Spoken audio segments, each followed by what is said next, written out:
cada vez mais frequentes.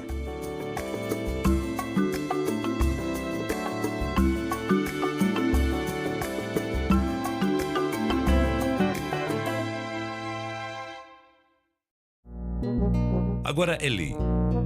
O contribuinte que ganha até R$ 5.000 mensais está isento do pagamento do imposto de renda.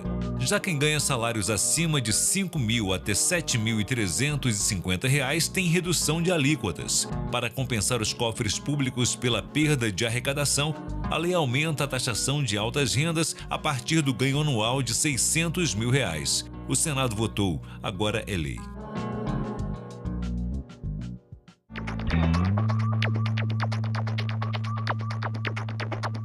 A gente também fala tupi.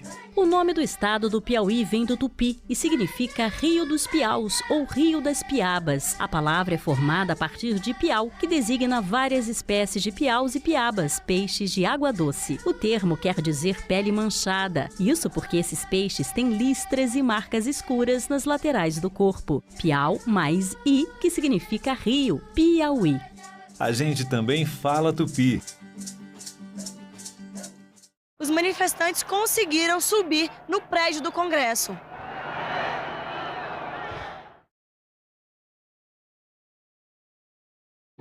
O programa a seguir é livre para todos os públicos.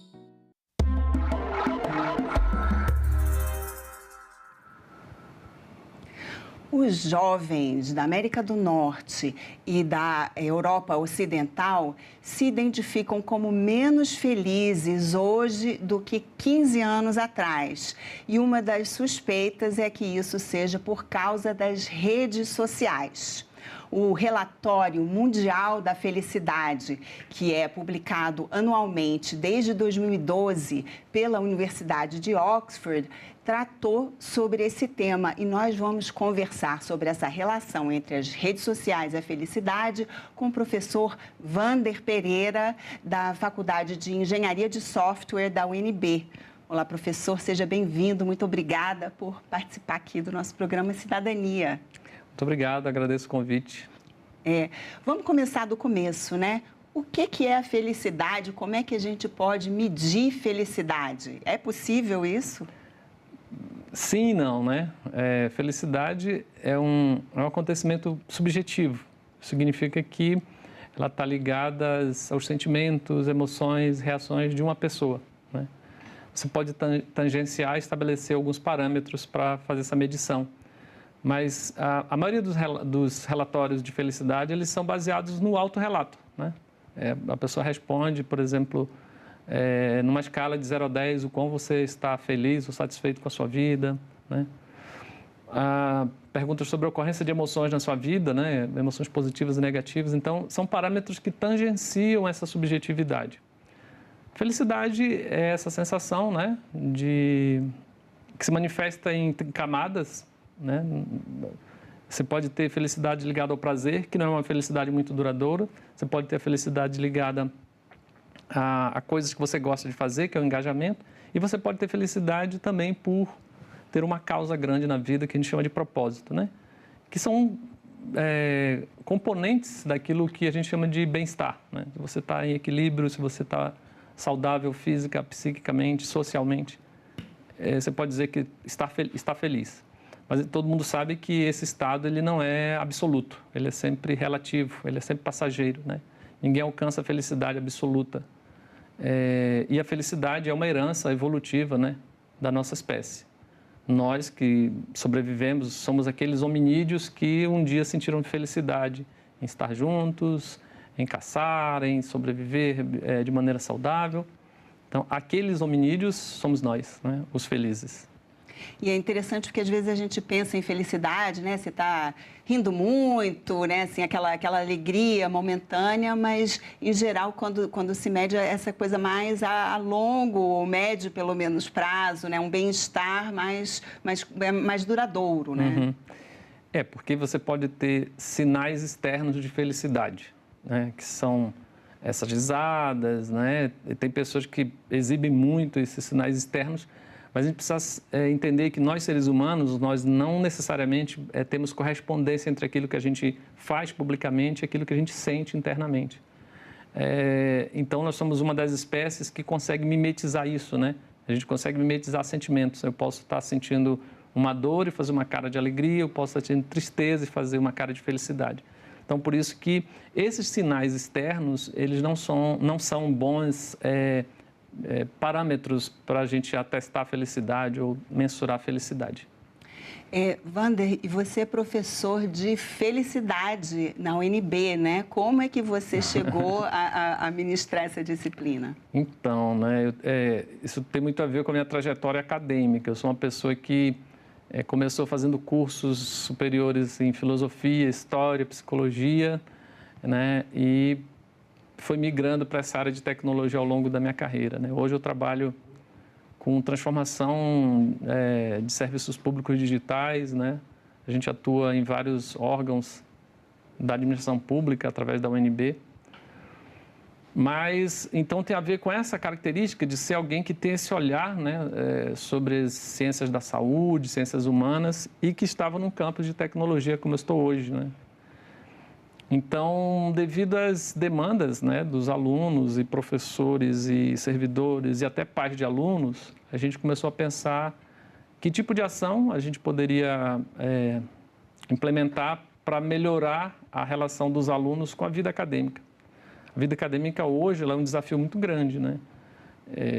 Primeiro que ela tem concorrência, a gente tem um dado que é a queda nas matrículas das engenharias no mundo inteiro, né?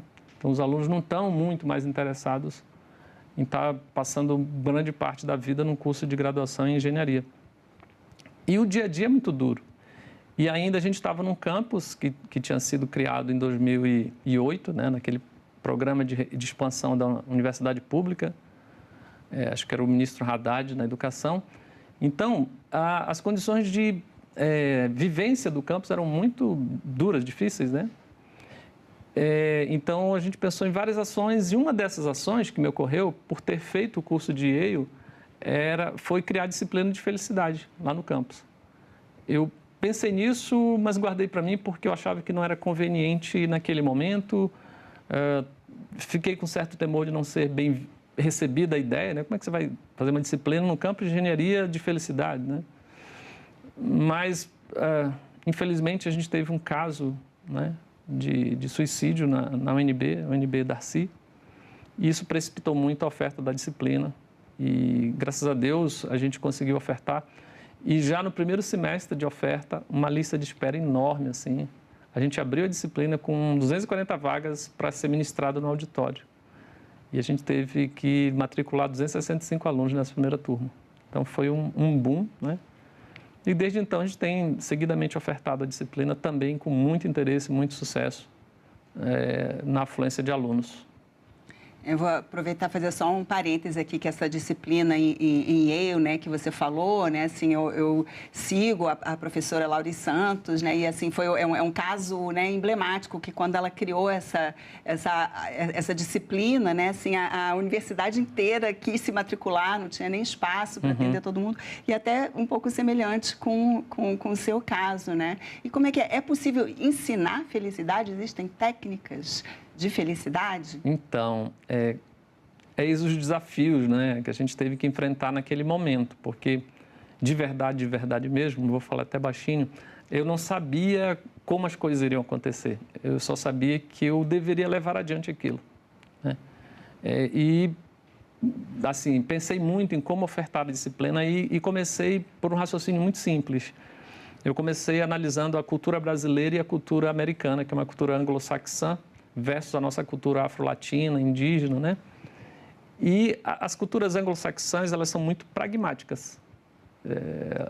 Se você pedir para ler 10 livros, ele se empenha para ler os 10 livros. Se você pedir para fazer 100 resenhas, eles vão fazer 100 resenhas. A nossa cultura não é tão disciplinada assim, digamos, né? Sem querer falar mal da cultura brasileira, é só uma característica. Então, o que eu pensei? Eu criei 4 pilares para a disciplina. Primeiro é que ela deveria ser baseada em vivências. Ela deveria ser uma disciplina experiencial. Muito mais do que ensinar a felicidade ou passar textos e tentar medir se o cara entendeu o texto, o posicionamento, eu queria que a experiência dele fosse uma experiência de felicidade, fosse uma vivência de felicidade. Então, todas as minhas aulas, elas têm um começo, meio e um fim em si mesma. Ela não tem... Você pode assistir uma aula e você vai ter uma experiência dentro daquela aula, né?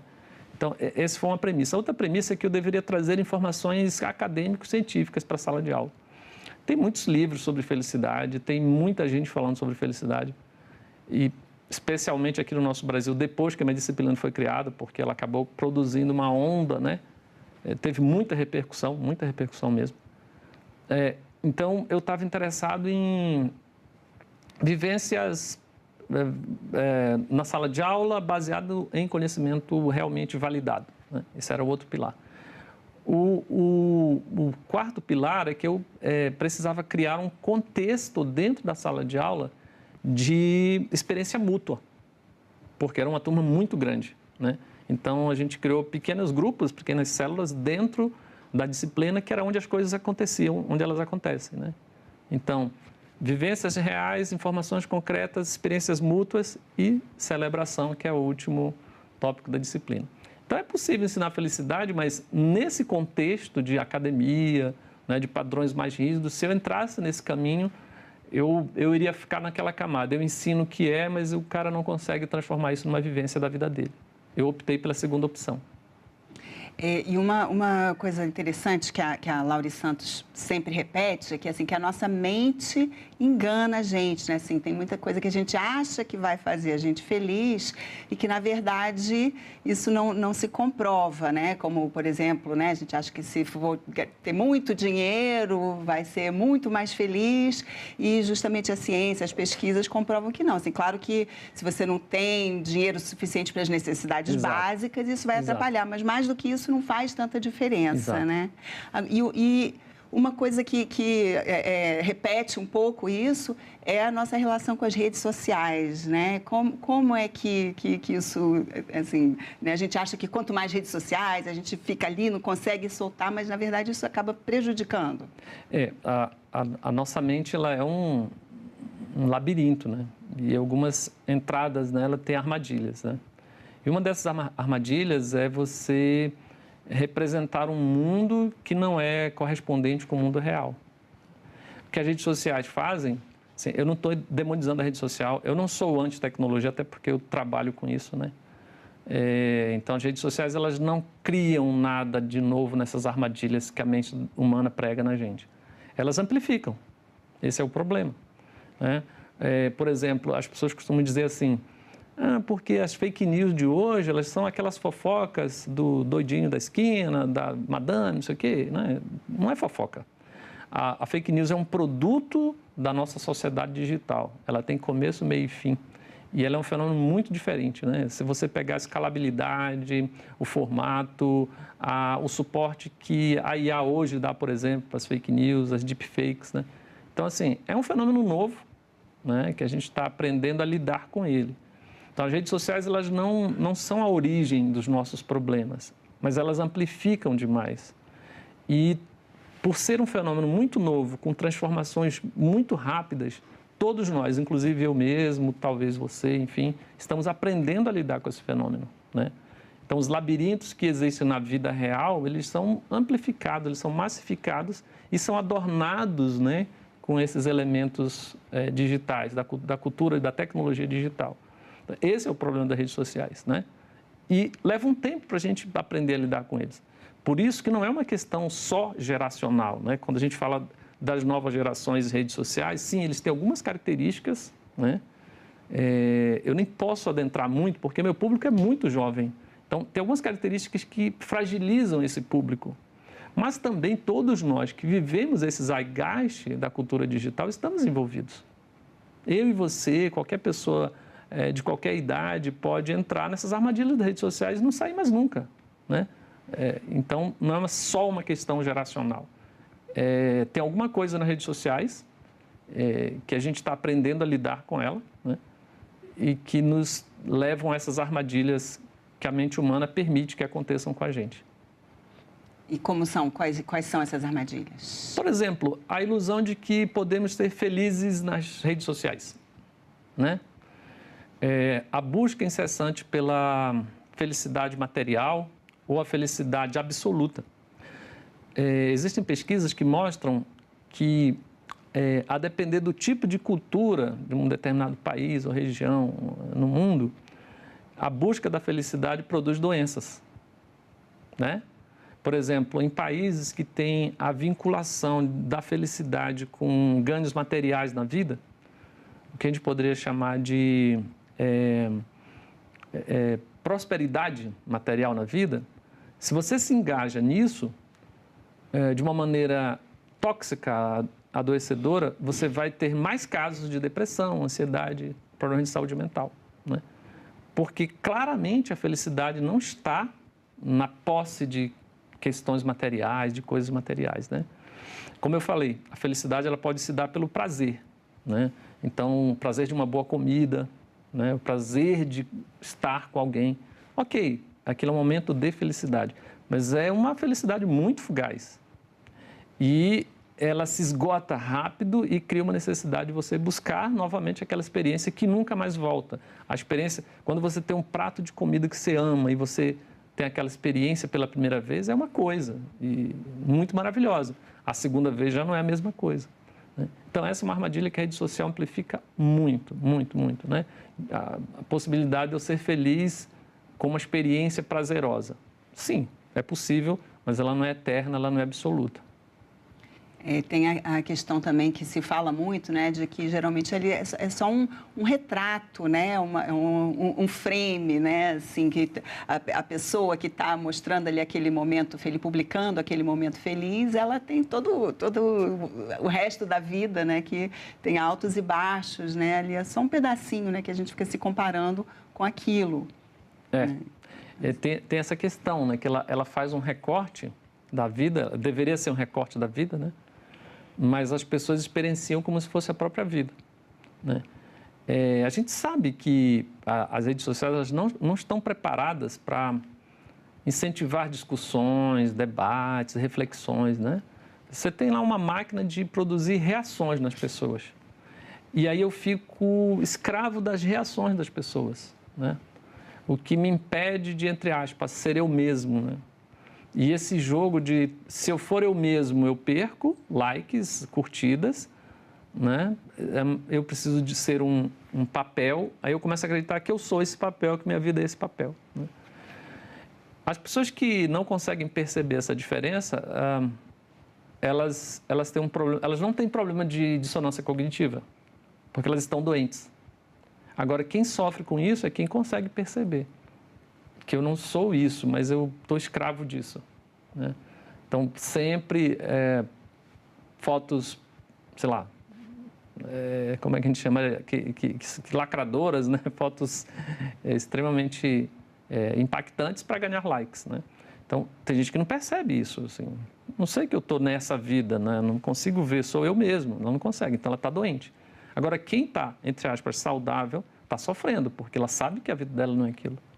Você vê uma outra coisa que as redes sociais, dentro desse conjunto de armadilhas que nossa mente nos prega, que é possível pregar pela ilusão da mente, é a questão da felicidade enquanto algo esperado no futuro, né? Então, eu vou numa viagem, eu me esforço muito para obter uma foto, para colocar nas redes sociais, para que as pessoas... E eu esqueço que eu estou vivendo um momento maravilhoso. É muito difícil você pensar a felicidade fora do que está acontecendo na sua vida, fora do momento presente, né? Você pode ter lembranças e se sentir feliz, mas você está feliz no presente, não volta ao passado. Você pode esperar que um lugar seja maravilhoso e se sentir feliz por isso, mas você está sempre feliz no presente. Então, as pessoas, às vezes, deixam de viver o que elas conquistaram, uma viagem, um hotel maravilhoso, sei lá, um passeio com a família, com amigos, com namorado, namorada, e estão prontas a gerenciar a expectativa do que aquilo vai gerar nas redes sociais, né? Então, não é que isso seja algo assim, uma novidade na nossa vida, porque todo mundo sabe dos álbuns de viagem, né? Álbum de casamento, né? Antigamente, eu sou de um tempo em que a gente chegava na casa dos amigos para ver o álbum de viagem dele, né? Olha, eu visitei esse lugar, visitei e tal. Então, a gente já tinha esse hábito. Aí entra na questão da disruptividade que a tecnologia permite. O alcance, a massificação daquela informação e o feedback imediato, né? Não é delongado, não é depois, é na hora. Você publicou, se der certo, você enche sua publicação, sua postagem de likes. E até pula, né, essa etapa dessa sua visita na casa do amigo para ver o álbum dele, né? Assim, você não precisa mais nem ir lá, né? Ele já publicou, não só você viu, como o mundo inteiro, às vezes até desconhecidos, está tudo lá para quem quiser julgar, Roberto, aprovar, dar like ou dislike. Você tocou num ponto muito importante. As redes sociais, na medida em que elas amplificam a tua relação com outras pessoas, né? Elas reduzem a qualidade das interações. E aí a gente começa a acreditar que o importante é ter relações e não ter relações de qualidade. Famosos que vão a redes sociais e falam assim, bom dia, aí, puf, 1 milhão de likes. Né? Aí você acha que ter 1 milhão de likes é o que é o topos uranos da felicidade, o suprassumo da felicidade. Né? E você vê, em postagens, já aconteceu comigo, talvez eu mesmo tenha feito isso em algum momento, porque das pessoas perguntarem assim, onde é essa foto? E ficar lá, você não interagir. Pronto, só queria o teu like, não me interessa em falar de onde não é, às vezes nem lê o que está escrito ali, entendeu? Então, ela dificulta a interação de qualidade. Pergunta aos nossos telespectadores e telespectadoras, quantas pessoas vocês têm nas redes sociais? Quantas dessas pessoas vocês interagiram com qualidade, de conversar sobre emoções, sentimentos, decisões da vida, nos últimos 6 meses? Se passar de 10, eu pago um Pix para vocês. Estou brincando, né? Mas, enfim, é sempre muito pequeno, porque aquele não é o lugar para isso, né? Um capítulo interessante no Relatório Mundial da Felicidade, né, desse ano faz uma comparação pelas gerações, né? E mostra que quem tem melhor aproveitamento ou, né, felicidade real pelas redes sociais são justamente os mais velhos, a geração dos baby boomers, né? Eu imagino, talvez, pelo fato de que justamente eles tiveram mais uma vida anterior. Então, eles conseguem trazer isso justamente para as interações presenciais, né? E vai indo meio decrescendo até justamente, né, os mais jovens agora, né, a geração Z e a geração X que é menos de 16 anos. Não sei se você chega a ter algum aluno, né, já nessa faixa de menor de 16 anos, né? Mas que eles não têm, né, nenhum contato com uma realidade diferente. Para eles é isso mesmo que existe, né? Porque eles são nativos digitais, né? Então, essa geração que está aí na faixa dos 16, 15, 16 anos, já nasceram nesse contexto. Os baby boomers, né, eles se deixam também, como eu falei no começo, não é uma questão só geracional, ela tem a ver com esse zeitgeist que nós vivemos, né, esse espírito do tempo que a tecnologia digital nos impõe, mas a gente sabe que tem algumas gerações, e as mais recentes, elas são mais frágeis para esse contexto digital, né? Elas são mais propensas a terem uma vida digital um tanto quanto diferente, menos feliz ou supostamente mais feliz do que a vida real. É porque a geração mais jovem, ela não vê o mundo em departamentos. Ela vê o mundo uma coisa só. Meus alunos, por exemplo, se ele for mal numa prova, a vida dele está mal.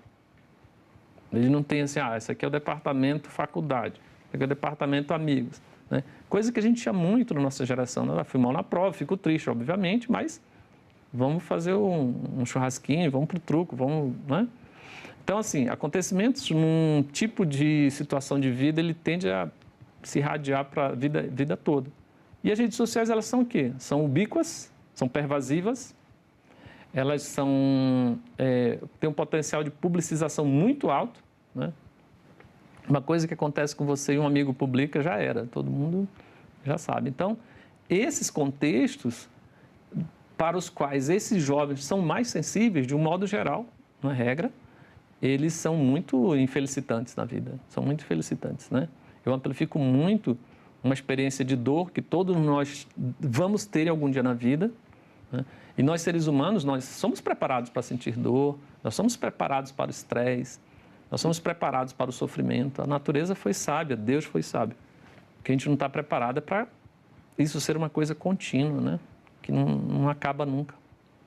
E a inteligência artificial, que a gente imaginava, né, que a inteligência artificial ia fazer os trabalhos chatos, entre aspas, e liberar, né, o ser humano para a arte, para a criatividade, para o prazer e para a felicidade. Mas aí a gente vê que as pessoas usam, né, a inteligência artificial para escrever textos, para produzir arte, né, ilustrações, e acaba que a parte chata quem faz é a gente mesmo, né? Como é que fica aí essa relação com a felicidade? Não, perfeito, seu ponto de vista. Eu acho que essa é a grande contradição que o uso popular da IA traz para a gente, né?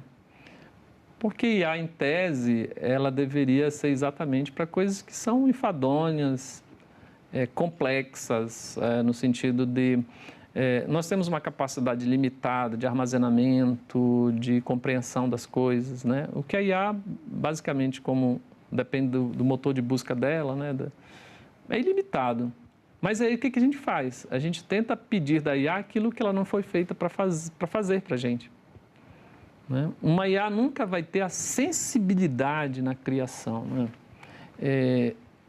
Vindo para cá, eu estava ouvindo rádio, né? Eu gosto muito de ouvir rádio, e uma rádio fez uma música para a rádio, enaltecendo a rádio, e era uma música de IA, claramente uma música de IA. Claramente uma música de IA. Sem alma, sem força emocional, né? Que isso a IA nunca vai ter. Né? Isso pode ser uma notícia boa ou ruim, né? Mas a IA nunca vai ter a sensibilidade humana, né? Os sentimentos que nós conseguimos imprimir nas coisas. E toda mas inovação... o ser humano pode se adaptar a isso também, né? Pode. E achar que isso que é o legal. Exatamente. É o legal, mas assim, o que está acontecendo? A gente está terceirizando isso que a natureza levou anos para constituir na gente, né? Nossa capacidade de ser sensível, de ter esse olhar de alteridade com o ser humano, ou com a natureza, com os fenômenos, né? Uma obra de arte, ela tem em si uma emoção, mas uma inovação também, né? A inovação, quando ela é desprovida dessa sensibilidade humana, ela tende a escravizar o humano. Então, se a gente entrega tudo isso para a IA, eu vejo como algo preocupante, né? Eu não sou contra a IA, pelo contrário, uso muito no meu dia a dia. Mas é saber como usar, né? Professor, muito obrigada. Chegamos ao fim do nosso tempo. Muito obrigada aqui por essa conversa sobre a felicidade. Eu que agradeço, espero que tenha sido dentro das expectativas e que o nosso público goste do resultado. E eu agradeço também a você que nos assiste. Esse programa já está disponível no nosso site na internet, senado.leg.br/TV, e também no canal da TV Senado no YouTube. Mais uma vez, obrigada pela atenção e continue assistindo a TV Senado.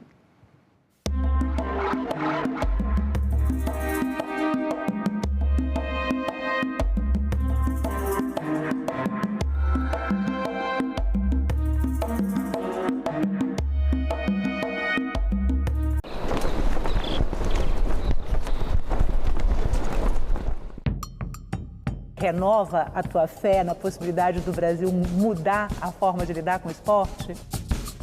A gente aprende no esporte que não é só a medalha olímpica que é a vitória, né? Não é só o campeão brasileiro que é o vitorioso. Vitorioso é eu sair do ponto que eu tô e me superar e dar passos, né? Isso é vitória. Que Brasil é este? Hoje, 20h, aqui na TV Senado. Ô, Joelma, vocês eram já amigos todos aqui? Ou vocês ficaram mais unidos, mais juntos por causa da tragédia? Todo mundo já era amigo, né? Conhecido, nossos filhos nasceram aqui, tanto o meu como da Geraldo, como outros vizinhos aqui. Mas aí, no caso, depois disso, a gente se uniu mais, entendeu? A gente ficou mais unido, entendeu? Porque... isso aí, minha filha, em 20 minutos, isso aí passa. Isso aí já é para acostumar. Entendeu? Isso aqui, toda hora que nós tivermos uma prosa, toda hora vai ter um trem passando. Desde você é criança? Desde que a gente é criança aqui no comunidade. Você nasceu, já tinha esse trem? Já tinha muito tempo. Muito tempo. Muito tempo, entendeu? Não é de hoje, não. Aí o barulho, nossa,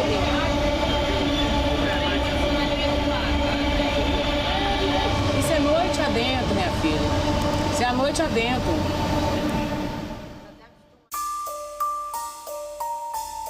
De cada 10 pessoas que presenciam atos de agressão contra a mulher, 7 são crianças. A maioria delas, filhos e filhas da vítima. Essa violência tem que acabar. Acolha, denuncie, ligue 180.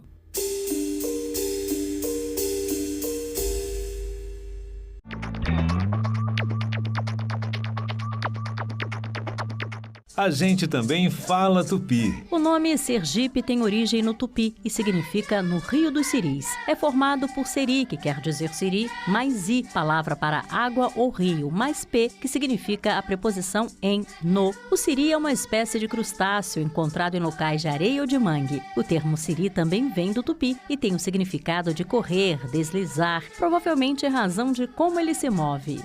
A gente também fala tupi.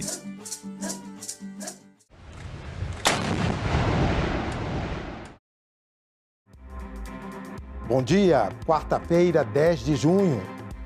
Pessoas resgatadas da escravidão. Projeto aprovado prevê medidas de apoio.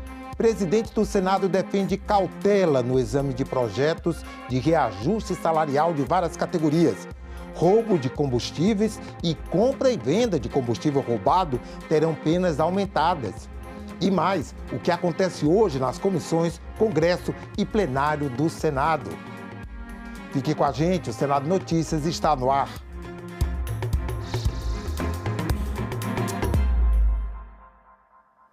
A proposta que concede autonomia financeira ao Banco Central é o primeiro item da pauta da Comissão de Constituição e Justiça, que se reúne daqui a pouco, a partir das 9 horas. A PEC vai permitir que o BC aprove e execute o próprio orçamento sem necessidade de repasses do Tesouro Nacional. O Banco Central tem autonomia desde 2021. Presidente e diretores têm mandatos fixos que não coincidem com o do presidente da República. Eles só podem ser demitidos em casos especiais. É o que se chama autonomia operacional. A PEC, que deverá ser votada pela CCJ nesta quarta-feira, amplia essa autonomia, concedendo orçamento próprio ao banco. Mas as despesas continuariam limitadas pelo arcabouço fiscal. O Congresso ficaria responsável pela fiscalização contábil, orçamentária e financeira do banco. A proposta do senador Vanderlan Cardoso foi apresentada em 2023. Se ele hoje arrecada entre 80 a 100 bilhões por ano, ele pode quase que dobrar isso se tiver condições de trabalho, mais pessoal, mais condições financeiras para que ele venha contratar serviço e contratar mais pessoal. O parecer do senador Plínio Valério também incluiu o sistema de pagamentos instantâneos, o PIX, na Constituição, para garantir a gratuidade, a gestão pelo Banco Central e evitar possíveis intervenções externas. O PIX tem 85 milhões de inserções todos os dias e é controlado por apenas 32 servidores. Olha o perigo de fraude que acontece todo dia. E o PIX está em perigo, exatamente por o Banco Central não ter esse orçamento próprio. Então essa PEC se tornou a PEC do PIX. Essa discussão é importante, é necessária. Além disso, a possibilidade de que o Banco Central possa fiscalizar 24 horas por dia. Sempre há uma ameaça aqui ou ali de hackers que entram no Banco Central, porque não tem fiscalização permanente. Às vezes vai até 19 horas para a fiscalização e essas atividades criminosas de transferências irregulares podem acontecer. O presidente do Banco Central, Gabriel Galípolo, defende a proposta. O Banco Central da Nigéria tem, o do México tem, o da Inglaterra tem, o da Portugal tem. Todos esses bancos centrais têm recursos para poder competir com um sistema financeiro que tem muito recurso. 10 reuniões de comissões, sessão solene do Congresso e deliberativa do Senado. Confira a agenda desta quarta-feira. Daqui a pouco, às 9 horas, como vimos, está prevista reunião da Comissão de Constituição e Justiça. O primeiro item da pauta é a proposta de emenda à Constituição que regulamenta o regime jurídico aplicável ao Banco Central. Também às 9, a Comissão de Educação tem reunião marcada, uma audiência pública para debater a efetivação do direito à educação nos países de língua portuguesa. No mesmo horário, a Comissão de Assuntos Sociais deve se reunir para examinar projetos. Um deles é o que cria o Estatuto do Aprendiz. Às 10 horas, a Comissão de Ciência e Tecnologia tem reunião prevista. O primeiro item da pauta é o projeto que pretende aperfeiçoar a Lei Geral de Proteção de Dados quanto à segurança de dados armazenados. No mesmo horário, a Comissão de Esporte deve se reunir para examinar projetos. Um deles cria a Universidade Federal do Esporte. Também às 10, uma sessão solene do Congresso está marcada para a apresentação da Agenda Legislativa Mulheres do Brasil. Às 11 horas, a Comissão de Direitos Humanos tem reunião prevista.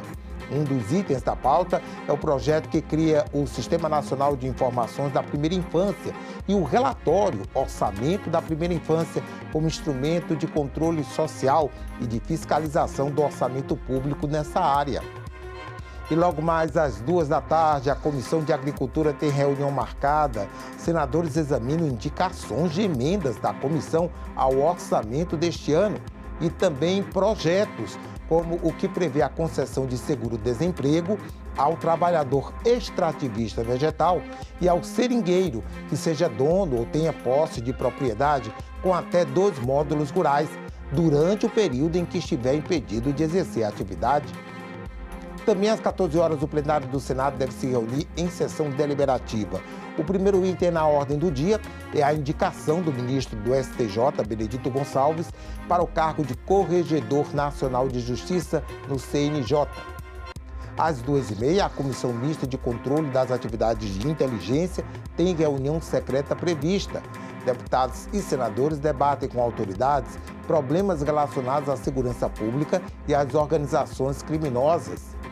Também às 2h30, a Comissão Mista da Medida Provisória 1348 retoma a reunião de instalação dos trabalhos iniciada ontem.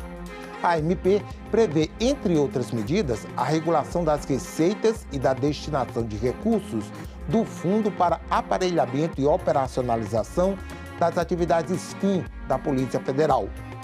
No mesmo horário, a Comissão de Desenvolvimento Regional e Turismo tem reunião marcada para examinar emendas da comissão ao orçamento deste ano. Os senadores aprovaram a isenção do ISS, Imposto sobre Serviços, cobrado pelas prefeituras e pelo Distrito Federal para as empresas envolvidas na organização da Copa Feminina de Futebol de 2027. O projeto segue para a sanção presidencial. Empresas envolvidas na organização da Copa do Mundo Feminina da FIFA 2027 podem ter isenção do ISS. O plenário do Senado aprovou nesta terça-feira o projeto de iniciativa do governo federal, já analisado pela Câmara dos Deputados. A isenção será permitida apenas para pessoas jurídicas que já tenham isenção de tributos federais para a Copa do Mundo Feminina e pelo mesmo prazo. Hoje completamos um ciclo legislativo que dará suporte à realização da próxima Copa do Mundo de Futebol Feminino a ser realizada aqui no Brasil em 2027. Um conjunto de leis que, como regra geral, cumpre acordo com a FIFA sobre o funcionamento e as condições para sediar o evento. Agora, na Copa Feminina, sem projetos e obras faraônicas, estamos falando do mais importante, da essência do esporte, o legado social que ela deixará. Estamos falando de jovens e crianças que certamente irão se inspirar com as atletas e com a festa nos estádios. Estamos falando também do turismo e dos recursos à economia que serão gerados, sobretudo no Rio de Janeiro, que certamente sediará a abertura ou a final da competição. Outro projeto aprovado nesta terça-feira em plenário garante medidas de proteção e acolhimento para trabalhadores resgatados de situação análoga à de escravizado. A proposta segue agora para a sanção presidencial. Governo e empregadores devem garantir a proteção de trabalhadores domésticos contra abusos e discriminação. Projeto aprovado em plenário nesta terça-feira estabelece também medidas de proteção e acolhimento aos trabalhadores domésticos resgatados de situação análoga à de escravidão. Dá prioridade para a concessão de Bolsa Família às pessoas nessa situação e ainda aumenta o valor do seguro-desemprego concedido a trabalhadores submetidos a regime de trabalho forçado ou em condição análoga à de escravo. Para isso, o texto faz alterações nas leis do seguro-desemprego, da Seguridade Social, das domésticas e na Lei Maria da Penha. Pelo texto, as medidas que poderão ser aplicadas pelo juiz quando houver indício de violação de direitos incluem afastamento do agressor do domicílio ou local de trabalho da vítima, proibição de contato com a vítima, seus familiares e testemunhas, proibição de frequentar determinados lugares para preservar a integridade da vítima, encaminhamento da vítima e de seus dependentes. Nós interrompemos essa reportagem para chamar a repórter Dinalva Ferreira, que tem informações para a gente lá do Túnel do Tempo. Dinalva? Então, André, bom dia para você, bom dia a todos. Então, como a gente já viu aí, hoje a Comissão de Constituição e Justiça deve votar a PEC que amplia a autonomia do Banco Central. Essa PEC é o primeiro item da pauta desta quarta-feira. O relator, senador Plínio Valério, já leu o parecer dele há 3 semanas e hoje a expectativa é de que essa PEC possa ser votada. Bom dia, senador. Tem 3 semanas, tem 3 anos que essa PEC tramita aqui no Senado. O senhor acha que ela está amadurecida o suficiente para que ela seja votada hoje? Já está amadurecida e o que a gente tinha que fazer foi feito. Agora, existe o receio de que o governo queira atrapalhar hoje. Eu não tenho prova para te dizer isso, mas a pressão é muito grande. O governo quer agora, que quer colaborar hoje, que é o dia da votação, mas isso a gente já sofreu 2 anos atrás. Aí eles conseguiram tirar de pauta. Tem a pressão, eu acho que deve votar, eu espero que vote. A votação é uma votação apertada na CCJ, na composição da GE. Então que se vote, parlamento é voto, não dá mais para segurar. O Banco Central precisa dessa autonomia financeira. E mais do que isso, a gente está colocando o PIX na Constituição, garantindo o PIX para o Brasil e garantindo que o cidadão comum, o CPF, não vai ser taxado nunca. Senador, mas houve algum contato do governo com o senhor no sentido de fazer mudanças? Existe aí uma expectativa de um texto alternativo? Houve algum contato para uma tentativa de negociação? Olha, a gente há 3 semanas atrás disseram que procurariam para a gente conversar quando leu. Não procuraram. Ontem houve um certo contato, sim, mas eu tentei tirar o que viria para mim. E o que viria não cabe, não tem nenhum cabimento. Toda medida, qualquer introdução agora, qualquer mudança que eu faça no relatório, vai caber pedido de vista de novo. E a gente tem aí a festa junina, a gente tem Copa do Mundo. Então, se não votar hoje, lá vai ficar na prateleira de novo. O que o governo quer não satisfaz. O governo não quer garantir o PIX na Constituição. O governo não quer que o Senado dê a última palavra no orçamento. Então, não tem cabimento. Eu não posso passar no Senado como traidor do Senado, aquele senador que tirou a prerrogativa de aprovar o orçamento do Banco Central. Jamais farei isso. Portanto, o que vier do governo será rejeitado. Então, o texto que está hoje é o texto que será votado. O senhor não vai fazer nenhuma modificação? Nem, sem tirar, nem pôr. É o que está lá. Está bom, vai ser. Está ruim, vai ser. Não dá mais. Vamos completar 3 anos, não dá mais. O governo só quer protelar. E o sindicato aí que consegue pagar anúncio e hora nobre contra, quer dizer, o negócio é mais político do que técnico. E o Brasil precisa de um Banco Central que possa fazer o seu papel melhor, fiscalizar o mercado financeiro, que possa dar segurança. Hoje o Banco Central não tem sequer uma inteligência artificial, porque não tem orçamento para isso. Quer dizer, por que é tão importante garantir o PIX na Constituição, senador? Olha, já estava, tá? Antes do Trump dizer aquilo que falou, já estava lá, nós colocamos lá, o que eu coloquei. O PIX é do Banco Central, o Banco Central não pode terceirizar e não pode cobrar a pessoa física. Quando o Trump falou aquilo, é que muita gente despertou, porque, olha, o presidente dos Estados Unidos, a nação mais poderosa do mundo, cita o PIX de forma pejorativa, é preciso que a gente coloque na Constituição. Eu vi o presidente Lula muito animado, dizendo que o PIX é nosso. Então, se quiser mesmo garantir o PIX para a gente, que o governo não atrapalhe a nossa votação daqui a pouco. Tá certo, senador. Muito obrigada. Um bom dia para o senhor. Bom dia, bom trabalho.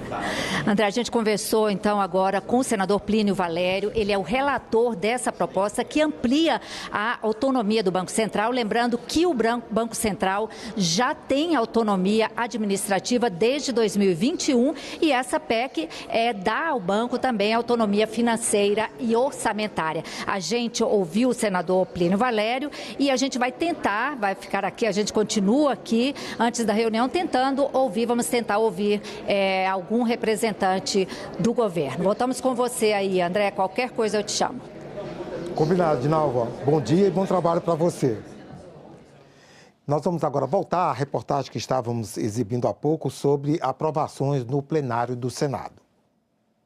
Governo e empregadores devem garantir a proteção de trabalhadores domésticos contra abusos e discriminação. Projeto aprovado em plenário nesta terça-feira estabelece também medidas de proteção e acolhimento aos trabalhadores domésticos resgatados de situação análoga à de escravidão. Dá prioridade para a concessão de Bolsa Família às pessoas nessa situação e ainda aumenta o valor do seguro-desemprego concedido a trabalhadores submetidos a regime de trabalho forçado ou em condição análoga à de escravo. Para isso, o texto faz alterações nas leis do seguro-desemprego, da Seguridade Social, das domésticas e na Lei Maria da Penha. Pelo texto, as medidas que poderão ser aplicadas pelo juiz quando houver indício de violação de direitos incluem afastamento do agressor do domicílio ou local de trabalho da vítima, proibição de contato com a vítima, seus familiares e testemunhas, proibição de frequentar determinados lugares para preservar a integridade da vítima, encaminhamento da vítima e de seus dependentes a programa de proteção ou acolhimento, encaminhamento do resgatado à rede de assistência social e psicossocial. Dados das auditorias fiscais revelam que a exploração no ambiente doméstico reproduz as desigualdades estruturais da sociedade. As vítimas são, em maioria, mulheres, com predominância de pessoas negras ou pardas, com baixa ou nenhuma escolaridade. Nesse contexto, nota-se que a iniciativa apresenta plena coerência com o texto constitucional. Eu estava lá, eu fui constituinte. Ao promover medida destinada à proteção dos direitos humanos de trabalhadoras e trabalhadores domésticos, com especial atenção àqueles que foram submetidos à situação de exploração incompatíveis com o trabalho decente. Recentemente, os Estados Unidos mandou um recado que nós aqui não enfrentamos o trabalho forçado, nós aqui não enfrentamos o trabalho análogo à escravidão. É porque não conhece as políticas públicas que o Brasil desenvolve. Aos ministros de Direitos Humanos antes de mim, a atual ministra, o governo anterior, o meu governo que eu servi, que enfrentou, eu quero fazer aqui uma declaração pública. Em nome da nação brasileira, nós estamos enfrentando esse tema. E a entrega desse projeto de lei, tão bem construído, tão bem relatado pelo senador Paim, é mais uma iniciativa nessa direção. O presidente do Senado, Davi Alcolumbre, defendeu cautela nos pedidos para a votação de projetos que aumentam o piso salarial de diversas categorias. Segundo ele, existe uma lista com mais de 30 propostas que tratam dos vencimentos mínimos e da jornada de trabalho. Entre eles estão os de vários profissionais da área de saúde, assistência social e segurança pública. Apesar de ser favorável a um pagamento maior, Davi Alcolumbre alertou para os impactos nas contas públicas, em especial no caixa das prefeituras. No ano de eleição, isso aqui é muito complexo. Porque o que botar para votar isso aqui, todo mundo vai votar sim, por conta da eleição, e vai ter que arrumar 10 Brasil para pagar. E aí fica sendo eu o culpado que não quer dar um piso para o médico, o piso para o médico que salva a vida das pessoas no pronto atendimento, o piso para o enfermeiro. Meu Deus, bora dar. Mas o Brasil comporta isso. O Brasil vai resistir. As finanças públicas vão resistir. Vai ter uma fonte de arrecadação. Quando colocar na Constituição isso aqui, vão questionar se teve uma fonte de arrecadação, porque na lei tem que ter a fonte. É muita coisa, é muita polêmica, é muito problema. E como muitos dos problemas, hoje eu estou sendo responsável por quase todos, eu vou continuar com a minha tese do que a gente fazer o certo, com a cabeça tranquila, é melhor do que fazer as coisas. Ou eu vou botar todos esses daqui na pauta, todas as PEC, todos os pisos e todas as solicitações, ou eu não vou botar nenhum. O presidente do Banco de Brasília participou de uma audiência pública ontem na Comissão de Assuntos Econômicos. Nelson Antônio de Souza respondeu aos questionamentos dos senadores sobre a situação do BRB, que comprou carteiras consideradas fraudulentas do Banco Master e agora depende de empréstimos para não ser liquidado. O presidente do BRB lembrou aos senadores que assumiu a instituição no fim de novembro de 2025, após o início da investigação sobre o Banco Master. Nosso objetivo sempre foi o mesmo: apurar fatos, corrigir fragilidades e construir soluções consistentes para preservar a estabilidade do Banco de Brasília. Nelson Antônio de Souza informou que houve uma reorganização institucional e de governança no BRB, com a substituição de dirigentes que estavam no período investigado. Houve também a recomposição de posições estratégicas, a revisão de estruturas de comitês, o aperfeiçoamento de controles internos e a vinculação da Corregedoria ao Conselho de Administração com mais independência. Foi construída uma solução institucional destinada ao fortalecimento da estrutura de capital do BRB.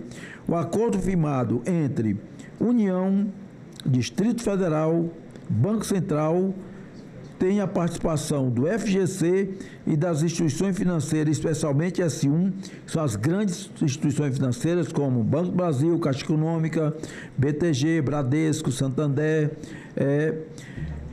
e foi homologado tudo isso pelo Supremo Tribunal Federal. Essa operação, senadora Damares, é inédita no país. Sobre a divulgação do balanço financeiro do banco referente ao ano de 2025, que vem sendo adiada desde março, o presidente do BRB disse que o balanço ainda não está pronto. Tem alguma decisão judicial que autoriza a não publicação desses balanços? Estejam certos, a quem mais interessa divulgar o balanço é o próprio BRB, tendo em vista a corrida de liquidez que cada vez se acentua, tendo em vista a não divulgação desses balanços. E mandou um recado aos correntistas e funcionários do BRB. O BRB segue operando regularmente, fortalecendo sua governança, aprimorando sua estrutura de capital e avançando em um processo consistente de organização institucional. Sobre os pedidos de informações e solicitações de documentos feitos pelos senadores e que ainda não chegaram ao Senado, o presidente do BRB explicou que muitas dessas informações ainda estão sob sigilo. Esses documentos de Price e advogados, nós vamos ter acesso antes da audiência? E esses próprios achados, através desse relatório, eles culminaram com a abertura de um novo inquérito policial. E nós não estávamos e não estamos autorizados a encaminhar esses relatórios para nenhum outro órgão fora esses citados. O que nós queremos, presidente? Transparência. E a pergunta, só para essa sopa de números aqui ser respondida. O que está sendo pedido emprestado, que vocês homologaram no STF, é o suficiente? As garantias que foram dadas são suficientes? Nós não sabemos qual foi o rombo mesmo do BRB. Quanto roubaram do BRB? Se o senhor tivesse que citar um número, diria qual? 8,8 bilhões. São essas questões que os brasileiros não entendem. Como um banco que vale no mercado 3 a 4 bilhões está fazendo um empréstimo homologado pelo Supremo Tribunal Federal de 6,7 bilhões. Os senadores da Comissão de Educação aprovaram a criação de um protocolo para orientar professores e diretores em casos de racismo, misoginia e outras formas de discriminação nas escolas. Se não houver recurso para a votação em plenário, o projeto vai para exame da Câmara dos Deputados. O projeto apresentado pela senadora Tereza Leitão estabelece diretrizes gerais para orientar a atuação de professores e dirigentes escolares em casos de racismo, misoginia, discriminação por motivo de orientação sexual ou de identidade de gênero nas escolas. O texto prevê que toda manifestação ou suspeita de discriminação deve ser comunicada aos diretores, que são obrigados a notificar as autoridades competentes, por exemplo, o Conselho Tutelar ou o Ministério Público. Também prevê a adoção de medidas de conscientização e reparação e a formação de comissão representativa da comunidade escolar para acompanhar o cumprimento do protocolo. O projeto prevê ainda campanhas educativas anuais sobre o tema, capacitação de professores e profissionais da educação, a criação de espaços de reflexão e ações de apoio emocional e psicológico às vítimas por meio de equipes multiprofissionais. Embora as escolas convivam cotidianamente com situações de racismo, misoginia e outras formas de hostilidade, o que se observa na prática é uma resposta fragmentada, excessivamente dependente da iniciativa individual de professores e gestores, sem fluxos definidos e encaminhamento, registro, acolhimento e acompanhamento. Essa ausência de balizas institucionais gera insegurança para os profissionais da educação, fragiliza a proteção das vítimas e contribui. Mais uma vez interrompemos a reportagem para voltar com a repórter Dinalva Ferreira, que está lá no Túnel do Tempo, agora com o senador Otto Alencar. Não é isso, Dinalva? Isso mesmo, André. Agora eu converso com o senador Otto Alencar, que é o presidente da Comissão de Constituição e Justiça. Senador, hoje todas as atenções voltadas para a CCJ, tem o primeiro item da pauta, o projeto, a PEC, né, que amplia a autonomia do Banco Central. O senhor acha que essa PEC já está pronta para ser votada hoje? Estava conversando agora com o relator da PEC, é o senador Plínio Valério, do estado do Amazonas. O relatório dele é um relatório que está condizente com a autonomia orçamentária e financeira do Banco Central. Considero necessária a aprovação dessa matéria, vou colocar em votação agora. Essa matéria foi pedido vistas na sessão anterior, então hoje ela vai finalizar, os senadores poderão discutir e deliberar aprovando essa matéria. Eu acho que a matéria é necessária para o Banco Central.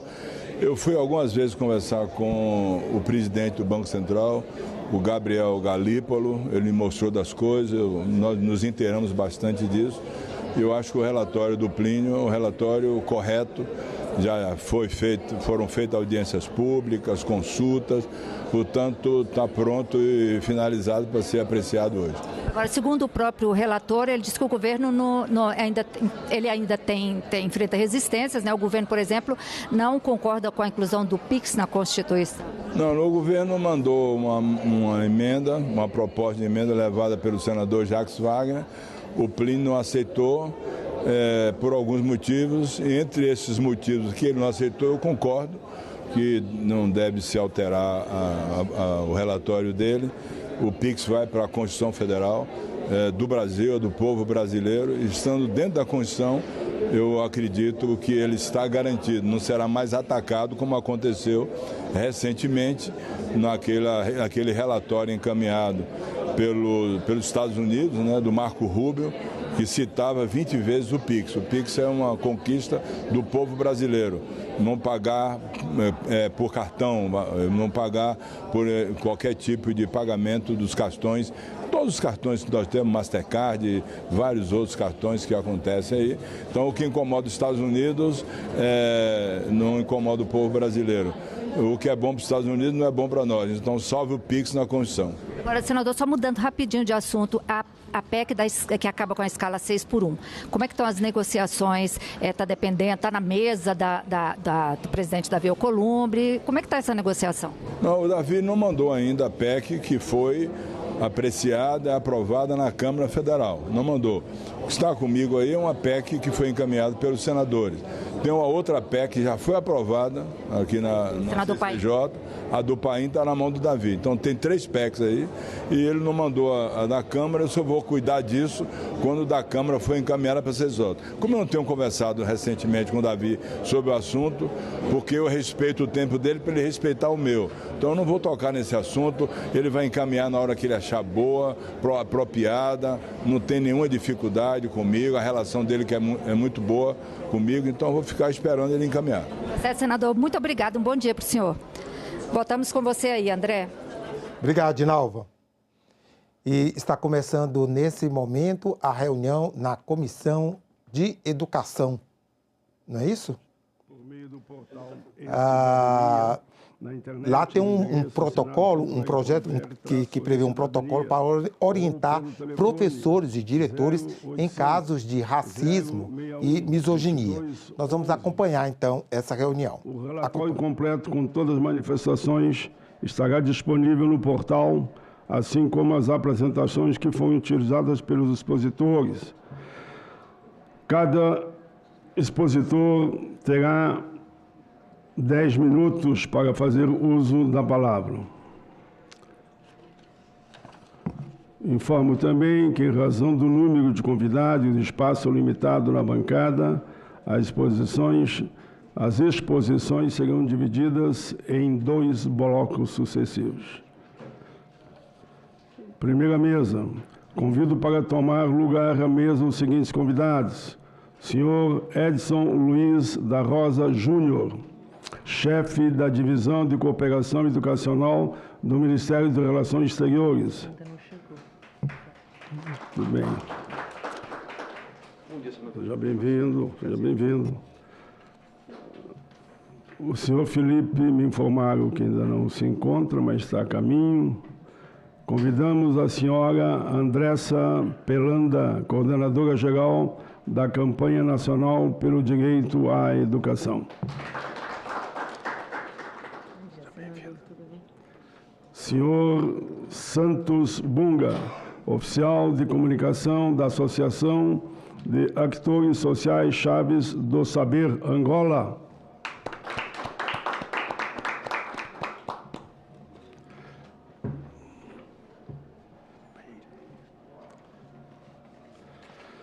Como é de praxe, em todas as audiências, o presidente no exercício faz a fala inicial e eu a faço nesse momento. Primeiro, cumprimento a presidenta dessa comissão, que está fazendo um excelente trabalho no exercício da presidência como senadora, até porque é uma excelente senadora. Senadora Tereza Leitão. Na mesma linha, cumprimento o meu querido amigo, que por motivo de força maior não pôde estar aqui hoje presente, mas pediu que eu o representasse. Eu disse para você, Flávio, eu mudo minhas agendas, mas vou lá. Estou aqui, 9 horas estarei lá. Então, Flávio, que deve estar ouvindo, talvez à distância, ouvindo, fica aqui o meu querido abraço. Vamos lá. Audiência pública na Comissão de Educação e Cultura, destinada a debater a efetivação do direito à educação nos países lusófonos. Essa audiência foi convocada em atenção ao requerimento número 18/2026 da Comissão de Educação e Cultura e tem como objetivo debater o direito à educação nos países de língua portuguesa.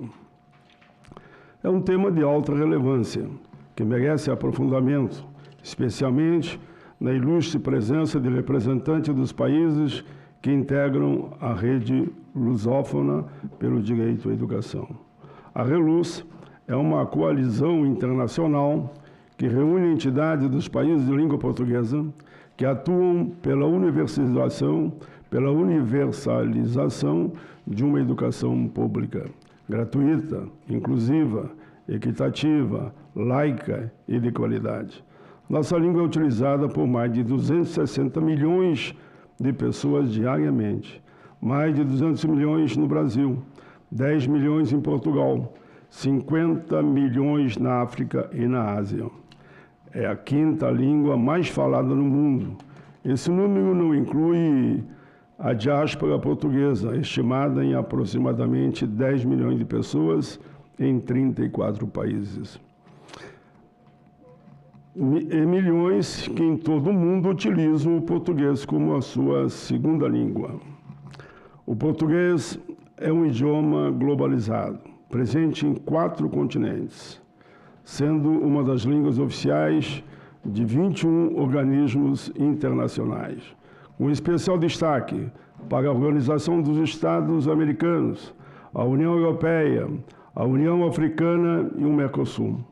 Apesar dessa importância, os países membros da RELUZ enfrentam desafios estruturais e políticos semelhantes, que dificultam a garantia do direito à educação.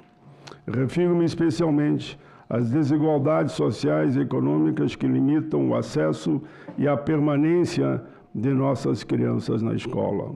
Grupos vulneráveis, de zonas rurais, de populações pobres e de minorias são os mais afetados. Enfrentamos também a falta de recursos para a educação. É um problema central, todos sabemos que afeta a infraestrutura. Os materiais didáticos, a tecnologia educacional e o salário dos professores. Em vários países, a dificuldade na formulação, na continuidade e na implementação de políticas educacionais eficazes. Sabemos que problemas de governança e de planejamento comprometem o desempenho desses sistemas educacionais. Ainda existem crianças e jovens fora da escola e taxas de evasão muito alta. Para isso contribuem fatores como o trabalho infantil, a distância das escolas e a falta de infraestrutura. Os países da rede estão em continentes diferentes, África, América, Europa e Ásia, com realidades políticas, econômicas e culturais muito distintas. Mesmo assim, precisamos nos unir, precisamos coordenar estratégias para o alcance do objetivo maior, colocar todas as crianças nas escolas e dar a elas uma educação de qualidade. Agradeço a presença do representante dos países da RELUZ.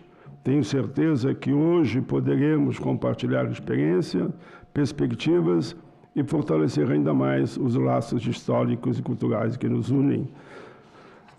Agradeço aqui a construção desse meu pronunciamento, que eu gostei, a minha equipe e também do Flávio Arnes, que ambos construíram junto esse pronunciamento. Eu leio, mas eu, como é que eu digo? Eu aumento, mas não invento. Eu aumento um pouco o que está aqui, mas não invento, né? Tudo procuro ficar na realidade. Mas vamos lá, para ganhar tempo. Se deixar, o pai fala todo o tempo e ninguém fala aqui, pessoal. Prometo que vou me controlar. Bom, começamos exposições iniciais. Primeira mesa com a palavra ao senhor Edson Luiz da Rosa Júnior, chefe da Divisão da Cooperação Educacional do Ministério das Relações Exteriores. Muito obrigado, excelentíssimo senador Paulo Paim. O senhor, né, de Cachoeira do Sul, parceiros, mas posso dizer também... Mas é da minha cidade que eu nasci, Cachoeira do Sul. É mesmo? Sim. Que maravilha. Nasci ali, no Hospital Pompeia. Que maravilha. Vai lá, senão nós não temos tempo dos outros. É verdade.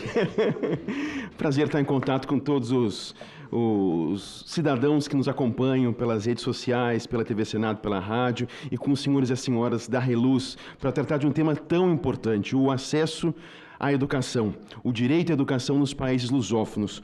Como representante do Ministério das Relações Exteriores, chefe da Divisão de Cooperação Educacional, eu já gostaria de imediato de ressaltar a importância da cooperação educacional como um vetor da política externa junto aos países lusófonos. Vetor é aquilo que dá sentido, aquilo que dá direção, como todos sabemos, e a nossa diplomacia cultural e educacional tem como grande elemento de coesão entre nossos países de língua portuguesa, justamente a língua, esse bem que pertence a todos nós.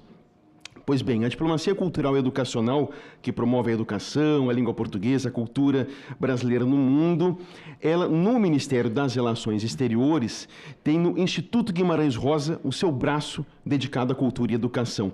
Além da minha divisão, que cuida da cooperação educacional, nós temos aquela divisão que cuida das ações de promoção da cultura brasileira em sentido geral, da divisão de assuntos multilaterais culturais, que trata de muitos assuntos importantes para nós, Brasil, mas também para os demais países de língua portuguesa, como a repatriação de objetos culturais que foram expoliados por outros países em outros momentos da história, e a divisão de língua portuguesa. Temos uma divisão especificamente para cuidar desse patrimônio comum pluricêntrico que é a nossa língua.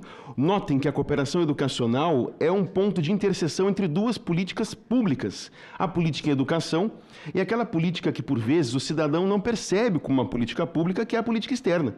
Mas, evidentemente, que a política externa é direcionada para o bem do cidadão. E isso está na Constituição Federal. A cooperação educacional pode ser considerada como dentro dos princípios das relações internacionais do Brasil, se nós considerarmos ali no artigo 4º, inciso 2, a prevalência dos direitos humanos. Ora, direito à educação é um direito humano por excelência. E no inciso 9, a cooperação entre os povos para o progresso da humanidade. Pois bem, o Brasil coopera em educação porque é um dever que o Constituinte, portanto, que o cidadão brasileiro, por meio do Constituinte, assim estabeleceu. Para nós, é muito importante que nós recebamos estudantes internacionais, estudantes de países de língua portuguesa, para alcançar o primeiro objetivo que eu mostro nesta tela, a internacionalização em casa. E com isso, eu já respondo a parte da consulta que foi feita pelo Leandro, de Goiás, que mandou a pergunta pelo E-Cidadania, sobre quais são as iniciativas com os países lusófonos que podem oferecer o desenvolvimento da educação brasileira. Pois bem, aquelas iniciativas pelas quais recebemos estudantes internacionais enriquecem o nosso ambiente acadêmico, enriquecem a realidade do estudante brasileiro. Então, uma grande iniciativa sobre a qual falarei na sequência, o Programa de Estudantes Convênio, deve ser destacado. Nós queremos interiorizar a internacionalização. Não basta que um estudante cabo-verdiano, moçambicano, angolano venha para São Paulo, Porto Alegre ou Brasília. Ele deve ir para Dourados, deve ir para Mossoró, deve ir para cidades do interior, para enriquecer o ambiente acadêmico do Brasil como um todo. Nós devemos promover a mobilidade estudantil, sempre tendo em mente a importância de fomentar o fluxo das pessoas, a circulação das pessoas, sempre ciosos em evitar a fuga de cérebros. E nesse contexto eu quero destacar o Programa de Estudantes Convênio. Possivelmente a política pública brasileira mais longeva. Essa política pública existe desde 1965 e graças a ela nós recebemos estudantes internacionais nas nossas universidades. Com isso nós democratizamos o acesso à educação também aos estudantes dos países lusófonos. Nessa foto, todos são estudantes reais de universidades brasileiras e estudantes internacionais. Os objetivos, portanto, estão naquela área de interseção entre duas políticas públicas, a educacional e a política externa. Intensificamos os laços com as nações amigas, formamos recursos humanos para os países participantes do PECG. Contribuímos para internacionalizar o nosso ensino e expandimos o horizonte cultural dos brasileiros. Notem que o Programa de Estudantes Convênio abarca a graduação, o PECG, a pós-graduação, o PEC-PG, mas também a formação em língua portuguesa, o PEC-PLE, para aqueles estudantes que não são de países lusófonos. E aqui eu quero chegar com muito gosto a esse primeiro gráfico. Notem que em 26 anos, de 2000 a 2026, 51% dos estudantes internacionais do Programa de Estudantes Convênio vêm de países africanos de língua oficial portuguesa. De quase 16 mil estudantes, 51% vêm dos PALOPs e outros 27% vêm dos demais países africanos.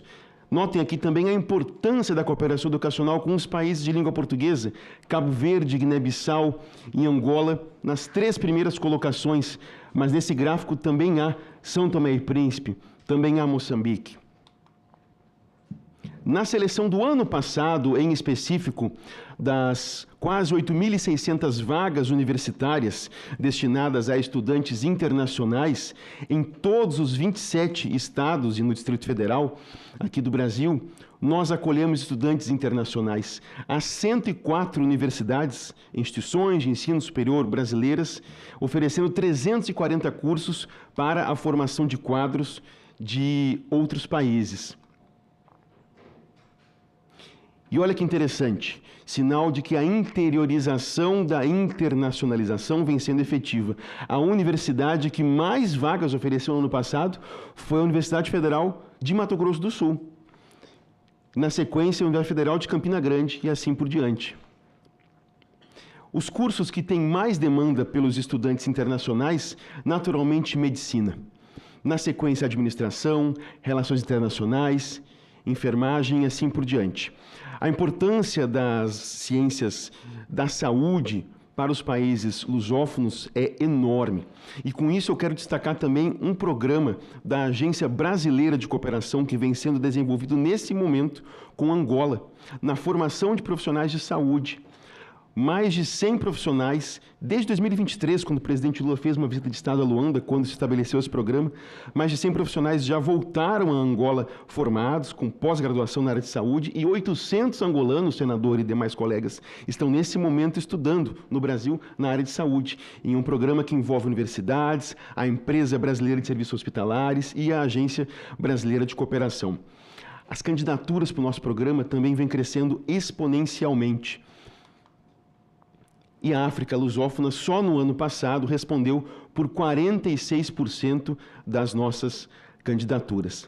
Eu quero saudar também a presença do meu amigo, colega, assessor internacional do Ministério da Educação, Felipe Heimburger, que na sequência imagino que vai falar do Fórum de Reitores Brasil-África, também deve abordar uma iniciativa linda que existe, que é a Universidade Internacional para a Integração Luso-Afro-Brasileira, a Unilab. Então, vou aproveitar o meu tempo também para comentar nesse mapa do nosso programa que nós já temos 55 países que enviaram no ano passado estudantes para fazer graduação no Brasil. Alcançamos 1.947 selecionados, ou seja, daqueles candidatos, quase 2.000 puderam vir para o Brasil. E dos mais selecionados no ano passado, novamente, os países de língua portuguesa, Guiné-Bissau, Angola, Cabo Verde, Moçambique, 4 países de língua portuguesa entre os 5 países com mais selecionados. O quinto é a República do Congo, onde meu amigo Felipe já trabalhou. E, finalmente, só dando um spoiler daquilo que o meu amigo vai comentar na sequência, há pouquíssimos dias, entre 25 e 27 de maio, aconteceu o primeiro Fórum de Reitores Brasil-África, aqui em Brasília. Entre universidades foram firmados 292 acordos, firmados ou negociados e, portanto, prestes para serem assinados. Vejam também a importância dos países de língua portuguesa nesse quadro. Cabo Verde foi o segundo país cujas universidades mais acordos firmou. Moçambique, o 4º país que mais acordos firmou. Também temos ali todos os demais PALOPs, nesses 292 países que firmaram acordos. Concluo a minha apresentação inicial com essa citação de João Guimarães Rosa, escritor, médico, diplomata, e que denomina o nosso Instituto Cultural Educacional. Mestre não é quem sempre ensina, mas quem de repente aprende. Nós, brasileiros, também aprendemos muito na cooperação educacional com os estudantes que vêm para cá, com os professores que vêm para cá, com os técnicos educacionais que vêm para cá, e estamos dispostos a cada vez mais fomentar a cooperação, enviando e recebendo estudantes, professores e técnicos. Perfeito. Não, mas em respeito aos demais colegas, senador, muito obrigado. Na sequência, eu estou à disposição para podermos debater, para falar de outras questões. Já que o senador me permite, eu tenho aqui nas perguntas do E-Cidadania também um comentário do Davi, de Mato Grosso, que ele fala em como a cooperação entre países lusófonos pode garantir educação de qualidade, reduzir desigualdades e ampliar o direito à educação de todos. Eu entendo que eu já comentei, em linhas gerais, como isso pode ser feito, sobretudo por meio de um programa, como o Programa de Estudantes Convênio. Mas iniciativas também na área de cooperação técnica são fundamentais para isso. Comentei aquela na área de saúde, com Angola, mas eu poderia comentar também do Centro de Formação Profissional Brasil São Tomé e Príncipe, que está na sua segunda fase e vem consolidando o ensino técnico profissional em São Tomé e Príncipe. É uma iniciativa inédita de uma escola, um centro de formação que associa o ensino médio ao ensino técnico. Poderia falar também de Timor-Leste, que eu acabei não mencionando ainda, foquei nos países africanos de língua portuguesa, mas no Timor, rapidamente eu menciono 4 iniciativas muito importantes na área de cooperação técnica em educação. Primeiro, a criação do mestrado em educação na Universidade Nacional Timor-Leste. É o primeiro mestrado em educação do país. Segundo, uma iniciativa de formação de professores de língua portuguesa em Timor-Leste, para que, na sequência, terceira iniciativa, nós possamos fortalecer o uso do português na administração pública timorense.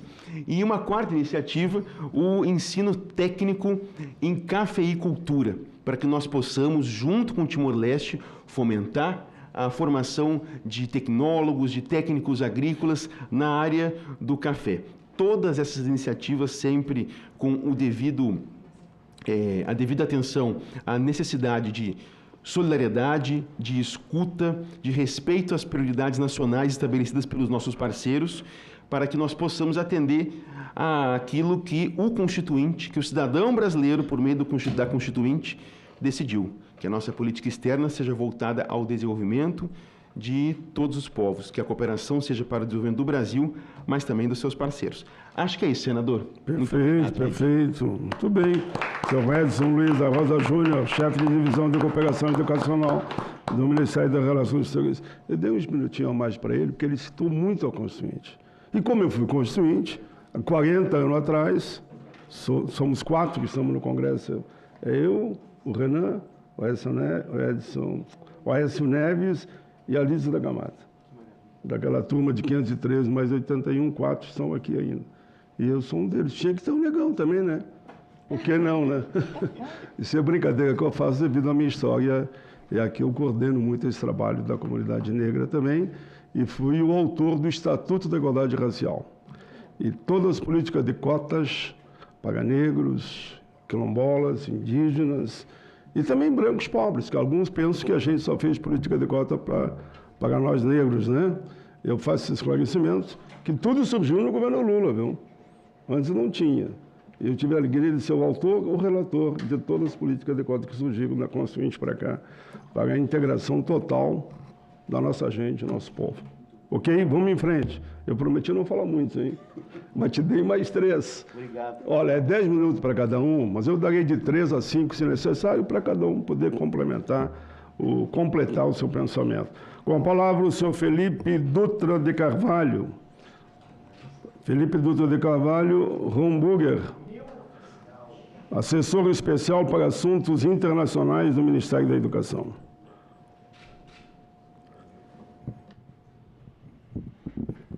Bom dia. Bom dia a todas as pessoas presentes, excelentíssimo senador Paulo Paim. Eu queria dizer, em nome do ministro da Educação, Leonardo Barquini, também em nome do nosso ex-ministro Camilo Santana, que o senhor tem sido um parceiro fundamental do MEC há muito tempo. Eu diria mais do MEC e das associações, dos sindicatos. Então, muito orgulho de estar presente aqui. Também queria saudar a Andressa Pelanda, coordenadora geral da Campanha Nacional pelo Direito à Educação. Queria saudar meu colega e amigo Edson, né? Nós temos trabalhado juntos com o MEC e o Ministério da Educação.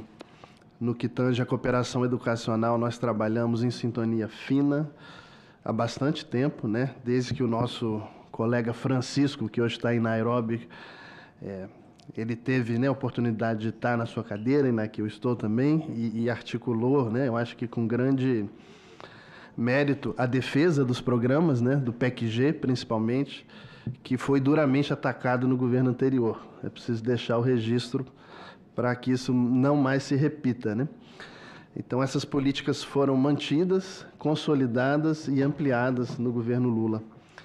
E aí a cooperação com a África, e muito em especial com os países africanos de língua portuguesa, é uma prioridade, né? E aí eu queria saudar os colegas de Angola, queria saudar os colegas de Cabo Verde, de Guiné-Bissau, de Moçambique, e dizer que amanhã, no MEC, pela manhã, nós estaremos à disposição para recebê-los e fazer um pouco, assim, uma visitas, né, nas secretarias que nós temos, né? Secretaria de Educação Básica, Secretaria de Educação Superior, Secretaria de Educação Profissional e Tecnológica e na própria assessoria internacional.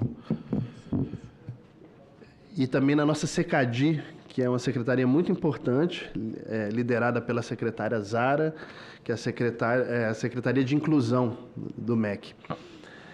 Eu queria, pegar o bastão que o Edson gentilmente me cedeu e falar do Fórum de Reitores, que foi organizado pelo MEC, pela CAPES, pela Andifes, com apoio do MRE, e ele conseguiu reunir 80 universidades do continente africano, 66 reitores, com mais de 100 universidades brasileiras, universidades federais, universidades comunitárias e universidades estaduais.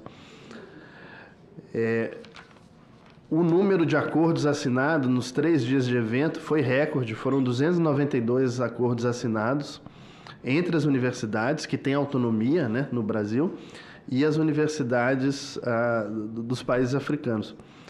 Ruanda teve 36 acordos, foi o recorde, assim. Cabo Verde, 33 acordos assinados com universidades brasileiras. Moçambique, 24. Guiné-Bissau, 21. São Tomé e Príncipe, 5. Angola, 3. Deixa eu ver se eu consigo passar aqui.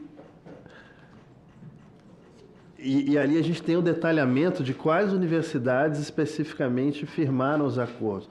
Por exemplo, no caso de Angola, foi a Universidade Católica de Angola, com a Universidade Federal de Pernambuco e a Universidade Federal do Rio Grande do Norte. E a Universidade de Lusíada de Angola, com a Universidade Federal de Uberlândia. Eu não vou ler todo, mas, por exemplo, Cabo Verde, que tinha uma delegação muito importante, né? Universidade de Cabo Verde, Universidade de Santiago, Universidade Técnica do Atlântico, Universidade Jean Piaget de Cabo Verde. Você vê que eles firmaram dezenas de acordos com universidades brasileiras, principalmente na área de agricultura, senador, mas também na área de saúde, na área de transformação digital e inteligência artificial aplicada à educação, também a área de humanidades, ensino da história do continente africano, que, aliás, é lei no Brasil agora, prática de memórias compartilhadas, enfim. Guiné-Bissau também firmou acordos importantes, a Universidade Amílcar Cabral e a Universidade Católica da Guiné-Bissau. Moçambique, né? Universidade Católica de Moçambique, Universidade Eduardo Mondlane, Universidade Pedagógica de Maputo, Universidade Pungue, Universidade Rovuma, e todas elas firmaram acordos muito importantes com as universidades brasileiras. O acordo começa no memorando de entendimento mais geral, algumas já conseguiram definir um plano de trabalho, que aí estabelece uma agenda, né, para a cooperação, que envolve, em geral, mobilidade, né? Troca, os professores vão e os professores vêm, né? E depois os mestrandos e os doutorandos, né? E eu acho que, para coroar tudo isso, aconteceu o anúncio pela CAPES de um programa de mobilidade acadêmica que chama CAPES Brasil-África, CAPES Move África. O edital está em fase de conclusão, né, em análise pela Conjur na CAPES, mas vão ser oferecidas 2.600 vagas para mestrado sanduíche e doutorado sanduíche, vagas de curta duração, de 2 a 6 meses, nos dois sentidos. Então, tanto os mestrandos e doutorandos brasileiros irão para a África, quanto os mestrandos e doutorandos africanos virão para o Brasil. É um programa inédito e reflete o compromisso da CAPES, do MEC e do governo Lula de promover a internacionalização das universidades brasileiras com foco na África. Acho que esse é o grande diferencial, né? De cooperação sul-sul e de cooperação para o desenvolvimento naquele tripé que a gente conhece tanto, mas que é tão difícil de aplicar, né? Que é pesquisa, ensino e extensão, né? Então, a pesquisa, tanto na graduação quanto na pós, principalmente na pós, o ensino, e a extensão, que é fazer com que os saberes, né, e as tecnologias que são desenvolvidas na universidade cheguem à sociedade, né? Acho que esse é um grande desafio. Eu queria mencionar que não teria sido possível esse fórum sem o apoio da Andifes e da Segrifes e sem o apoio da Associação de Universidades Africanas e sem o apoio do FARA, que é o Forum for Agricultural Research in Africa, né? E também esse fórum teve uma carta política no final, senador, o reitor Jorge Ferrão, da Universidade de Maputo, foi o porta-voz, ele leu junto com a reitora Sandra, né, da UFMG, do Enlaces, né? Então eles fizeram a leitura no encerramento, foi um momento muito bonito. Mas eu não queria falar só de educação superior, eu queria falar um pouco de EJA, Educação de Jovens e Adultos, de educação profissional e tecnológica. Então eu queria passar para o outro arquivo.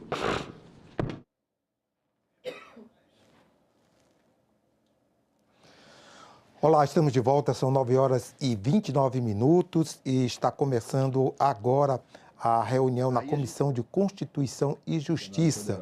O primeiro item da pauta é a proposta de emenda à Constituição que regulamenta o regime jurídico aplicável ao Banco Central.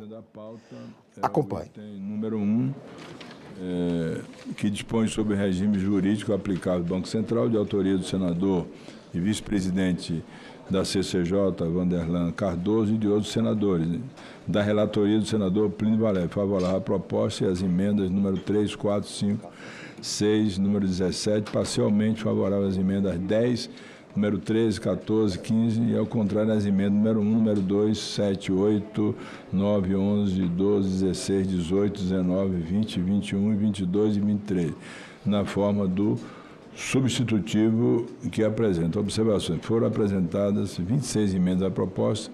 Em 18 de 6 de 2024, foi realizada a audiência pública para instrução da matéria. Foi apresentado o voto em separado de autoria do senador Rogério Carvalho, o qual foi lido em 10 de 7 de 2024. Em 20 de 5 de 2026, a presidência concedeu vistos coletivos da matéria, nos termos regimentais, de acordo com o regimento do Senado Federal. Em 21 de 5 de 2026, foi apresentada a emenda número 24, de autoria do senador veneziano Vital do Rego, dependendo de relatório. Em 10 de 6, foi apresentada a emenda número 25, de autoria da senadora Roberta Scioli, e a emenda número 26, substitutivo, de autoria do senador Jacques Wagner, ambos dependendo de relatório. Concedo a palavra ao senador Plínio Valério para proferir seu relatório sobre as emendas 24 a 26. Eleitor. Presidente Otto, obrigado, mas eu não posso começar a minha fala sem tecer elogios ao presidente da CCJ. Nos últimos tempos a gente tem convivido bastante, senador Otto, senador e eu, os Vanderlan, às vezes, e a participação do senador Otto, ela foi primordial, não só na condução, independente, exemplar, mas, sobretudo, no aconselhamento. Toda e qualquer emenda que chegava, todo e qualquer argumento que chegava, eu conversava com o senador Otto Alencar. Portanto, me permita, eu não sou dado a tantos elogios, mas seria injustiça minha não reconhecer isso. E autor da PEC, meu amigo senador Vanderlan, uma PEC, eu digo até que antecipou a que eu apresentaria, mas veio de você, veio muito boa, e a gente lidou esses 2 anos e 6 meses, eu até perdi a conta disso. E até onde eu sei também, em se tratando de PIX, o presidente Lula gosta desse tema PIX e não por nenhum minuto quis atrapalhar nessa situação. Então, dito isso, eu passo as minhas considerações. Já foi lido aqui o relatório apresentado, então 2 emendas surgiram agora. Uma do meu amigo senador veneziano Vital do Rego. Acaba de chegar uma, tem 3. Eu vou à consideração de por que eu rejeitei a emenda do meu amigo senador veneziano Vital do Rego. A emenda número 24, de autoria do senador veneziano Vital do Rego, propõe explicitar que a autonomia técnica, operacional, administrativa, orçamentária e financeira conferida ao Banco Central pela PEC 65/2023 não afasta a atuação da Advocacia Geral da União. Esse foi o grande argumento dele. A justificativa da proposta baseia-se na preocupação de que a transformação do Banco Central em entidade pública de natureza especial, desvinculada de Ministério e outros órgãos da administração pública, possa abrir espaço para interpretações que permitam a construção de uma estrutura jurídica própria e independente. Entretanto, a proposta se afasta dos objetivos centrais da PEC 65, de autoria do senador Vanderlan Cardoso. A finalidade da reforma é conferir ao Banco Central um grau mais elevado de autonomia institucional, compatível com a relevância de suas funções, com as melhoras práticas observadas entre a autoridade monetária independente. A vinculação obrigatória à AGU, e é isso que pretende o meu amigo senador veneziano, também reduz, por isso o argumento de rejeitar, reduz a flexibilidade institucional da autoridade monetária. Ao elevar a matéria ao texto constitucional, a emenda impede que futuras reformas aperfeiçoem a estrutura jurídica do Banco Central para adequá-las às transformações do sistema financeiro e às exigências crescentes na regulação bancária e do mercado de capital. Além disso, a experiência internacional demonstra que a autonomia dos bancos centrais não se limita à condução de política monetária. Instituições como o Banco Central Europeu, dos Estados Unidos, da Inglaterra, dispõem de estruturas jurídicas próprias que atuam diretamente na formulação regulatória, na defesa institucional e na condução de litígios estratégicos. Também eu argumento para rejeitar que, no caso brasileiro, o Banco Central já conta com uma procuradoria especializada e plenamente capacitada para lidar com questões monetárias, bancárias e financeiras.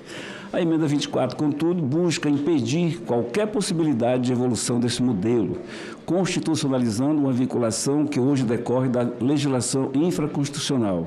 Em vez de ampliar a autonomia da instituição, a proposta restringe suas possibilidades de desenvolvimento institucional. Em síntese, a emenda número 24 introduz limitação incompatível com o propósito da PEC 65 de 2023, a preservar de forma obrigatória a vinculação jurídica do Banco Central à AGU, reduz a autonomia organizacional de autoridade monetária, restringe sua flexibilidade institucional futura e enfraquece a coerência do modelo de independência pretendido pela proposta. Por essas razões, a emenda não contribui para o fortalecimento institucional do Banco Central e merece ser rejeitada. Eu vou para outras emendas, presidente. A outra emenda da senadora Roberta Accioli foi apresentada nesta data, 10 de junho de 26, a emenda número 25, de autoria da senadora Roberta Accioli, que deve ser rejeitada por desvirtuar o objeto central da PEC 65/23, que trata da autonomia institucional do Banco Central e não da reorganização do sistema de supervisão financeira brasileiro. A proposta promove a incorporação da SUSEP ao Banco Central, introduzindo mudanças estruturais complexas que extrapolam o escopo da matéria originalmente debatida. Além disso, a fusão de competência regulatória demanda análise específica e aprofundada, incompatível com a finalidade da PEC. A medida também pode gerar riscos operacionais e institucionais durante a transição entre os órgãos. Por essas razões, a proposta deve ser discutida em iniciativa legislativa própria e não no âmbito da PEC 65, por isso foi rejeitada. sobre a justificativa diz que registra. Do Jacques Wagner.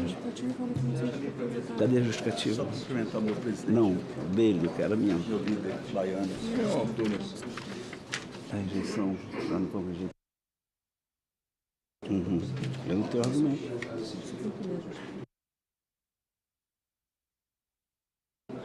A outra emenda é do senador Jacques Wagner, que na sua justificação diz: a emenda busca conferir ao banco. Isso é o teor da emenda do senador Jacques Wagner.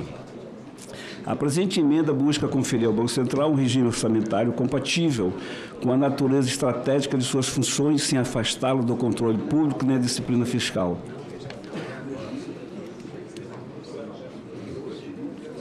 Ao prever orçamento próprio, custeado por receitas financeiras da própria instituição, submetido à lei orçamentária anual e previamente aprovado pelo Conselho Monetário Nacional, a proposta procura assegurar maior previsibilidade para despesas correntes de pessoal e de capital, preservando limites anuais para a despesa total e para a despesa de pessoal.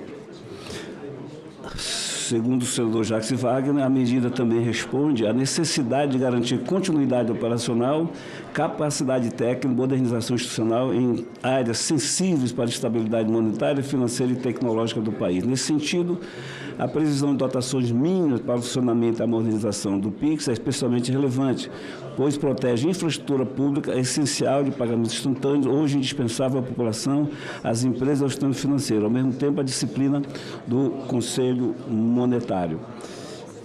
Li aqui o principal da justificação do senador Jacques Wagner, mas vou ao mérito e por que eu devo rejeitá-la. Quanto ao orçamento, a PEC já contempla. O Banco Central vai dizer o que precisa, o Conselho Monetário Nacional vai dizer o que precisa, mais IPCA 2,5% corrigido. O Conselho Monetário Nacional aprova e manda para o Senado, para a comissão temática. Portanto, essa preocupação do senador já está contemplada.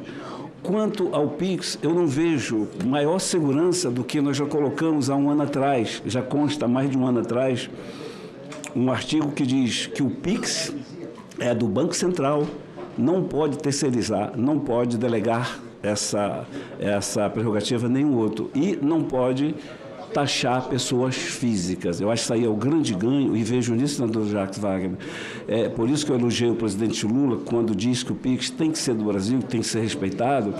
Nada melhor do que colocar na Constituição. Então isso a gente já contempla, por isso a emenda também foi rejeitada. Relatório, presidente. Agradeço a Vossa Excelência o relatório e coloco a matéria em discussão. Presidente, eu reconheço todo o trabalho feito pelo relator. Essa matéria vem sendo discutida há um tempo bastante longo. Eu só recebi anteontem à noite, 10 horas, que eu remeti a Vossa Excelência, essa emenda que foi apresentada, que na verdade é a posição de governo sobre o Banco Central. Ela foi escrita a várias mãos, entre o próprio presidente do Banco Central, evidentemente que participou, o ministro do Planejamento, Moretti, e o ministro da Fazenda, Dario Duriga. Eu sei que ela já está há um tempo longo, e o ministro me pediu se poderia ganhar mais uma semana, na medida que ele só se transformou em ministro há 2 meses, no sentido de querer discutir mais alguns pontos. Eu reconheço que houve nesse período toda a evolução, com emenda inclusive feita pelo próprio advogado-geral da União, no sentido de superar o quesito.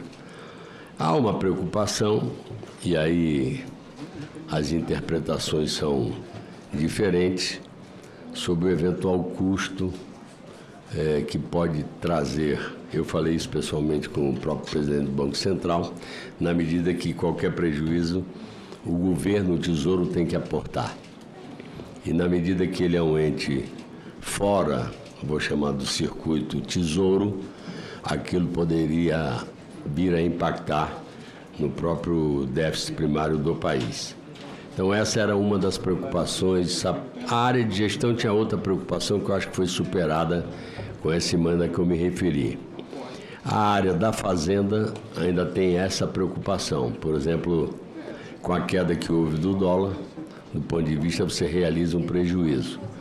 Você teria que aportar. Se você aporta para fora do Tesouro, ou seja, você tem que fazer esse aporte. Eu até quando conversei com o presidente do Banco Central, ele disse, se for preciso, bote-se uma emenda que o prejuízo não terá que ser coberto pelo Tesouro. Eu confesso que não sei se acabou sendo acolhido ou não esse detalhe no seu relatório. É óbvio que, se for votado aqui e aprovado, ainda vai para o plenário, nós ainda temos tempo de eventual ajuste disso aí. Mas eu só estou querendo registrar a posição de governo.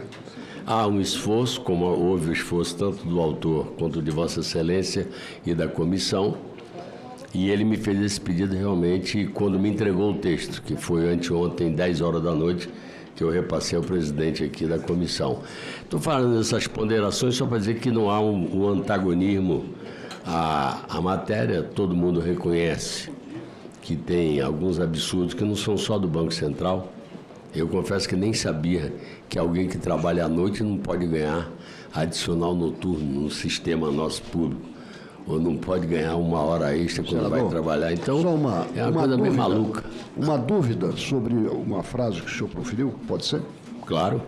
Quando a Fazenda, o Tesouro, lhe diz, se houver prejuízo, que ele não seja lançado à conta do Tesouro. Isso. Ele quis dizer isso materialmente, ou seja, quem é que vai pagar o prejuízo, ou se isso vai ser contabilizado como déficit primário. Para o déficit. Eu acho que é mais uma questão contábil do que o ressarcimento ou a cobertura do prejuízo, né? É. Não, é óbvio que quando eu falo com o Galipa, ele diz, eu posso pagar isso com minha conta... Pois não, mas, então isso é uma frase que deve ser entendida do ponto de vista orçamentário e contábil. Quer dizer, este prejuízo... É que o mercado olha para o contábil. Exato. Isto aí não é déficit primário. Mas foi isso que ele pediu. Eu acho ponderado e correto. Me permita só, senador Mijax, hoje, para que a população entenda o que a gente está tratando desse assunto aqui, é assim, o Banco Central tem lucro, Tesouro. O Banco Central tem prejuízo, aí vem parte daqueles lucros que ele deu várias vezes para cobrir o prejuízo do Banco Central. Hoje é assim, nunca causou frisson nenhum no mercado financeiro. Então, é simples, lucro vai semestral, me parece, vai para o Tesouro Nacional. Prejuízo, o Tesouro repõe. Só porque a população entenda o que é que a gente está discutindo nesse momento. E, Jacques, eu vejo, se a questão é essa, eu acho que a gente pode discutir antes de ir para o plenário, essa questão com esse adendozinho aí. Eu acho que a casa me conhece o jeito que eu conduzo as coisas aqui. Eu não estou querendo botar procrastinação. Eu trouxe uma demanda do próprio ministro da Fazenda, que, óbvio, se debruça mais do que se debruçava antes, porque também, de qualquer forma, ele era o secretário executivo, é evidente que ele acompanhava todas as matérias. O protagonismo agora é dele, ele não é mais secretário executivo. Então, ele me fez essa demanda. Eu acho que a gente pode abrir esse espaço, uma vez votado e aprovado aqui, de até a gente sentar com ele e conversar se tem alguma coisa para levar a plenário. Acho importante para a nação, não só agora, a gente votar aqui, sair da CCJ, onde a gente já se encontra, e aproveitar que o senador Otto está presidindo a CCJ, a gente conseguir tirar daqui. Quando a gente fala protelar, já que você sabe que essa palavra é meio, mas olha só, se a gente não vota hoje, festa junina, Copa, a eleição, aí já era. Tá? Então, a gente precisa mesmo votar hoje. O Banco Central precisa, essa autonomia, ela fortalece não só o sistema financeiro brasileiro, traz segurança, traz muita segurança para todos nós, cidadãos comuns. Portanto, eu acho importante votar e a gente tratar disso no outro momento, depois de sair daqui. Não, então, eu só estou pontuando essas coisas exatamente para que a gente abra essa possibilidade pós-votação aqui de sentar para discutir. É nesse sentido que eu estou falando. Eu não vou aqui ficar mais uma vez impedindo isso, até porque tem que andar. O senador Otto já contribuiu muito, Vossa Excelência também, Vanderlan também. Senador Plínio, se Vossa Excelência aceitar, a gente pode suspender aqui por um tempo, para conversar com o senador Jacques Wagner e ver se pode realmente adequar alguma coisa nesse sentido. Mas, senador Ariovisto, pede a palavra. Peço sim, senhor presidente. Não, apenas para louvar tudo o que disse o Plínio, o que disse o Jacques, eu acho que estamos caminhando finalmente, depois de anos de luta, para um consenso. A diferença que o Jacques citou é tão pequena, é tão ínfima, que pode perfeitamente bem ser corrigida em plenário. Então não há por que tentar aumentar a negociação agora, já houve um tempo mais do que suficiente para a negociação e sempre fica para a última hora, e de formas que eu acho que esse assunto é relevante, é uma contribuição importante para o país, essa autonomia do Banco Central, importante essa defesa, agora colocando na Constituição a questão do PIX, que é brasileiro, que é nosso, que não pode ser privatizado, não é? Então eu acho que a proposta ela amadureceu, chegou a hora de ser votada e pode ser aprovada nessa comissão com tranquilidade e eventual pequeno ajuste tem ainda todo o tempo daqui até o plenário, que eu tenho certeza que o Plínio poderá conversar com o senador Jacques Wagner e fazer. Presidente Otto, respondendo a sua... Eu quero agradecer ao senador Ariovisto, concordo com as colocações dele, muito justas e corretas, e o senador Plínio deseja falar. Eu pergunto ao senador Jacques Wagner, mas deixa eu só clarear aqui. O prejuízo do BC ele vai ser coberto pela reserva de resultado que essa PEC está apresentando. Esse perigo não tem. Eu só queria fazer aqui uma coisa, Jacques. A gente vai ali, acerta, coloca, e a gente vota aqui, chega a um consenso aqui para a gente tirar daqui e não ter que discutir mais esse assunto no plenário. Vamos ali na sala, acertando, aí a gente não precisa mais do plenário, visto, porque aí não volta mais para cá. Eu tenho receio que se a gente... Pode dar um tempo aí, chega a ver ali, pode modificar a redação, eu suspendo, vai ali, resolve e volta, a gente vota. Porque, como o senador Ariovisto falou, a contribuição altera pouca coisa ainda, quase nada. Mas se ela pudesse ser feita... Presidente, agora... 15 minutos de prazo para o acordo e depois votamos. Pois é, a sugestão do senador Espiridião é bem correta. Se der Deus, se não der, vamos para o plenário. Vamos para o plenário. Não, deixa eu fazer uma ponderação. Evidentemente que quem domina mais essa matéria é a área da Fazenda. Eu não fico à vontade para em 15 minutos bater esse martelo. Aí eu prefiro que vote e depois... Hein?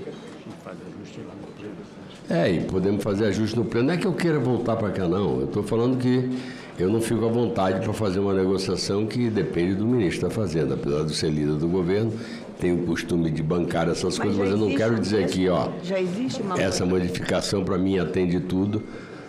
Eu prefiro que vote, então, o texto. Então, aí a gente precisa, eu visto, para uma maior garantia de que a gente vai avançar, que ao término da votação a gente peça regime de urgência para quebrar interstício, preciso 54 senadores, aí as emendas lá, são aprovadas lá, é um calendário especial que a gente está falando. Aí a emenda lá não precisa voltar para cá. Não, tudo bem, eu não estou... Aí dá tempo, hoje temos o dia todo. Você quer votar hoje no plenário? É possível regimentalmente. Bom. É possível. Eu, evidentemente, vou trabalhar com... Aí eu tenho que ser franco, eu vou ter que trabalhar com... Podia dar um tempo de 8 dias para plenário, para ver se ajusta o texto. Do que ela é. O problema, claro... Eu, pelo menos... Claro. Eu acho que... Repare, o ministro da Fazenda me pediu pelo menos uma semana. E é justo o que você está querendo, não é ilegal, tudo faz parte. Eu só tenho receio, Jacques, que nós estamos aí à véspera de festa junina, Copa do Mundo, semipresencial. Vai ter sessão? A não ser que a gente amarre aqui também, senador Otto, que na próxima sessão os maiores interessados virão para cá, porque senão vai cair de novo, vai chegar na eleição e nós não damos autonomia ao Banco Central. E as manobras são justas, tá, Jacques? Não tem nada de injusto aí e nem desleal. O que eu estou dizendo só é que eu não acho que para quem esperou 2 anos, uma semana é o fim do mundo, minha opinião. Eu estou pedindo isso porque estou correspondendo ao pedido do ministro da Fazenda. Não, uma semana é razoabilíssimo. Eu só tenho medo que não seja uma semana. Senador a gente pode Otto, fazer um calendário especial, Otto. então, já sai daqui com um calendário especial. Uma semana, 10 dias, não tem problema, 15 dias, desde que a gente vá nesses 15 dias. Por mim, tudo bem, eu também acho que não vai se chutear de infinito. Não, exatamente. É porque a última pedido de retirar de pauta demorou 2 anos. Não, eu não estou pedindo para retirar de pauta, não. Eu não estou dizendo... Eu só estou dizendo o seguinte, o interstício entre uma votação aqui hoje e o plenário é que eu estou falando de uma semana, 2 semanas. Beleza, só pra... eu vejo, desde que a gente faça um calendário especial, vai ser assim. Problema. Pô, né? O Emílio está falando que o parágrafo 7 já resolve o que já... Senador Otto, eu... Tereza Cristina está inscrita aqui já. Obrigada. Então eu aguardo. Eu sou a... Não, a senhora tem a palavra. Obrigada. É porque eu já tinha visto desculpe. Que a senhora tinha levantado a mão. Tá bom, eu que eu vi o senhor tão, assim, debruçado aqui na discussão. Não, só para contribuir também, porque eu acho que esse assunto... ele já amadureceu. Há quanto tempo eu já saí da CCJ, eu entrei na CCJ, saí da CCJ, voltei para a CCJ e nós estamos aqui nesse assunto. É um assunto importantíssimo para o país, né? A gente fazendo comparação com outros países do mundo, vê lá nos Estados Unidos, se não tivesse autonomia do Banco Central, aqui a autonomia ela tem sido fundamental. Não é a autonomia agora, é orçamentária e financeira, e ela precisa ser concluída para se ter uma autonomia definitiva. Então, esses pequenos ajustes, eu acho que vindo com acordo com o governo, né, eu acho, fechado esse acordo aqui, se é uma semana, 7 dias, eu acho justo, mas vamos fechar hoje esse acordo para que possamos votar aqui na CCJ e ir com um acordo fechado para o plenário. Então, é isso que eu gostaria de pedir a Vossa Excelência. Muito obrigada. Presidente, só deixa eu ler para você, houve esse artigo aqui que tinha me fugido e a assessoria mostra aqui. É o parágrafo 7º do artigo 1º. A lei disporá sobre o relacionamento financeiro entre o Banco Central e a União, observado que o balanço do Banco Central contemplará a constituição de reserva de resultado orientado, aí diz o que eu penso que o que você estava querendo. É o parágrafo 7 do artigo 1º. Está no texto? Está no texto. Pensei que você ia introduzir. Não, está no texto. O que não impede é aperfeiçoar. Eu quero dizer que, assim como o senador Otto Vanderlei, nós estamos abertos. A República merece todo o nosso carinho e respeito. Só que esse assunto, ou a gente faz isso agora, ou o Banco Central vai continuar correndo um risco enorme de não realizar a sua tarefa.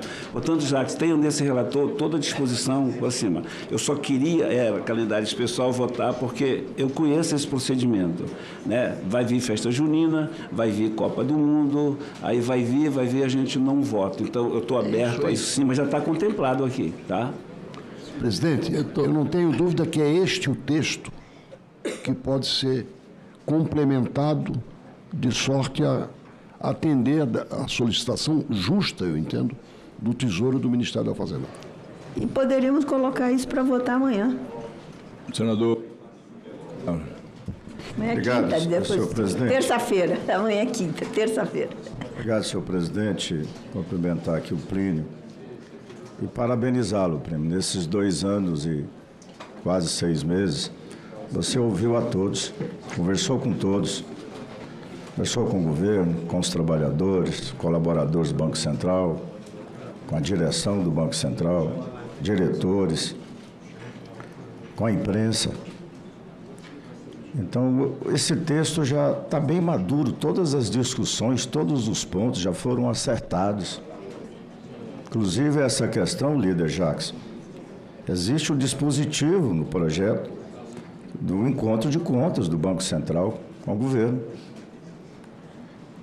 E precisa ser votado. Então, a minha sugestão, líder, que a gente vote. E a questão de urgência para o plenário, se vai votar hoje ou se é outro dia, é um passo em seguida depois da votação. A gente decide aqui, né? Mas devido já o trabalho que foi feito pelo relator, confesso a vocês aqui, e ao líder Otto, nosso presidente, se eu fosse relator, talvez eu não tivesse tanta paciência em discutir, né, como foi discutido por Vossa Excelência, senador Plínio.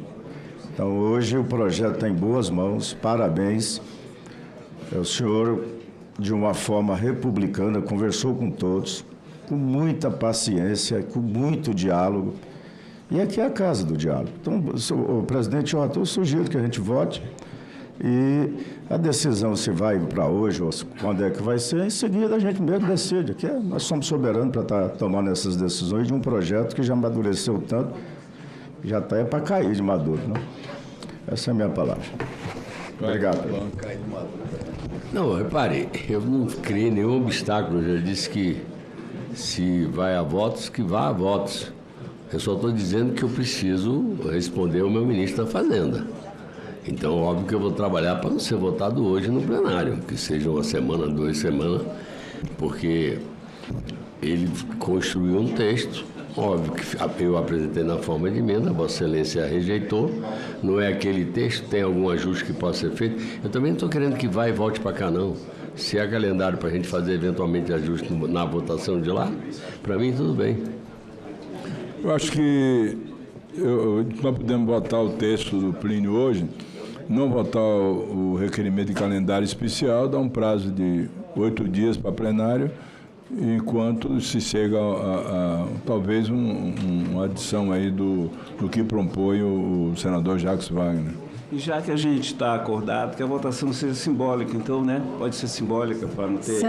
Senadora Tereza. Desculpe, mas só um problema. Semana que vem é semipresencial. Nós vamos votar uma PEC com...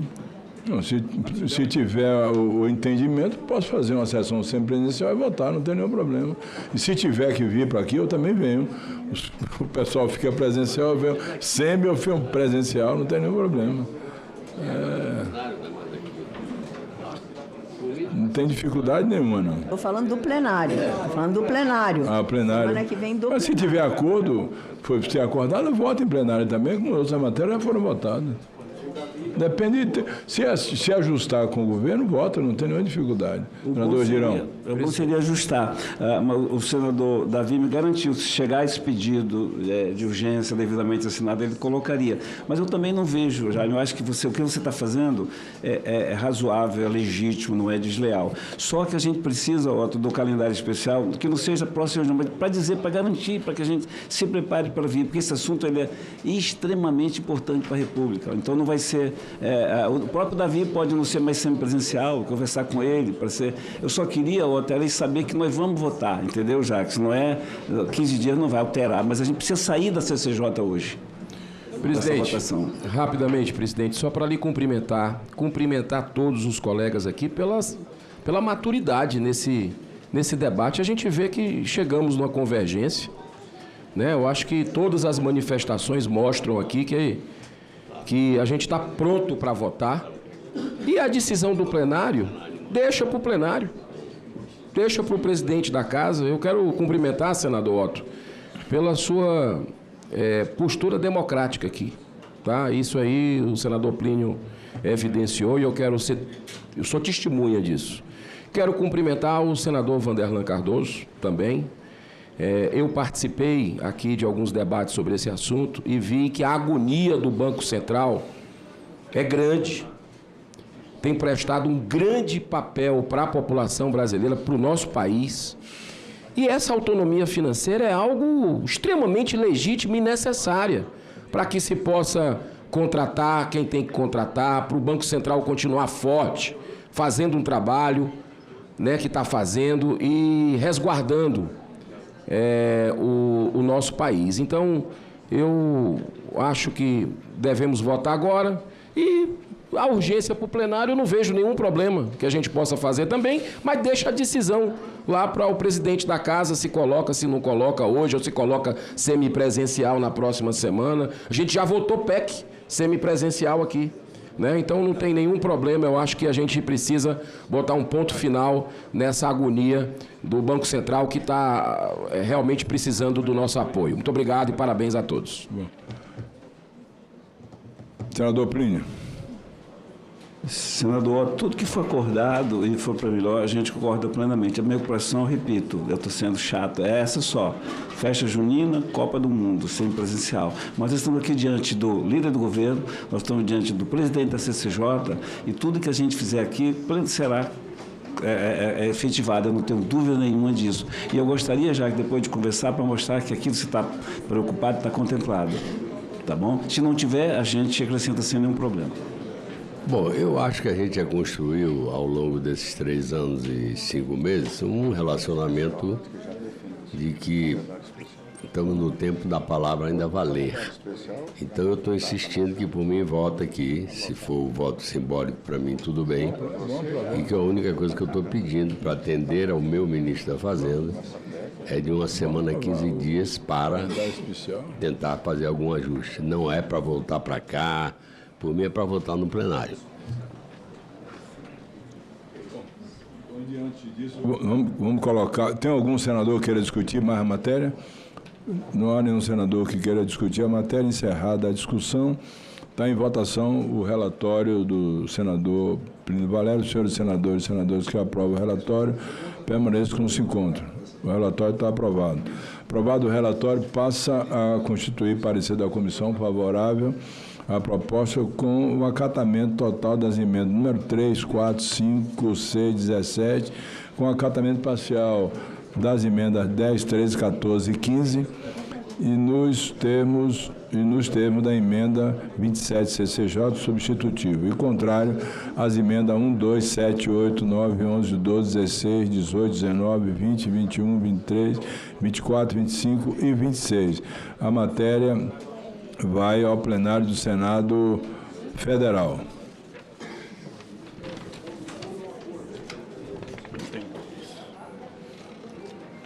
Presidente, só registrar esse momento histórico aqui que a CCJ acaba de fazer, de afirmar. O PIX, que é esse patrimônio nacional, que é a preocupação de todos nós, vai constar na Constituição, vai estar garantido na Constituição brasileira. Isso que a gente fez aqui é história. E mais, o cidadão comum, assim que essa PEC for aprovada definitiva, tem a certeza de que ele será jamais taxado. Isso é história que a gente acaba de fazer aqui no Senado. Portanto, está todo mundo aqui de parabéns.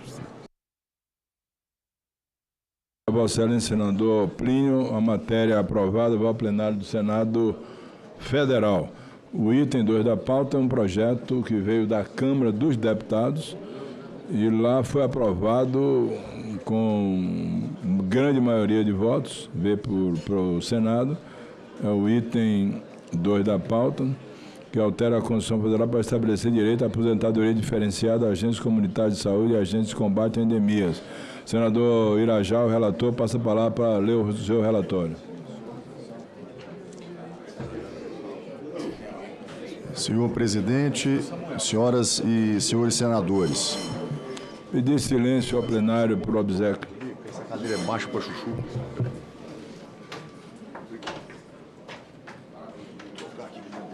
Cadeira é baixa. Pode ser. Senhor presidente, senhoras e senhores senadores, eu vou direto, presidente, à análise. Não se identifica impedimento decorrente das limitações circunstanciais previstas no parágrafo 1º do artigo 60 da Constituição Federal, nem hipótese de reprodução, na mesma sessão legislativa de matéria rejeitada ou ávida por prejudicada na forma do parágrafo 5º do mesmo dispositivo. No tocante às limitações materiais ao poder de reforma, a proposta não suprime nem esvazia a cláusula pétrea. Ao contrário, insere disciplina específica de proteção previdenciária e de organização funcional para agentes que desempenham atividades essenciais ao SUS, em linha com os objetivos constitucionais de promoção de saúde, redução de desigualdades e valorização do trabalho. Sobre o prisma da juridicidade, a via da emenda constitucional mostra-se adequada ao objeto da proposta. A PEC modifica diretamente comandos da Constituição referentes a regimes previdenciários previstos no artigo 40 e 201 e ao regime constitucional dos agentes comunitários de saúde e agentes de combate à endemia no artigo 198, além de estabelecer normas transitórias de implementação. Trata-se, portanto, de matéria cuja conformação em nível constitucional é compatível com a sua densidade normativa. Em relação à técnica legislativa, a proposição apresenta unidade temática suficiente. Todos os dispositivos convergem para um núcleo material claramente identificável. o regime jurídico, funcional e previdenciário dos agentes comunitários de saúde e agentes de combate à endemia, incluindo regras de transição, financiamento e medidas de implementação. O encadeamento entre os artigos 40, 198 e 201 da Constituição e as normas transitórias preserva coerência interna e atende às exigências de correlação temática. No mérito, a PEC 14 de 2021 revela-se oportuna e socialmente justificada. Os agentes comunitários de saúde e os agentes comunitários de combate às endemias exercem funções permanentes, territorializadas e diretamente vinculadas à prevenção de doenças, ao acompanhamento de famílias, à vigilância epidemiológica e à capilaridade do SUS. A experiência brasileira demonstra que tais categorias são decisivas para a atenção básica, especialmente em localidades vulneráveis e em contextos de emergência sanitária, como nós vivemos no período da pandemia do Covid. O reconhecimento constitucional explícito da atividade como essencial e exclusiva de Estado, acompanhado da vedação à terceirização e à contratação temporária fora de hipóteses emergenciais, contribuem para maior estabilidade institucional das políticas públicas de saúde. Destaca-se que a continuidade do vínculo com o território e com as famílias atendidas é elemento fundamental desse tipo de trabalho. No plano previdenciário, a fixação de requisitos diferenciados para a categoria encontra fundamento razoável na natureza das atividades desempenhadas e do mandamento já inscrito no parágrafo 10, no artigo 198 da Constituição Federal. A PEC avança ao explicitar, em sede constitucional, os parâmetros gerais dessa aposentadoria com disciplina aplicável tanto ao RPPS quanto ao RGPS, o que reduz assimetrias normativas e fornece maior segurança jurídica para agentes e principalmente para entes federativos. As regras transitórias propostas, por sua vez, procuram acomodar a heterogeneidade de situações existentes no país. Ao prever regras de transição, a PEC permite implementação gradual e evita soluções abruptas. Trata-se de técnica legislativa usual em reformas previdenciárias orientadas pela proteção da confiança e pela transição ordenada entre regimes. A comparação com o projeto de lei complementar PLP 185 de 2024 reforçam ainda mais o mérito e o quanto é factível a nossa PEC 14. O projeto de lei complementar já aprovado pelo Senado evidencia consenso institucional quanto à necessidade de concretizar a aposentadoria diferenciada dos agentes comunitários de saúde e os agentes de combate a endemias, com integralidade e paridade. A PEC, contudo, oferece soluções mais abrangentes, por enfrentar simultaneamente a moldura constitucional do benefício, as transições, o financiamento e a regularização de vínculos ainda inseguros em parte dos entes federativos. Não se trata de oposição entre os dois instrumentos, mas de reconhecimento de que a via constitucional pode conferir base mais estável e uniforme a direitos e deveres. A deliberação favorável à PEC 14, portanto, é compatível com a trajetória legislativa já construída pelo Senado em torno do tema. No que se refere aos efeitos fiscais e autorais, é natural que proposições dessa natureza demandem planejamento de implementação pelos entes e pela União. A própria PEC 14, entretanto, não ignora essa dimensão. Além de prever transições, estabelece assistência financeira complementar da União para compensar aumentos de despesas nos regimes próprios e aporte ao Fundo RGPS em razão das aposentadorias concedidas com fundamento na emenda.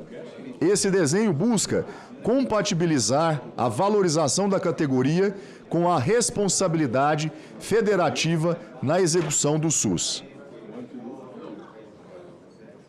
A previsão de participação financeira da União é coerente com o papel federal de coordenação e cofinanciamento de ações estruturantes do SUS. Ao explicitar mecanismos de compensação, a PEC reduz incertezas, que em muitos casos surgem precisamente quando novos encargos são reconhecidos sem disciplina normativa e suficiente.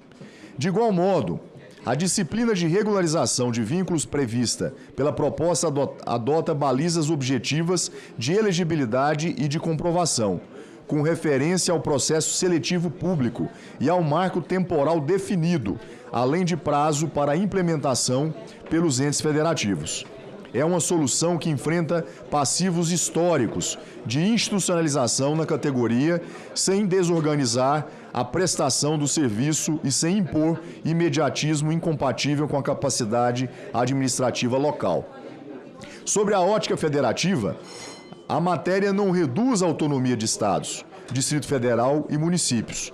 A autonomia dos entes subsiste na gestão administrativa e na edição da legislação local necessária à implementação, dentro dos parâmetros constitucionais fixados pelo Congresso Nacional.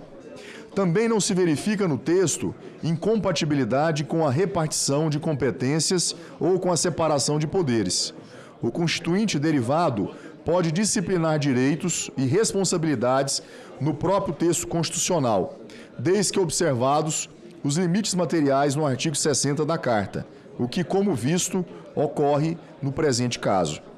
A opção por constitucionalizar determinados parâmetros revela decisão política legislativa legítima, especialmente quando se busca uniformidade nacional e estabilidade normativa, evitando fragmentação de normas no território e a rotatividade de recursos humanos.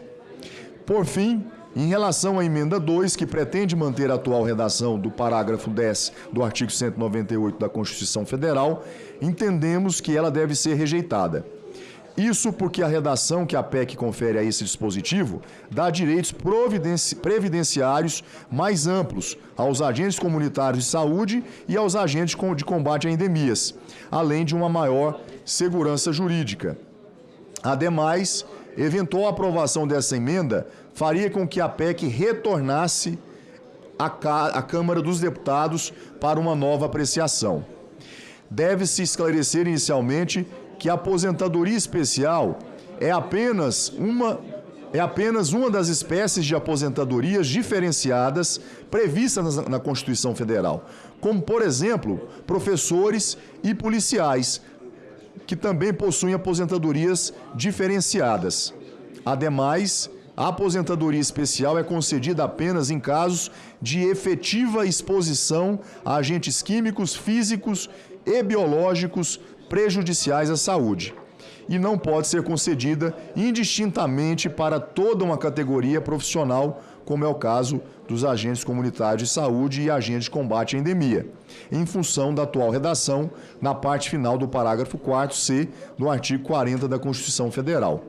Assim, se for mantida a atual menção à aposentadoria especial dos agentes comunitários de saúde e de combate a endemias, no parágrafo 10 do artigo 198 da Carta Magna, a concessão apenas poderá ser feita mediante regulamentação infraconstitucional e comprovação individualizada da efetiva exposição por laudo técnico de condições ambientais do trabalho.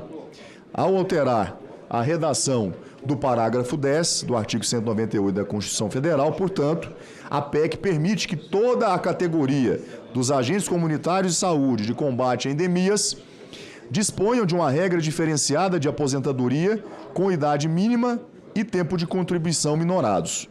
Além disso, não há qualquer impedimento para que haja também a regulamentação infraconstitucional de aposentadoria especial a ser concedida aos agentes comunitários de saúde e agentes de combate à endemia que comprovem efetiva exposição a agentes prejudiciais à saúde. O voto. Ante o exposto no que tange à admissibilidade, manifestamo-nos pela constitucionalidade, a juridicidade, a regimentalidade e a boa técnica legislativa da proposta de emenda à Constituição 14 de 2021, e, no mérito, pela sua aprovação e rejeição da emenda número 2. Senhor presidente, a nossa equipe do Legislativo fez questão de formular um pequeno resumo, uma página, que traz de uma maneira bem sucinta quais são os avanços que contemplam a nossa PEC 14.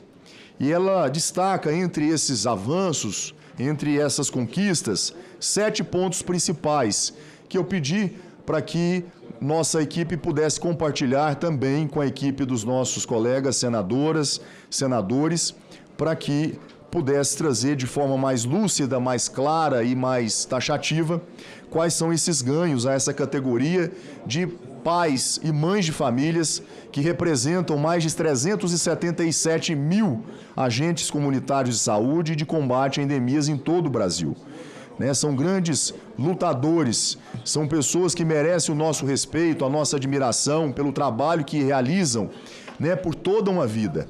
E que nos momentos mais difíceis, mais cruéis que nós já vivenciamos no passado recente, como foi o caso do enfrentamento do coronavírus, da pandemia do coronavírus, se não fosse a atuação, a dedicação, o empenho dos agentes nossos de saúde, nós não teríamos, infelizmente, o óbito de mais de 700 mil brasileiras e brasileiros. Nós teríamos ultrapassado a casa de milhões de vidas que teriam sido ceifadas e que, graças ao trabalho realizado por essa categoria, evitou que milhões de vidas pudessem nos deixar.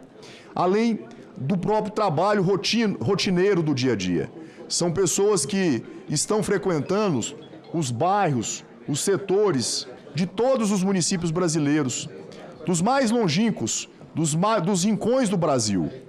Pessoas que estão convivendo e ali exercendo a atenção básica à saúde, a saúde preventiva principalmente. Então são uma categoria extremamente importante que desempenha um trabalho social, econômico, que merece o nosso reconhecimento e o nosso respeito. E é por isso que nós fazemos aqui esse apelo aos colegas senadores e senadores para que a gente possa aprovar esse reconhecimento a essa categoria. É isso que se trata essa PEC 14.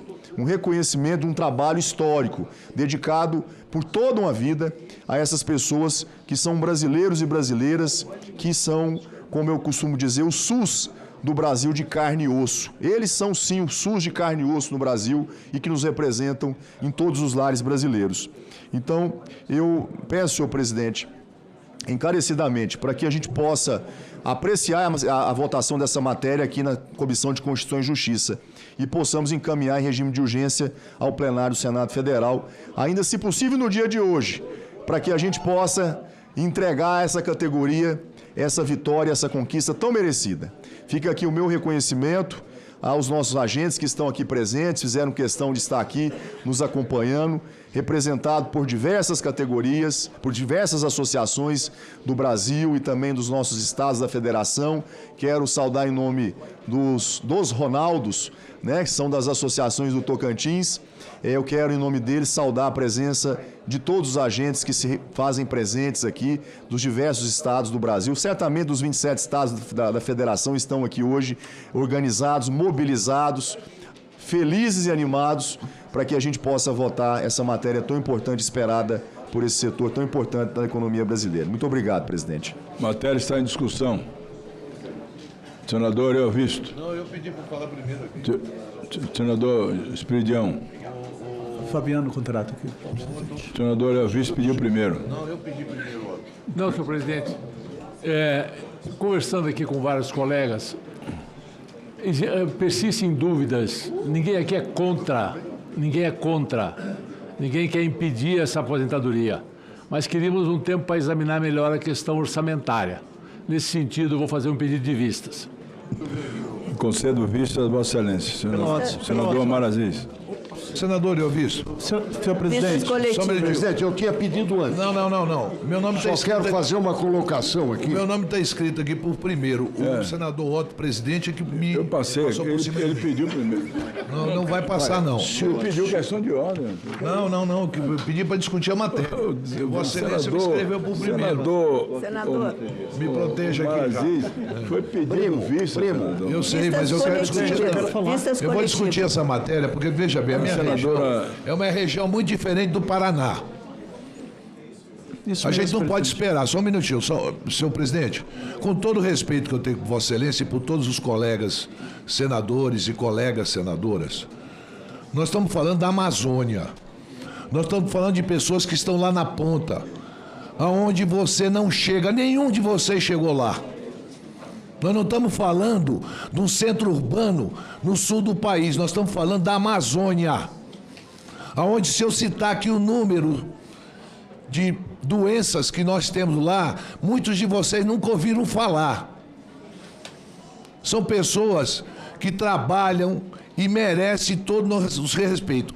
Vocês estão questionando, tem aqui uma matéria do agronegócio, que está todo mundo querendo votar, que tira bilhões e deixa de pagar muita coisa. E nós não vamos reconhecer o trabalho excepcional que esses agentes fazem. E estão pedindo para adiar essa votação, senhor presidente. Vossa Excelência é médico. Vossa Excelência sabe muito bem que em comunidades ribeirinhas tem pessoas, tem seres humanos que nunca viram um médico na vida, mas já viram um agente comunitário, um agente de endemias. São pessoas que estão lá para proteger e prevenir leishmaniose, uma série de doenças. Agora, pelo amor de Deus, nós não estamos falando de qualquer categoria. Nós não estamos falando de pessoas que ficam no ar-condicionado. Nós estamos falando de pessoas que pegam uma embarcação, estão sujeitas a pegar uma malária, a pegar leishmaniose, a pegar uma hepatite A, hepatite B. Nós estamos falando de pessoas que arriscam as suas vidas para tentar prevenir vidas de outras pessoas, de outros brasileiros. Eu faço um apelo a Vossa Excelência, senador Elvisto, para que a gente possa votar essa matéria hoje. Isso é urgente, urgentíssimo.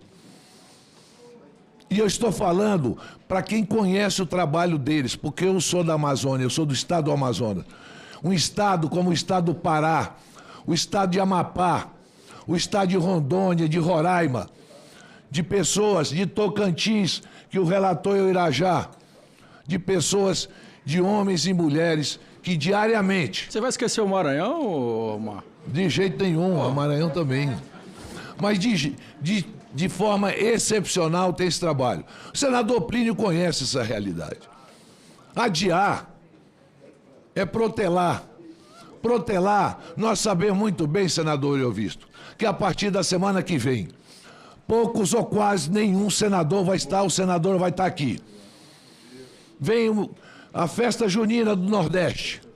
Vem a campanha de 54 senadores que são candidatos à reeleição. Isso vai estar esvaziado.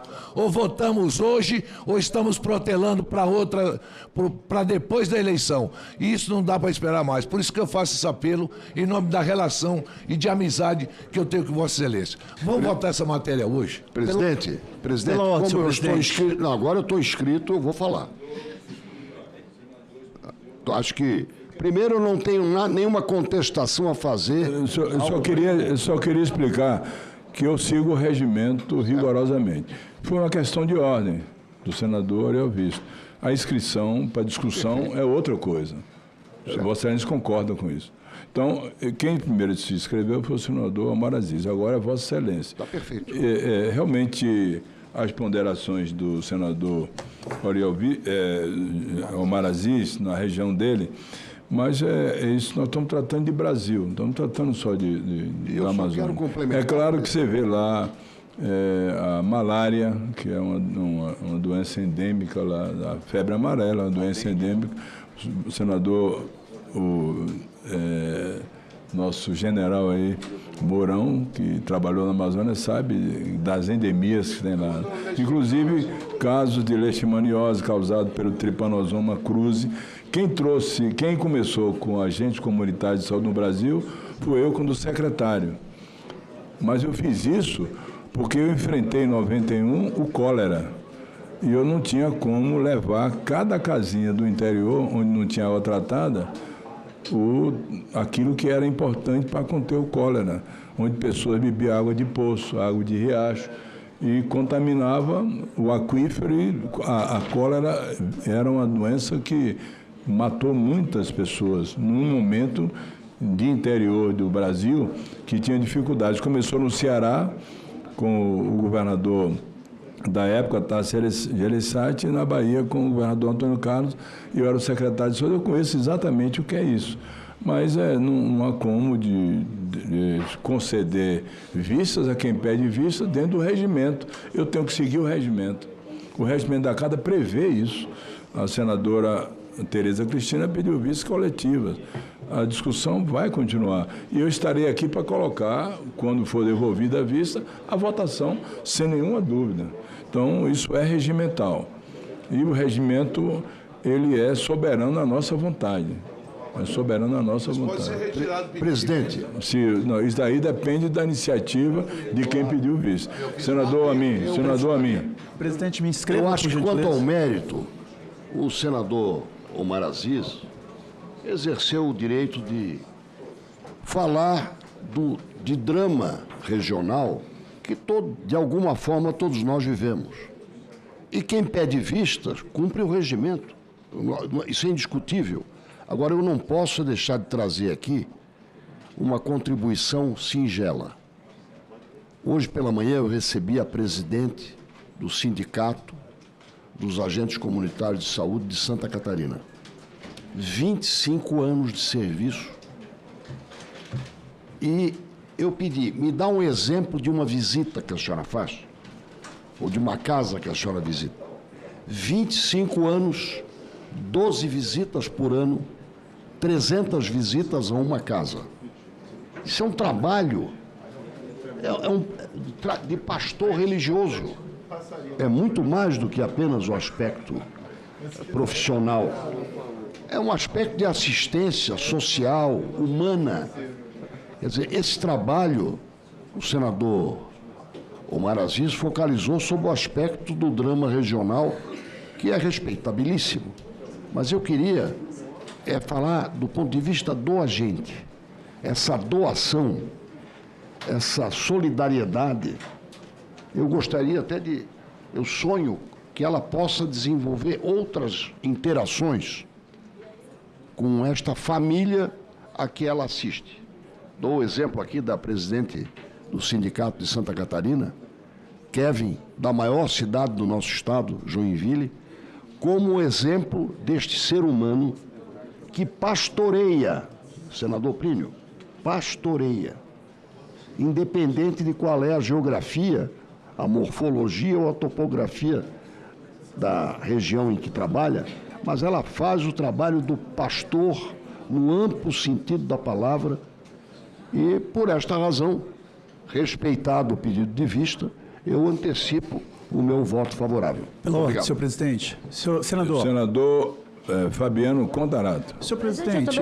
Estão inscritos senadores o Everton e, em seguida, a senadora Elisiane. Senhor presidente, eu quero aqui também fazer coro à voz do senador Omar Aziz. Eu queria só fazer uma reflexão com os colegas senadores e perguntar se os colegas sabem qual é a expectativa de vida de um brasileiro hoje. A expectativa de vida de um brasileiro hoje é 77 anos de vida. Mas de um agente comunitário de saúde, a expectativa de vida é de 60 anos de idade. Olha, nós estamos aprovando uma aposentadoria especial para uma pessoa que tem uma expectativa de vida totalmente diferente de qualquer outro trabalhador.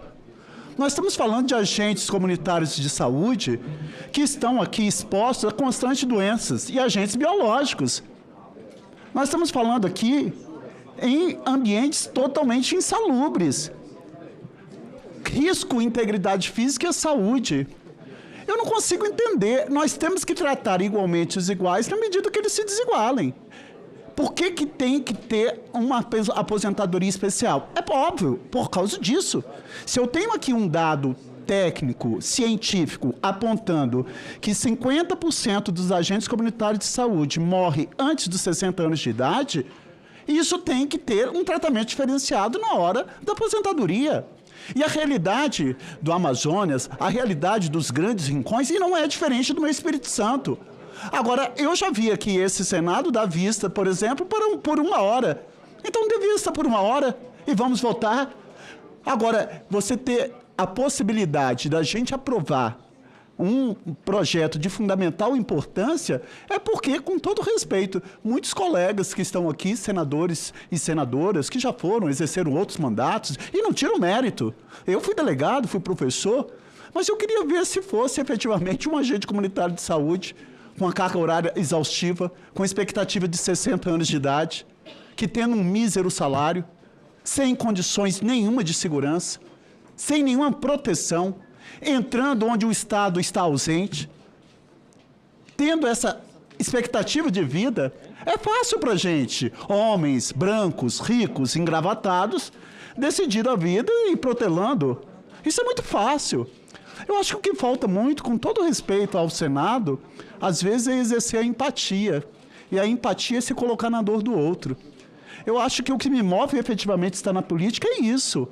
Olha, eu tenho a plena convicção do lado que eu escolhi. E aqui eu quero parabenizar o senador Irajá. Porque o que ele fez foi um trabalho técnico. O que ele fez foi um recorte socioeconômico de uma categoria que vem sendo vilipendiada. E é nesse contexto que eu faço esse apelo. Olha, para que nós vamos efetivamente pedir vista? Essa é uma casa democrática, vamos para o voto. Quem for contra, que vote contra. Coloque o seu rosto e seu nome e representando e falando, eu vou votar contra. Porque eu quero votar a favor.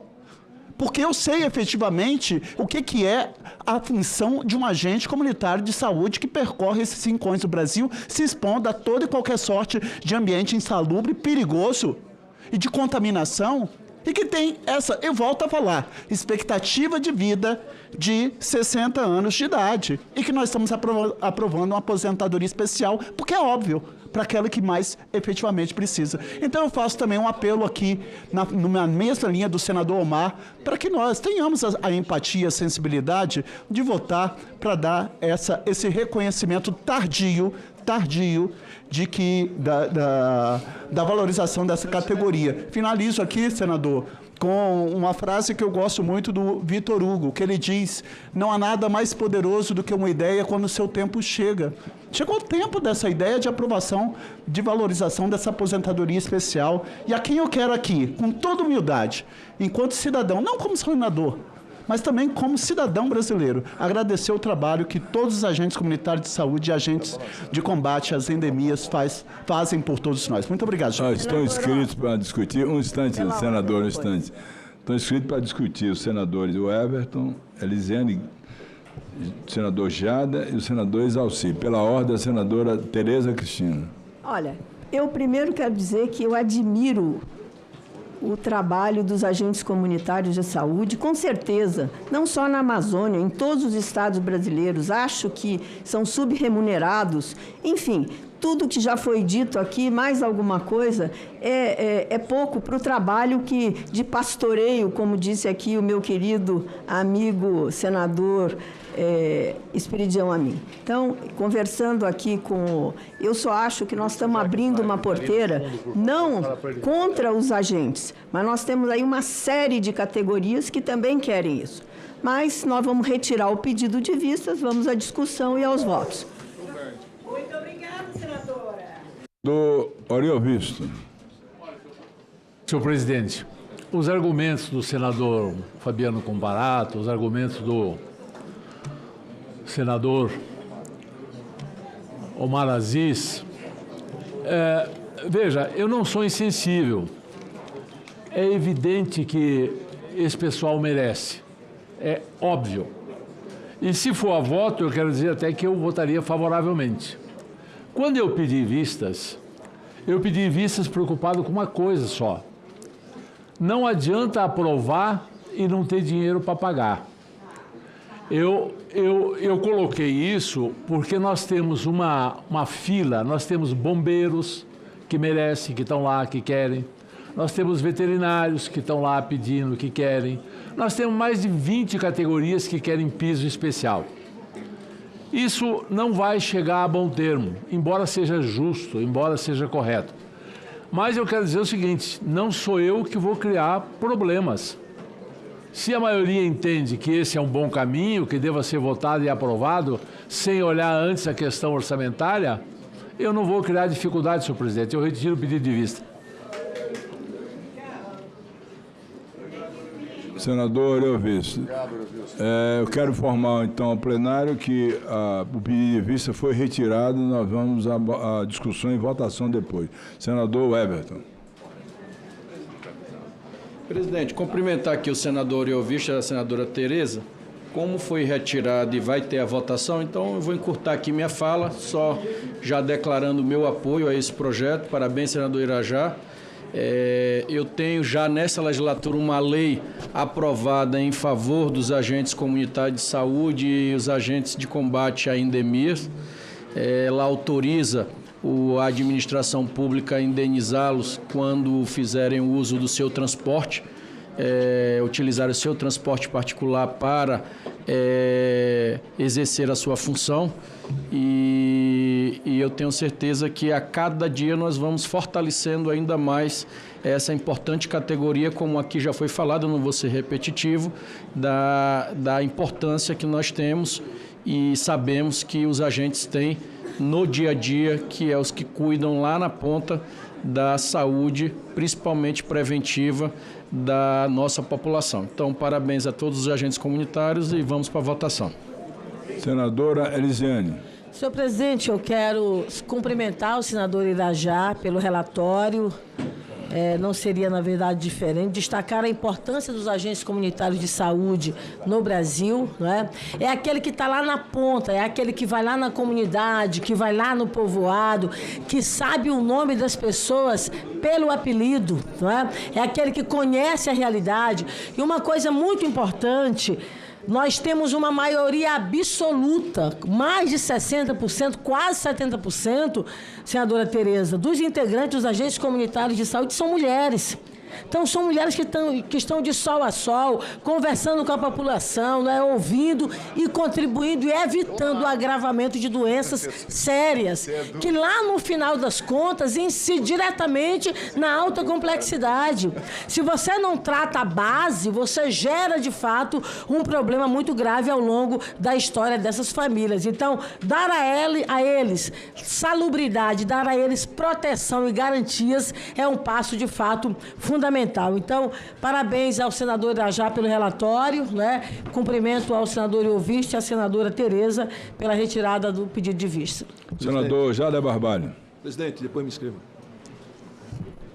Senhor presidente, eu gostaria apenas de acrescentar um breve testemunho. Tive eu a oportunidade, como governador do meu estado, do Pará, na época do cólera, de enfrentar essa situação. Fundamentalmente porque o cólera ele é conduzido fundamentalmente pelas águas. E nós, que integramos os estados amazônicos, a presença da água é por toda parte. E eu fiquei, àquela altura dos acontecimentos, profundamente preocupado, porque já havia ocorrido casos no Amazonas e, evidentemente, que as águas do oceano amazônico iriam trazer para o meu estado, para o estado do Pará. Eu, na oportunidade, presidente Otto, eu li uma publicação sobre os médicos de pés descalços da China. E eram exatamente os médicos de pés descalços, eram os agentes comunitários. São aqueles que num país continental como a China e num país continental como o Brasil, onde as dificuldades da presença de um médico no interior do Estado, eu me recordo como governador, o esforço que nós fazíamos para manter um profissional de medicina nos municípios do interior do Estado. Então, a presença do agente comunitário de saúde era fundamental. E eu quero, portanto, me associar, dar o meu testemunho, me associar às manifestações já aqui realizadas, inclusive, certo, por parte do nosso relator, do senador Irajá, e também do meu companheiro de região amazônica, do Omar Aziz, e dizer do meu voto favorável. São tantos os contrastes existentes num país rico e cheio de contradições como é o Brasil. E eu gostaria de, nesse momento, fazer esse registro para dizer do meu apoio favorável a este projeto, aos agentes comunitários de saúde, como tantas outras categorias, que são os anônimos, que fazem parte da sociedade brasileira e que vivem espalhados nesse país, lutando pela sobrevivência do povo brasileiro. O meu voto é favorável, senhor presidente. A Vossa Excelência, senador Isalci Lucas. Presidente, eu também quero primeiro saudar aqui o nosso relator Irajá. Essa questão dos agentes não é só ribeirinhos nem Amazônia, isso está aqui na capital da República também, nós temos excelentes profissionais, merece todo o nosso apoio. Quero aqui, inclusive, cumprimentar o nosso presidente aqui do DF, o Yuri Marques, mas dizer que da importância, né, da gente poder votar essa matéria aqui hoje e já antecipar meu voto favorável, porque realmente a própria saúde, 80% das questões de saúde você resolve com a atenção primária. E eles têm um papel fundamental nisso. Para quem não sabe, né, é importante, vocês que são senadores, precisam conhecer um pouco mais o Distrito Federal. Nós temos aqui a 12 quilômetros daqui, 12, Santa Luzia, que não tem nem esgoto. E os agentes fazem um belo trabalho em toda a região. Então, já antecipo meu voto favorável a esse projeto. Parabéns, senador Irajá. Senador Plínio, do Estado do Amazonas. Presidente Otto, que bom. Hoje realmente a discussão aqui, o nível está muito alto e bom. Faz a gente se sentir feliz por estar senador. É claro que os agentes comunitários, né, os agentes de combate às endemias são importantes em todo o país, não se discute. Mas a Amazônia, ela traz um apelo diferente, porque vocês ouvem muito falar de Amazônia, das ONGs ambientalistas, criticando, pegando dinheiro, enriquecendo e deixando a Amazônia no abandono. O Omar tem razão. Não fosse esse agente, esse pessoal, o caos seria maior na Amazônia. Porque, ao contrário, e aqui reconheço que em todo o Brasil a importância, reconheço o Distrito Federal, mas na Amazônia está trazendo a baila, acaba com esse mito de que é só floresta. Pensam que a Amazônia é só floresta, né? Com índios bonitos, com indígenas bonitas. Não é. Não é. Então, o Omar trouxe à baila esse assunto porque é importante. Nós, na Amazônia, estamos abandonados. Não se tem assistência nenhuma, porque a Amazônia não pode tocar, a Amazônia não pode explorar minério, a Amazônia não pode plantar gado, a Amazônia não pode colher. Então, eu quero aproveitar ao elogiar o trabalho desses agentes de combate às endemias, dos agentes comunitários de saúde, porque eles sim são heróis. E você não pode tratar um herói com outro qualquer. Você não pode tratar herói como uma pessoa comum. Portanto, aqui é um reconhecimento a todos eles. O presidente do nosso sindicato lá, o Marquinho, não veio, mas recomendou, os agentes de saúde estão ali. Então, dizer exatamente, Isalci, é importante todo, reconheço, mas a Amazônia, olha só, vocês estão agora sabendo que a Amazônia não é só verde, não é só uma floresta que tem que ser preservada. Há homens e mulheres habitando embaixo dessa floresta e há homens e mulheres de forma heróica cuidando da saúde dessa gente. Portanto, realmente... E quando a senadora Tereza e Orvis pedem vista, não quer dizer nada demais, querem analisar e se aprofundar no assunto, isso é normal. Isso é muito normal. E ao ouvir o apelo que foi feito, cederam, o que mostra que essa comissão está madura para discutir todo e qualquer assunto. E o relatório do Irajá só merece nossos aplausos, Irajá. Escrito pela ordem estão o senador Marcos Rogério. Na ausência do senador Marco Rogério, nós temos o senador Rogério Carvalho, o senador Veneziano, depois o senador Eduardo Braga. Então, a palavra do senador Rogério Carvalho. E o senador Omar Aziz, que pede outra vez a palavra. Presidente, eu quero cumprimentar o relator, cumprimentar o senador Omar Aziz, que levantou a questão da relevância e da urgência da matéria. De fato, os agentes comunitários de saúde cumprem um papel relevante na saúde pública brasileira, ajudou a reduzir a mortalidade infantil e ajuda na vigilância das doenças crônicas, das doenças infecciosas, acompanhamento de criança, no desenvolvimento e crescimento da criança, da gestante. Portanto, cumpre um papel extremamente relevante na saúde pública. Então, cumprimentando nosso querido senador Omar Aziz por levantar essa questão, e o nosso voto também é favorável, senhor presidente. Depois da eleição. Vai chamar. Senador Veneziano. Presidente, os meus cumprimentos. Bom dia a Vossa Excelência, bom dia a todas as nossas companheiras e aos nossos companheiros que integram o colegiado desta comissão. Cumprimentar ao meu amigo e irmão senador Irajá, na condição de relator da matéria, de muita importância. E eu me somo às já trazidas palavras de apoio de todos os demais membros em favor da aprovação da mesma, pelas razões bem fundadas e bem conhecidas que nós temos. Eu, particularmente, presidente Otto Alencar, eu tive a oportunidade, na condição de prefeito de Campina Grande, de conviver diretamente com o trabalho realizado dos nossos agentes. Os senhores podem até perguntar, Veneziano, isso difere em quê? Difere, porque quando você está lidando com o servidor público, conversando, vendo mais proximamente essa mesma condição que teve o senador Eduardo Braga, condição de governador, o senador também Omar Aziz, sabedores somos e temos a dimensão exata dessa importância. Depois, estando nesta casa, é bom que nós recordemos e aplaudamos trabalho de mobilização, senador Otto, senador Irajá, que tem as duas categorias, os agentes comunitários de saúde e os agentes de combate às endemias, porque foi por força dessa mobilização que nós conseguimos aprovar uma das demandas mais esperadas pelos mesmos e pelas mesmas, e os senhores, senador Rogério Carvalho vai lembrar muito bem uma grande vitória, que foi o piso salarial de 2 salários mínimos aos mesmos.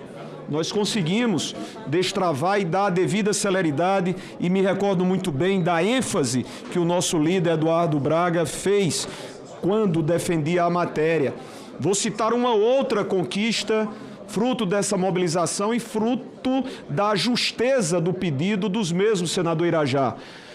Antes, os agentes comunitários e os agentes ambientais não poderiam ter o segundo vínculo, porque não eram atividades tidas como atividades de saúde. Eu relatei essa matéria aqui e nós tivemos o sucesso, a sua aprovação, e se transformou em lei, vige, portanto, garantindo aos mesmos, além do vínculo como agentes comunitários e agentes de combate. Eu estou descendo e subindo aqui porque essa cadeira não para. É um verdadeiro elevador. Tá, eu estou horrível essa situação. Tá horrível, mas eu vou terminar assim mesmo, subindo e descendo. Mas, enfim, então, os mesmos, são mais de 400 mil, senhoras e senhores, que se dispõem lá nas vicissitudes, nas dificuldades extremas de quem tem que andar quilômetros e quilômetros de barcos, né, que tem que sofrer muitas das vezes com as surpresas de animais peçonhentos, lá no Nordeste, com as suas próprias dificuldades, são merecedores, portanto, do nosso reconhecimento. Eu quero fazer esse registro porque a toda e qualquer campanha apresentada e defendida pelos nossos agentes comunitários de saúde e os nossos agentes de combate às endemias, eu me sentirei com a alegria e a obrigação de poder participar, defendendo-as e votando, como hoje haverei de fazê-lo, saudando mais uma feliz iniciativa do senador Irajá. Desta feita, como relator, na semana passada, a vitória estupenda que nós tivemos, a autoria da matéria para a matéria que garante o primeiro emprego aos jovens entre 18 e 29 anos. Obrigado, presidente. Senador Eduardo Braga.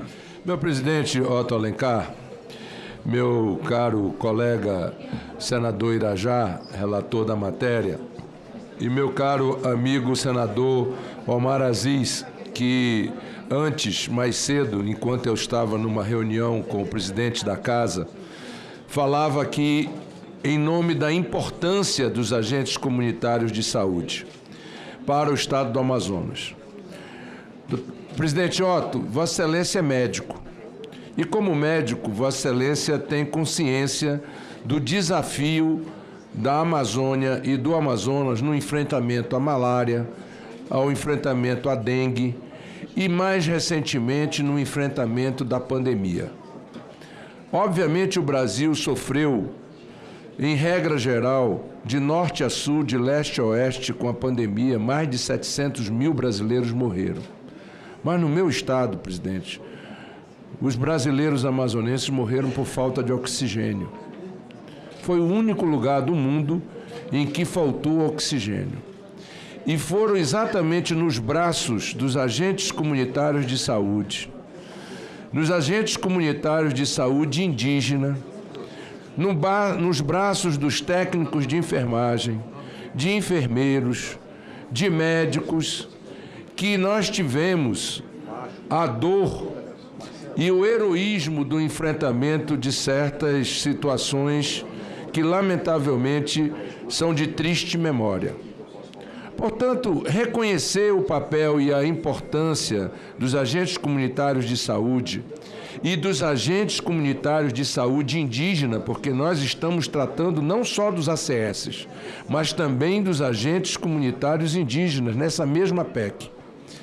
É dar o reconhecimento a trabalhadores que dedicaram-se ao longo da sua vida a levar saúde aonde nenhum outro profissional de saúde chegava. Portanto, em nome da dedicação desses profissionais, em nome da dedicação desses profissionais em regiões inóspitas deste país, eu voto favoravelmente a essa PEC e me manifesto favoravelmente. Não há um lugar no Amazonas, presidente, aonde a gente chegue que não há um grupo de profissionais da saúde, de ACS e ACSI, que não estejam lá com uma plaquinha pedindo apoio para essa PEC. Portanto, eu não só voto, como peço, presidente, a atenção de Vossa Excelência para que, tão logo seja votada a matéria, Vossa Excelência coloque em votação o regime de urgência para que nós possamos levar ao plenário esta matéria e possamos votar em plenário esta matéria em regime de urgência. Portanto, fica desde já o requerimento a Vossa Excelência, porque eu tenho certeza que esta matéria será aprovada, se não por unanimidade, quase pela unanimidade dos senhores senadores e senhoras senadoras. Muito obrigado, senador presidente. Eduardo Braga, há pouco, nosso líder também, senador Jader Barbalho, já tinha me falado aqui para que a matéria tramitasse em calendário especial para ir para o plenário e, sem dúvida nenhuma, nós vamos colocar a matéria, o requerimento para votar depois que concluirmos a discussão, que ainda está em discussão. Presidente, só para uma questão de ordem, como é PEC, não cabe regime de urgência. Não é sim, calendário especial. Foi o que eu falei, calendário especial. Tramitar em regime de calendário especial. Eu queria passar a palavra ao senador Omar Aziz. O senador Marcos Rogério, que estava ausente, depois vai falar. Mas eu estava aguardando você. Não terminaria a discussão sem lhe conceder a palavra. Não é verdade. Não estava aguardando. Já tinha passado por cima de ti. Senhor presidente Otto, quero aqui parabenizar o senador Irajá, parabenizar a mobilização dos agentes comunitários e agentes de endemias, que foi muito grande aqui no Senado Federal.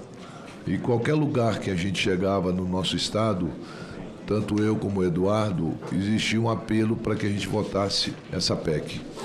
E graças a Deus vamos votar hoje aqui, com a anuência do senador Euvício, da senadora Tereza Cristina, que, feito o nosso apelo, retiraram o pedido de vista. Nós sabemos muito bem que nós temos dificuldade agora, nesse momento, de colocar um quórum qualificado dentro do Senado Federal. É uma realidade que não dá para fugir. Tanto é que essa semana é uma semana de esforço concentrado. Mas aqui, parabenizar o Irajá, parabenizar a mobilização, principalmente desses agentes comunitários, que foi muito grande, os agentes de endemia, que foi muito grande, para que a gente pudesse chegar nesse resultado, nesse relatório tão bem feito. Parabéns, Irajá, e vamos votar. A bancada do PSD, eu como líder do PSD, eu vou encaminhar o voto sim a essa matéria importante e de uma forma justa que essas pessoas que estão no dia a dia merecem. Senador Marcos Rogério.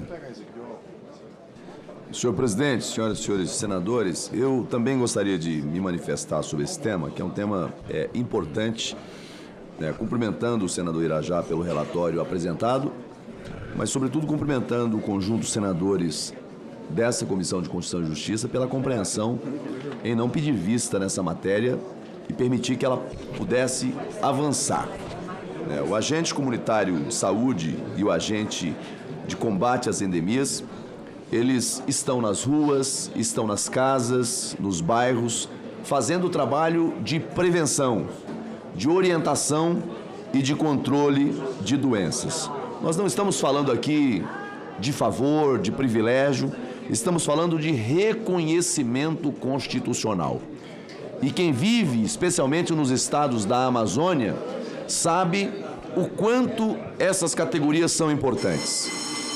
Senhor presidente, nós temos no nosso estado de Rondônia, e tenho certeza que nos outros estados da Amazônia brasileira também, um conjunto de profissionais que ao longo do tempo enfrentaram malária, usando inclusive produtos que hoje deixaram muitos com sequelas, sofrendo, e outros tiveram suas vidas encurtadas. Esses trabalhadores, esses profissionais que nas décadas de 70, de 80 enfrentaram essa dura realidade do Brasil real, lá na ponta, nos rincões da Amazônia, não conseguiram o reconhecimento, não conseguiram indenização, não conseguiram nada. Muitos já partiram, muitos já não vivem mais. Então, quando nós discutimos uma matéria como essa, que é importante, que é estratégica, é um reconhecimento em tempo e hora. Portanto, eu defendo a proposta, eu entendo que há o argumento de que isso aqui é uma despesa, é um gasto.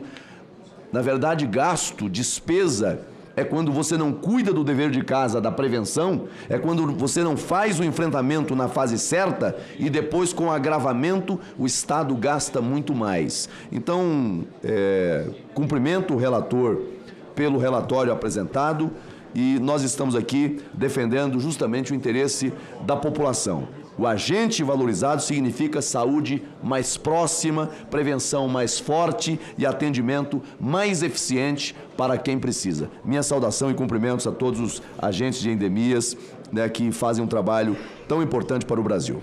Agradeço a Vossa Excelência. Eu gostaria de destacar aqui a presença da doutora Elaine, que é uma das líderes do meu estado, lá da Bahia, com outros representantes de outros estados. Ontem ela esteve comigo no gabinete, pediu para que a PEC pudesse ser o segundo item da pauta, nós colocamos. E realmente os agentes comunitários de saúde têm uma participação muito grande para prevenção de doenças. Hoje nós temos no Brasil 23 viroses controladas por vacina. 23 viroses. E eles vão de casa em casa, olhar a carteira de vacinação, saber se a criança foi vacinada, vai também levar educação e saúde. Na época do cólera, como falou o senador Jader Barbalho, muitas áreas do meu estado não tinha água potável.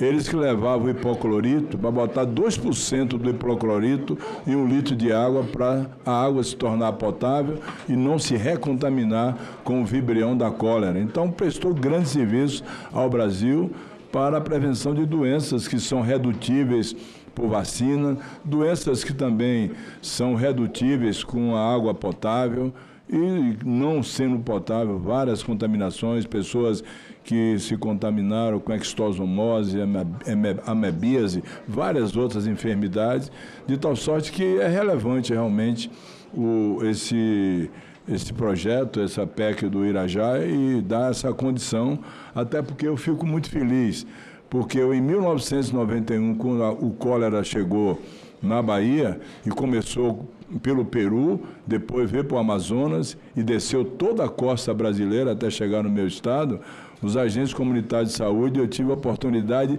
de criar na Bahia, em 1991, os agentes comunitários de saúde. E vejo hoje que eles continuam prestando relevante serviço ao país, a todos os estados. Portanto, de alguma forma, é necessário se contemplar aqueles que recuperam a saúde, salvam vidas, e eles salvam muitas vidas, evitam muitas doenças, como eu falei, veiculadas pela água, por falta de vacina e até por educação e saúde. De tal sorte que, encerrando a votação, eu quero parabenizar a todos, mas o meu colega médico e amigo, senador Marcelo Castro, pede a palavra, eu a concedo para depois colocar a matéria em votação. Eu agradeço a Vossa Excelência, o senador Otto. Eu estava presidindo a Comissão de Assuntos Sociais, por isso me atrasei um pouco.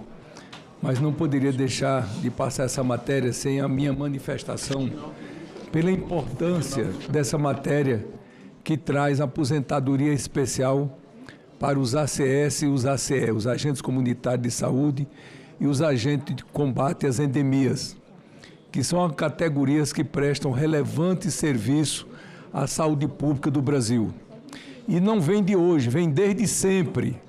Quando eu era menino, na minha cidade, lá no interior do Piauí, as casas tinham escrito lá 100, CEM, número 145, número 147, que era a campanha de erradicação da malária. Vem deste tempo, depois passou para SUCAM, e aí vem até hoje os agentes comunitários de saúde e os agentes de combate às endemias. Então, uma categoria que presta relevante serviço, lá no Piauí, combatendo o barbeiro lá, de casa em casa, fazendo a pulverização, e, sem nenhuma dúvida, merece o reconhecimento desta casa. Então, era só para isso que eu queria fazer a minha manifestação, naturalmente já declarando que votarei favoravelmente. Pois não, senador Irajá. Presidente, eu queria aproveitar o momento que é histórico e também registrar a presença do deputado federal Toninho Andrade, que está nos prestigiando nessa sessão e que é também um defensor como eu dessa pauta e de todos os colegas e colegas aqui presentes.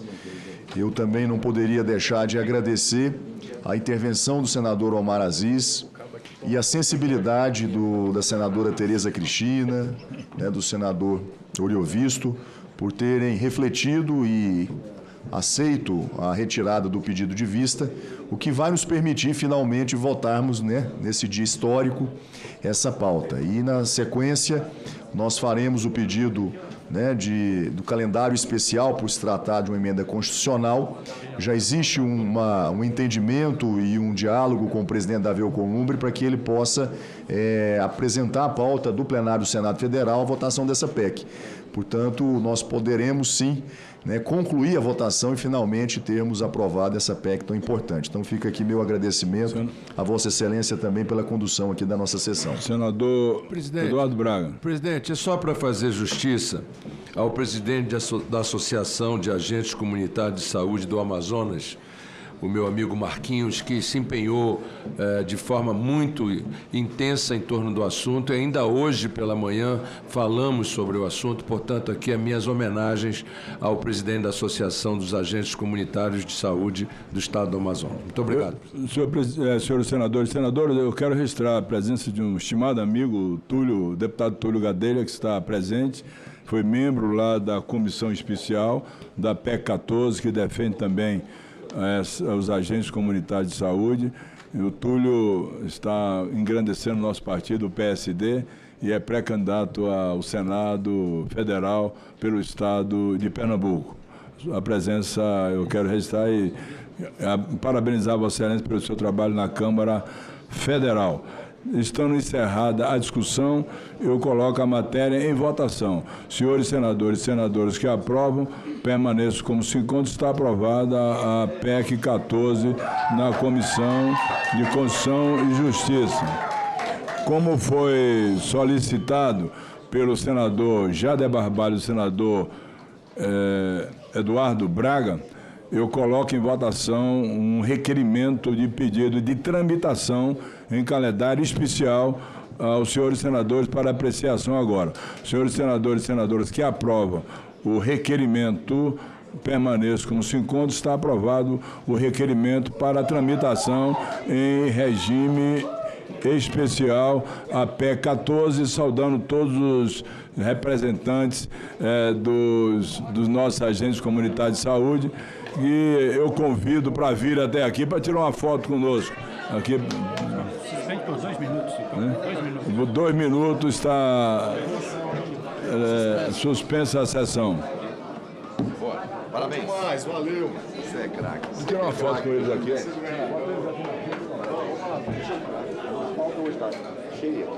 Parabéns.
Jogo com uma mala preta e derrotar o Avaí no final. Viu? Chegou aos 40 minutos no estádio de futebol para derrotar o Avaí aos 45 minutos do segundo tempo, quando era presidente do Fortaleza. Depois ele se converteu. Obrigado, amigo. Veio para o parlamento. Obrigada, Girão. Girão sempre é parceiro aqui, salvando os colegas.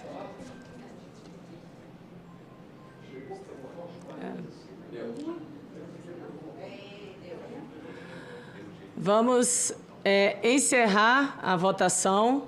Vamos verificar o resultado do placar.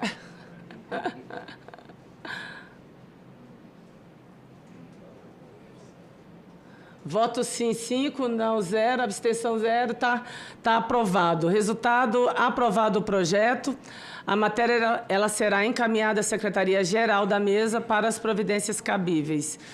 Agradecer mais uma vez o senador Espiridião a mim, a senadora Tereza e o senador Girão. E quero reiterar o agradecimento à querida amiga senadora Leila e ao senador Eduardo Girão, que é a primeira vez que ele chega para votar e vota a favor. Poxa.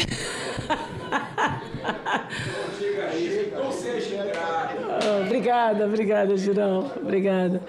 Bom, agora nós vamos para o item 2 da pauta, que é o projeto de lei 6.133 de 2025, não terminativo, que cria a Universidade Federal do Esporte, autoria Câmara dos Deputados, relatoria Leila Barros, relatória pela aprovação, e eu passo, antes da leitura do meu relatório, a presidência para a senadora Tereza Leitão. Obrigada, senadora.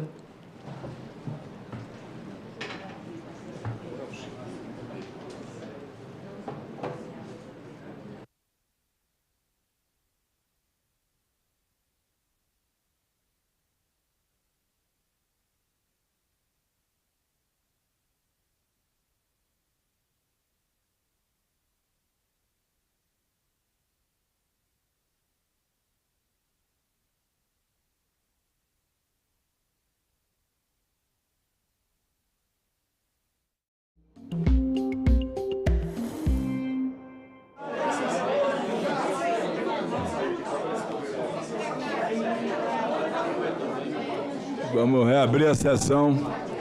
A sessão está reaberta.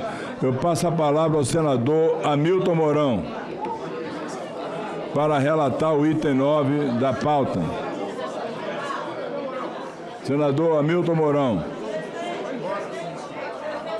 Meu querido senador. Foi tudo bem, não foi? Pela ordem, presidente, eu sou relatora do item 3, presidente. Valeu. Presidente, pela ordem. Pela ordem, senadora Elisiane Gama. 3, presidente. Eu sou a relatora do item 3, então eu pediria a Vossa Excelência... retirada para Vossa Excelência pediu a retirada para a Reisane. Eu sou do item 4 também. Então vamos, item 4, senadora Elisiane Gama. Não, é depois do próximo. Presidente, eu quero, como o senhor já colocou, nós pedimos a retirada do item 3 para fazer alguns ajustes e seguiremos aqui ao item 4 com a permissão de Vossa Excelência, já indo direto à análise. É um projeto de lei número 198 de 2024 da minha querida amiga deputada Laura Carneiro, que altera a lei 10.406 de 10 de janeiro de 2002, que é o Código Civil, para dispor sobre os institutos do divórcio e da dissolução da união estável pós-morte. Vamos direto aqui à análise. Quanto à constitucionalidade, não há o que se opor ao projeto de lei, tendo em vista que compete privativamente à União legislar sobre direito civil a teor do dispositivo número 22, caput inciso 1 da Constituição Federal, cabe ao Congresso Nacional dispor sobre todas as matérias de competência da União. Os termos de proposição não importam em violação de cláusula pétrea. Não há vício de iniciativa nos termos do artigo 61 da Carta Magna. No que concerne à juridicidade, o projeto afigura-se escorreito, pois o meio eleito para o alcance dos objetivos pretendidos é o adequado. A matéria também inova o ordenamento jurídico. A respeito da regimentalidade, observa-se que, conforme o dispositivo no artigo 101, caput incisos 1 e 2, a linha D do Regimento Interno do Senado Federal, realmente compete à CCJ opinar sobre a constitucionalidade, juridicidade e regimentalidade das matérias que lhe forem submetidas por despacho da Presidência, assim como emitir parecer quanto ao mérito sobre as matérias de competência da União, dentre as quais é que cumpre destacar as que versem sobre direito civil. Quanto ao mérito, é digno de elogio, pois há de evitar que a morte ocorrida depois do ajuizamento das ações apague uma vontade já formalmente manifestada em juízo. Se a proposta buscou o divórcio ou a dissolução da união estável em vida, não parece justo que o fortalecimento posterior torne inútil o processo e produzida por simples acesso efeitos contrários à realidade da ruptura. Portanto, presidente, indo ao voto, em vista do exposto, manifesto pela constitucionalidade, juridicidade, regimentalidade e no mérito pela aprovação do projeto de lei número 198 de 2024. Este é o relatório, presidente. Agradeço a Vossa Excelência. A matéria está em discussão. Não há nenhum senador ou senadora que discutir. Em votação, senhores senadores que aprovam, permaneçam como se conta. Aprovado. Aprovado o relatório, passo a conhecer parecer da comissão favorável ao projeto, a matéria vai ao plenário. Senhor presidente, eu peço a urgência desse projeto, presidente. Requerimento de urgência da senadora Lisiane Gama. Senhores senadores e senadoras que aprovam o requerimento, permaneçam como se encontra. O requerimento está aprovado, vai ao plenário. Senador Hamilton Mourão. Depois, senador Marcelo Castro. Item 9, senador Hamilton Mourão. Presidente, agradeço aí a Vossa Excelência. Esse nosso projeto trata da questão da gratuidade de justiça. É uma matéria que há certa controvérsia, principalmente pela que não havia critérios objetivos para a definição e esse projeto busca, então, traçar esses critérios. Indo direto à análise, compete a essa comissão opinar sobre a constitucionalidade, juridicidade e regimentalidade das matérias que lhe forem submetidas por deliberação do plenário, por despacho da Presidência e emitir parecer quanto ao mérito.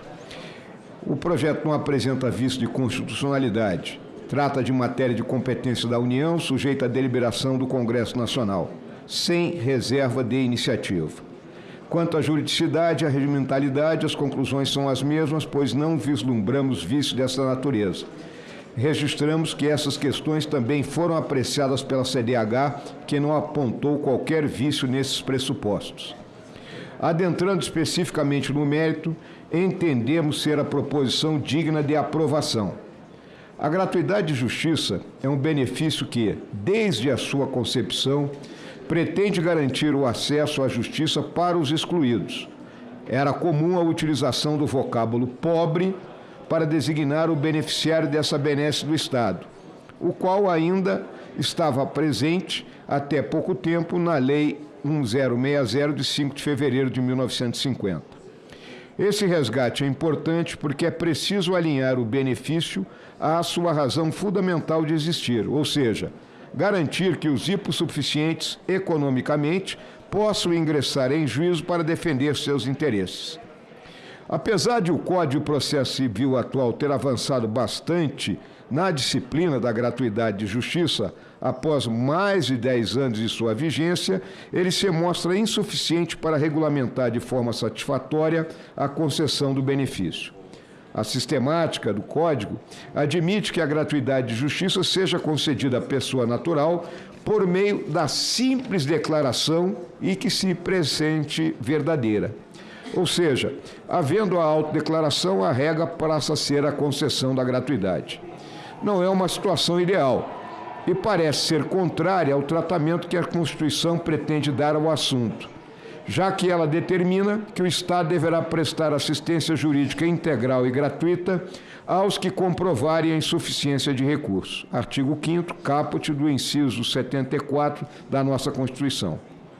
Se o interessado precisa comprovar ser hipossuficiente para obter assistência jurídica pelo Estado, pela mesma razão deve comprová-lo a fim de obter a benesse da gratuidade de justiça, que possui finalidade semelhante de garantia do acesso e pode ser incluída no escopo amplo da assistência jurídica.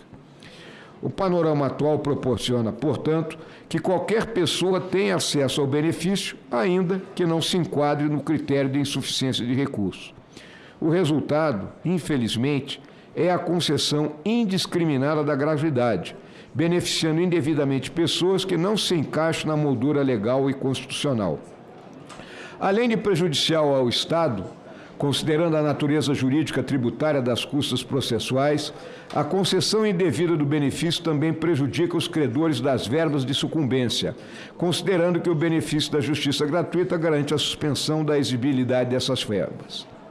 Esse último ponto, aliás, é um dos principais motivos pelos quais litigantes oportunistas buscam obter o benefício, valer-se da gratuidade para não ter que recolher as verbas de sucumbência e, assim, escapar ilesos dos ônus decorrentes do ajuizamento do processo.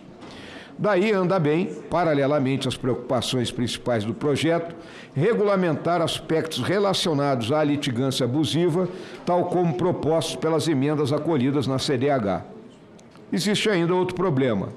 Por conta da falta de parâmetros objetivos previstos em lei para análise da concessão, mesmo nos casos em que juízes e tribunais exigem a comprovação, a concessão costuma pautar-se em critérios puramente subjetivos, muitas vezes baseados na experiência de vida particular do magistrado, que acaba levando em consideração convicções puramente pessoais, afrontando a isonomia material.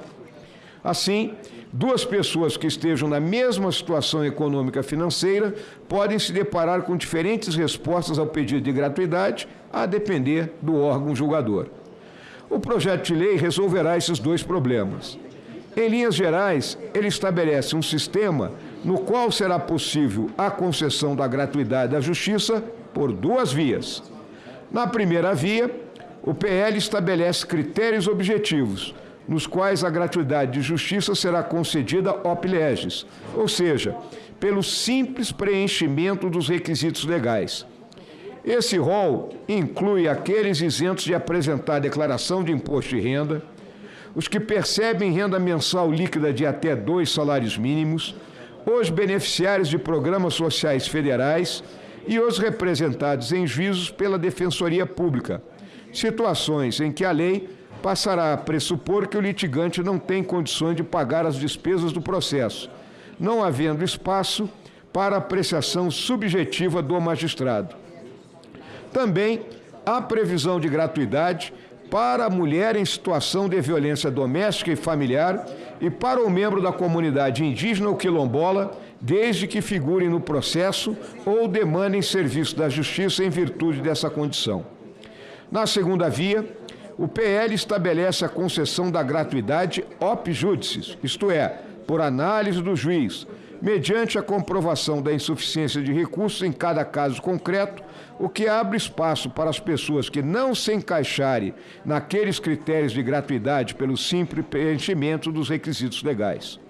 Com isso, compreendemos, senhor presidente e caros colegas, que o PL traz um critério objetivo garantidor da isonomia e que proporciona um parâmetro razoável de gratuidade. Ao mesmo tempo, o projeto também evita a utilização exclusiva desse critério objetivo, permitindo que outros sujeitos, igualmente necessitados, possam recorrer ao juiz para obter o benefício.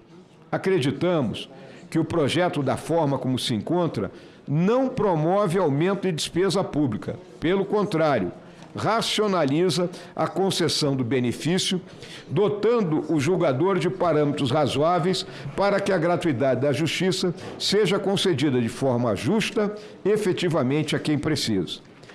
Assim, nos posicionamos de forma favorável à aprovação do projeto.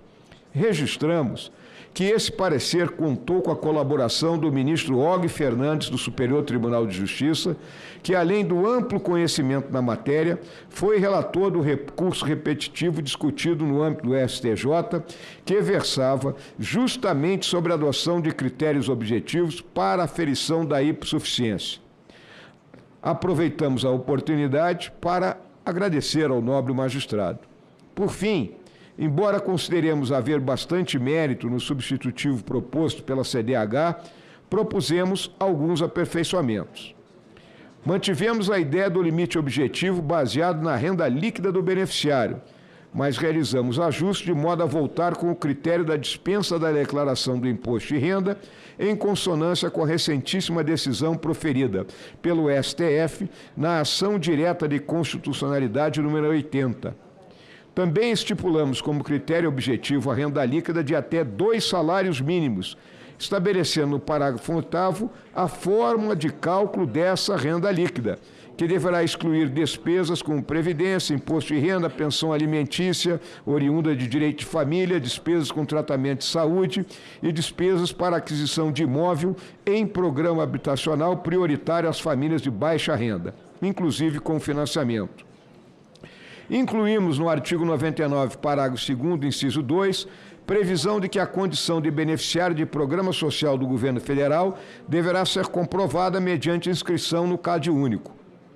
Incluímos no inciso 3 do parágrafo 2º do artigo 99, ressalva para a concessão da gratuidade também aos casos do cônjuge, companheiro, ascendente, descendente ou irmão de vítima de violência doméstica e familiar, nos casos em que promoverem ações de reparação civil motivada pela prática de crime com resultado de morte da vítima. Ajustamos a redação do inciso 4 do parágrafo 2º para excluir a menção ao órgão indigenista e conferir a regulamentação à previsão das condições específicas da verificação da condição de membro de comunidade indígena ou quilombola. Incluímos no artigo 99, parágrafo 3º, uma hipótese expressa de gratuidade para a microempresa e a empresa de pequeno porte que comprove ter sido diretamente afetada por efeitos de desastre, que tenha originado decretação de situação de emergência ou de estado de calamidade pública reconhecida pelo Poder Executivo Federal, a exemplo de aconteceu no Rio Grande do Sul no ano de 2024. Incluímos no artigo 99, parágrafo 3º, as pessoas jurídicas em geral, antes tratadas no parágrafo 8º do artigo 99, pois seguem a mesma lógica das pessoas naturais. Fizemos ajustes redacionais no parágrafo 3A do artigo 99, suprimimos também os parágrafos 9º e 10º do artigo 99, por entender que os órgãos judiciários já desenvolvem ações nesse sentido, que atendem às expectativas por maior transparência.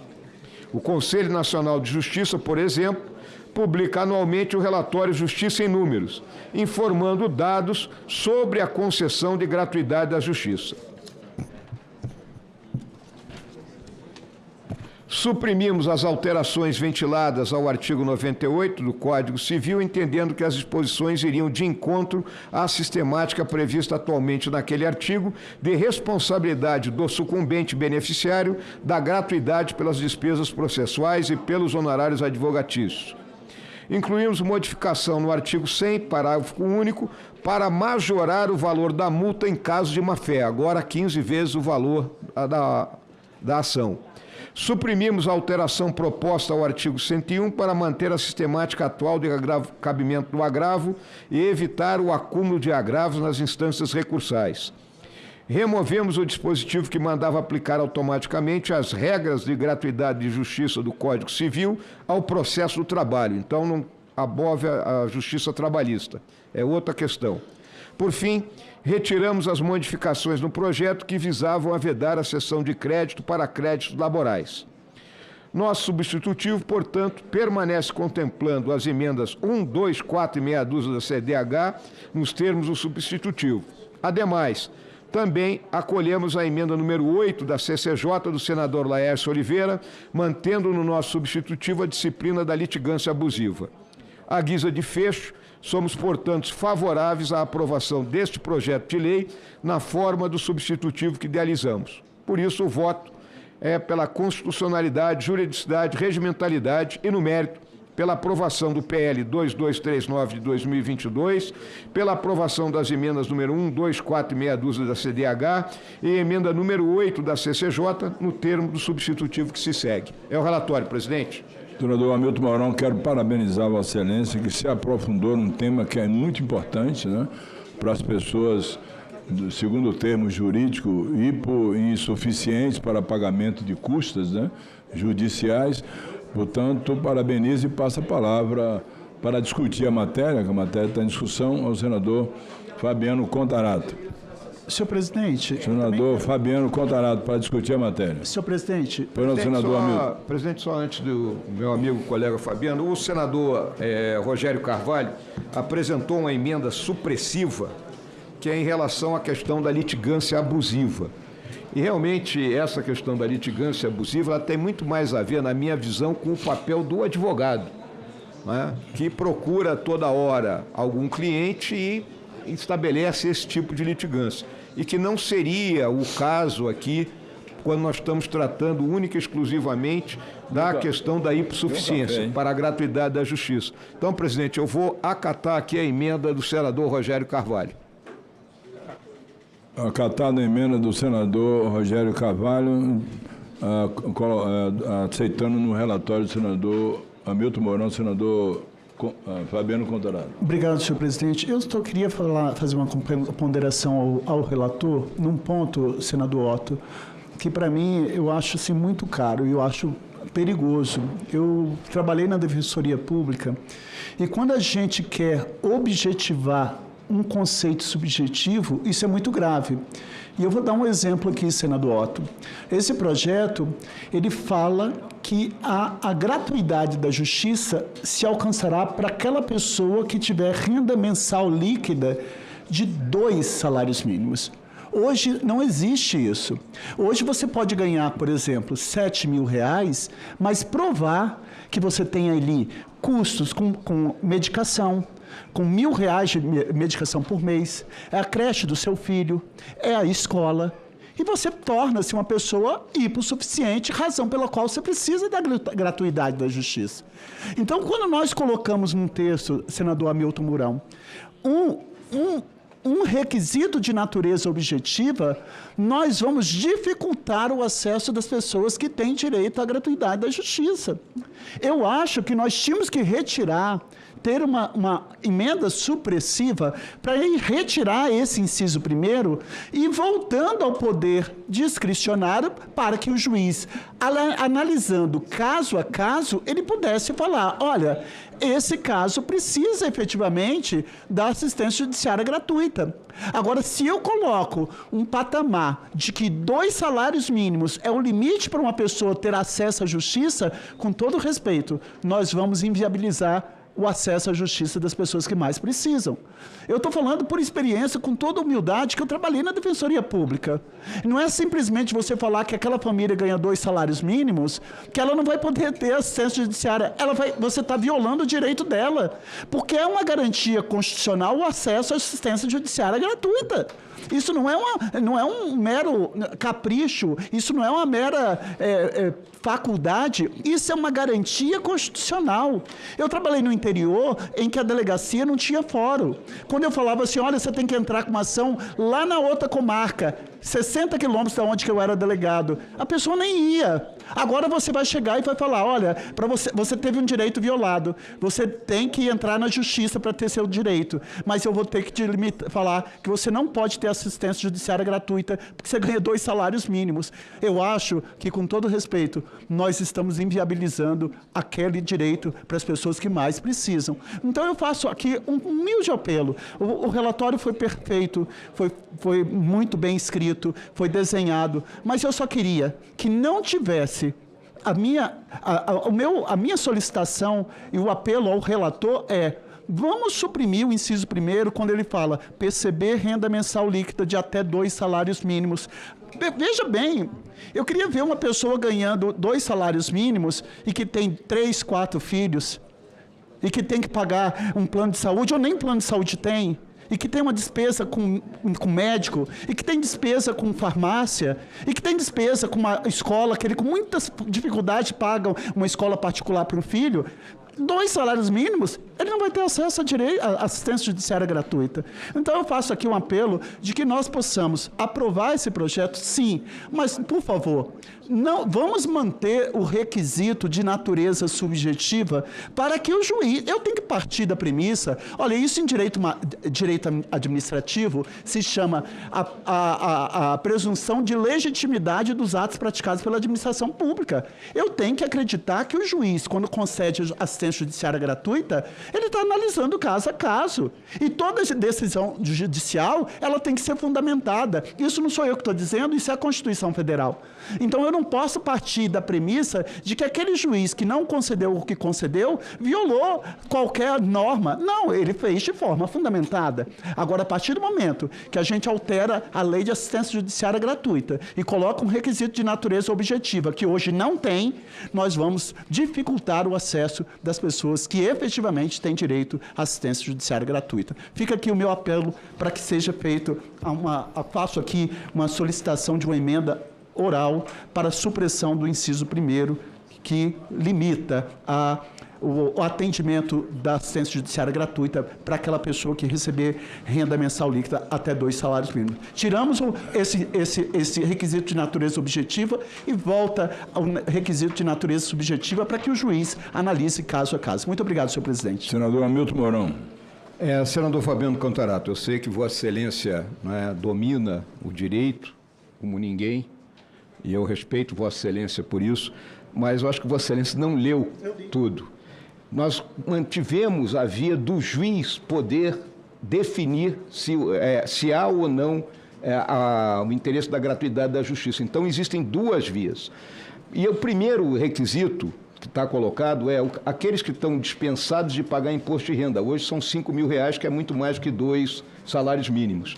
A questão dos 2 salários mínimos foi colocada exatamente no conceito de renda líquida, quando vamos colocar o seguinte: o senhor, por exemplo, que tem o seu salário de senador, mas vamos dizer que o senhor paga plano de saúde, o senhor tem pensão judiciária para pagar, o senhor tem tratamento de saúde da sua mãe, que o senhor paga, e aí a sua renda, em vez de ser a sua renda de senador, que é muito acima dos 2 salários mínimos, cairia por um valor. Então, o limite foi traçado nisso aí. Então, há vamos dizer assim, parâmetros que permitem que, ou por a via do critério objetivo, que nós colocamos, o primeiro deles é exatamente a isenção do imposto de renda, que abrange hoje 90% da população brasileira, e o segundo, a própria análise do juiz. Então, eu considero que a petição que Vossa Excelência está colocando já está atendida no projeto. Tá bem?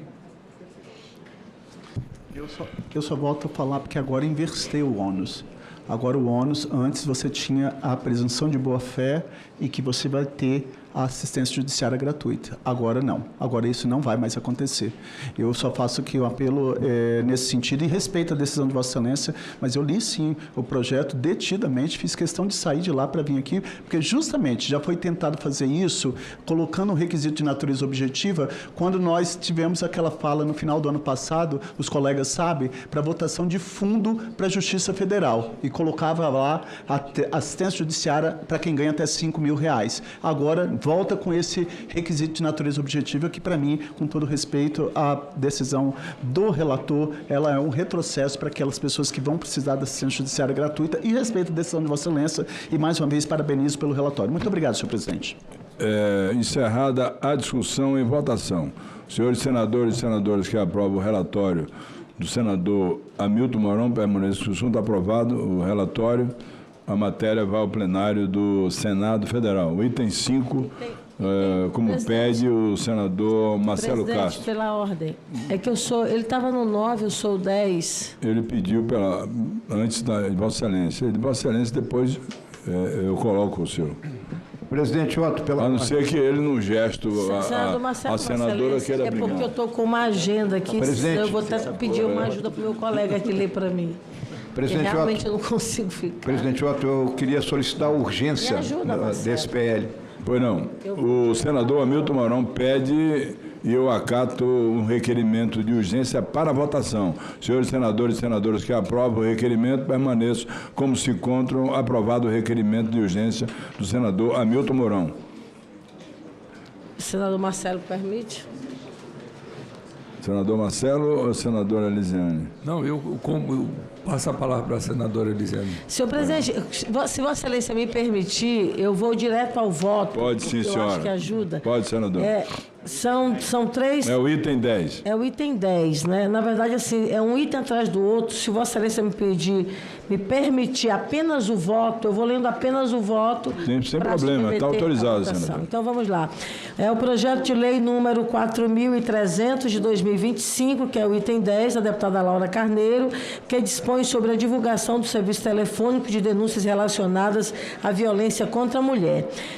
Do ponto de vista da constitucionalidade, juridicidade e regimentalidade das matérias, elas, na verdade, são compatíveis, não é? Do ponto de vista constitucional, regimental e também no mérito. Aliás, no mérito, eu quero parabenizar aqui a deputada Laura Carneiro pelo grande projeto, até porque nós temos um alto nível de violência de gênero na sociedade brasileira e projetos dessa natureza acabam realmente reduzindo de forma significativa. Então, diante disso, presidente, o nosso voto é pela aprovação do projeto de lei número 4.300 de 2025, da senadora, da deputada Laura Carneiro, e que eu sou, na verdade, aqui relatora doc da minha querida senadora Mara Gabrilli, senador presidente. Agradeço a Vossa Excelência, a matéria está em discussão. Não há nenhum senador ou senadora que discutir, encerrada a discussão. Em votação. Senhores senadores e senadoras que aprovam, permaneçam com se conta aprovado. O relatório passa a constituir parecer da Comissão de Constituição e Justiça favorável ao projeto. A matéria vai ao plenário. Presidente, o outro projeto de lei... Item 11, Vossa Excelência tem a palavra. É o projeto de lei número 6.683, de 2025, também da minha querida amiga Laura Carneiro. Então, do ponto de vista da constitucionalidade, juridicidade e pelo mérito, o nosso relatório é favorável. É um projeto que... ele traz um item muito importante, porque a proposição não adentra em aspectos técnicos de competência, sobretudo o órgão sanitário federal. Todavia, a proposta, ao conferir status legal à matéria, reforça as normas infralegais sobre o tema, conferindo-lhe maior eficácia e, assim, concretiza o compromisso do Congresso Nacional com o compromisso do dever estatal de promover a saúde. Mais uma vez, os meus cumprimentos à deputada Laura Carneiro e o nosso voto pela constitucionalidade, juridicidade e regimentalidade e o mérito pela aprovação do projeto de lei número 6.683. Esse é o voto, presidente. A matéria está em discussão. Não há nenhum senador que queira discutir. Encerrada a discussão, em votação. Senhores senadores e senadoras que aprovam, permaneçam com se conta. Aprovado o relatório, passa com o parecer da Comissão Favorável à matéria, vai à Comissão de Assuntos Sociais. O item 12, senadora Elisiane Gama. Por último, presidente, o projeto de lei número 3.158, que também, pela regimentalidade, juridicidade e pelo mérito, o nosso parecer é favorável. O projeto de lei da deputada Laura Carneiro altera a lei número 8.072, de 25 de julho de 1990, a fim de tornar hediondos e insuscetíveis de fianças os crimes sexuais cometidos contra vulnerável e os crimes relacionados à pedofilia, que especifica. Quero pedir, inclusive, presidente, sendo aprovado aqui o pedido de urgência a esta matéria. E o meu colega senador Everton Rocha tem um projeto da mesma natureza, mas Vossa Excelência me permite, vou dar aqui uma parte a ele, só para uma explicação. Conceda a palavra ao senador Everton. Presidente, eu apresentei o projeto, nessa casa, o PL 4600 de 2024. Ele se encontra aqui na CCJ e trata de um assunto correlato e similar, em que eu propus o aumento da pena dos crimes cometidos contra a dignidade sexual quando praticados na presença física ou virtual de crianças, adolescentes e também cônjuge, companheiro ou parente de vítima, consanguíneo ou afim, em linha reta ou colateral até o 4º grau. O surgimento desse projeto, senadora Elisiane, ele foi engatilhado por um evento trágico que Vossa Excelência é conhecedora e repugnante que aconteceu no nosso estado, lá em Central do Maranhão, na Baixada Maranhense, em 2024, quando delinquentes assaltaram um circo, senador Marcelo, e 2 assaltantes arrastaram pelo cabelo uma artista e na frente do filhinho dela a estupraram. Então eu queria fazer esse pedido para que lá no plenário, para que a gente não retarde o andamento desse projeto, lá no plenário a gente possa fazer o pedido de apensamento e ele possa tramitar juntamente com esse projeto que a senadora Elisiane Gama está relatando. Muito bem, senador Everton. Portanto, presidente, a gente segue com o relatório e o apensamento será, como o senador Everton coloca, no requerimento que nós apresentaremos em plenário. Diante disso, o nosso relatório é pela aprovação do projeto de lei com a redação corrupção de menores, satisfação de lascívia mediante presença de criança ou adolescente, favorecimento da prostituição ou de outra forma de exploração sexual de crianças e adolescentes ou de vulnerável, e divulgação de cena de estupro ou de cena de estupro de vulnerável, de cena de sexo ou de pornografia. Este é o nosso voto, presidente. Agradeço a Vossa Excelência e coloco a matéria em discussão. Tem um senador ou senadora que quer discutir, encerrar a discussão. Em votação, senhores senadores e senadoras que aprovam, permaneçam com o desconto aprovado.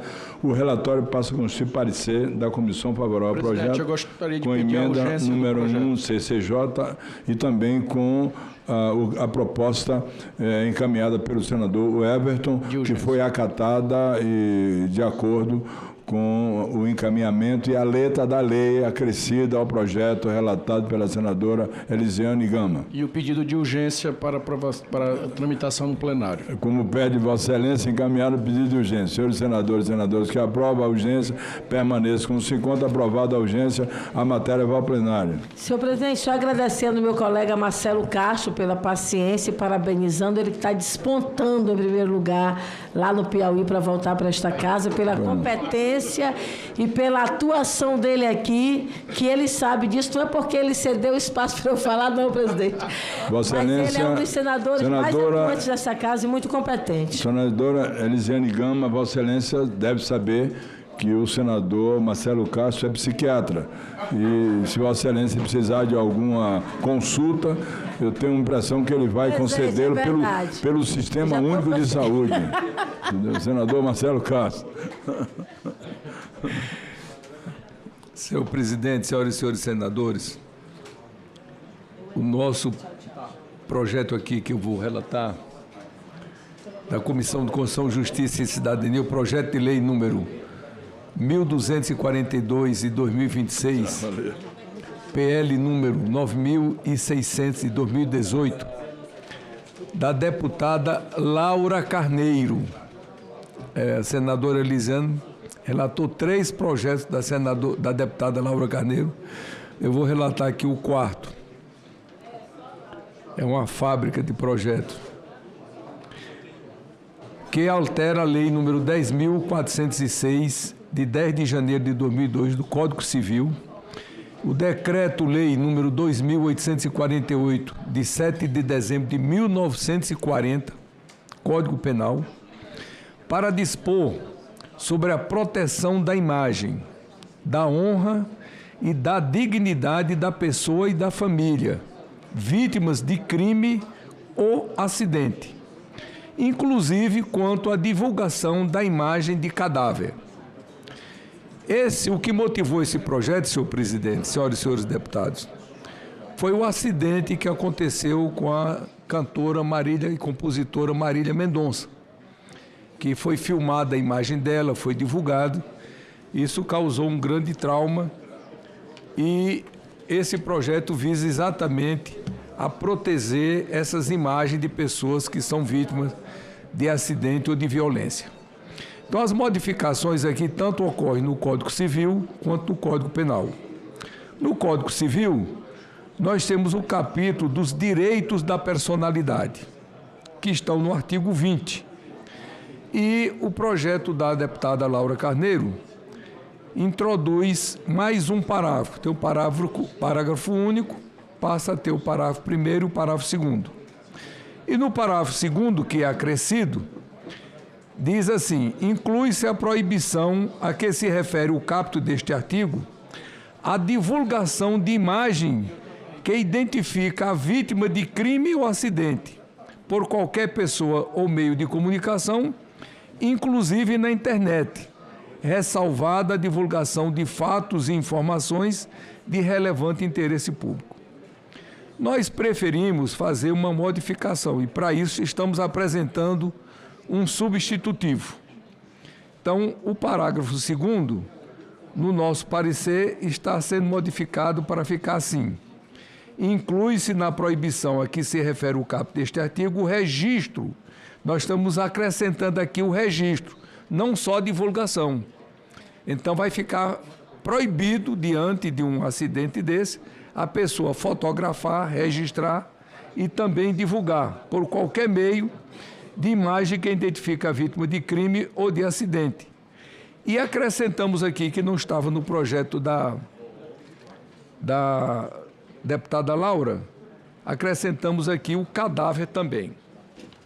Isso referente ao Código Civil. Quanto ao Código Penal, nós temos o capítulo dos crimes contra a honra, que são a calúnia, o artigo 138, a difamação 139, a injúria 140. Então a deputada cria o artigo 140A. Então, divulgar por qualquer meio pessoas. Nós também tentamos melhorar, com a ajuda aqui da assessoria do Senado, que ela não havia colocado o nome iuris. Então, registro ou divulgação de imagem de vítima de crime ou de acidente. Então, o artigo 140A, nós colocamos assim: registrar ou divulgar por qualquer meio, sem justa causa, a imagem que identifica a vítima. E no projeto que foi aprovado na Câmara, traz reclusão de 1 a 3 anos. Nós estamos mudando reclusão para detenção. Por quê? Porque o crime de calúnia, injúria e difamação trazem detenção.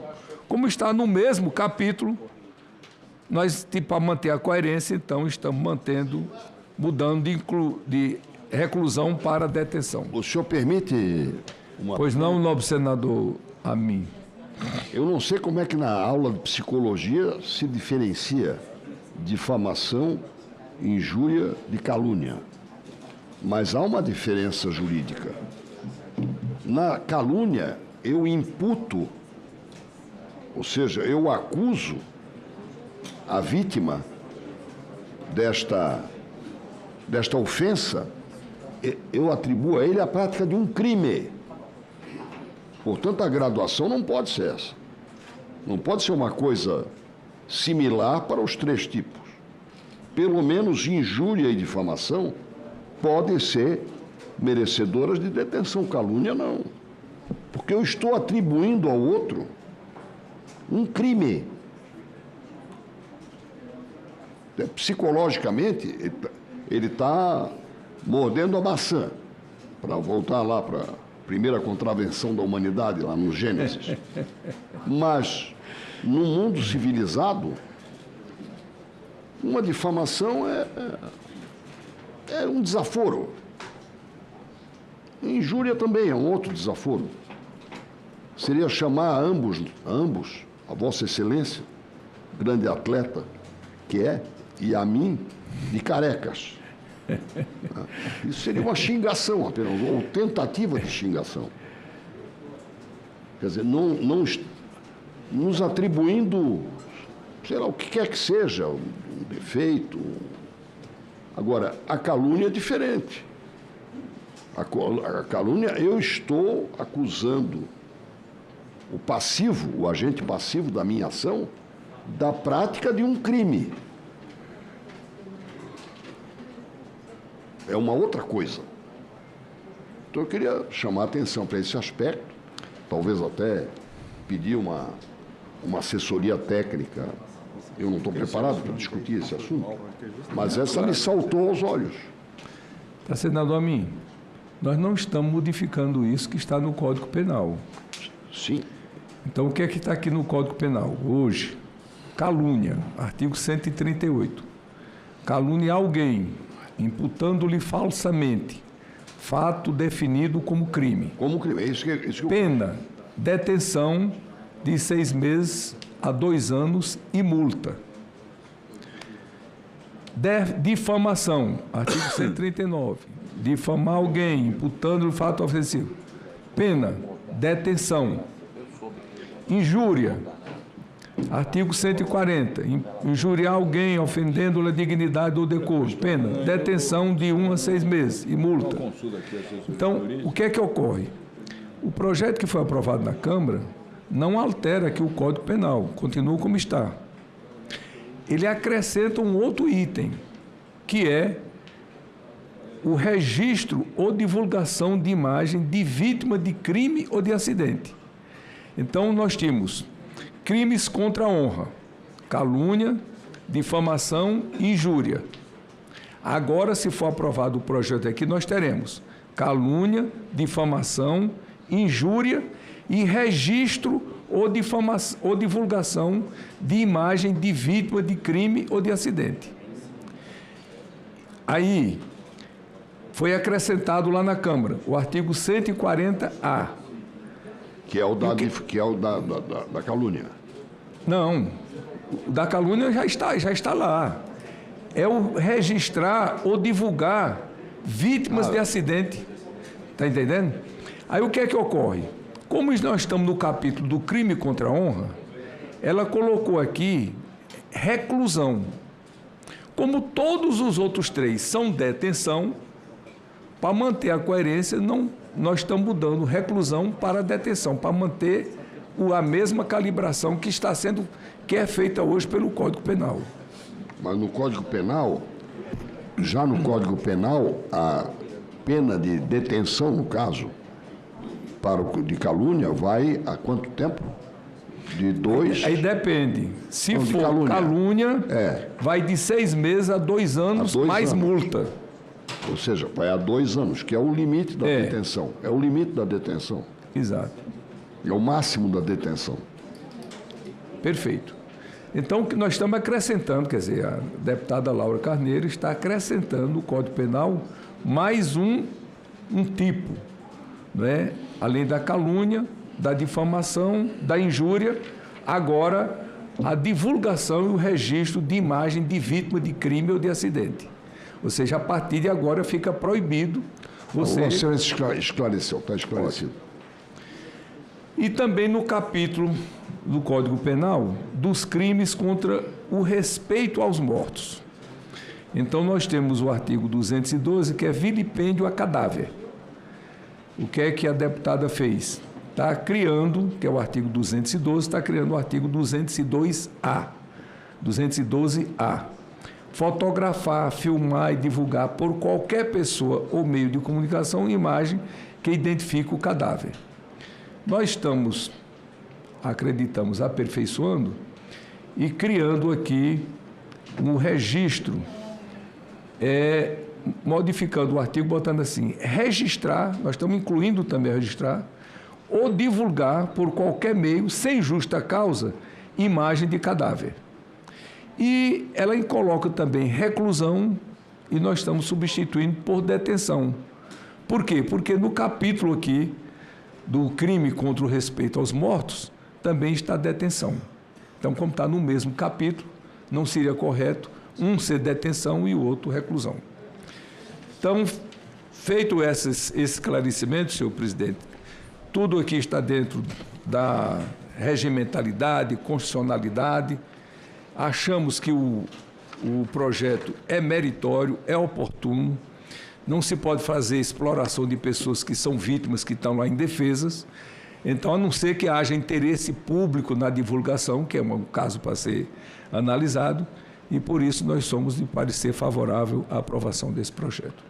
Concordo e parabenizo Vossa Excelência, que coloca a matéria em discussão. Nosso senador, a senadora quer discutir, encerrada a discussão.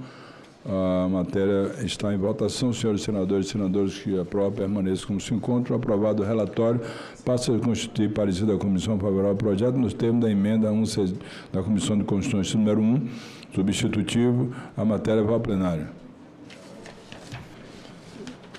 O item 5 da pauta é um projeto de lei do deputado... Item 8 da pauta é um projeto de lei do deputado federal Léo Prates, do estado da Bahia, que é relatado pelo senador Jacques Wagner, que não está presente. Eu vou passar a palavra ao senador Rogério Carvalho, que diz respeito ao nosso hino da Bahia, o hino ao 2 de julho, que é um hino que realmente diz o que foi a luta pela liberdade e pela independência do Brasil. Um hino que começa dizendo exatamente assim: raio sol 2 de julho brilha mais que no primeiro. É sinal que nesse dia nosso sol é brasileiro, todo sol é brasileiro. Presidente, eu peço permissão para ir direto à análise. Nos termos do artigo 101, incisos 1 e 2 da linha J do Regimento Interno do Senado Federal, compete a esta comissão, respectivamente, opinar sobre a constitucionalidade, juridicidade e regimentalidade das matérias que lhe forem submetidas por despacho da Presidência, bem como emitir parecer quanto ao mérito sobre as matérias de competência da União, especialmente transferência temporária da sede do Governo Federal. Sob a ótica da constitucionalidade, não vislumbramos óbices ao projeto.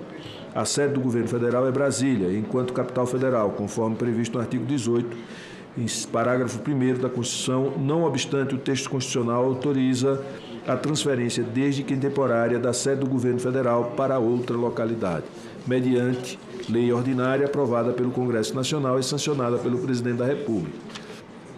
Ademais, não há iniciativa privativa para a matéria.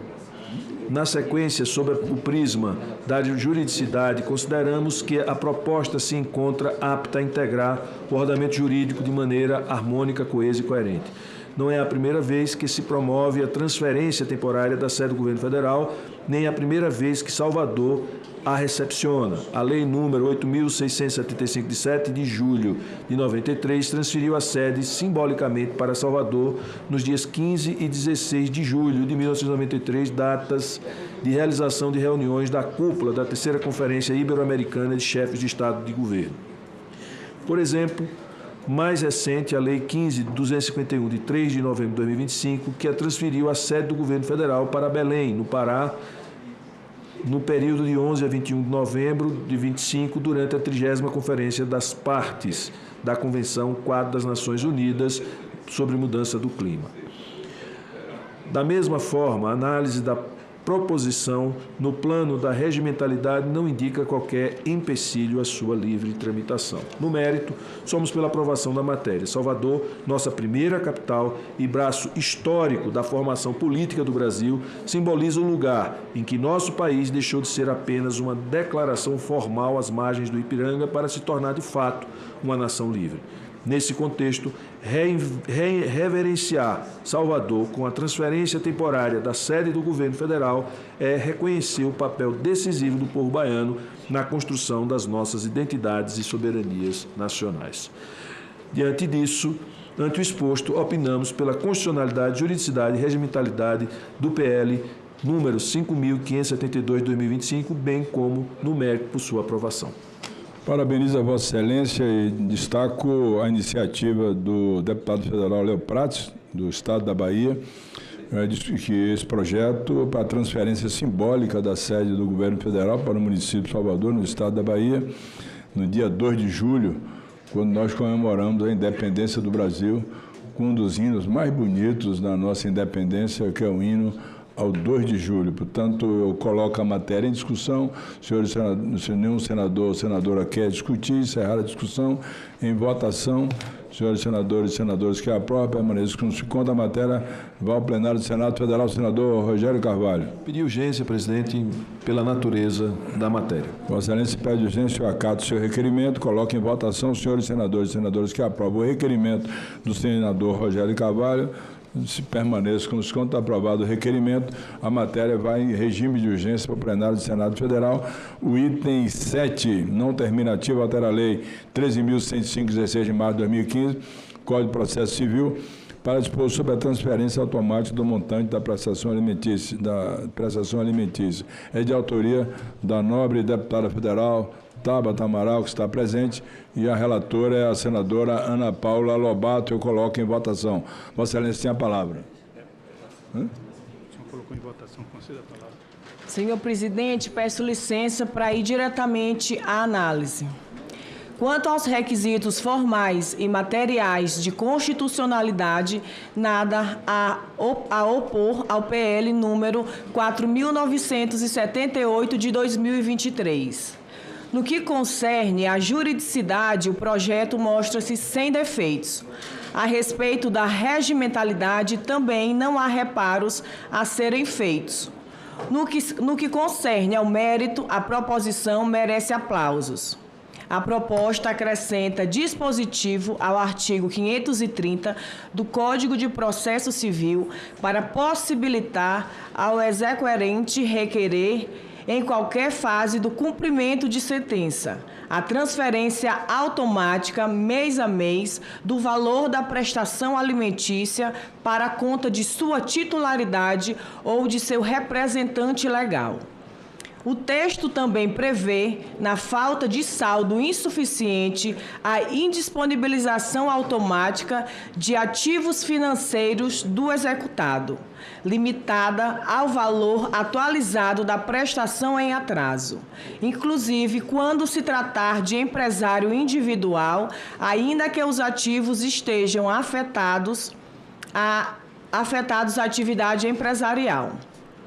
Institui-se assim um fluxo automático e contínuo voltado ao pagamento mensal da pensão, com menor dependência de novos requerimentos a cada inadimplemento. A proposição merece acolhida porque enfrenta problema recorrente nas execuções de alimentos, a necessidade de sucessivas provocações judiciais diante de inadimplementos mensais. Ao permitir a transferência automática da prestação alimentícia e a indisponibilização automática de ativos financeiros em caso de insuficiência de saldo, o projeto confere maior efetividade à decisão judicial já proferida, sem transformar a execução em medida desproporcional. A medida também contribui para reduzir a inadimplência estratégica, aumentar a previsibilidade financeira do alimentando e desestimular o uso de expedientes destinados a dificultar o pagamento da pensão. Trata-se, portanto, de solução simples, objetiva e compatível com a natureza urgente da obrigação alimentar, além de coerente com os princípios da efetividade, da economia processual e da razoável duração do processo. Em termos de técnica legislativa, o conteúdo sugerido como parágrafo 1º do artigo 530 do PL deve ser inserido em dispositivo autônomo sobre a forma de artigo 529-A.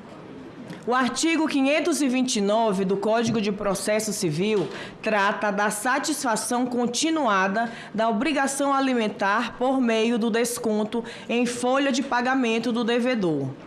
Já o proposto parágrafo 1º do artigo 530 do PL institui modalidade própria de adimplemento ao disciplinar a transferência automática mensal da prestação alimentícia, com indicação de conta, forma de operacionalização e providências correlatas. Por isso, faz-se necessário ajuste meramente redacional para fazer constar o parágrafo 1º do artigo 530 do PL como novo artigo 529-A do Código de Processo Civil, bem como converter o parágrafo 2º do PL em parágrafo único do artigo 529-A. Em vista do exposto, votamos pela constitucionalidade, juridicidade, regimentalidade e, no mérito, pela aprovação do PL número 4.978 de 2023, nos termos das emendas de redação apresentadas no relatório já publicado. Agradeço a Vossa Excelência, senadora Ana Paula Lobato, e coloca a matéria em discussão. Como não há nenhum senador ou senadora que queira discuti-la, encerrada a discussão, em votação, senhores senadores e senadoras que aprovam, permaneçam como se conta aprovado. Aprovado esse relatório, passa a constituir parecer da Comissão Favorável ao Projeto, com as emendas número 1 da CCJ e 2 da CCJ de redação. A matéria vai ao plenário do Senado Federal. Presidente, inclusive, eu queria lhe pedir urgência para que esse projeto fosse ao plenário, se possível ainda hoje, por conta de ser um projeto importante, urgente, que trata de crianças, adolescentes, mães solos que precisam desse valor, todos os meses para tratar, para dar a seus filhos educação, transporte, saúde. E ali eu lhe peço urgência. Acato como pede Vossa Excelência o requerimento de urgência para a votação no plenário da Comissão de Constituição e Justiça. Os senhores senadores e senadoras que aprovam o requerimento de urgência da nobre senadora Ana Paula Lobato permaneçam com os contos. Aprovado o requerimento de urgência e a matéria vai ao plenário do Senado Federal. Obrigada, presidente. Como não há nenhuma outra matéria a ser apreciada, nós votamos e aprovamos hoje 10 matérias, encerrada a votação. A sessão.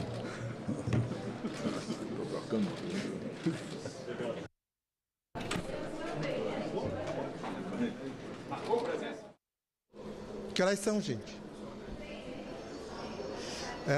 Meio-dia e 10 minutos. Nós acabamos de assistir à reunião da Comissão de Constituição e Justiça. Nessa reunião desta quarta-feira foi aprovada a PEC que concede autonomia ao Banco Central, autonomia para eles montarem o seu próprio orçamento. Nós vamos passar a transmitir agora a reunião na Comissão de Direitos Humanos.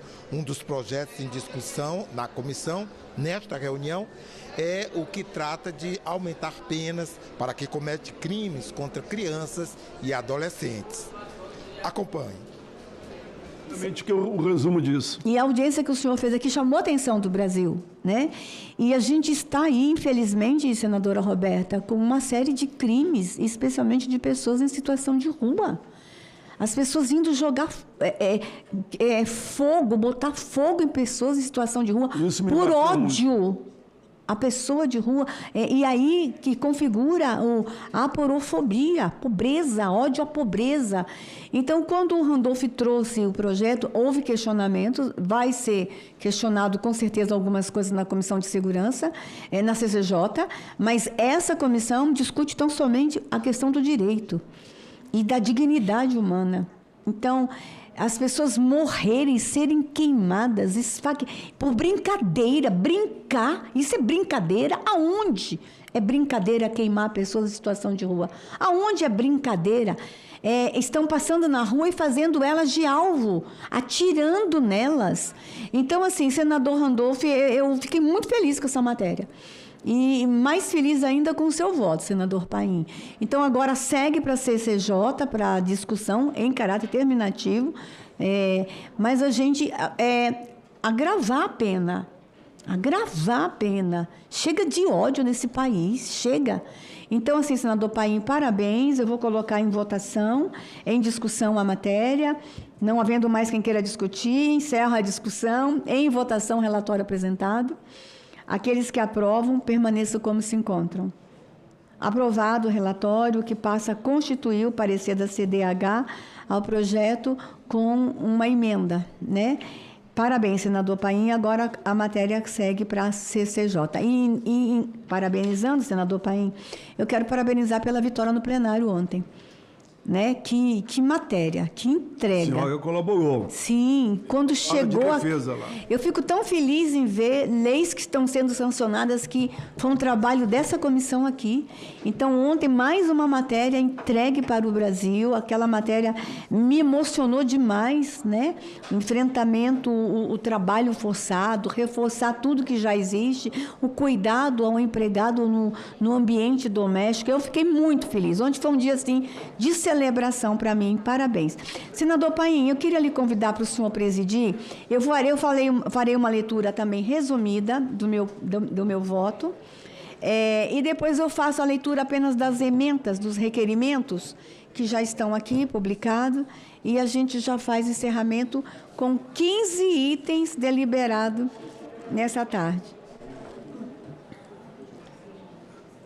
É o número 3. E 7. Presidente, é com satisfação que assumo, nesse momento, a presidência, para que Vossa Excelência, como relatora, possa fazer a leitura aqui do seu parecer. Tem 3, projeto de lei 2650, de 2023, não terminativo, altera a lei 2.662, de 5 de junho de 2012, para permitir o registro de dupla maternidade ou paternidade, além de produzir dados sobre o nascimento de crianças intersexo. Autoria, senadora Alessandro Vieira, relatora, senadora Damares.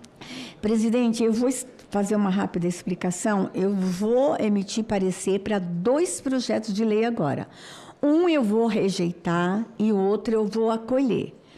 O primeiro projeto fala de dupla maternidade e dupla paternidade na certidão de nascimento, que é do Alessandro, é um projeto de 23.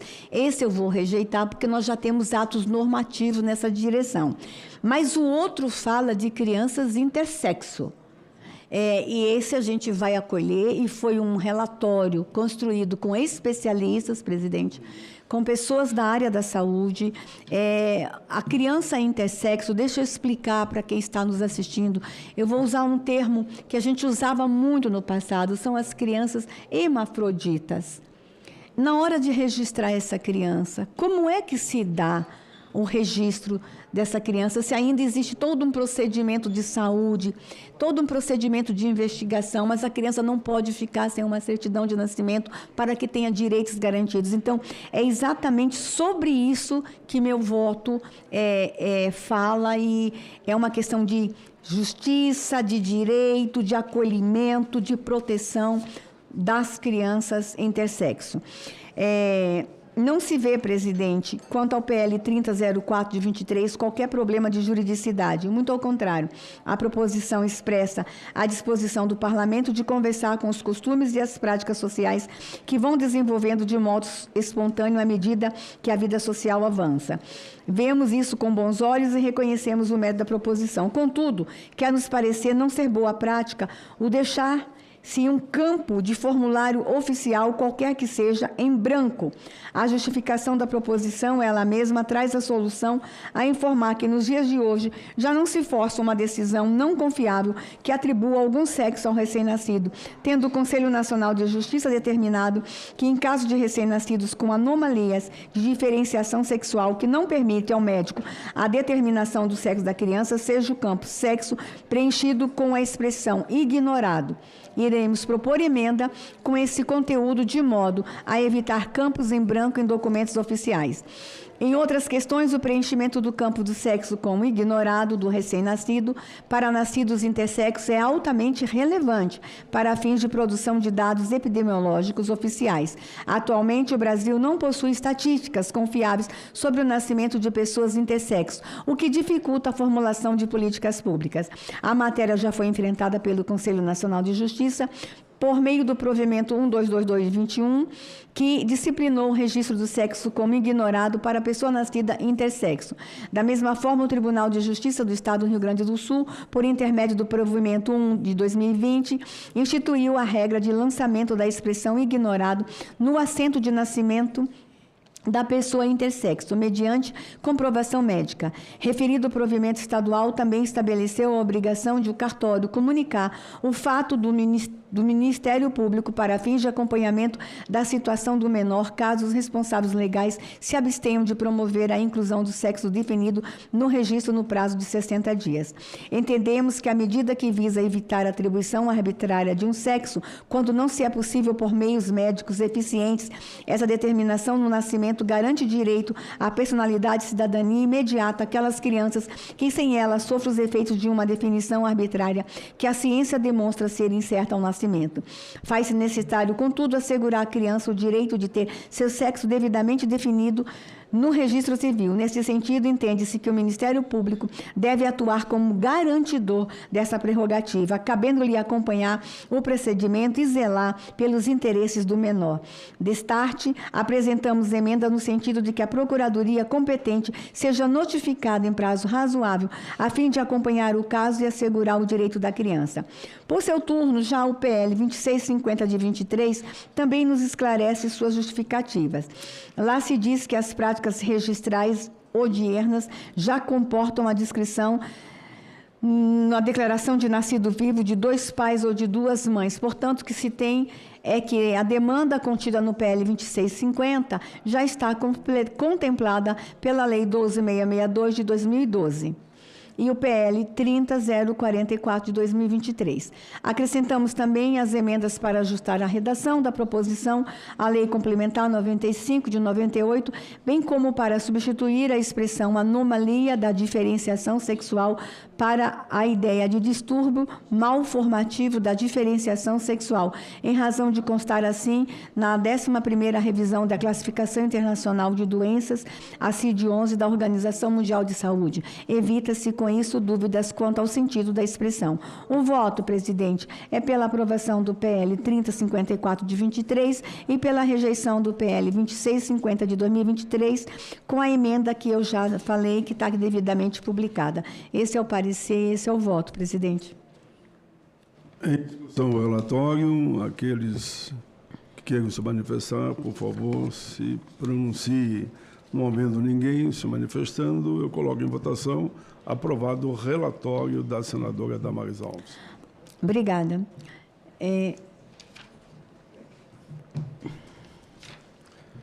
Requerimento, item 7.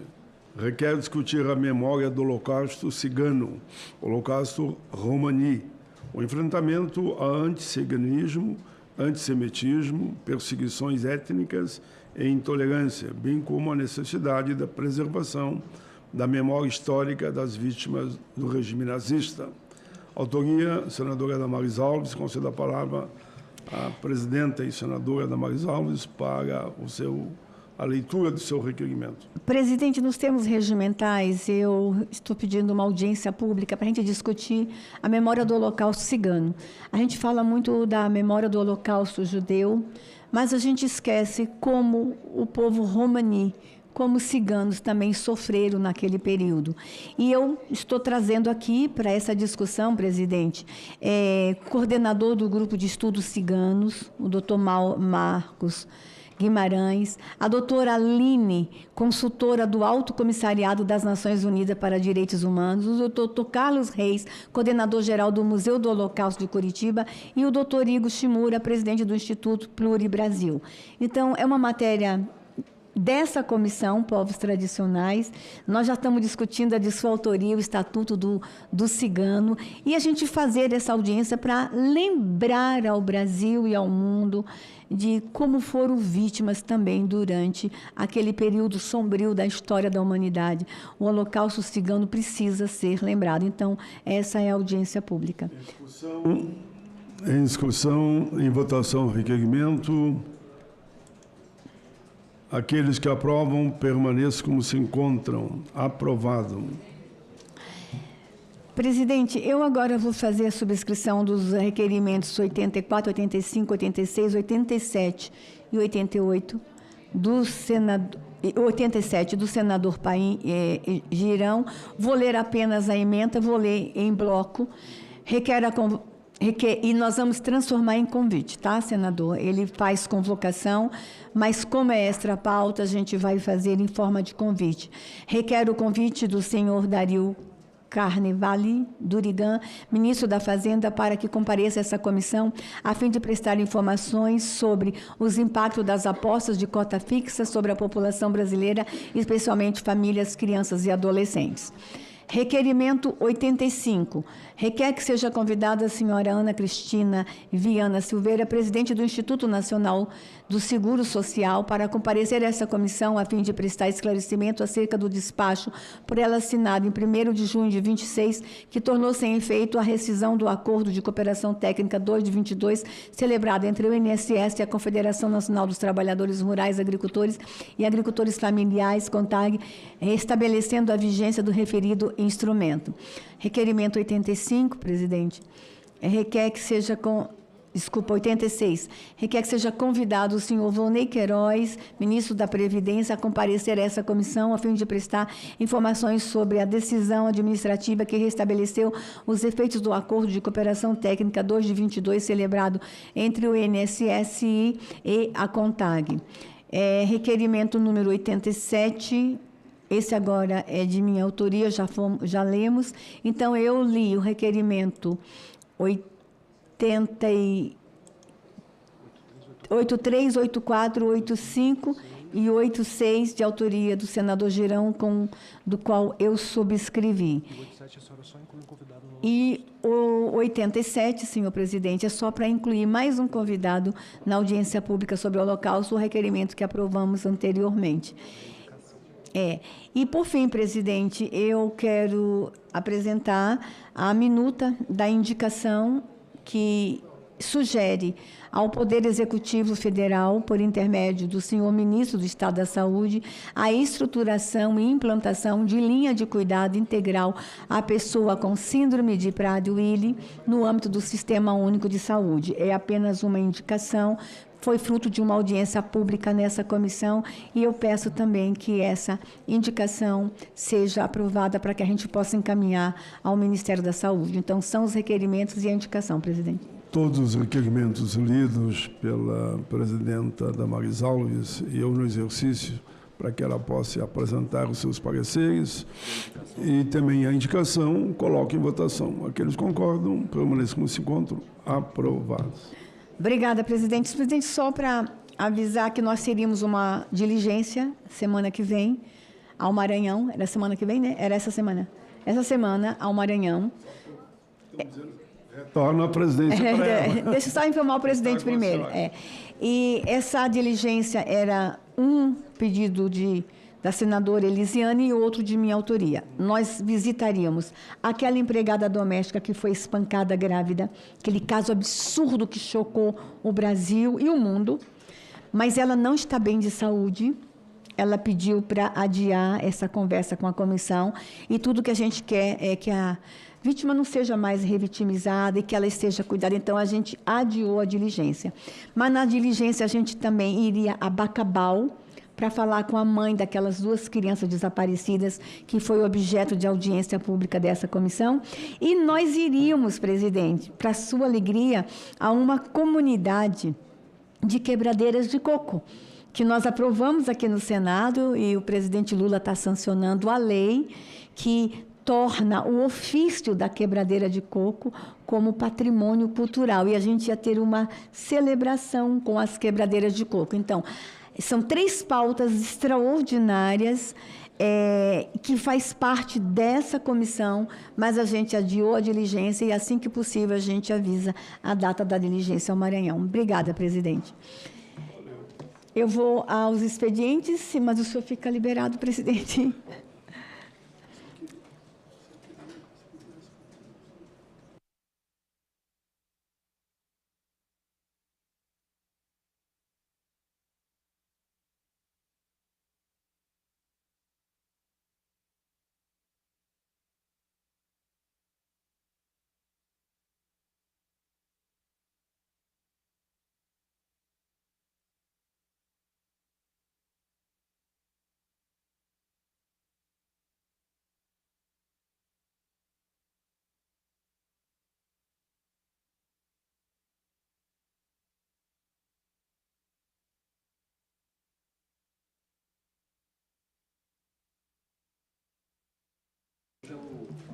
Obrigada. Expediente número 15. Comunica ao colegiado o recebimento das denúncias constantes dos expedientes 364, 374, 376, 377, 379, informando que todas receberam os devidos encaminhamentos no âmbito das competências dessa comissão. Comunico ainda o recebimento das respostas ao ofícios constantes dos expedientes 365, 378, informando que ambas receberam os devidos encaminhamentos. No expediente 378, órgão da Administração Pública Federal encaminhou resposta relacionada à situação funcional do servidor que buscava permanecer em determinada localidade para acompanhar tratamento de saúde familiar menor de idade. A instituição informou a adoção de solução administrativa que atendeu à demanda apresentada, preservando o acompanhamento familiar necessário. Informo que a comissão dará ciência ao demandante acerca das informações recebidas e promoverá o arquivamento administrativo do expediente, salvo nova informação relevante. Comunico também o reconhecimento das solicitações constantes do expediente 366, 3668, 69, 72, 73 e 80. Informando que todas receberam os devidos encaminhamentos. No expediente 366, demandante solicita apoio institucional para acompanhamento de apurações relacionadas ao desaparecimento do corpo de recém-nascido, ocorrido em unidade hospitalar há mais de uma década. Isso aqui é muito sério. Em contexto que voltou a ganhar relevância diante da recente identificação de restos mortais armazenados em instituição pública de pesquisa.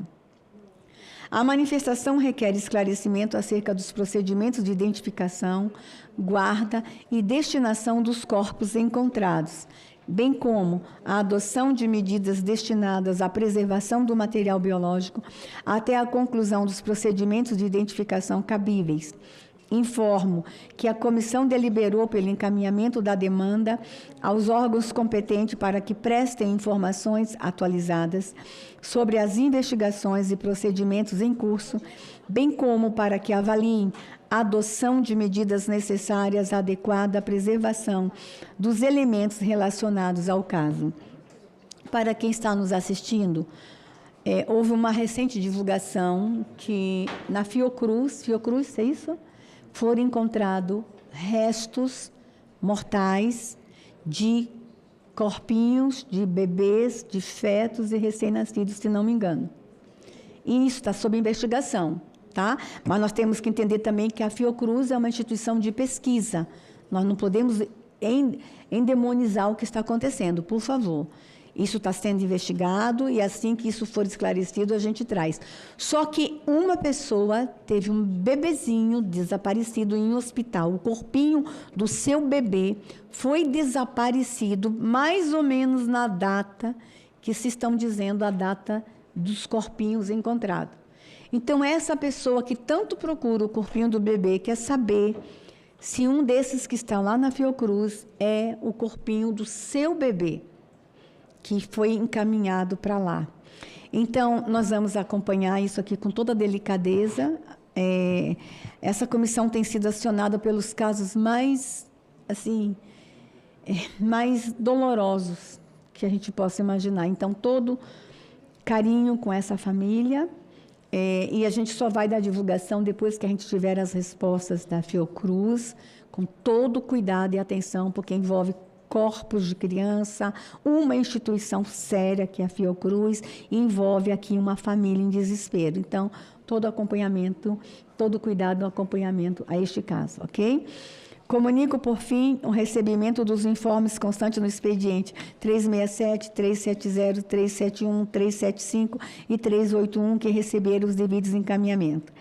Isto posto, submeto-se às senhoras senadoras e aos senhores senadores os encaminhamentos acima propostos para a deliberação desta comissão.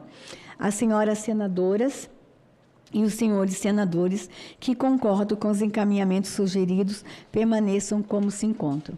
Informo que nos termos da Instrução Normativa 12 de 2019, os documentos lidos como informes ficam disponíveis no site do Senado e no portal da Comissão de Direitos Humanos. Os demais permanecem na Secretaria para a manifestação dos membros dessa comissão pelo período de 15 dias. Terminando o prazo, os documentos serão arquivados. Eu vou encerrar a reunião, mas dizendo que hoje nós tivemos uma presença especial. Ele sumiu, estava ali. O Samuel acompanhou nossa reunião. Já saiu? Foi para a escola. Samuel veio aqui me dar um abraço. Está com que idade, Samuel, mãe? 12 anos. Para quem não sabe, Samuel foi meu maior cabo eleitoral. Eu estou eleita por causa de Samuel. Samuel ia para as campanhas comigo, ia para os comícios comigo. Tá? Foi muito uma alegria ver o Samuel aqui. Samuel é um precioso filho da Raquel, que tem acompanhado. E eu quero informar que a gente teve essa semana o aniversário de uma pessoa muito querida, né? A comissão comemorou o aniversário de uma pessoa muito querida, não foi, gente? E a gente ia decretar, inclusive, feriado nacional, mas o projeto de lei não ficou pronto ainda, mas a gente quer desejar feliz aniversário, que Deus te abençoe, você é querido, você chegou chegando, viu? Você chegou nessa comissão chegando. Nós estamos muito felizes com a sua chegada. Que Deus abençoe você e sua família, tá? Que você tenha muitos e muitos anos de vida, né, Dimitri? E que a gente coma pamonha também. Alguém, por favor, liga no Disque 100. Viu, Leila? Tá vendo aqui a discriminação? No aniversário de uma certa pessoa, teve pamonha. E a senhora idosa, presidente da comissão, não ganhou pamonha. Tá? Que Deus abençoe ricamente. É uma alegria tê-lo na equipe. Feliz aniversário. Essa equipe de secretaria aqui é a melhor equipe, né? Que eu tenho. E, inclusive, eu vou contar um segredo, já que eu estou ao vivo, tá? Não tem ninguém aqui, nenhum presidente de outra comissão está aqui. Saiu um relatório por aí, não sei se vocês leram. A comissão, em primeiríssimo lugar, em matérias deliberadas, audiência pública, expediente, primeiríssimo, assim, na ponta, adivinha qual é? A nossa. Graças a vocês. A segunda é muito longe da gente. A segunda vai ter que se esforçar muito para chegar. Isso porque eles não sabem o que ainda vai acontecer nos próximos dias. Parabéns à secretaria. Dimitri, pela forma como você conduz a secretaria. A gente lida com assuntos polêmicos, como a semana passada, né, governo? Não fica triste comigo, não. Mas a gente está fazendo as coisas aqui com muita maturidade. Mesmo quando a gente diverge sobre a matéria. Não há uniformidade na equipe. Às vezes a equipe, na própria equipe, tem pessoas que pensam diferente, mas eles conduzem com imparcialidade tudo. Eu sou apaixonada por essa secretaria. Dimitri, muito obrigado, todos vocês. E no próximo aniversário a gente vai comemorar com feriado nacional, mas com muita pamonha, tá? Que Deus abençoe vocês. Nada mais tendo a tratar, eu declaro encerrada a nossa reunião.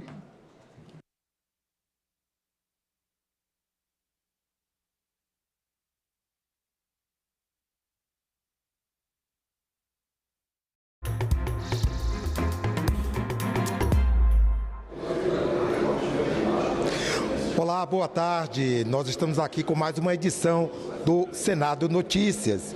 Hoje pela manhã, a Comissão de Assuntos Sociais aprovou um projeto que estabelece que hospitais devem oferecer alimentação nutritiva e saudável para pacientes e acompanhantes, proibindo assim o uso de alimentos ultraprocessados. O objetivo é ajudar na recuperação do bem-estar e prevenir novos problemas de saúde. O relator, senador Fernando Dueire, falou sobre a importância desta proposta. Vamos ver. Esse projeto, ele proíbe o uso de multiprocessados para doentes em hospitais. Ora, nós sabemos que os ultraprocessados têm um teor de sódio e de açúcar muito grande. E isso a pessoa está no hospital se tratando e recebendo, muitas vezes, uma alimentação inadequada que piora o seu quadro. Então, em busca das melhores práticas de alimentação para aqueles que, com doença, estão nos seus hospitais, nos hospitais públicos ou privados, mas que recebem alimentos ultraprocessados. Então, isso é uma correção que vai em favor da vida das pessoas que estão se curando ou tratando de suas patologias e de suas doenças. Foi aprovado também por unanimidade. Eu pedi regime de urgência para o plenário do Senado Federal, portanto deve entrar rapidamente, se não essa semana, na próxima semana, e aí seguirá para a Câmara dos Deputados, para análise dos deputados e, em assim sendo, sanção posterior do presidente da República. Veja agora as atividades marcadas para a tarde de hoje aqui no Senado. Daqui a pouco, às 2 horas, a Comissão de Agricultura tem reunião marcada. Senadores examinam indicações de emendas da comissão ao orçamento deste ano e também projetos, como o que prevê a concessão de seguro-desemprego ao trabalhador extrativista vegetal e ao seringueiro que seja dono ou tenha posse de propriedade com até 2 módulos rurais, durante o período em que estiver impedido de exercer a atividade. Também às 14 horas, o plenário do Senado deve se reunir em sessão deliberativa. O primeiro item na ordem do dia é a indicação do ministro do STJ, Benedito Gonçalves, para o cargo de Corregedor Nacional de Justiça no CNJ. Às 2h30, a Comissão Mista de Controle das Atividades de Inteligência tem reunião secreta prevista. Deputados e senadores debatem com autoridades problemas relacionados à segurança pública e às organizações criminosas. Também às 2h30, a Comissão Mista da Medida Provisória 1348 retoma a reunião de instalação dos trabalhos iniciada ontem. A MP prevê, entre outras medidas, a regulação das receitas e da destinação de recursos do fundo para aparelhamento e operacionalização das atividades fim da Polícia Federal. No mesmo horário, a Comissão de Desenvolvimento Regional e Turismo tem reunião marcada para examinar emendas da comissão ao orçamento deste ano. Nós podemos voltar a qualquer momento com mais informações. Acompanhe o que aconteceu aqui no Estado pela manhã, também pelas nossas redes sociais. Até já.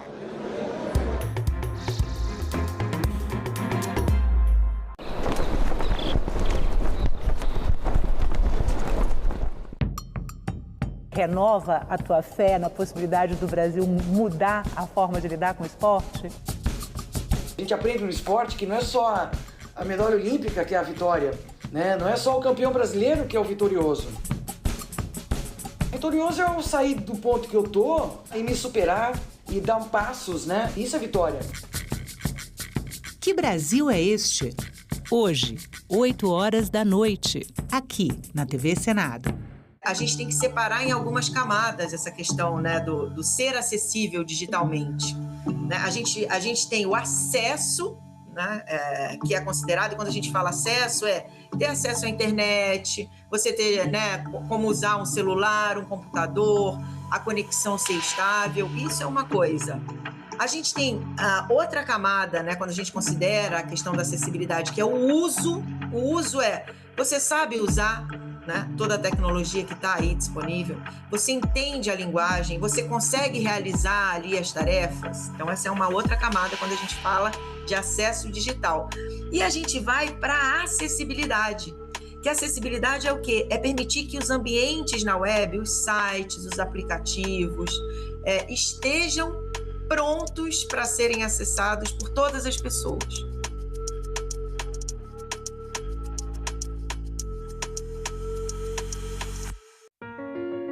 Eu sou Olívia Dias Moreira Duarte, sou jornalista e sou supervisora de qualidade de programação aqui no setor de Vivo e Íntegras da TV Senado.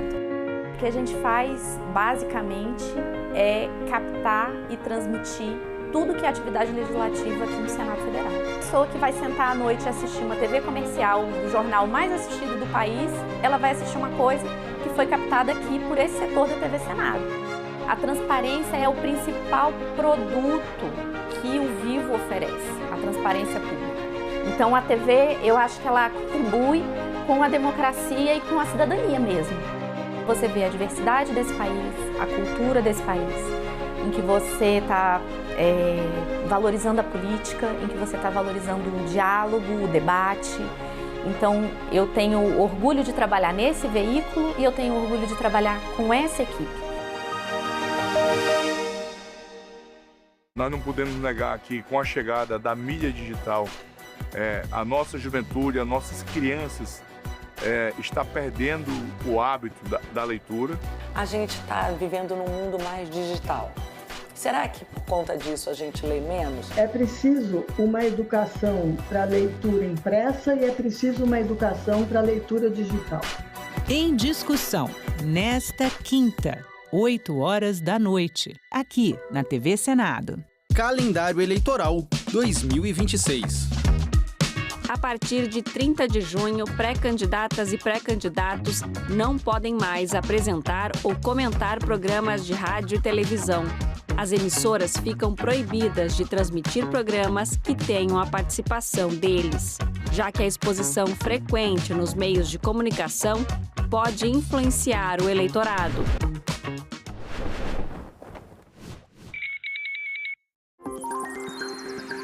Aquele post na rede social, aquela mensagem no grupo da família, é verdade ou mentira?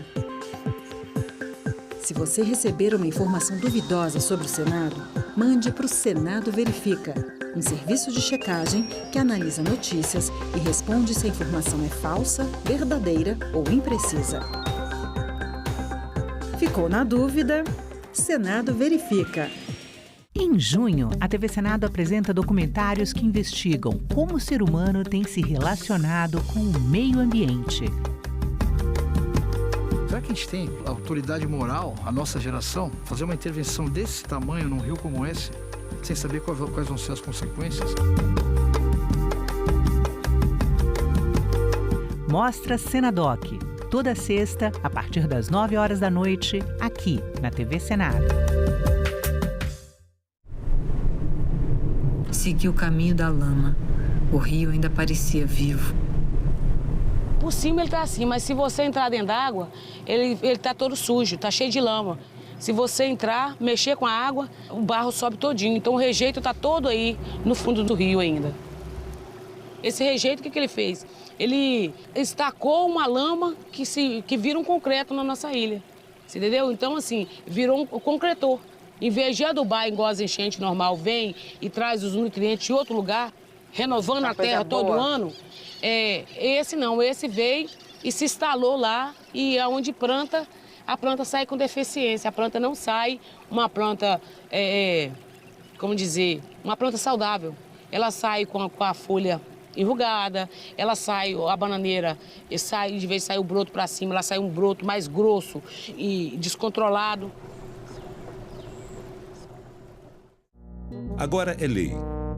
Foi aprovada a norma que permite ao governo adotar contramedidas quando as exportações brasileiras sofrerem restrições ou retaliações. A Lei da Reciprocidade Econômica contempla situações como o aumento de tarifas de importação decretados pelos Estados Unidos. O Senado votou.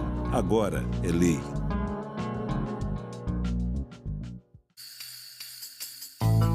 Quando está recomendado fazer cada um desses exames? Somos o maior parceiro comercial sérvio na América Latina. O que está por trás dos algoritmos e também dos aplicativos de inteligência artificial.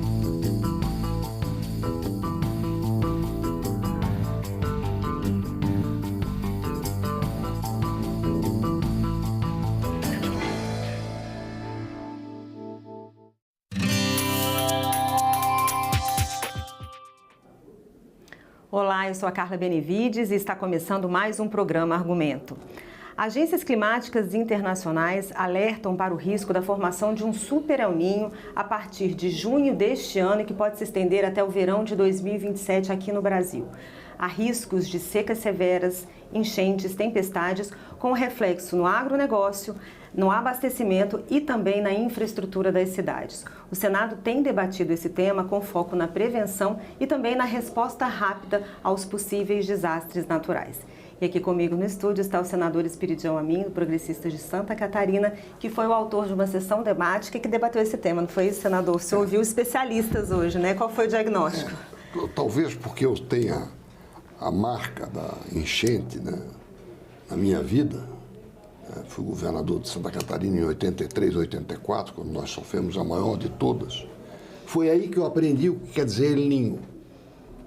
E quem me ensinou, enquanto eu estava apanhando, o Estado estava apanhando, a nossa gente estava apanhando, quem me ensinou foi o Dr. Carlos Nobre, que hoje participou, para orgulho nosso, deste evento. Quer dizer, nós hoje não temos mais o direito de dizer que não sabíamos. Temos que saber cada vez mais. Então, o que nós fizemos hoje, e ontem também na Comissão de Ciência e Tecnologia, ontem e hoje na sessão de debates temáticos, foi uma atualização da sessão de debates temáticos que nós tivemos no dia 26 de outubro de 2023, aqui mesmo. Lá, porque nós estávamos apanhando muito, especialmente no Rio Grande do Sul, o que prosseguiu, inclusive, em 2024, nós fizemos um balanço do que nós tínhamos de prevenção e o que deveríamos criar de prevenção e também de providências pós um acidente climático. Hoje nós atualizamos isto. Totalmente não, mas atualizamos em 3 questões fundamentais. Primeiro, na parte legislativa. Na próxima semana, eu entregarei ao presidente do Senado os projetos de lei que remanescem, que ainda não foram aprovados e que têm como objetivo fortalecer a prevenção. Projetos de lei, projetos de resolução, que tramitem com mais velocidade. Segundo, popularização das medidas preventivas possíveis agora. Às vezes são manutenção de drenagem, de dragagem, a realização de obras rápidas ou de manutenção de cursos d'água. Enfim, aquilo que nós podemos fazer dentro de um horizonte de poucos meses. E, finalmente, o aparelhamento técnico e tecnológico para as cidades, para os estados e para as macro-regiões brasileiras. Por exemplo, o sul do Brasil, compreendendo Mato Grosso do Sul.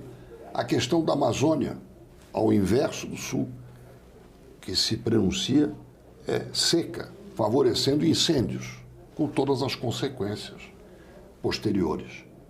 E, no caso do sul do Brasil e do sudeste, avaliar o que se pode fazer ainda em matéria de prevenção contra cheias. Então, repito, 1, aspecto legislativo.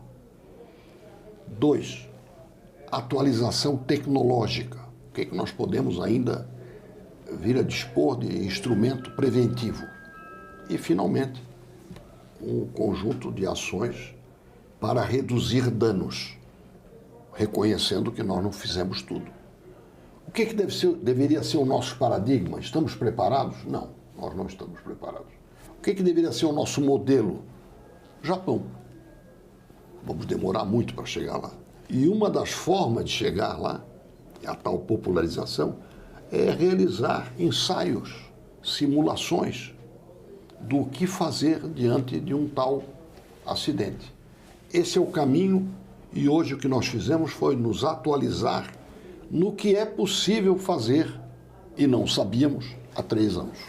Senador, foi falado em torno aí desse risco desse super El Niño em torno aí de mais de 90%. O que já está sendo feito, principalmente no sul, que é no sul do país, o que já está sendo feito? A gente viu que em Santa Catarina algumas festas já foram canceladas. Tem essa situação no norte do país, mas tem a do sul. Queria saber, em relação ao sul, o que já está sendo preparado? O El Niño significa seca no norte e chuva em excesso no sul. Então, alguns que avaliam que se deva evitar uma aglomeração, por exemplo, por causa de uma festa.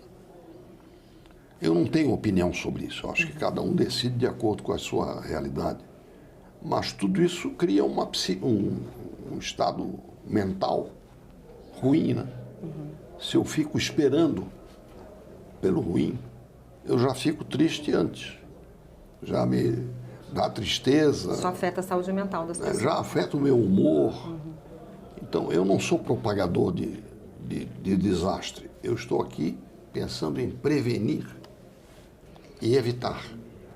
Ou, na pior das hipóteses, reduzir danos. Portanto, eu quero boa notícia. Pode acontecer, mas nós estamos cuidando. E essa reunião de hoje também tem o sentido da conscientização que deve percorrer toda a federação, incluindo o município, as organizações civis dos municípios, as associações, a solidariedade das pessoas. O senhor falou no seu discurso, até lembrou aqui agora, das enchentes em Santa Catarina em 83, também citou os desastres do Rio Grande do Sul. Você acha que o Brasil aprendeu algo com essas tragédias e está pronto para enfrentar? Eu vou repetir, aprendeu. Evoluiu, sem dúvida. Hoje, Santa Catarina, uns muito bem aparelhados, outros não tanto. Todos os municípios, os 295 municípios do estado, têm defesa civil.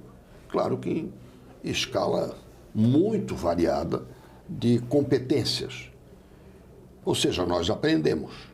Vai acontecer de novo.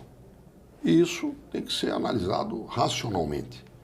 Agora, os mecanismos de prevenção e a solidariedade regional, micro-regional ou macro-regional, isso tem que ser aperfeiçoado nas escolas, na vida em comunidade, na família.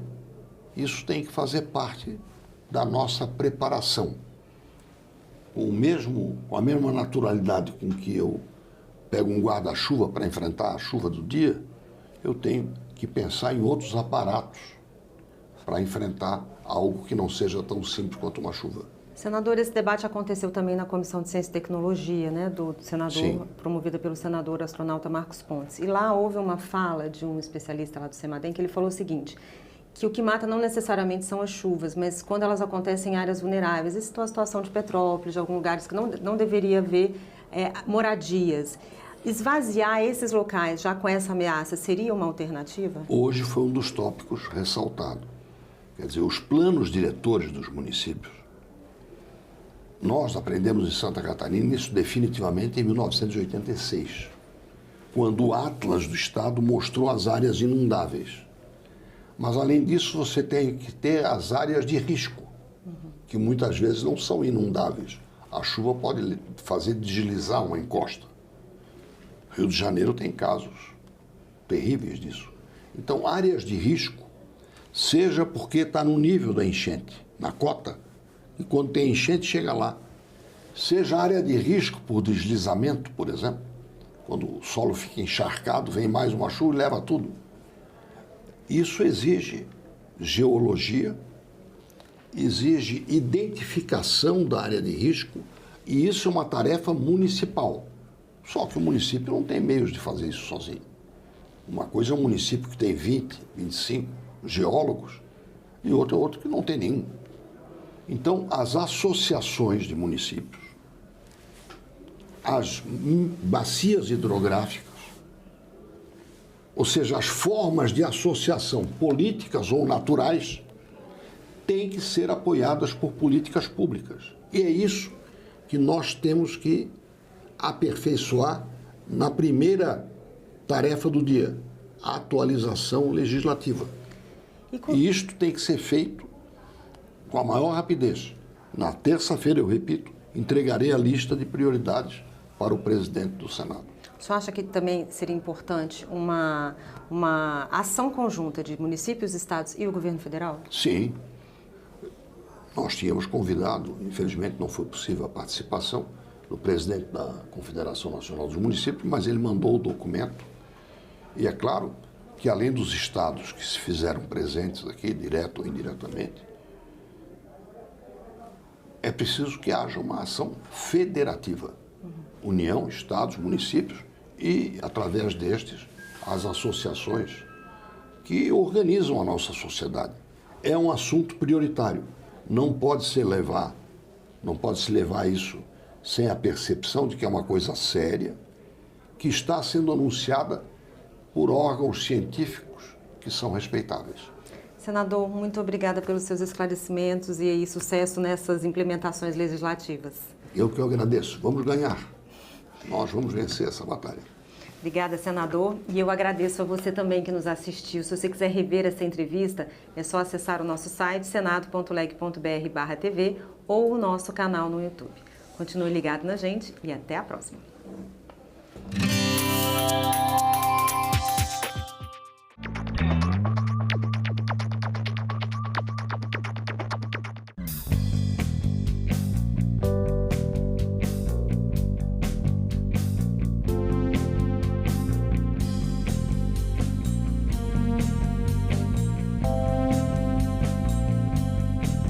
A gente também fala tupi. O nome do estado do Maranhão vem do tupi e é formado por dois termos, mar mais inhã. Mar é uma variação de embará, bará, que vem de Pará e significa mar ou rio grande. A outra parte da palavra é inhã, que quer dizer correnteza. Então Maranhã virou Maranhão, que tem na origem o significado de mar grande ou mar que corre. A gente também fala tupi.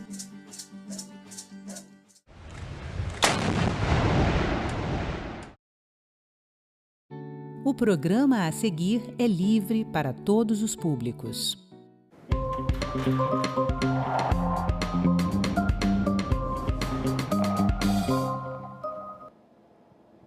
O vírus Ebola voltou a se espalhar na África. O diretor-geral da Organização Mundial de Saúde, Tedros Adhanom, declarou emergência de saúde pública de interesse internacional. Mas será que o risco de uma nova pandemia existe? A doença acendeu um alerta e despertou o medo em muita gente. O governo brasileiro ativou o plano de contingência para febres hemorrágicas em uma ação para manter o vírus afastado do nosso país.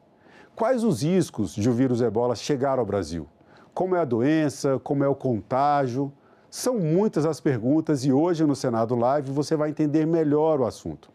Nós recebemos a médica infectologista Vanessa Schultz, da Sociedade Brasileira de Infectologia, e a médica especializada em emergências de saúde pública Otília Lupe, da Fundação Oswaldo Cruz. Elas vão responder às perguntas enviadas pela internet, pelas nossas redes sociais e outras questões elaboradas pela nossa equipe de jornalismo. A jornalista Cibele Nunes está com vocês nas nossas redes sociais para trazer a sua participação e ajudar a esclarecer as suas dúvidas. Nós estamos ao vivo no TikTok, no YouTube, no Facebook, no X e também no Quai. Então, vamos começar mais um TV Senado Live. Bom dia mais uma vez às nossas convidadas. Bom dia, Vanessa Schultz. Bom dia. Bom dia, Otília Lupe.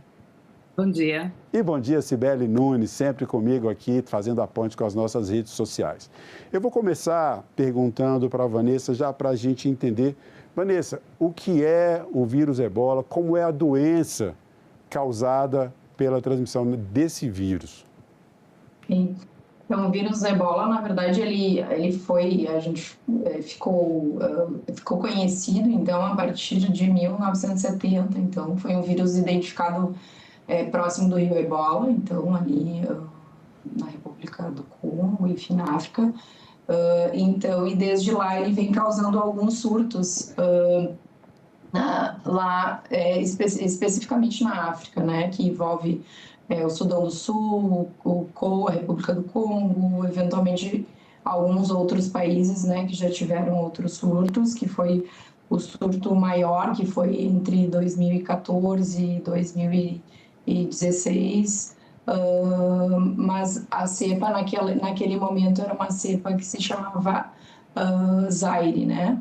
Hoje a gente tem um surto que começou agora final de abril, início de maio, e que a OMS, então, fez o alerta a partir do dia 17 de maio, um alerta internacional de emergência em saúde pública, que é uma cepa um pouquinho diferente, que já existe, né, que ela já circulava, mas que os outros surtos não tinham sido por ela, que é a cepa do Bundibugyo Ebola vírus, então, que é uma cepa diferente da do Zaire, né? E ela é uma cepa que também circula na África, né? Mas que agora o surto que está acontecendo é dessa cepa. Então, ela é uma doença zoonótica, que a gente chama, né? Ela vem de animais silvestres, então, e atinge os humanos, né? Assim como várias outras doenças zoonóticas que a gente tem, ela também é, né? Então, o risco na África, como existe muito contato meio silvestre e humanos, assim, então esse risco é bem importante, né?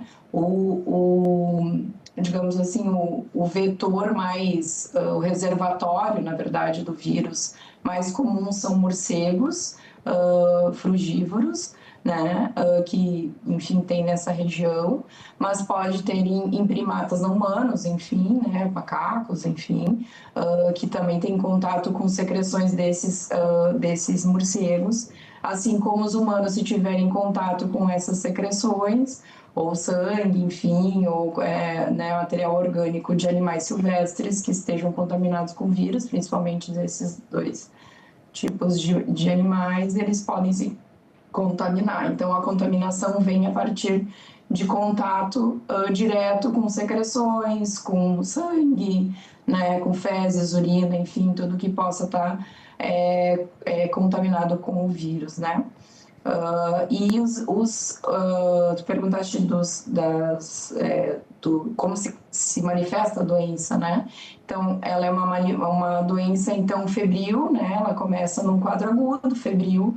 Geralmente, o quadro inicial parece uma síndrome gripal, assim, a pessoa vai ter febre, vai ter dor no corpo, dor articular, eventualmente, dor de garganta, né? E isso vai evoluindo para um quadro mais grave, gastrointestinal, de diarreia, vômitos intensos, né? De desidratação, distúrbio hidroeletrolítico, perda de função renal, alterações hepáticas, e eventualmente pode evoluir com sangramentos, né? Hemorragias e ao óbito, né?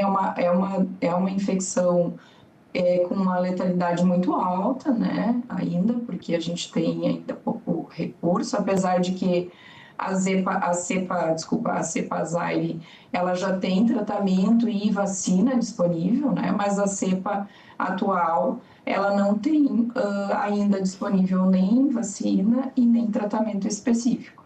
Né? Quando a gente fala dessas questões de vacina e como tivemos no caso da Covid, que há muita gente fazendo essa comparação mesmo, né? Ou tendo essa preocupação de que esse surto que está acontecendo na África se espalhe como aconteceu ali em 2019 e 2020, um surto que começou também por uma transmissão de um vírus que via de um animal, também presente em alguns morcegos na China, acabou se espalhando pelo mundo.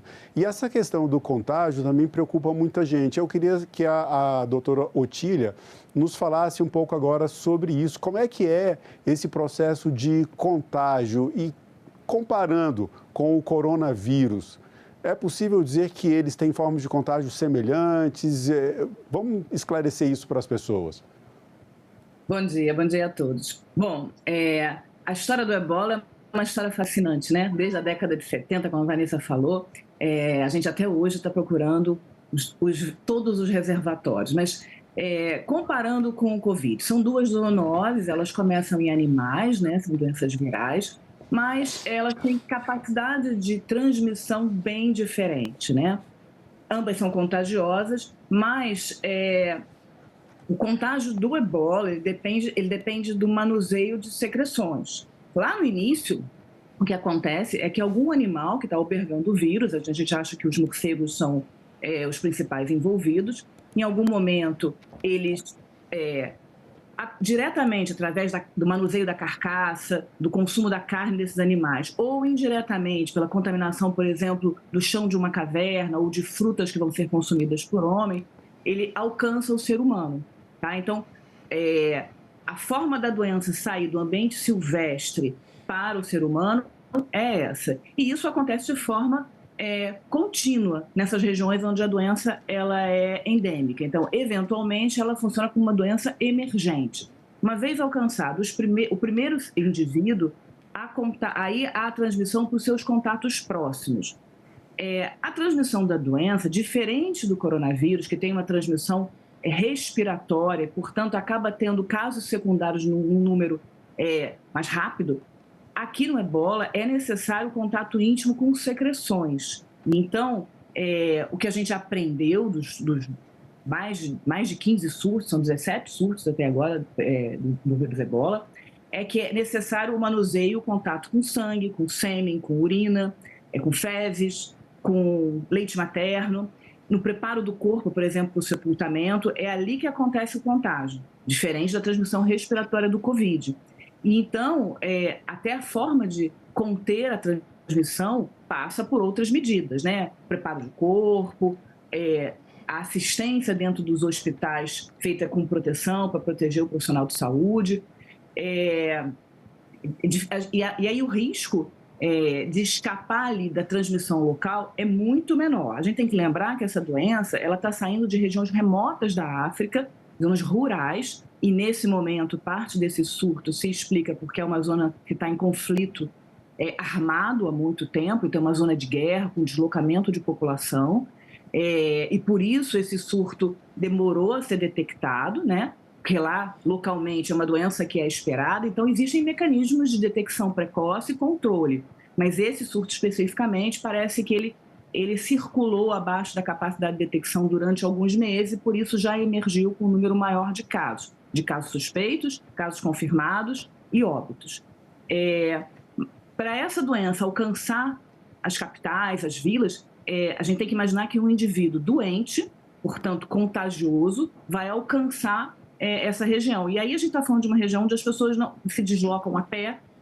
Atualmente, o principal aeroporto próximo do epicentro da circulação, ele foi bombardeado, ele está fora de funcionamento. Então, é uma doença que está ali numa circulação na fronteira desses 3 países, bastante contida, mas ela já ultrapassou 3 fronteiras. E alcançou uma ou outra capital no deslocamento de pessoas que foram ser acompanhadas em instituições. Então, nós levamos o indivíduo para a capital, por exemplo, houve a evacuação de um médico para a Europa, de voluntários da OMS para Angola, e aí dentro desse ambiente hospitalar, pelo manuseio de um indivíduo doente, poderia haver contaminação. E aí as barreiras que a gente tem para o manuseio seguro, que a gente aprendeu no Covid, né, que é o uso de equipamentos de proteção, é suficiente para conter, tá? Então, é bem diferente do Covid, né? É uma doença que está mais circunscrita e deve provavelmente ficar circunscrita. Sim. Eu vou passar para Cibele Nunes agora, doutora Otília. Fica claro já que é diferente a forma de contágio da Covid e do Ebola. Isso já nos traz aqui um pouco de segurança, um pouco mais de tranquilidade para as pessoas que acompanham aqui a nossa entrevista, que estão compreendendo melhor esse assunto. Mas tem perguntas que vêm dos internautas e eu chamo agora a Cibele Nunes para trazer essas perguntas. Cibele, o que você traz para a gente agora? Nossa primeira pergunta para o nosso público foi qual o maior medo em relação ao avanço do vírus Ebola. E disparadamente, 85% das pessoas responderam que é o medo de uma nova pandemia. Depois, com 15%, as pessoas disseram que tem medo também de impactos econômicos e de isolamento. Esse isolamento inclui o isolamento da própria família, que é um receio muito grande que as pessoas têm em relação ao Ebola. E eu vou trazer uma pergunta do José, do Rio de Janeiro, para a doutora Otília. Já falamos, né? A doutora Otília já explicou da diferença de contaminação, que no caso do Ebola não é pelo ar, mas temos o risco de termos uma nova pandemia? Essa foi a principal pergunta que recebemos, doutora Otília. Eu queria só completar um pouquinho antes da doutora Otília responder, porque muita gente também vem perguntando sobre essa questão e a preparação que o Brasil tem para uma eventual nova pandemia. Eu não vou ler todas as perguntas aqui, são muitas, mas só completando, Cibele, essa pergunta chegou aqui para a gente também, pergunta do Ronan, do Rio de Janeiro, do Jean Anderson, do Rio Grande do Sul, Isabelle, do Mato Grosso, Itamar, de São Paulo, Loíse, de Mato Grosso, Poliana, do Distrito Federal, Luciana, de São Paulo, enfim, são muitas pessoas participando. E agora eu passo a palavra para a doutora Otília e depois a gente passa para a Vanessa, nesse ponto do risco de uma nova pandemia, que já foi esclarecido aqui, mas o quanto nós estamos preparados para uma nova pandemia depois da experiência que passamos com o coronavírus. Perfeito. Nós todos ficamos traumatizados, né? Mas o risco, tecnicamente falando, o risco é praticamente zero, tá? Até pelas características do vírus e essa cadeia de transmissão, que, na verdade, ela é mais lenta e bloqueia. E a prova disso, é claro que os vírus sempre podem mudar, mas a prova disso é que este tipo de vírus, que é um filovírus, nas suas outras epidemias, a maior epidemia, conta aí com 20 mil casos, ela ficou ali circunscrita à região da Libéria, Serra Leoa e Guiné. Ela percorreu um período longo, de mais de um ano, né? Os países tiveram ali dificuldade de contenção dos casos, mas ainda assim ela ficou restrita.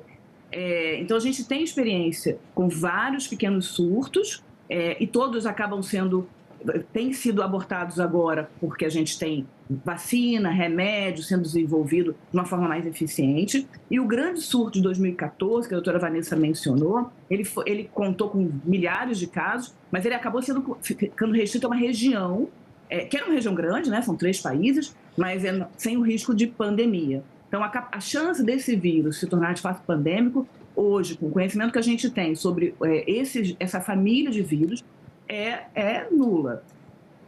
O risco desse vírus mutar, né, e se transformar num vírus mais contagioso, os virologistas nos dizem também que é muito baixa. E aí eu vou usar o conhecimento que a gente tem sobre a cepa que mais causou surtos, né? A gente está diante de uma cepa nova. A cepa que mais causou surtos, que é a cepa Zaire, ela praticamente não mudou desde a que foi descrita em 1976 até agora. Então, parece um vírus que é muito mais estável do ponto de vista genético do que o Covid, que, na verdade, é a grande vantagem do Covid, é ser capaz de se adaptar, gerar várias cepas, né? E aí conseguir se espalhando e contaminar pessoas que já tiveram a doença antes. No vírus Ebola, isso não acontece. Então, por esse ponto, a gente fica muito mais seguro de dizer que o espalhamento da doença, além de ser muito restrita, depender desse contato com fluidos que são mais complexos da gente entrar em contato, ele é um vírus mais estável. E as pessoas que adoecem, elas não pegam a doença novamente. Então, eu vou fazendo naturalmente uma barreira. A outra coisa... Essa informação é importante, doutora Otília, que a senhora passou agora, que uma pessoa que é infectada pelo vírus uma vez e depois que ela passa pelo processo de cura, ela não tem o risco de ser infectada novamente. Isso também diferencia do que acontecia com o coronavírus, que a pessoa pode pegar uma vez e depois ter novamente a doença. Foram feitas muitas pesquisas, né, sobre a chamada Covid longa, que eram efeitos que a pessoa tinha da Covid, às vezes muito tempo depois de ter tido contágio. Inclusive, isso aconteceu com algumas pessoas que não manifestaram os sintomas, né? Agora, tem uma questão que preocupa também um pouco as pessoas. Eu vou passar para a doutora Vanessa, porque nós temos aqui a seguinte situação. O vírus Ebola, ele tem uma transmissão mais lenta, mais difícil, mais complexa do que o caso do coronavírus. O coronavírus era um vírus que se espalhava muito rapidamente, mas ele tem uma diferença que preocupa bastante as pessoas também. Doutora Vanessa, a questão da letalidade. Eu me lembro de termos feito várias entrevistas aqui durante a pandemia com especialistas sobre o coronavírus e o que chegava para a gente aqui. O coronavírus, ele se espalha rápido, mas ele não tem um índice de letalidade tão elevado quanto o Ebola. Qual é o risco? Qual é o índice de letalidade desse vírus que está na África e comparando ele com o caso do coronavírus? O Ebola, ele tem uma letalidade média, mais ou menos, em torno de 50%, assim, então é uma letalidade muito alta. Ela pode variar até de 25% a 90%, né, dependendo da situação e de algumas situações de surto, assim, né. Então, e o coronavírus tem uma letalidade muito menor, assim, apesar de no auge da pandemia ter sido, né, uma letalidade alta, mas nem se compara, né, à letalidade do Ebola. Então, isso também é uma questão que também diminui o risco de uma pandemia, assim, né, porque a gente acaba tendo uma contenção maior até pela letalidade mais alta ali, né? E os pacientes que sobrevivem acabam ficando imunes, né? Não tem risco de pegar de novo. A forma de transmissão, como a doutora Otília falou, é muito diferente, não é via respiratória, que é uma forma muito mais complexa de contenção, né? De transmissão. Então, isso também que também faz a diferença aí, né? Então, essa letalidade alta, né, das febres hemorrágicas como o Ebola, uma delas, né? Então, que também faz com que a doença não seja uma doença tão... que não se dissemine com tanta facilidade, assim, né? Mas, claro que tem todos esses cuidados que a gente tem que seguir cuidando, como lá no caso, né, na África, que é onde está tendo surto, que é o contato com secreções, com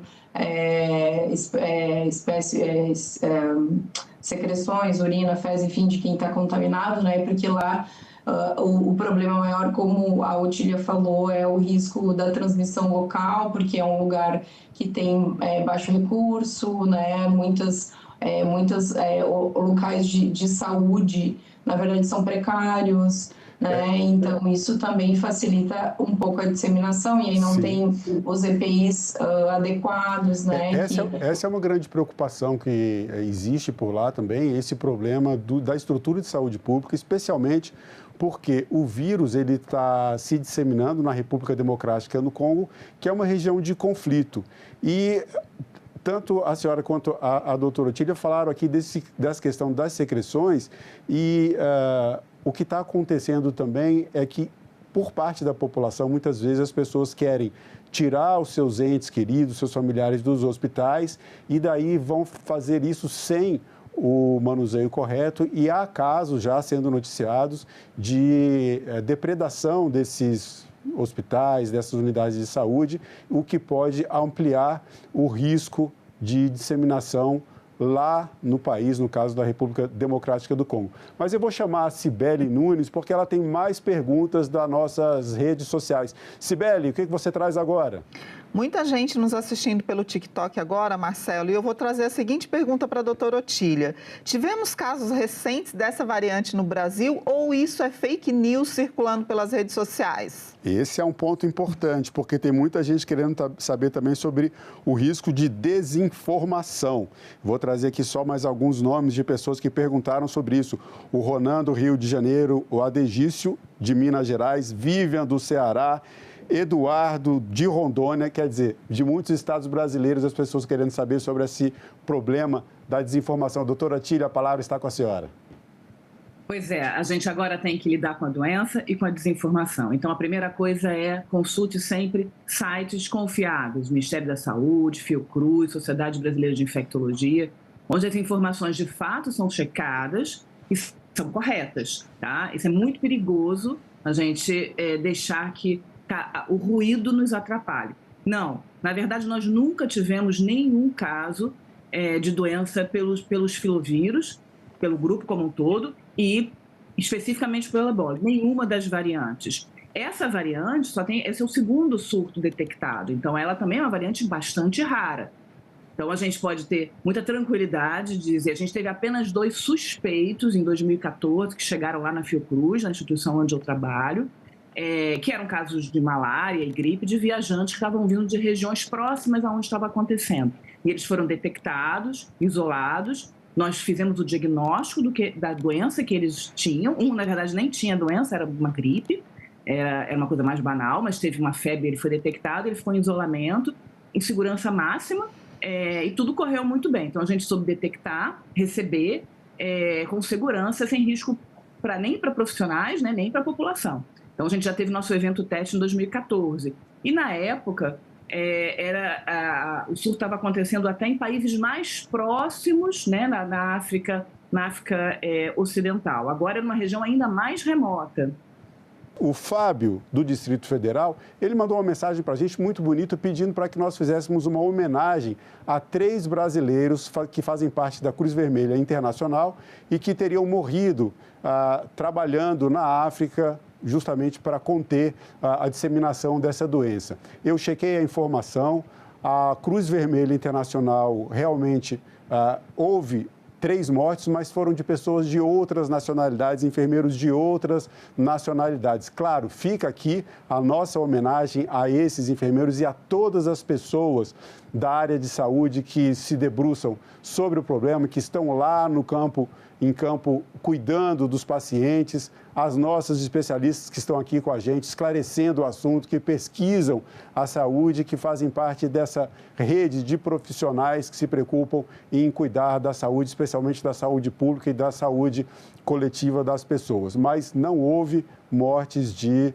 brasileiros cuidando do ebola na África. Fica aqui o nosso agradecimento à mensagem, Fábio, do Distrito Federal, e também esse esclarecimento de que não eram brasileiros, para tranquilizar a nossa população. O vírus ebola, ele está longe do Brasil.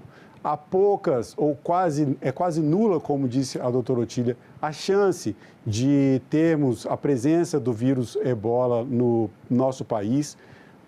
O ritmo de contágio, a velocidade de contágio é muito diferente do coronavírus, então vamos separar as coisas. Ebola está ali no continente africano, circunscrito a alguns países, e o risco de se transformar numa pandemia é muito baixo, e especialmente de chegar ao Brasil. Hoje nós temos um sistema de saúde público bem estruturado. Eu fiz aqui uma homenagem à Fiocruz, fica também aqui a nossa homenagem ao Sistema Único de Saúde, que, assim como a Fiocruz, também é uma referência internacional em termos de estruturação de saúde pública de um país, um dos maiores, se não o maior sistema público de saúde do mundo. E isso nos traz essa segurança. A Anvisa, fazendo parte desse controle nos aeroportos, nos traz e traz para vocês que acompanham essa entrevista, essa segurança de que o vírus ebola preocupa, claro, porque preocupa a humanidade. Nós sabemos o que está acontecendo lá na África, acompanhamos as notícias e ficamos tristes por tudo que acontece.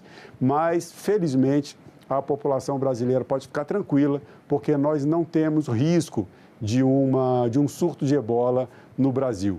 E eu agradeço mais uma vez, doutora Otília, Lupe e doutora Vanessa Schultz, pela participação de vocês no nosso programa. Cibele Nunes, muito obrigado mais uma vez por trazer a participação dos nossos internautas, das nossas internautas, pelas redes sociais e pela página da TV Senado, também o site da TV Senado, pelo nosso portal E-Cidadania.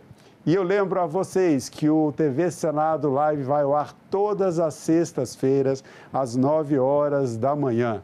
Esse é o seu lugar para participar da programação da TV Senado. Envie sugestões, perguntas, comentários, sugestões de temas que vocês gostariam de conhecer melhor.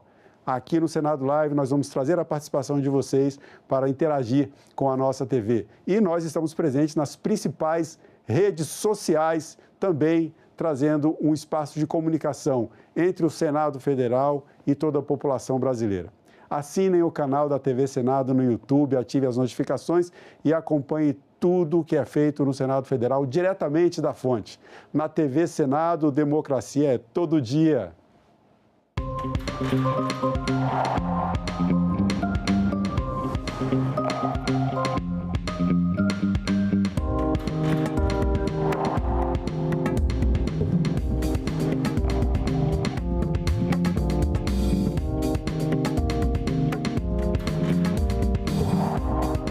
Os manifestantes conseguiram subir no prédio do Congresso.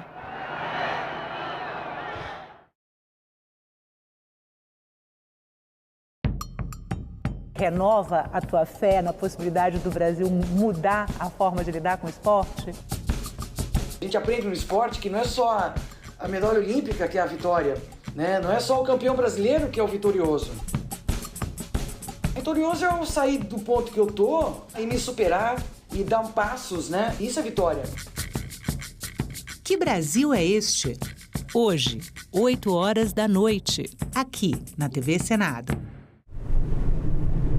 Segui o caminho da lama. O rio ainda parecia vivo. Por cima ele tá assim, mas se você entrar dentro d'água, ele tá todo sujo, tá cheio de lama. Se você entrar, mexer com a água, o barro sobe todinho. Então o rejeito tá todo aí no fundo do rio ainda. Esse rejeito, o que ele fez? Ele estacou uma lama que vira um concreto na nossa ilha. Você entendeu? Então, assim, virou um concretor.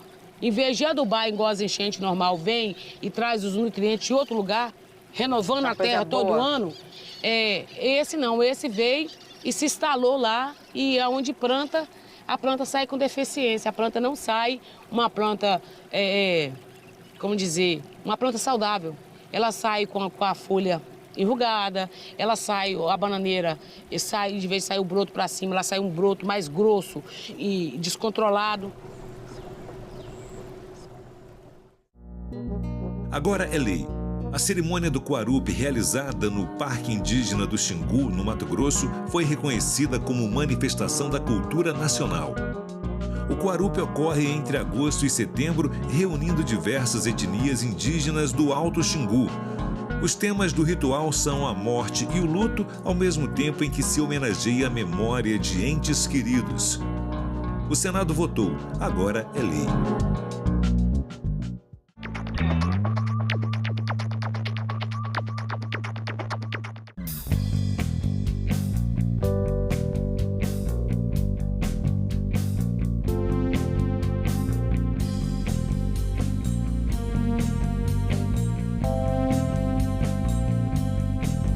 A gente também fala tupi. Pernambuco é uma palavra de origem tupi, formada por Paranã, que quer dizer mar, mais umbuca ou puca, que significa furo. Logo, Pernambuco seria mar furado, ou buraco que o mar fez, isto é, uma pedra furada por onde o mar entra. Era um termo comum usado em toda a costa do Nordeste, para lugares onde havia recifes, como o local onde hoje está a cidade do Recife.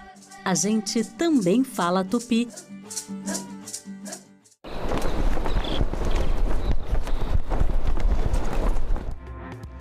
Comissão de Constituição e Justiça aprova a autonomia financeira do Banco Central.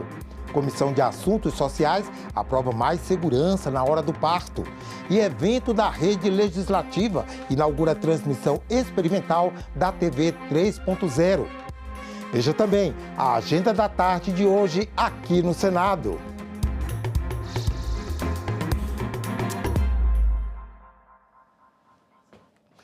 Boa tarde. 1h30, o Senado Notícias está no ar. A proposta que concede autonomia orçamentária e financeira ao Banco Central foi aprovada pela Comissão de Constituição e Justiça. O texto garante que o Pix permanecerá gratuito e segue agora para a votação em plenário. Na chegada, o relator, senador Plínio Valério, foi categórico. Qualquer mudança que eu faça no relatório vai caber pedido de vista de novo. E a gente tem aí a festa junina, a gente tem Copa do Mundo. Então, se não votar hoje, lá vai ficar na prateleira de novo. Na reunião, ele rejeitou 3 novas emendas, uma delas encaminhada pelo líder do governo no Senado, senador Jacques Wagner, que pediu mais tempo para fazer ajustes no texto. Ele disse que o governo ainda tem uma preocupação com a PEC, que é, no caso do Banco Central ter prejuízo, quem pagaria? Qualquer prejuízo, o governo, o Tesouro tem que aportar. E na medida que ele é um ente fora, vou chamar do circuito Tesouro, aquilo poderia vir a impactar no próprio déficit primário do país. E Jacques, eu vejo se a questão é essa, eu acho que a gente pode discutir antes de ir para o plenário essa questão com esse adendozinho aí. Um acordo permitiu que o parecer do relator fosse aprovado por unanimidade de forma simbólica e sem mudanças. Mas a PEC não irá a plenário em regime especial de tramitação. O governo terá pelo menos mais uma semana para tentar ajustes no texto. O texto aprovado pela CCJ cria um regime jurídico próprio para o Banco Central, que ao invés de uma autarquia como é hoje, seria uma entidade pública de natureza especial, com autonomia financeira e orçamentária. Na prática, a PEC daria ao banco, que já conta com autonomia administrativa desde 2021, a capacidade de elaborar, aprovar e executar seu próprio orçamento, sem depender de repasses do Tesouro Nacional. Mas as despesas continuariam limitadas pelo arcabouço fiscal. O Congresso ficaria responsável pela fiscalização contábil, orçamentária e financeira do banco. O relator incluiu o Pix na Constituição para garantir que o serviço continue gratuito. Além disso, a gestão do Pix não pode ser terceirizada. Tem que permanecer com o Banco Central.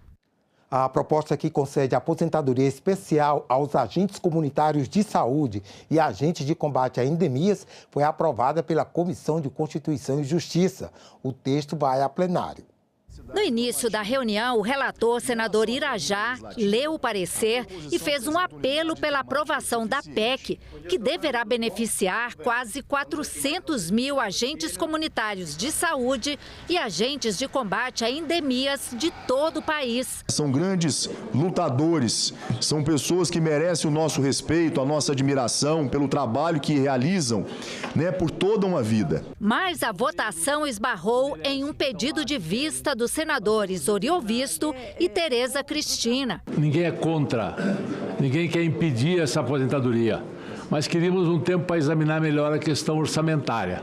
Nesse sentido, eu vou fazer um pedido de vistas. Outros senadores protestaram contra o adiamento da votação. Nós estamos falando da Amazônia, nós estamos falando de pessoas que estão lá na ponta, aonde você não chega, nenhum de vocês chegou lá.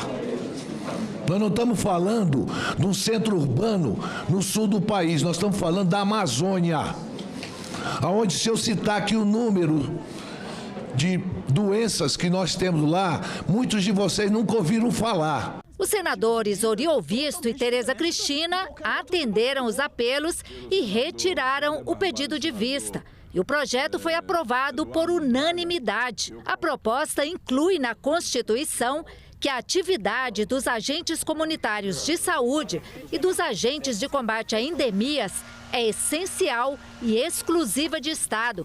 Por isso, proíbe a terceirização desses agentes e contratação temporária fora de emergências. Pelo texto, os agentes comunitários de saúde e agentes de combate a endemias terão direito à aposentadoria com idade mínima de 57 anos para mulheres e 60 anos para homens, com 25 anos de contribuição, sem necessidade de laudo individualizado. Eles terão a garantia de paridade e integralidade. E a regra valerá para todos os agentes, independentemente do regime previdenciário do município. A PEC cria regras de transição e sistema de pontos para quem já está em atividade. E também determina que a União preste assistência financeira complementar a municípios para compensar o aumento de despesas nos regimes próprios e também faça repasses ao Fundo do Regime Geral para o custeio das novas aposentadorias. Agentes de todo o país que vieram acompanhar a votação comemoraram. Essa proposta vai dar dignidade a todos os agentes de saúde de todo o Brasil. Primeiro, a nossa aposentadoria especial, que nós lutamos tanto para conseguir, dignidade para depois da aposentadoria nós temos a dignidade de viver um pouco melhor e tirar todos os nossos colegas que estão precarizados, com vínculos empregatícios fora da lei. E aí sofrem lá nos municípios e é isso que a gente está dando, essa dignidade para todos os nossos quase 400 mil agentes de saúde e agentes de endemias de todo o país. Mais segurança para mães e recém-nascidos. A Comissão de Assuntos Sociais aprovou hoje projeto que determina a coleta da biometria da mãe e do filho na hora do parto. E os senadores aprovaram ainda outros projetos. Em turno suplementar, foi aprovado em caráter terminativo o substitutivo ao projeto de lei que modifica o salário mínimo de médicos e cirurgiões dentistas e altera o valor das horas extras e adicionais noturnos destes profissionais. Os nossos médicos e os nossos cirurgiões dentistas não podiam permanecer com o salário que estavam. Isso é indigno, não é, senador Lucas Barreto? É indigno. Então, gente, parabéns para vocês, parabéns. E vamos juntos continuar lutando em prol do povo brasileiro. Foi aprovado também o projeto que cria o Sistema Nacional de Segurança Alimentar e Nutricional. O PL trata da qualidade da alimentação oferecida às pessoas hospitalizadas. O texto foi aprovado com uma emenda de plenário que exige que as refeições sejam preferencialmente preparadas com alimentos naturais. A oferta de alimentação nutritiva adequada aos indivíduos hospitalizados e aos seus acompanhantes, com o fornecimento preferencial de alimentos in natura e a vedação ao uso de alimentos ultraprocessados, salvo em situações tecnicamente justificadas em prontuário. Os senadores aprovaram também projeto de lei que regulamenta a profissão de manipulador artesanal de açaí. O texto diz que o manipulador deve adotar práticas adequadas de manejo do fruto e observar as normas sanitárias básicas. E os profissionais precisarão atender a alguns requisitos. Ter mais de 18 anos, comprovar residência em área de produção artesanal de açaí ou vínculo com a associação, cooperativa ou empreendimento familiar rural. E participar de capacitações básicas sobre boas práticas de higiene e manipulação de alimentos, quando disponíveis.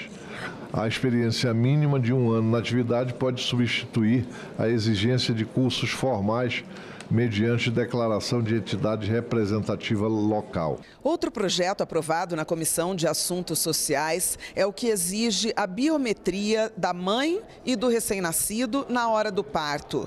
O objetivo é reforçar a identificação para prevenir fraudes e trocas de bebês. O texto está de acordo com o processo de modernização do registro público e com a transformação digital dos serviços estatais. E prevê a vinculação das declarações biométricas na declaração de nascido vivo. A proposta também contribui para o enfrentamento de situações especialmente graves que produzem consequências irreparáveis para as vítimas e suas famílias. Casos de troca de recém-nascido, falsificação de documento, ocultação de identidade, adoções irregulares e até mesmo tráfico de crianças demonstram a importância do mecanismo adicionais de seguranças capazes de assegurar a correta identificação do recém-nascido desde os primeiros momentos de vida. Na abertura do encontro da Rede Legislativa de Rádio e TV, emissoras de todo o país participaram do lançamento da TV 3.0. Uma nova forma de assistir e participar com recursos inteligentes na comunicação, abrindo portas para entretenimento de qualidade e cidadania. A novidade, enfim, foi apresentada aos participantes do encontro da Rede Legislativa de Rádio e TV 2026.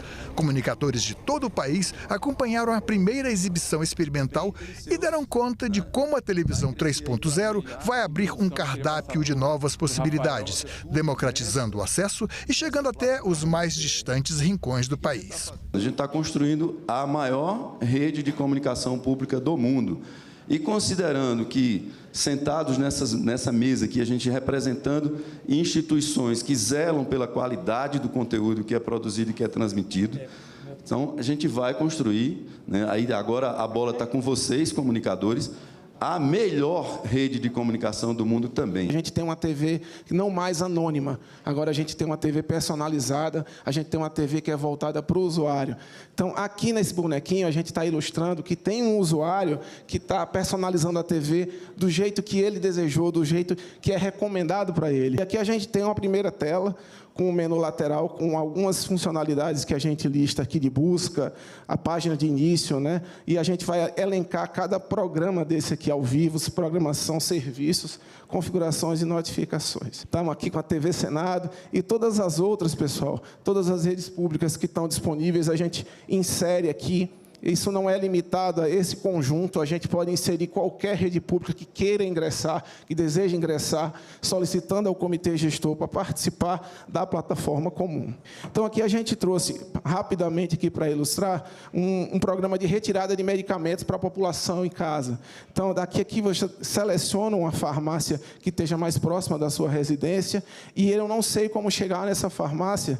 Então, aqui no exemplo, ele já dá um QR Code que vai te direcionar via Google Maps, via Waze, direto para aquela farmácia de retirada de medicamentos do programa da farmácia popular. A TV 3.0 ela dá muitas possibilidades, né? Tanto para o usuário quanto para nós que estamos produzindo, vamos começar a produzir em TV 3.0. Para o usuário é uma TV muito mais interativa, que ele tem condições de escolher a quantidade de informação que ele quer receber, se ele quer mergulhar num determinado assunto, ele pode habilitar trilhas de áudio, de informação e também pode escolher o que quiser ver, né? É navegar na TV aberta do jeito que ele já navega hoje nas plataformas de vídeo on demand. De 10 a 12 de junho, diretores, repórteres e representantes de emissoras legislativas participam do evento, que inclui painéis, minicursos e palestras. A TV Senado, que comemora 30 anos no ar, marca presença com a experiência dos profissionais em sintonia com os temas do momento. Nós temos 1.600 cidades que têm a transmissão do sinal da TV Senado, da TV Assembleia daquele estado e da Câmara local, quando ela tem o sinal. Então, essas 1.600 cidades já é quase como a sexta maior rede de televisão do país, se fosse uma rede só. Eu vim bem interessada nesse painel, nessa tecnologia, né, que vai mudar a forma que a gente consome TV e que para a gente que traz informação e vai facilitar muito para quem acompanha, já vê ali o projeto de lei, já poder assistir a entrevista, saber o que o deputado está propondo, a gente vai ver o que vai poder entrar, né, nesse conteúdo extra da TV 3.0, estou bem curiosa. O encontro é também uma oportunidade para a Rede Legislativa de Rádio e TV contabilizar os avanços em termos de abrangência e qualidade, de olho no futuro da comunicação pública. Nós começamos em 2021 com em torno de 70 estações transmissoras e hoje estamos com 1.658 estações transmissoras e nosso objetivo até o ano que vem é atingir 2.000 estações, mas a nossa realmente intenção é fazer com que o sinal chegue em cada município, na população, mesmo que longínqua. Em sessão solene do Congresso Nacional, foi apresentada a agenda legislativa do Grupo Mulheres do Brasil. O documento reúne propostas voltadas ao fortalecimento das políticas públicas para as mulheres, com foco em representatividade, combate à violência e autonomia econômica. A sessão solene contou com a participação de parlamentares, representantes da sociedade civil e integrantes do Grupo Mulheres do Brasil. A agenda legislativa apresentada neste ano está organizada em 7 eixos prioritários definidos pelo movimento, que são enfrentamento à violência contra a mulher, participação política e representatividade, autonomia econômica e trabalho, saúde da mulher, orçamento sensível ao gênero, educação e formação e violência digital, inteligência artificial e ambiente online. A agenda destaca legislações já aprovadas e que necessitam de apoio para sua efetiva implementação. Lista também projetos que tramitam no Congresso, cuja aprovação pode trazer mudanças significativas na condição feminina no país. A agenda também apoia a proposta que prevê a reserva de 20% das cadeiras do Legislativo para mulheres. As mulheres são 51,5% da população brasileira, mas ocupam apenas cerca de 18% das vagas na Câmara e 19% no Senado. A subrepresentação é gritante e não pode seguir assim.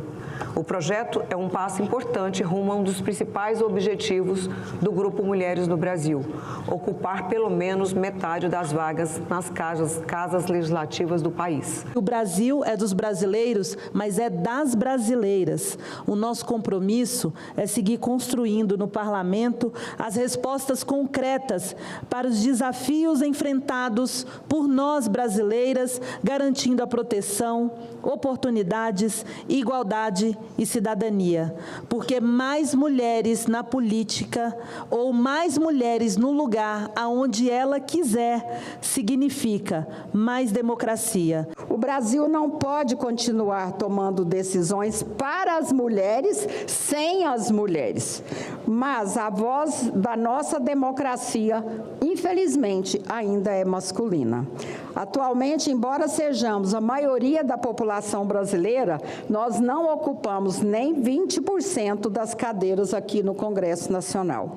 Só uma mulher chegou a presidir este país.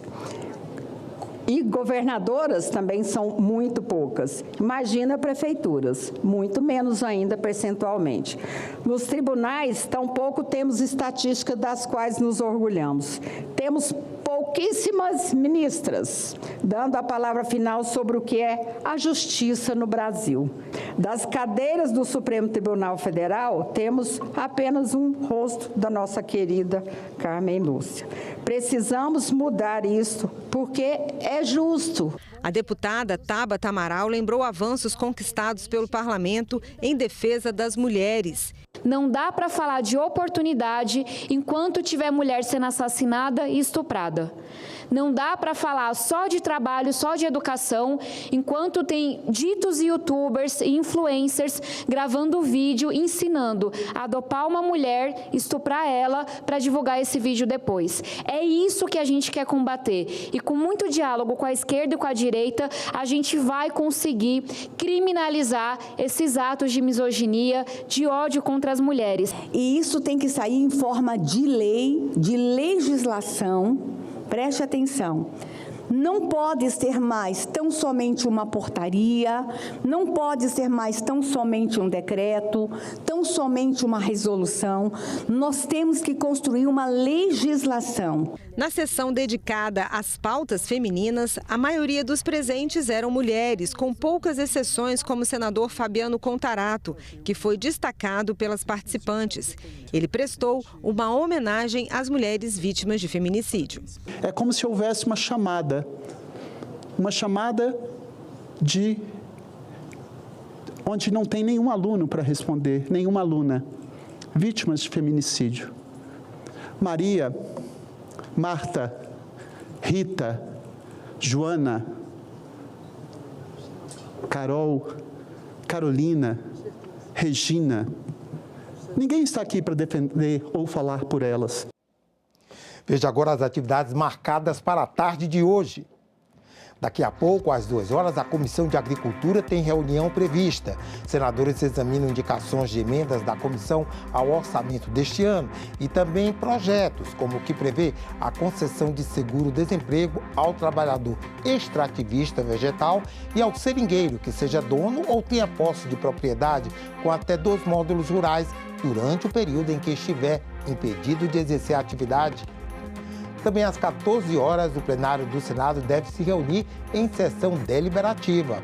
O primeiro item na ordem do dia é a indicação do ministro do STJ, Benedito Gonçalves, para o cargo de Corregedor Nacional de Justiça no CNJ. Às 2h30, a Comissão Mista de Controle das Atividades de Inteligência tem reunião secreta prevista. Deputados e senadores debatem com autoridades problemas relacionados à segurança pública e às organizações criminosas. Também às 2h30, a Comissão Mista da Medida Provisória 1348 retoma a reunião de instalação dos trabalhos iniciada ontem. A MP prevê, entre outras medidas, a regulação das receitas e da destinação de recursos do Fundo para Aparelhamento e Operacionalização das atividades FIM da Polícia Federal. No mesmo horário, a Comissão de Desenvolvimento Regional e Turismo tem reunião marcada para examinar emendas da comissão ao orçamento deste ano. Os senadores aprovaram a isenção do ISS, Imposto sobre Serviços, cobrado pelas prefeituras e pelo Distrito Federal para as empresas envolvidas na organização da Copa Feminina de Futebol de 2027. O projeto segue para a sanção presidencial. Empresas envolvidas na organização da Copa do Mundo Feminina da FIFA 2027 podem ter isenção do ISS. O plenário do Senado aprovou nesta terça-feira o projeto de iniciativa do governo federal, já analisado pela Câmara dos Deputados. A isenção será permitida apenas para pessoas jurídicas que já tenham isenção de tributos federais para a Copa do Mundo Feminina e pelo mesmo prazo. Hoje completamos um ciclo legislativo que dará suporte à realização da próxima Copa do Mundo de Futebol Feminino a ser realizada aqui no Brasil em 2027. Um conjunto de leis que, como regra geral, cumpre acordo com a FIFA sobre o funcionamento e as condições para sediar o evento. Agora, na Copa Feminina, sem projetos e obras faraônicas, estamos falando do mais importante, da essência do esporte, o legado social que ela deixará.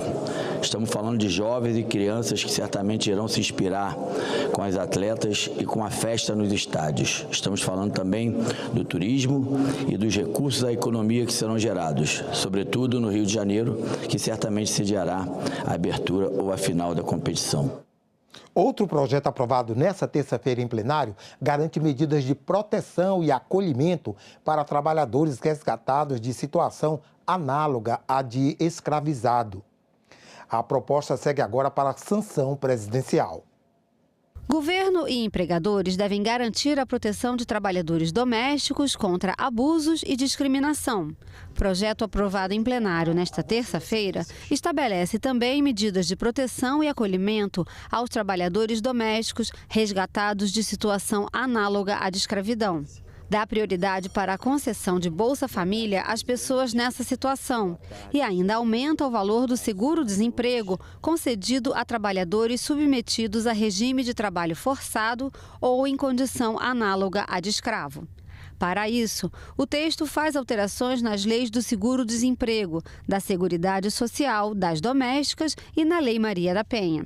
Pelo texto, as medidas que poderão ser aplicadas pelo juiz quando houver indício de violação de direitos incluem afastamento do agressor do domicílio ou local de trabalho da vítima, proibição de contato com a vítima, seus familiares e testemunhas, proibição de frequentar determinados lugares para preservar a integridade da vítima, encaminhamento da vítima e de seus dependentes a programa de proteção ou acolhimento, encaminhamento do resgatado à rede de assistência social e psicossocial. Dados das auditorias fiscais revelam que a exploração no ambiente doméstico reproduz as desigualdades estruturais da sociedade.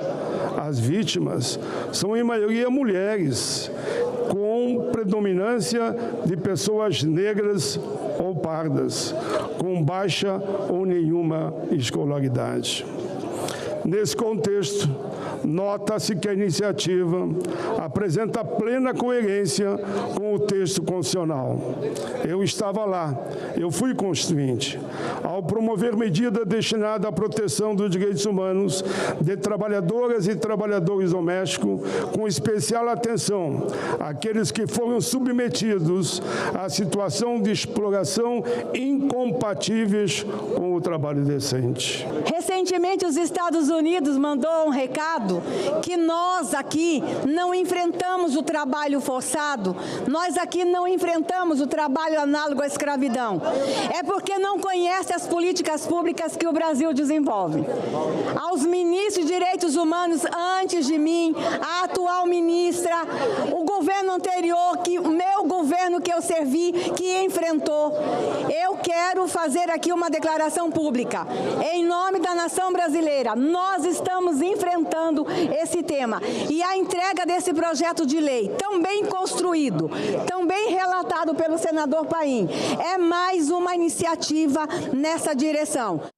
O presidente do Senado, Davi Alcolumbre, defendeu cautela nos pedidos para a votação de projetos que aumentam o piso salarial de diversas categorias. Segundo ele, existe uma lista com mais de 30 propostas que tratam dos vencimentos mínimos e da jornada de trabalho.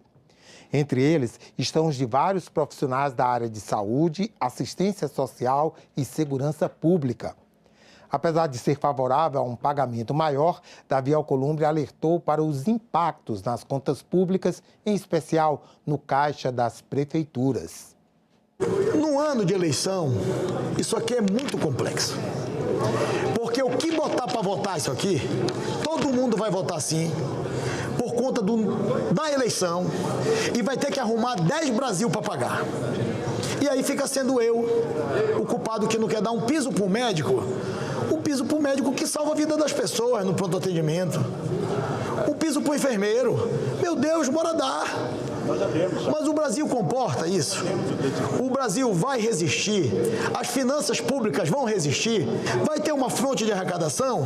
Quando colocar na Constituição isso aqui, vão questionar se teve uma fonte de arrecadação, porque na lei tem que ter a fonte. É muita coisa, é muita polêmica, é muito problema. E como muitos dos problemas, hoje eu estou sendo responsável por quase todos, eu vou continuar com a minha tese do que a gente fazer o certo com a cabeça tranquila é melhor do que fazer as coisas. Ou eu vou botar todos esses daqui na pauta, todas as PEC, todos os pisos e todas as solicitações, ou eu não vou botar nenhum. Durante a audiência pública da Comissão de Assuntos Sociais, especialistas defenderam o projeto do Senado que institui a Política Nacional de Prevenção e Controle das Doenças Cardiovasculares e cria o Sistema Nacional de Acompanhamento da pessoa com suspeita de diagnóstico dessas doenças no âmbito do SUS. O objetivo é melhorar a gestão, a prevenção, o diagnóstico e o tratamento contínuo de problemas cardíacos em todo o território nacional. As doenças cardiovasculares são a principal causa de mortes no Brasil, responsáveis por cerca de 30% das mortes anuais. O projeto do Senado, que institui a Política Nacional de Prevenção e Controle dessas doenças e cria o Sistema Nacional de Acompanhamento da pessoa com suspeita ou diagnóstico de doença cardiovascular no âmbito do SUS, foi discutido hoje em audiência pública da Comissão de Assuntos Sociais. Especialistas defenderam a proposta e pediram urgência na aprovação. É um projeto que pode sim revolucionar a forma como nós enxergamos a prevenção, o diagnóstico precoce e o tratamento especializado. Mas, como toda política pública de saúde, ela precisa ser segura, eficaz e alinhada à realidade da prática médica. Diagnóstico tardio, limitações dos sistemas, envelhecimento da população e desigualdades regionais estão entre os desafios no enfrentamento às doenças. Não pode uma UPA fazer eletrocardiograma por telemedicina, né? Em um lugar e no outro não ter eletrocardiograma imediato, ter troponina, a outra não ter exames específicos para diagnóstico do infarto, não ter trombolítica em uma, na outra não tem. Isso é um absurdo.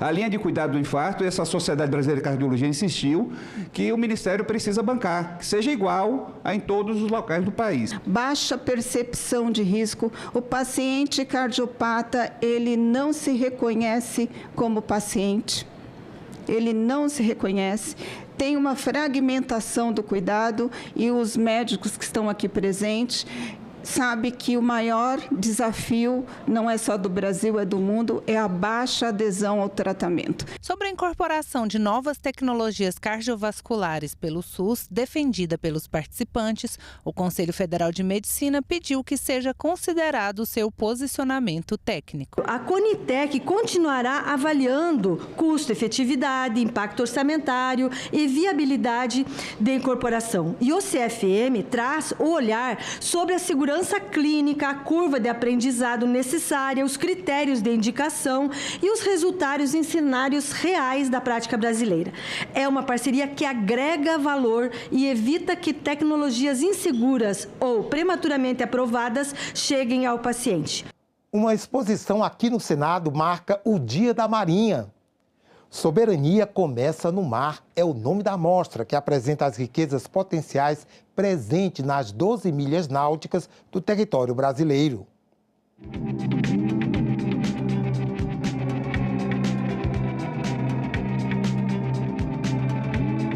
Muito além das praias e do litoral, o mar é uma das principais riquezas estratégicas do Brasil. É por ele que circulam o comércio exterior brasileiro, além de recursos como petróleo, gás natural, estruturas essenciais para as telecomunicações e, claro, a pesca.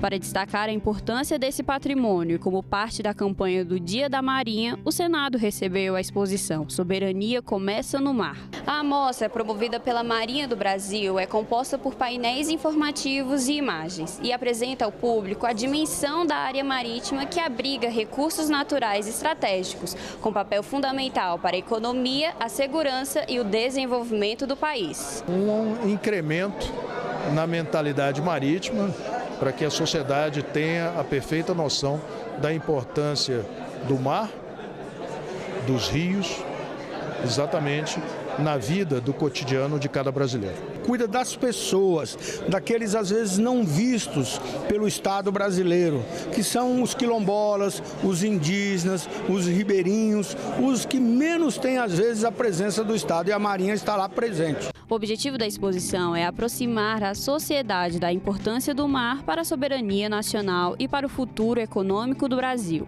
A mostra está aberta à visitação até o dia 12 deste mês. O mar brasileiro representam um patrimônio que nós temos que cuidar muito. Temos que dedicar muita atenção, muita preocupação com a sustentabilidade, com a não poluição, com a preservação da vida, porque sob todos os aspectos é no mar que começa e termina a nossa soberania.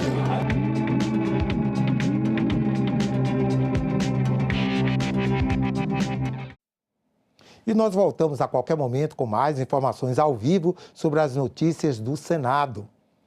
Acompanhe nosso site senado.leg.br/tv e também as nossas redes sociais. Até já!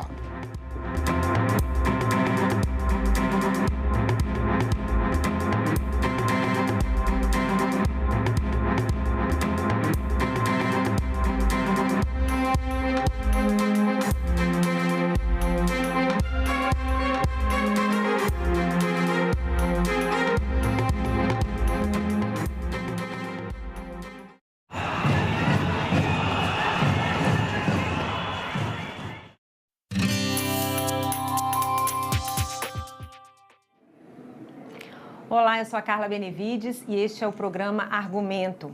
As perdas provocadas por enchentes e secas aumentaram o endividamento de produtores rurais em várias regiões do país.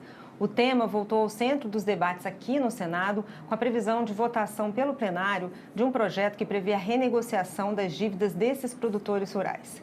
Para falar sobre esse assunto, o convidado do nosso programa Argumento é o senador Hamilton Mourão, do Republicanos do Rio Grande do Sul. Senador, obrigada pela sua presença. Nada, satisfação, cara. Senador, o senhor é de um estado onde essas perdas foram muito significativas, não só de safras, mas de equipamentos. E os produtores rurais do Rio Grande do Sul estão em peso aqui no Senado, né? Estão até com camisas SOS, Agro Rio Grande do Sul. De que forma esse projeto pode ajudar esses produtores e também de outras regiões, outros estados? Pois é, essa luta vem sendo travada desde julho de 2024, né? Então são praticamente quase 2 anos, né, nessa queda de braço junto ao governo federal, que era quem poderia construir, né, uma saída, né, de modo que garantisse uma renegociação por parte desses produtores rurais de uma dívida que hoje, a dívida estressada, vamos falar assim, aquela que já venceu ou está vencendo, situa-se aí na casa dos 170 bilhões de reais. E o grande problema, não é que banco só vai renegociar se tiver uma segurança nessa renegociação. E a segurança se chama fundo garantidor. E a proposta que está colocada é o uso do fundo do pré-sal, o fundo social, como garantia para essa renegociação. Aí temos outros detalhes, que é o tempo de 10 anos para pagamento, o tempo de carência, o juro é outro problema seríssimo, porque se colocar um juro similar ao que está sendo praticado hoje no mercado, não há condições de pagar, né? E também, né, há uma disputa, uma queda de braço dos próprios bancos, né, porque essa dívida não é só com o banco, essa dívida é com cerealistas, essa dívida...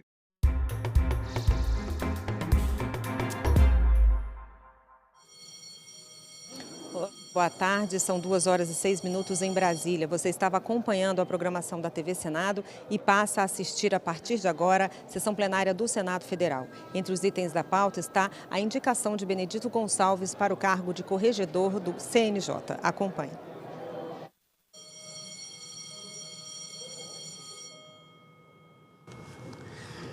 Havendo número regimental, declaro aberta a sessão.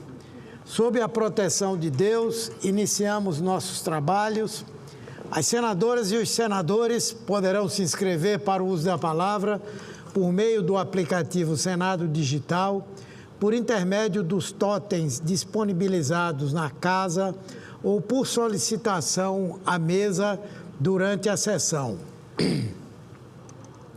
A presente sessão deliberativa ordinária é destinada à apreciação das seguintes matérias já disponibilizadas em avulsos eletrônicos e na ordem do dia eletrônica de hoje. Ofício número 4 de 2026 do Superior Tribunal de Justiça. Projeto de Lei Complementar número 128 de 2022 do deputado Marcos Pereira. Projeto de Lei número 6.461, de 2019, do deputado André de Paula. Projeto de Lei número 5.122, de 2023, do deputado Domingos Neto. Projeto de Lei número 6.423, de 2025, da Comissão Mista de Controle das Atividades de Inteligência e Projeto de Lei da Câmara número 121, de 2015, do deputado Onyx Lorenzoni. Passamos aos oradores inscritos, que terão o prazo de 10 minutos para uso da palavra. Iniciando pelo senador aqui presente, senador Jorge Cajuru, do PSB de Goiás. Vossa Excelência dispõe de 10 minutos para o seu pronunciamento.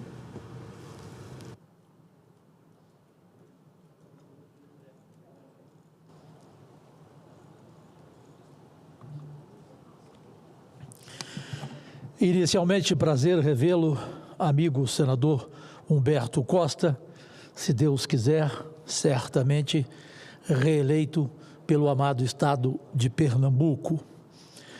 Brasileiras e brasileiros, minhas únicas vossas excelências, o meu assunto na tribuna neste 10 de junho de 2026 é a decisão dos Estados Unidos de impor novas tarifas sobre produtos brasileiros, somada às pressões e críticas dirigidas ao sistema PIX.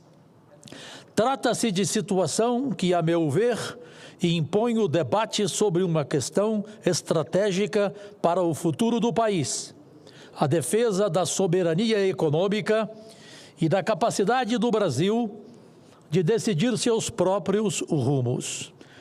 É nosso dever rechaçar com veemência a adoção de medidas unilaterais que dificultam o acesso de produtos brasileiros ao mercado internacional, afetando diretamente a produção nacional, os empregos, os investimentos e a competitividade da economia brasileira. A substituição da cooperação por barreiras protecionistas cria um ambiente de insegurança para empresas, trabalhadores e investidores, comprometendo a previsibilidade necessária ao desenvolvimento econômico. Abro um parêntese para lamentar que agressões externas ao Brasil sejam aceitas e, por vezes, até festejadas por cidadãos aqui nascidos, numa postura que considero incompatível com a defesa dos interesses nacionais. Sobre o tarifaço norte-americano, destaco que a reação brasileira deve ser conduzida com firmeza, racionalidade e visão estratégica. Defender os nossos interesses não significa alimentar confrontos ideológicos nem promover escaladas diplomáticas desnecessárias. Importa proteger a economia nacional, preservar mercados e assegurar condições justas de concorrência. Neste contexto, ressalto a tradição diplomática brasileira construída ao longo de décadas com base no diálogo, na negociação, no respeito às instituições internacionais. O Brasil possui credibilidade suficiente para defender seus direitos nos fóruns multilaterais e buscar soluções equilibradas para controvérsias comerciais. Merecem consideração especial as críticas dirigidas ao PIX, sistema de pagamentos instantâneos desenvolvido pelo Banco Central, que se tornou uma das mais importantes inovações tecnológicas da história recente do país. Reconhecido internacionalmente, o PIX ampliou a inclusão financeira, reduziu custos para empresas e consumidores e democratizou o acesso aos serviços bancários. Assim, não parece descabido interpretar as investidas contra o sistema como uma tentativa de enfraquecer uma solução nacional que ampliou a concorrência e reduziu a dependência de modelos tradicionais de pagamento, historicamente dominados por grandes corporações internacionais. A defesa do PIX, portanto, transcende a esfera financeira. Trata-se da defesa da capacidade brasileira de inovar, desenvolver tecnologia própria e criar soluções eficientes para seus desafios internos. Preservar essa conquista significa proteger um patrimônio econômico e tecnológico construído pelo país. Os acontecimentos recentes evidenciam, sobretudo, a necessidade de fortalecer a autonomia nacional. Um país soberano é aquele que protege sua produção, estimula sua inovação e preserva suas instituições diante de pressões externas, independentemente de sua origem. É fundamental, meus amigos, ampliar a diversificação dos mercados internacionais, reduzir vulnerabilidades externas e fortalecer a competitividade da economia brasileira. Investimentos em infraestrutura, segurança jurídica, simplificação burocrática e aumento da produtividade são instrumentos essenciais para tornar o Brasil menos dependente das decisões de qualquer parceiro comercial. A discussão também possui inevitáveis reflexos políticos, pois temas ligados à soberania nacional mobilizam a opinião pública. Todavia, a defesa dos interesses brasileiros deve permanecer acima das disputas partidárias e eleitorais caracterizadas pelo emocionalismo. Mais importante do que divergências ideológicas é a construção de um consenso nacional em torno da proteção da produção brasileira, da valorização das conquistas tecnológicas do país e da preservação da nossa capacidade de decisão. Acredito, senhor presidente Humberto Costa, que os desafios impostos pelo tarifaço e pelas pressões sobre o PIX constituem uma oportunidade para o Brasil reafirmar sua posição no cenário mundial. O país deve responder com maturidade, firmeza e confiança em suas instituições, reforçando uma estratégia baseada no desenvolvimento econômico, na inovação e na defesa permanente da sua soberania. Para mim, concluindo, o que está em jogo não é apenas uma disputa comercial ou tecnológica. Trata-se da afirmação do direito do Brasil de definir seu próprio destino, proteger seus trabalhadores, valorizar suas conquistas e exercer plenamente no cenário global a sua condição de nação soberana. Presidente, como sempre, eu não ouço a campainha. Quanto tempo ainda tenho? 2 minutos e meio, não vou... Oh, é ele? Desculpa pela visão. Bom, Girão? Bom, parabéns pela sua opinião, tá? Mostrando a sua neutralidade em relação ao caso Bolsonaro e Vorcaro. O que eu quero dizer ao Brasil, como jornalista e tendo uma carreira há 50 anos, carreira nacional, é que me preocupa muito a censura às pesquisas eleitorais. O que estamos vendo é um perigo. Abre-se um precedente gravíssimo. É preciso que todo instituto tenha a sua liberdade e que o cidadão brasileiro decida em qual instituto de pesquisa ele vai confiar, ele vai acreditar. Para mim, o Supremo Tribunal Federal deveria estar preocupado com inteligência artificial, com fake news, e é lamentável que a decisão veio de um ministro indicado pelo ex-presidente Jair Bolsonaro. Eu tenho o projeto, claro que não vai ser votado, mas está aqui já há algum tempo.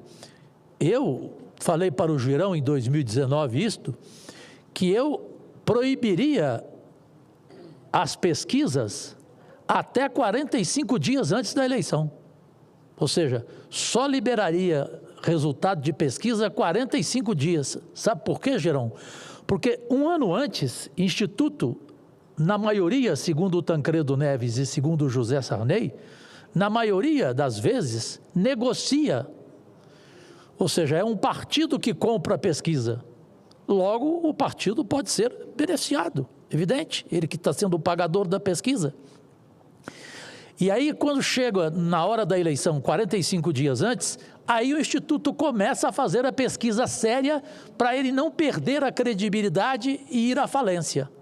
Então, eu, Cajuru, adoraria que só liberasse pesquisa 45 dias antes da eleição.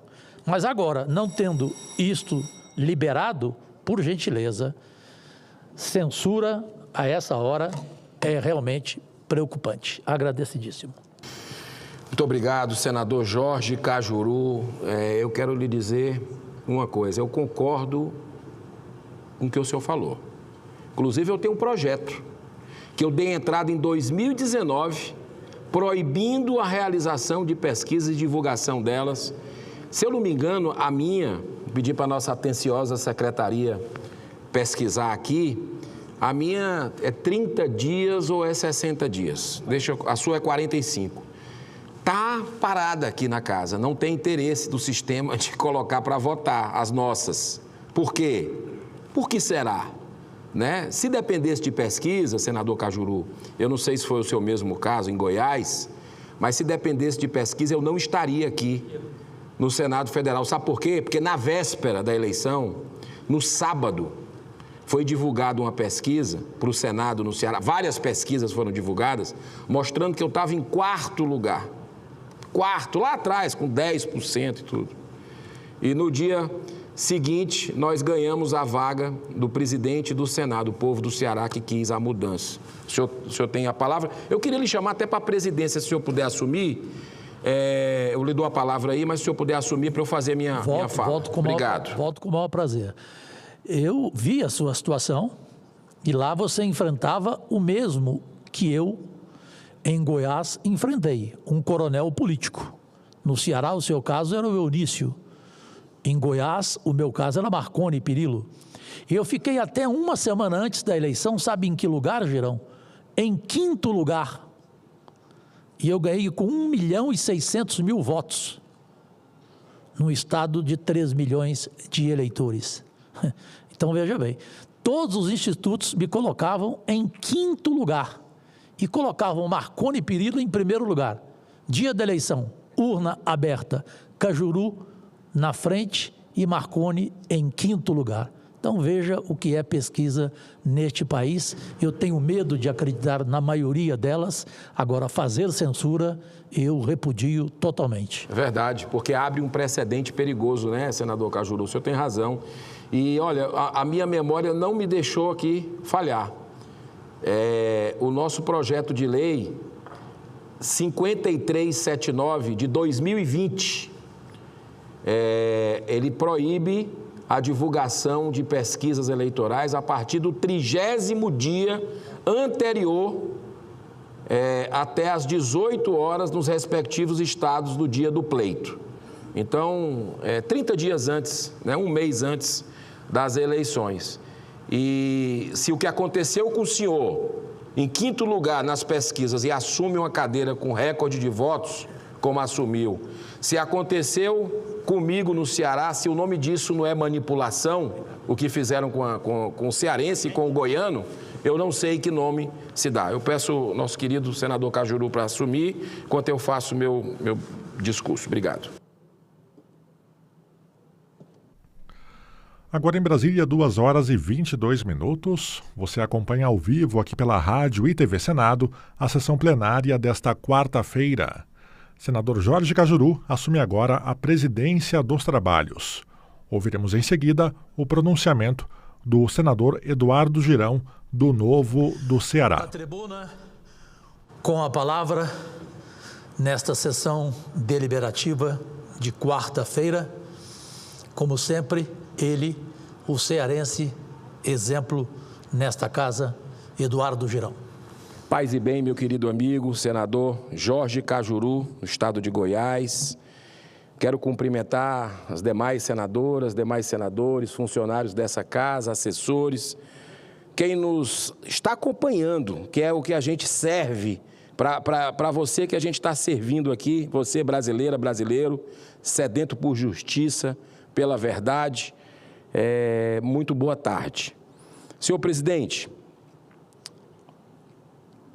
eu já subi essa tribuna aqui na segunda-feira e fiz um discurso de 20 minutos. Segunda-feira é um dia que é um pouco mais tempo que a gente tem, falando as razões pelas quais esse Senado tem um dever moral de votar pela rejeição do indicado do presidente Lula ao CNJ, corregedor do CNJ. Eu elenquei vários pontos aqui dessa tribuna mostrando que a gente precisa dar essa resposta em respeito ao brasileiro, em respeito à casa, rejeitando o nome. Absolutamente nada contra a pessoa, mas são suas atitudes ao longo de todo esse período, que eu não vou repetir aqui, com direito à delação na Lava Jato, seu nome lá, com direito a tantas outras situações de censura, de perseguição, enfim. Eu peço apenas aos assessores da casa, sempre muito competentes e atenciosos, dos colegas senadores e senadoras, que levem essas informações que eu trouxe aqui da tribuna para os nossos colegas, para as senadoras e para os senadores, tá?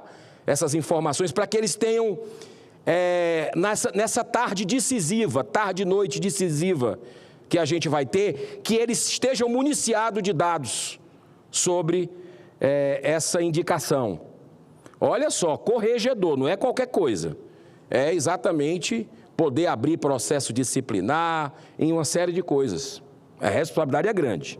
Mas, senhor presidente, eu venho a essa tribuna hoje para falar sobre a recente pesquisa divulgada pela Quest, Genial Quest, depois de ouvir 2.004 brasileiros entre 5 e 8 de junho, que constatou que 60% do povo brasileiro, atenção, 60%, mais da metade do povo brasileiro, concorda com a decisão do governo dos Estados Unidos em classificar como organizações terroristas o Comando Vermelho e o PCC.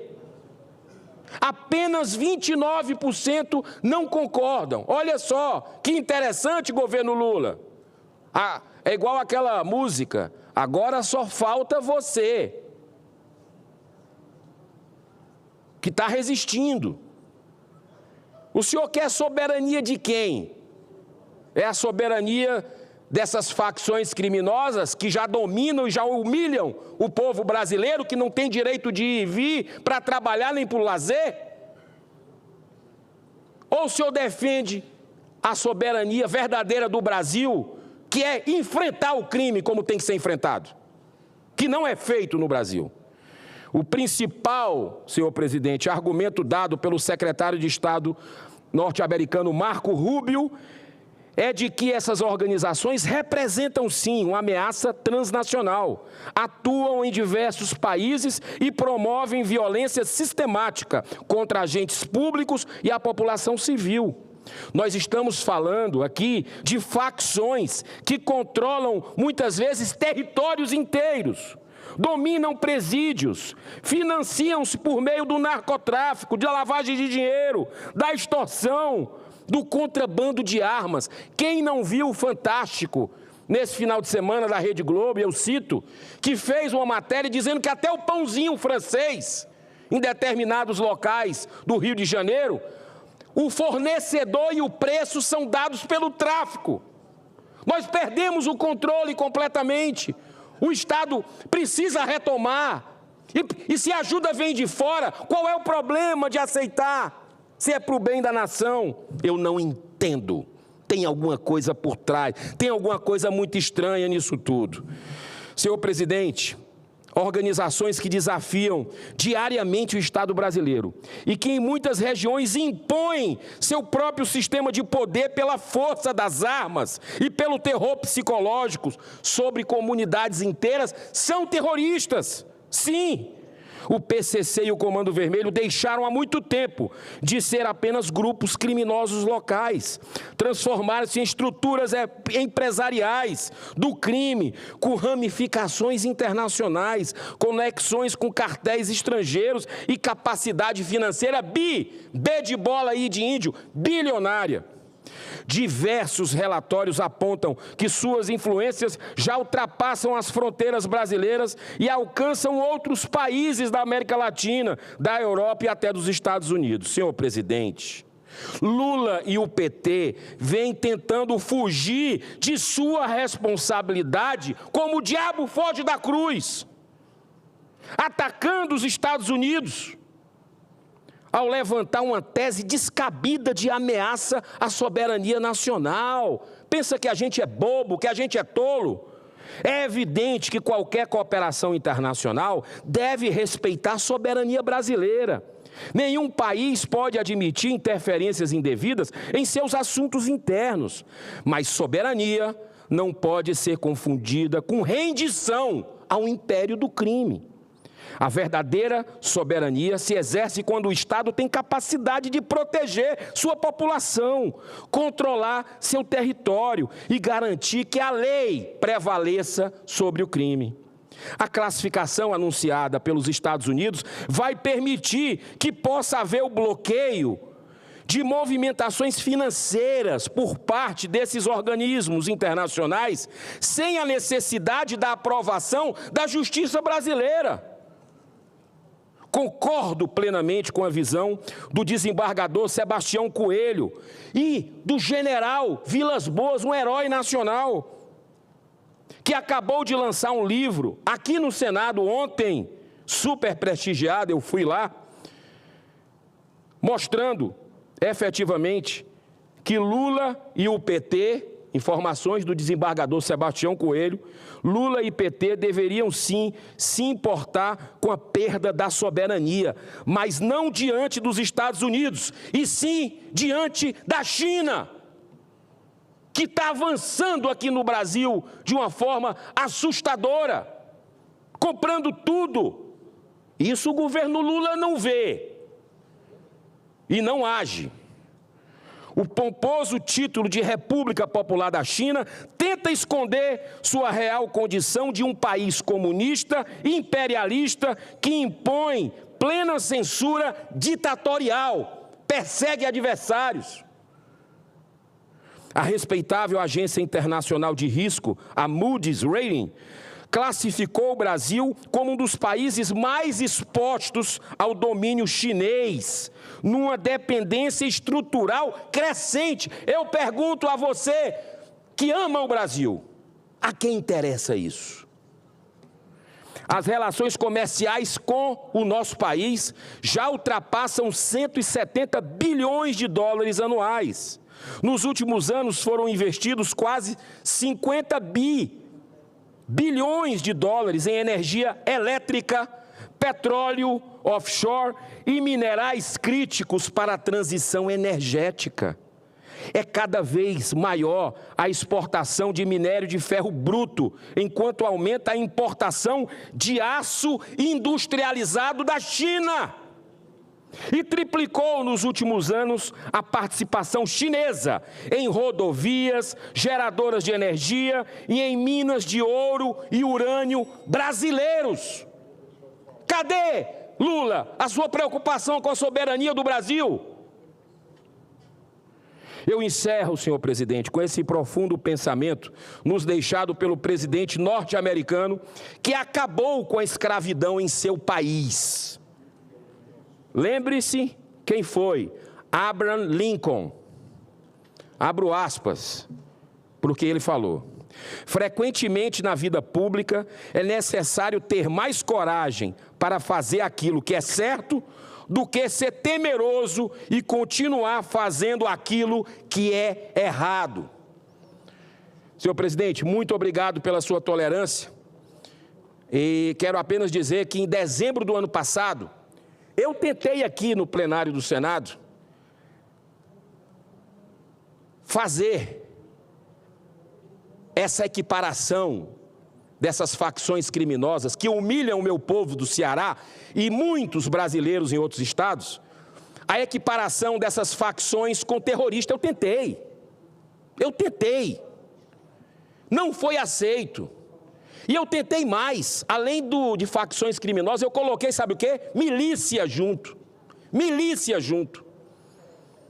Mas fui minoria, perdemos, foi uma sessão que infelizmente a gente teve a chance de fazer e não precisaria dos Estados Unidos vir aqui para dizer o que a gente precisava fazer, porque precisa considerar como terrorista, porque são terroristas. E o Brasil precisa se libertar dessas organizações terríveis que tocam terror no nosso povo e dominam hoje grande parte dos territórios. Deus abençoe o senhor, todos os colegas, uma ótima semana para nós. Para nós todos, obrigado, senador Eduardo Girão.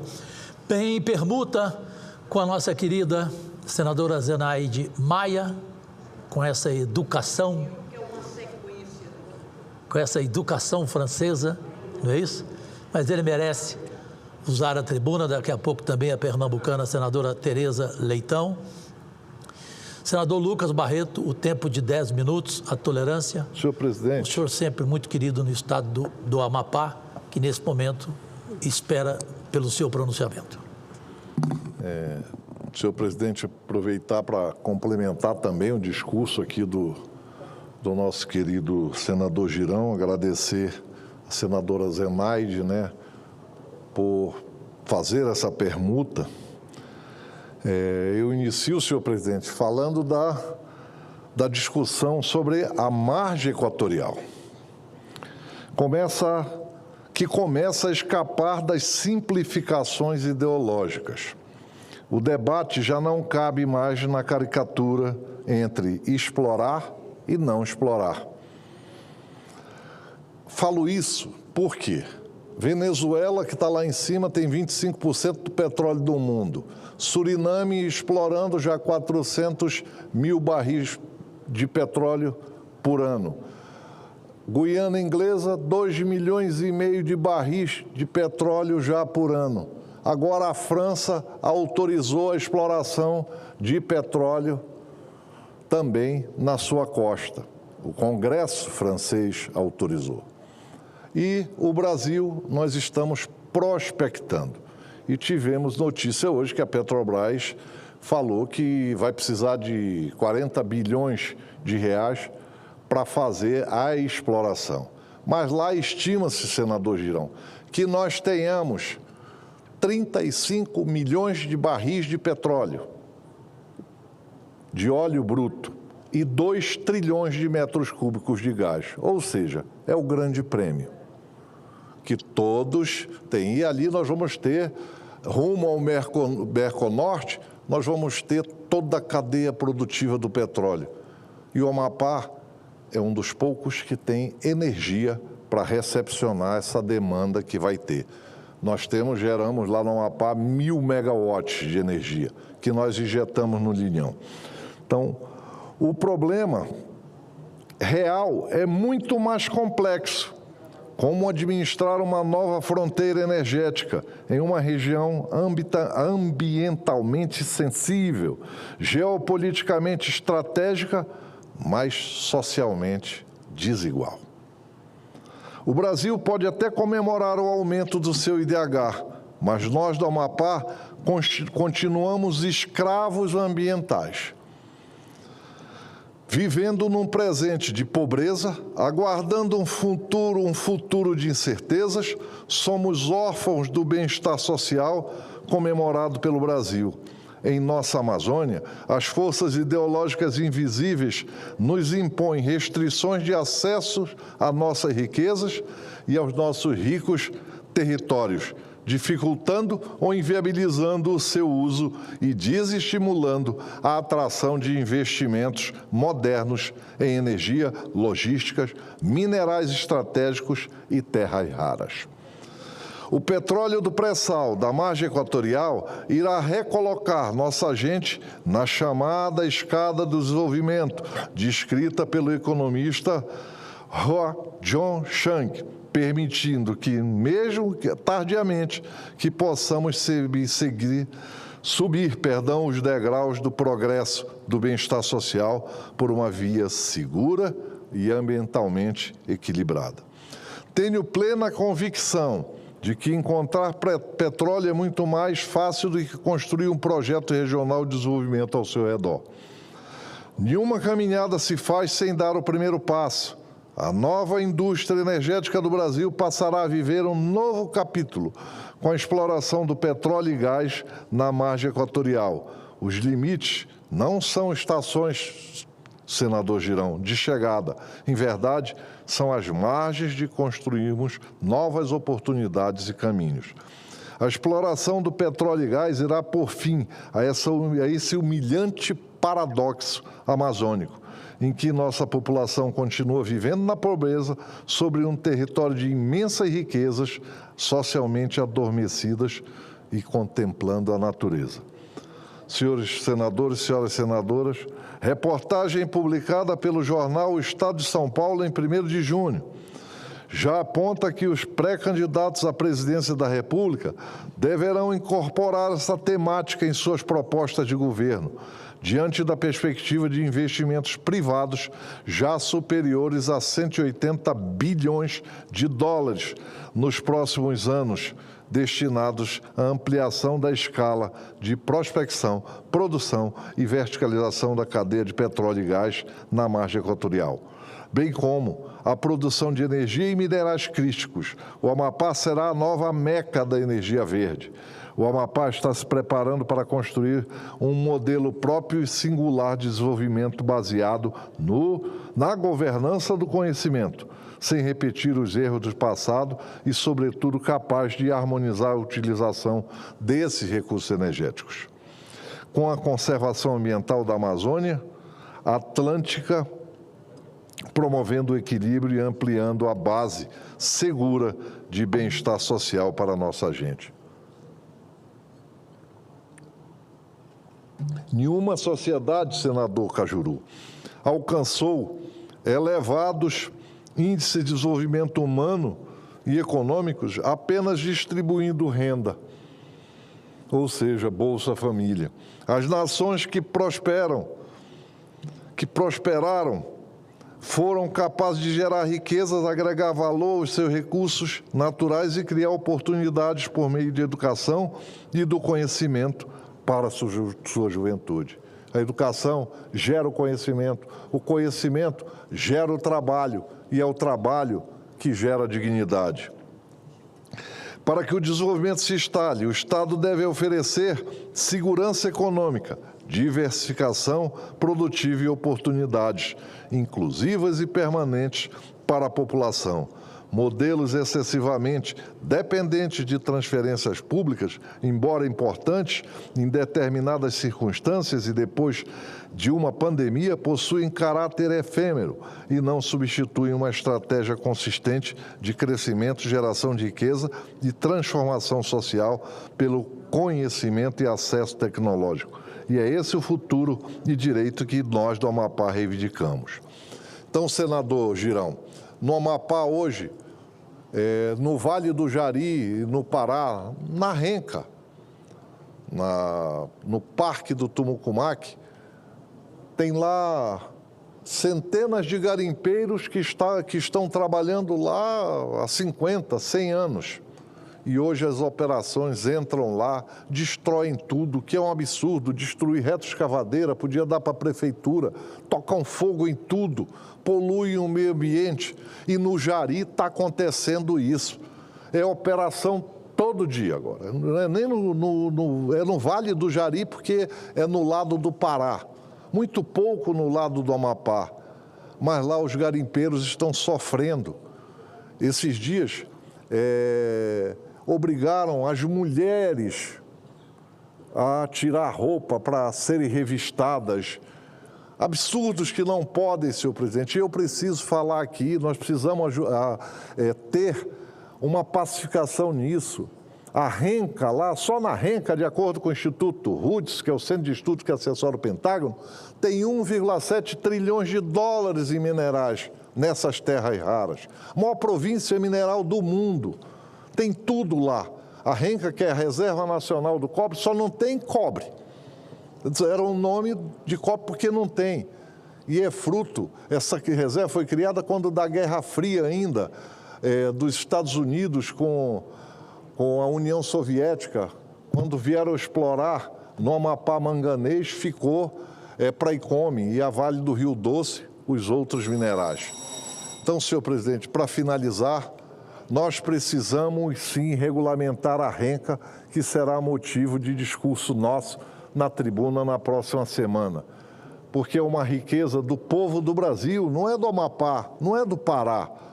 São as terras raras. Mas antes que o que o senador Girão falou, que nos tomem, que os Estados Unidos venham para ocupar isso, porque eles estão vindo aí. Vocês viram que ele começou lá na Venezuela, o petróleo já é deles. E aí tem Suriname, Georgetown, Cayena e Brasil. Esse é o eixo, essa plataforma aí de petróleo, que é onde está concentrado aí quase 80% do petróleo do mundo. Penso que isso é a parte mais rica do planeta. E o petróleo é a mola propulsor.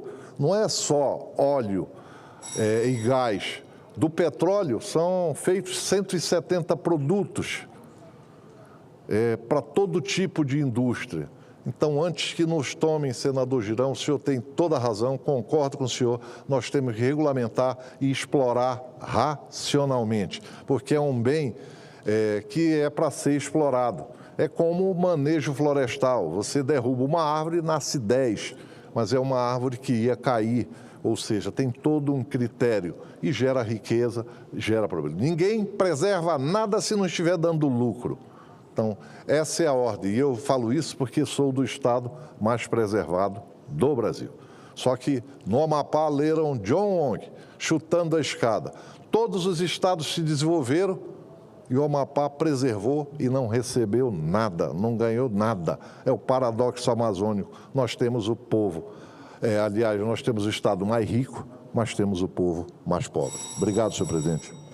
Obrigado, senador Lucas Barreto, como sempre, oportuno o seu pronunciamento. Bem, na sequência dos oradores inscritos, a voz sempre querida e respeitada da nossa amada Paraíba, especialmente de Campina Grande. Ou você fez uma permuta, até porque se não fizesse, eu iria te chamar a atenção. Eu nunca te chamei a atenção, veneziano Vital do Rego. Com quem? Com a nossa Tereza? Grande, essa guerreira, mulher admirável de Pernambuco. Torço muito para a sua permanência aqui, Tereza, que tem uma bela equipe no seu gabinete, inclusive com uma jornalista, que é a Thaísa. Com a palavra da tribuna, senadora do Pernambuco, Tereza Leitão. Obrigada, presidente. Ser presidida assim pelo senhor, a gente já chega na tribuna gratificada, autoestima lá embaixo, lá em cima. Obrigada, cumprimento o senhor, cumprimento os senadores aqui presentes no plenário, todos que nos acompanham pelas redes e pelos meios de comunicação do nosso Senado.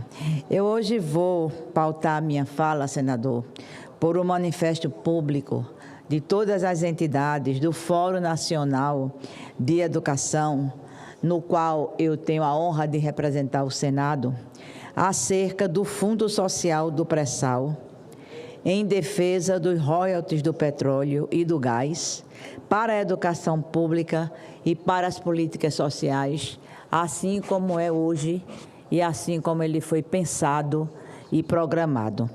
Faço referência nesta tribuna à manifestação das entidades que integram o Fórum Nacional de Educação e outros setores da sociedade, movimento social, sindical, pesquisadores, educadores e outros comprometidos com a soberania nacional e a justiça social do Brasil, com atuação na defesa da educação pública, gratuita, democrática, plural, de qualidade social para todos e para todas. Elas vêm a público, essas entidades, denunciar e conclamar o povo brasileiro à luta contra mais um ataque ao financiamento da educação pública brasileira e à manutenção de políticas sociais. A aprovação na Comissão de Assuntos Econômicos do Senado Federal do relatório ao projeto de lei 5122 de 2023, vindo da Câmara de Deputados, que autoriza o uso do Fundo Social do Pré-Sal para financiar a renegociação de dívidas do agronegócio, representa uma involução em relação ao pacto social construído em torno da destinação estratégica das riquezas do petróleo e do gás para o presente e para o futuro do Brasil, que só se faz através da educação.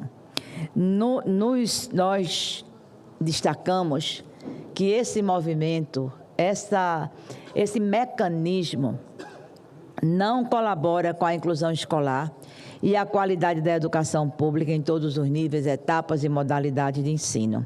Os royalties do petróleo e do gás fazem parte das riquezas do povo brasileiro. São instrumentos de redução das desigualdades regionais e sociais. São mecanismos de reparação histórica e de construção de um projeto nacional de desenvolvimento, senadora Zenaide. A Lei 12.858 de 2013 consolidou a destinação prioritária desses recursos para a educação e saúde. Posteriormente, a Lei 15.164 de 25 ampliou a vinculação social do Fundo Social do Pré-Sal, favorecendo áreas estratégicas como educação, ciência, tecnologia, cultura, habitação, assistência social e combate às desigualdades. Vejam, os senhores, sempre políticas estruturantes. Essas conquistas não nasceram do acaso, são resultado de décadas de luta dos movimentos sociais, do movimento educacional brasileiro, das entidades sindicais e estudantis e de amplos setores democráticos que estiveram nas ruas, nas redes, nos parlamentos e no Congresso Nacional. Na defesa da educação, sempre se pautaram pelo fim da DRU na educação, da desvinculação das receitas da União, pela aprovação do novo Fundeb, para que ele possa permanecer com mais recursos para a educação. Investimentos de 325 bilhões na educação só no ano de 2025, presidente. A luta pelos precatórios do Fundef, resgate de mais de 150 bilhões para a educação pública e seus profissionais. A valorização dos profissionais da educação, a aprovação da medida provisória 1334 do piso do magistério, a aprovação do Plano Nacional de Educação e do Sistema Nacional de Educação, ocorridas recentemente aqui no plenário desta Casa. A aprovação do programa PED-MEIA, um investimento de 12,5 bilhões no ano por ano para os estudantes. O fortalecimento da escola pública gratuita, laica, democrática e socialmente referenciada. Manifestamos a compreensão que recursos destinados ao progresso do povo brasileiro não devem ser transformados em mecanismos permanentes de socorro a determinados setores da sociedade. Um projeto de país desenvolvido requer educação pública forte. Soberania nacional exige investimento em saúde e educação. A proposta, eu assim espero, senhor presidente, que ela não prospere com a utilização dos recursos do pré-sal nos moldes atuais. O governo do Brasil tem dialogado bastante. E eu estou apostando nesse diálogo, porque o interlocutor é um senador bastante experiente e bastante comprometido. O diálogo está sendo feito especialmente com o senador Renan Calheiros e com a senadora Tereza Cristina, digna representante do agronegócio nesta casa, e que nós respeitamos, evidentemente, mas sabemos que, mesmo respeitando esses interlocutores, nós desejamos uma outra saída para socorrer este momento de necessidade do agronegócio, que não seja a saída de utilização dos recursos do pré-sal. Na prática, para a educação, isso representará menos recursos para investimentos e valorização profissionais, comprometendo o pagamento do piso salarial, o desenvolvimento de carreiras, os investimentos na infraestrutura das escolas em tempo integral, das creches, das universidades, dos institutos federais e as escolas de ensino técnico profissional. Depois de tanto que a gente avançou, a gente pode evoluir. Isso também pode ter repercussões negativas para a garantia do transporte escolar, para a merenda de qualidade, para o acesso à tecnologia, para a climatização das escolas, para material didático e para políticas de permanência estudantil. Vejam quantas coisas serão atingidas se nós aprovarmos essa proposta do jeito que ela está. A medida também fragiliza o escopo do Programa Nacional de Infraestrutura Escolar, um salto de qualidade que foi dado na aprovação do Plano Nacional de Educação, senador veneziano, porque esse projeto de lei, que vai se agregar ao Plano Nacional de Educação, tem como fonte principal de financiamento justamente os recursos do Fundo Social do Pré-Sal, numa mesma rubrica que mira o tal projeto de lei ao qual acabei de me referir. Na saúde pública, essa medida também é nefasta. Ela significará menos investimentos no SUS, em hospitais, em postos de saúde, medicamentos, exames, cirurgias, pesquisas, equipamentos e atendimento à população mais pobre. Além disso, áreas estratégicas como ciência e tecnologia, assistência social, habitação popular, segurança alimentar, infraestrutura social e combate às desigualdades regionais sofrerão graves impactos. Por isso, já me encaminhando para a conclusão, as entidades do Fórum Nacional de Educação que subscrevem esse manifesto convocam a classe trabalhadora, os estudantes, os movimentos sociais, os profissionais da educação e da saúde, a comunidade escolar e acadêmica e, sobretudo, a nós, parlamentares, comprometidos com o povo brasileiro e toda a sociedade civil, a construção de uma grande mobilização em defesa dos royalties do petróleo e do gás, para a educação pública e para as políticas sociais. Minha percepção como parlamentar, e concluo, é que a causa do PL, que é fortalecer os produtores rurais em momentos difíceis, é justa.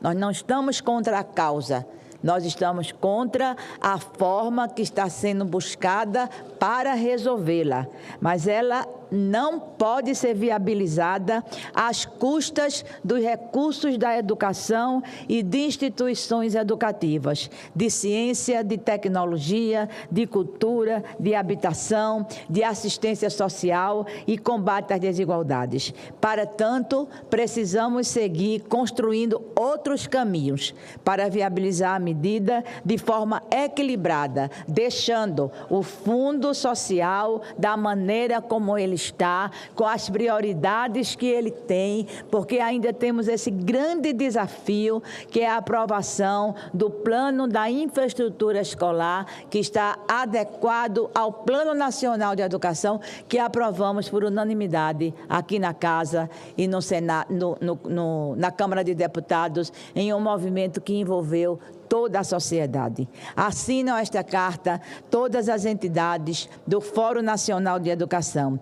E eu gostaria que o manifesto fosse dado como lido, senhor presidente, neste plenário. Nós temos 31 entidades que assinam esta carta. Entidades sindicais, entidades estudantis, entidades acadêmicas, entidades de pesquisa, entidades de gestores públicos, representantes dos gestores públicos, todas preocupadas com a aprovação desse projeto. E eu estou preocupada, mas também estou esperançosa.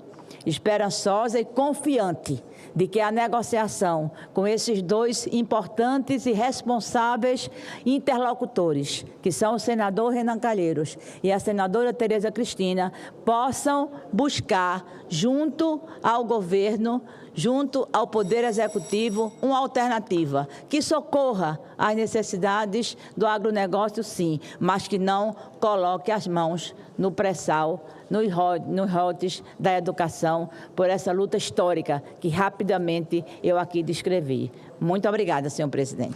Nós que agradecemos, pernambucana, senadora Tereza Leitão, que toda vez que usa a tribuna para falar de educação, é para todos nós, sem nenhuma dúvida, uma aula, mais uma vez dada. Bem, pela ordem dos inscritos, o senador veneziano Vital do Rego estava aqui. Hein?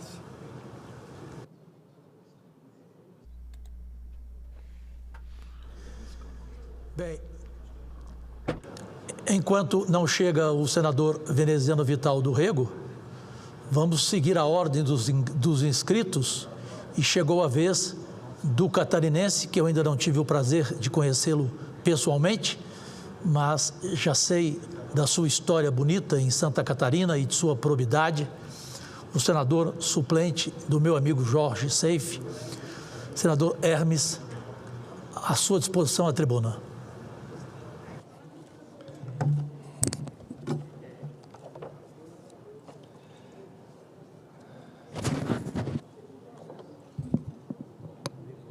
Senhor presidente Cajuru, muito obrigado pelas palavras. Senhoras e senhores senadores, inicio o meu pronunciamento registrando 2 votos de aplauso que apresentei nesta semana em homenagem aos municípios de Botuverá e Guabiruba, da minha região, que celebram 64 anos de emancipação política administrativa. Botuverá é uma terra marcada pela imigração italiana, pela força do trabalho no campo e pela preservação de tradições que ajudaram a construir a identidade do Vale do Itajaí. Guabiruba, por sua vez, destaca-se pela forte herança cultural de seus imigrantes alemães e pelo desenvolvimento que construiu ao longo das décadas. São municípios irmãos, emancipados no mesmo processo histórico de 1962, e que representam valores que orgulham Santa Catarina: trabalho, família, fé, respeito às suas origens. Parabenizo as populações de Botuverá e Guabiruba e desejo que continue avançando, sem abrir mão das raízes que fazem parte da sua história. Mas, senhor presidente Cajuru, quero também tratar de um tema que mobiliza milhares de famílias do litoral catarinense: a pesca artesanal da tainha. O que estamos assistindo neste momento é uma situação difícil de explicar para quem vive da pesca. Primeiro, o governo federal determinou o encerramento da modalidade de arrasto de praia, após o atingimento de 90% da cota estabelecida. Poucos dias depois, o próprio governo reconhece que há estoque disponível, que os estudos indicam a possibilidade de ampliação da captura e anuncia uma cota adicional. Ora, se há espaço para ampliar a captura, é sinal de que o sistema precisa ser aperfeiçoado. Não é razoável gerar insegurança para milhares de trabalhadores e, em seguida, reconhecer que ainda existe margem para a continuidade da atividade. Existe ainda uma questão que precisa ser enfrentada: a necessidade de tratamento equitativo entre as regiões do Estado. Estamos falando de homens e mulheres que utilizam as mesmas técnicas, preservam as mesmas tradições e dependem da mesma espécie para garantir o sustento de suas famílias. Não existe pescador mais importante do que o outro. Santa Catarina é uma só. As comunidades de Laguna, Jaguaruna, Balneário Rincão, Arroio do Silva, Passo de Torres, Imbituba e tantas outras localidades do sul catarinense merecem o mesmo respeito e a mesma atenção dispensada às demais regiões. Defendo que qualquer decisão sobre cotas seja tomada com base em critérios técnicos claros, transparentes e discutido com quem conhece a realidade do mar. Não é razoável tratar todas as praias da mesma forma. A praia onde os cardumes chegam mais cedo, há regiões onde a safra foi mais produtiva, há localidades que ainda aguardavam o melhor momento da temporada quando a atividade foi interrompida. O bom senso precisa prevalecer. A realidade do litoral catarinense não pode ser analisada apenas por números. Ela precisa ser compreendida por quem conhece o mar, por quem vive da pesca e por quem acompanha diariamente o comportamento dos cardumes. Senhor presidente, a tainha representa muito mais do que uma atividade econômica. Ela representa a cultura histórica, identidade e o sustento de gerações de catarinenses. Continuarei acompanhando de perto essas discussões, defendendo tratamento justo para todos os pescadores artesanais de Santa Catarina, com decisões baseadas na realidade do mar e no diálogo com as comunidades pesqueiras.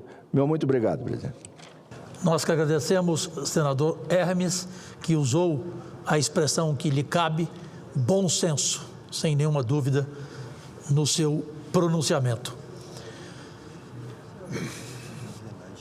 Bem, dando sequência aos oradores inscritos, chegou a vez da nossa querida senadora do Rio Grande do Norte, a voz da saúde, e ela sabe da minha torcida pela sua reeleição, pois o Rio Grande do Norte inteiro sabe de quanto é guerreira Zenaide Maia.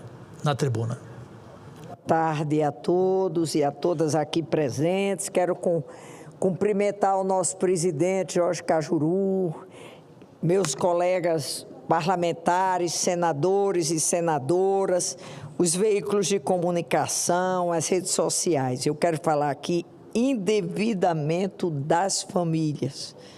Pode parecer repetitivo, mas é uma coisa real e que esse Congresso pode amenizar. Chamar a atenção aqui sobre a gravidade do endividamento das famílias brasileiras, que a gente tem uma solução para isso, e vou falar aqui da proposta. E já começo manifestando minha indignação como mulher sertaneja, vindo de origem humilde, com aqueles que estão dizendo que o alto endividamento é culpa das famílias. O escândalo que quero novamente denunciar é a relação dos juros extorsivos e o comprometimento do salário dos brasileiros e brasileiras.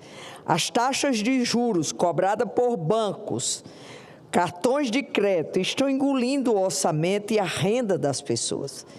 E não é com essa história, educação econômica. É fácil falar para um pai e uma mãe de família: faça educação econômica, ganhe um salário mínimo, paga aluguel e, numa necessidade, resolve comprar medicamentos ou fazer a feira com o cartão de crédito.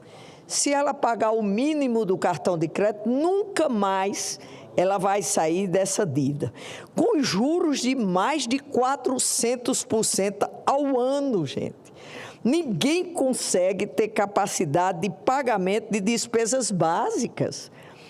E repito aqui, ninguém é culpado por contrair dívidas quando precisa se alimentar, pagar aluguel, comprar medicamento, cuidar de crianças e de idosos. Uma mulher ou um homem que sejam chefes de família não pode ser chamado de irresponsáveis nesse país e sim serem apoiados por conseguir o milagre de custear a sobrevivência com muita luta e suor no rosto todos os dias. Nesse sentido, volto a apelar pela aprovação da PEC 79 de 2019, meu amigo Cajuru, que está na Comissão de Constituição e Justiça, de minha autoria e mais 31 colegas senadores, que limita os juros dos cartões de crédito, cheque especial, em até 3 vezes a taxa Selic. Aqui ninguém mexe com a autonomia do Banco Central. Se ele vai botar a taxa Selic de 15, hoje seria 45 ao ano, eles cobram 400. Essa proposta muda a Constituição, que é a lei maior do país, para ser um mecanismo de controle. Com a aprovação da nossa emenda, vamos frear essa bola de neve, pela qual os altos juros dificultam o pagamento e aprofundam a inadimplência. É a principal causa da inadimplência desse país, são os juros estratosféricos que a gente presencia aqui. Gente, a vida como ela é mostra o seguinte: o endividamento das famílias brasileiras atingiu 49,9% em fevereiro e renovou o recorde histórico da série do Banco Central, iniciada em janeiro de 2005. O jornal Valor Econômico, em fevereiro, já mostrou que a alta taxa de juros foi uma das causas dos níveis recordes de inadimplência de operações de crédito bancário. Conforme o jornal, a piora reflete uma mudança na qualidade da carteira, com aumento da participação de linhas de maior risco, como o cheque especial e o rotativo do cartão. O percentual de famílias endividadas já foi de 79,5% em janeiro, segundo a Confederação Nacional do Comércio de Bens e Serviços e Turismo. A Agência Brasil, por sua vez, divulgou que a parcela da renda gasta com as dívidas ocupa, em média, 29,7% do orçamento das famílias, quase um terço do orçamento. E uma em cada 5 famílias, ou seja, 19,5%, afirma ter mais da metade dos rendimentos comprometidos com dívidas. A principal forma de endividamento é o cartão de crédito, que continua cobrando juros de mais de 400% ao ano. Isso dói. Eu queria aqui pedir misericórdia a esse Congresso. Por favor, 400% ao ano. Isso é uma extorsão dos pais, mães de família, porque ninguém usa cartão de crédito para luxo, não. Se usa hoje, e piorou na época da pandemia, para comprar medicamento, para fazer a feira quando fica desempregado. Não são ricos que têm dívida de cartão de crédito. Tais dados são alarmantes e mostram o efeito das altíssimas taxas de juros básicas definidas pelo Banco Central, aliadas à chamada Bolsa Banqueiro, assim chamada pela auditoria da dívida cidadã. Aquilo que ela mostra, a Bolsa Banqueira é a possibilidade dos bancos aplicar os recursos nas chamadas operações compromissadas ou depósitos voluntários remunerados do Banco Central, que garanta aos bancos altos lucros sem risco. Sabe como é isso, gente? Aquilo que o banco não emprestou até fechar, só o Brasil e Málaga tem isso. O Tesouro Nacional recolhe e paga a taxa Selic. Ou seja, isso atrapalha a vida de todo mundo e ainda compromete o nosso comércio e indústria, porque o banco vai preferir, o investidor, o rentista, ele vai preferir deixar o dinheiro, o Tesouro Nacional remunerando do que arriscar não receber quando empresta aos micros e pequenos empresários. Essa Bolsa Banqueiro, como eu falei aqui, aí chama isso de operação compromissada. Eles gostam de um número bonito, um nome bonito. Dessa forma, somente interessa aos bancos emprestar a pessoas e empresas cobrando taxas de juros muito altas. Eles não estão nem aí para o setor que gera emprego e renda. Eles querem o rentismo, aquele rentismo que não educa, não edifica, nem constrói. porque o sistema financeiro não faz isso. O sistema financeiro explora na medida do possível. Nós somos a 10ª economia do mundo e o sistema financeiro tem 47% do orçamento desse país. E a gente fica aqui mendigando por 4% para a educação, 4% para a saúde. Pasmem, gente. Menos de 0,5% para a segurança pública, que é um dos maiores clamores da sociedade, é por segurança pública. O fato que as taxas extremas de juros tornam as dívidas da população impagáveis, elevando o estoque de inadimplência no país. Famílias com rendimentos mais baixos são as mais afetadas. Juros altos e falta de informação financeira levam as famílias a contrair novas dívidas para pagar as antigas, criando um ciclo retroalimentado. É desesperador para as famílias brasileiras. Enquanto isso, os especuladores financeiros comemoram uma taxa básica de juros de 15% ao ano no Brasil, porque lucram imensamente com isso. O pequeno empreendedor e o vendedor varejista, porém, sentem na pele os prejuízos. O crédito fica escasso e mais difícil de pagar também para as famílias. Esse problema do endividamento das famílias é suprapartidário, gente.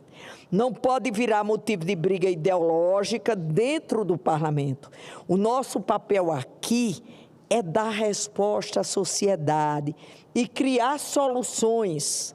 Não temos direito de criar mais uma tempestade perfeita em busca de culpados, que o culpado sempre é o povo, né? Pelo menos aqui se determina que o povo seja o culpado. Faço um apelo, olhemos para frente, o dia de amanhã resulta da nossa ação ou da nossa omissão diante das emergências do hoje. A história e o tempo são implacáveis. Exigem agentes públicos à altura do desafio que se impõe. Precisamos de união política para evitar que os juros extorsivos levem este país de volta a um nível de pobreza que, com muito custo, conseguimos amenizar. Muito obrigada, senhor presidente. Senadora Zenaide Maia, desde 2019, quando aqui cheguei junto com a senhora, a primeira motivação de minha admiração por ti foi a coragem de entrar em vespeiros. E cartão de crédito é um vespeiro. Você deve estar lembrada que eu fiz um pedido a ti e faço ao presidente Davi Alcolumbre. Eu gostaria de ser o relator dessa sua PEC 79 de 2019. E nós estamos em 2026. É uma PEC. Aqui o Congresso pode sim tirar essa extorsão dos ombros das famílias brasileiras. A gente pode sim e deve. É um apelo que eu faço aqui a todos, suprapartidariamente. Quem nós temos que olhar são as famílias que estão pagando um preço caro.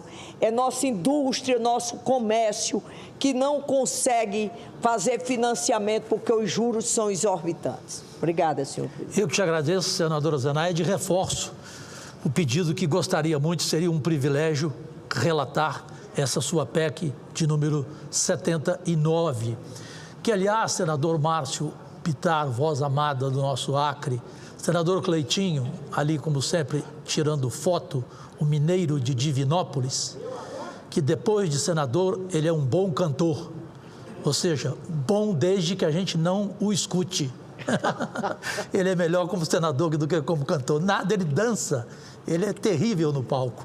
Mas eu tenho, Cleitinho, Márcio, e Zenaide e senador Hermes, eu tenho uma frase, todo mundo me chama de frasista. Ô, presidente, bom cantor de verdade, eu tá cantando até hoje, né?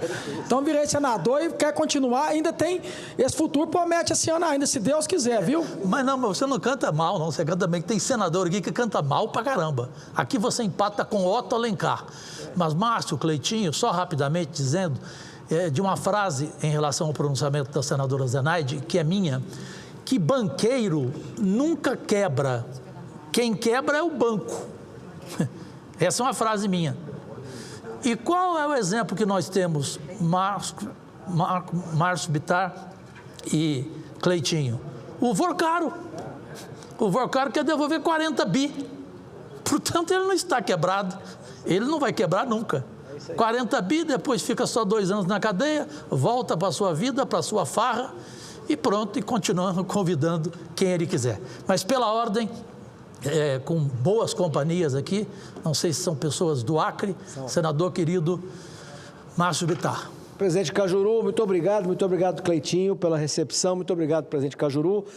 Para mim, presidente Cajuru, é um privilégio e uma honra poder aqui, como senador da República, pelo queridíssimo estado do Acre, a quem eu tenho a honra de representar, de poder receber aqui parte das mulheres acreanas do PL como pré-candidatas a deputadas federal e a deputadas estadual. Quero fazer o registro. A minha amiga de muitos anos, amiga Charlene Lima, Adriane Almeida, Marilza Brás, a Rayane Duó, cuja avó, amiga, amicíssima de um irmão meu que faleceu o ano passado, Maria Lucinéia, nossa querida ex-prefeita de Tarauacá, hoje pré-candidata a deputada estadual, e as nossas 3 mulheres que são pré-candidatas a deputada federal. A Terezinha Moreira, do município de Feijó, Blandina Menezes, com quem eu tenho relações de amizade há muitos anos com a família dela e com a minha família, Blandina Menezes, da região do Alto Acre, e a minha querida amiga Cacilda Barbosa, pré-candidata a deputada federal, que representa toda a Assembleia de Deus da capital e do estado do Acre também. Senhor presidente, rapidamente, para nós que somos homens, fazer política já não é muito fácil. Para as mulheres é um pouco mais difícil ainda. Eu tenho o privilégio de ter aqui um exército. São aqui 8 mulheres, à tarde chegarão mais 3, convidadas que foram pela ex-primeira-dama Michele Bolsonaro, que gravará com elas a partir de hoje. O Acre é o primeiro estado atendido. Mas isso aqui, não se engane, são um exército, é o exército que eu tenho a honra de poder dizer que é o meu exército, como as nossas mulheres acreanas que têm defesa na vida delas, como vão fazer na campanha política eleitoral do próximo ano, defender os valores cristãos, os valores de família e os valores da liberdade e do desenvolvimento para o Acre e para a região amazônica. Muito obrigado por me permitir fazer esse registro. Muito obrigado. Foi um prazer, Márcio Bittar, meu amigo pessoal, querido, meu entrevistado já no programa Pode Cá Liberados. E mais uma frase, então, em homenagem às suas convidadas aqui. As mulheres têm uma diferença para os homens. Os homens são importantes, mas as mulheres são essenciais. E essas que estão aqui mostram também um outro lado, a inteligência, porque ter um cabo eleitoral como o Bittar, vocês souberam acertar. Bom, aqui eu recebo ordens também de uma mulher inteligentíssima e eficiente da nossa mesa, a Sabrina, e ela diz que pela ordem dos inscritos, agora o meu amigo, o meu vizinho, pernambucano querido, e parece que vai à luta para a reeleição, queria eu estar no Pernambuco para, junto contigo, trabalhar. É um prazer ceder a tribuna pelo tempo de 10 minutos, com a devida tolerância, senador Fernando Dueire. Senhor presidente, senhoras senadoras, senhores senadores, mas em especial ao senhor, senador Jorge Cajuru Nasser. O senhor não imagina a alegria de ocupar esse púlpito desta casa, o senhor presidindo essa sessão. Para mim é uma alegria muito grande e é uma honra, tenha certeza disso. Senhoras e senhores senadores, venho à tribuna para tratar da MPV 1357 de 2026, deste ano. E destacar a importância das emendas 105 e 106 de minha autoria, apresentadas a essa matéria, especialmente para o estado de Pernambuco e para o Nordeste. também para milhares de trabalhadores que dependem da indústria de confecção e vestuário. A medida provisória altera o regime de tributação simplificada das remessas postais internacionais, modernizando as regras aplicadas às compras realizadas em plataformas estrangeiras de comércio eletrônico. A proposta modifica o Decreto-Lei 1804 de 1980 e autoriza o Ministério da Fazenda a definir alíquotas diferenciadas do imposto de importação conforme o valor das remessas e os critérios de conformidade fiscal adotados pela Receita Federal. O texto mantém o limite máximo de $3.000 por remessa postal internacional, mas permite que o governo reduza a tributação incidente sobre compras de menor valor. Autoriza, inclusive, a redução da alíquota de 0 nas encomendas de até $50. Tema conhecido popularmente, meu caro presidente, como taxa das blusinhas. Para remessas entre $50 e $3.000, a medida prevê a possibilidade de aplicação de alíquotas reduzidas, podendo chegar a 30% conforme regulamentação do Ministério da Fazenda. Entretanto, toda política pública precisa ser analisada à luz de seus efeitos concretos sobre a economia nacional, sobre as empresas brasileiras e sobre os setores produtivos mais vulneráveis à concorrência internacional. Foi exatamente com esse espírito que apresentamos as emendas 105 e 106, a medida provisória 1357 de 2026 deste ano. A emenda 105 estabelece que os produtos de confecção e vestuários permaneçam sujeitos à alíquota de 20% do imposto de importação, impedindo que esses itens sejam alavancados por eventual redução de 0 da tributação prevista na medida provisória. Não se trata de protecionismo irracional. Trata-se de proteger um dos setores que mais geram empregos no Brasil e que possui enorme relevância econômica e social em Pernambuco, na Paraíba e na região. Todos conhecemos a força do Polo de Confecções do Agreste, formado pelos municípios como Caruaru, Santa Cruz do Capibaribe, Toritama, São Caetano. Estamos falando de uma das maiores concentrações produtivas do setor têxtil e vestuário da América Latina, responsável por milhares de empregos diretos e indiretos. Pela geração de renda para inúmeras famílias e por parcela significativa da atividade econômica do interior de Pernambuco. A abertura indiscriminada para produtos importados de baixo valor, muitas vezes comercializado por grandes plataformas internacionais, pode provocar um desequilíbrio concorrencial extremamente prejudicial à indústria nacional. Estamos falando de emprego, de renda. Enquanto nossos empresários cumprem rigorosamente a legislação trabalhista, tributária e ambiental brasileira, diversos produtos importados chegam ao mercado em condições muito mais favoráveis, frequentemente beneficiados por diferenças regulatórias, subfaturamento de mercadorias e fragmentação artificial de remessas. O resultado pode ser devastador: fechamento de empresas, redução da produção, perda de empregos e enfraquecimento de toda uma cadeia produtiva que levou décadas para ser construída. A emenda 105 busca justamente evitar esse cenário, preservando condições mínimas de competitividade para o setor de confecções e vestuário nacional. E essa preocupação não é exclusivamente do Brasil. Os Estados Unidos da América vêm endurecendo as regras aplicáveis às remessas internacionais de pequeno valor diante do crescimento acelerado das plataformas estrangeiras. Da mesma forma, a União Europeia anunciou medidas para reduzir benefícios tributários e ampliar a fiscalização sobre importação de baixo valor, especialmente nos setores de vestuário e bens de consumo. Portanto, a emenda não cria uma exceção extravagante. Ao contrário, alinha o Brasil às práticas adotadas pelas maiores economias do mundo. E isso é para proteger emprego, a arrecadação e a produção local.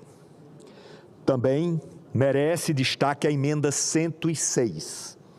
Essa proposta determina que qualquer alteração nas alíquotas de imposto de importação aplicáveis às remessas internacionais somente produz efeito após um prazo de 90 dias. É razoável. A medida promove previsibilidade, segurança jurídica e estabilidade regulatória. Empresas, produtores, comerciantes, plataformas digitais e consumidores precisam de regras claras e tempo razoável para adaptação. Alterações abruptas e imediatas podem gerar insegurança, comprometer contratos já firmados e causar distorções relevantes no mercado. Ao estabelecer um período mínimo de adaptação, a emenda 106 fortalece a confiança dos agentes econômicos e contribui para um ambiente de negócios mais estável e mais equilibrado. Senhor presidente, as emendas 105 e 106 possuem importâncias estratégicas para Pernambuco e para a região. A primeira protege diretamente o maior polo de confecções do Nordeste e um dos maiores do Brasil. A segunda assegura previsibilidade regulatória para que empresas, comerciantes e trabalhadores possam planejar suas atividades com segurança. Estamos falando de preservar emprego, renda, arrecadação e desenvolvimento regional. Estamos falando de defender milhares de famílias pernambucanas, paraibanas e da região vizinha que dependem da força da indústria de confecções. Por essas razões, peço apoio às emendas 105 e 106, à medida provisória 1357/2026, por entender que elas aperfeiçoam o trecho da medida provisória, equilibram interesses de consumidores com a proteção da produção nacional e contribuem para a construção de um ambiente econômico mais justo, previsível e competitivo. Senhor presidente, muito obrigado. Um abraço sempre fraterno. Senhoras e senhores, era o que eu tinha a dizer. Eu que agradeço o senador pernambucano Fernando Dueire. Toda vez que sobe à tribuna, ele mostra assuntos com conhecimento absoluto, insofismável. E essas suas duas emendas certamente possuem a robustez que necessita uma emenda. Então, fiz questão de anotar aqui as suas duas emendas. Parabéns pelo seu pronunciamento, meu querido.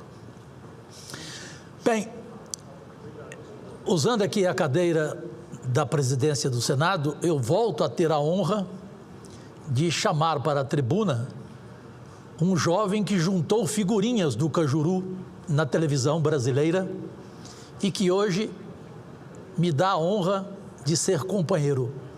E como eu falei, Cleitinho, que eu adoro ser frasista, eu queria dizer publicamente para você o que muita gente do país inteiro gostaria.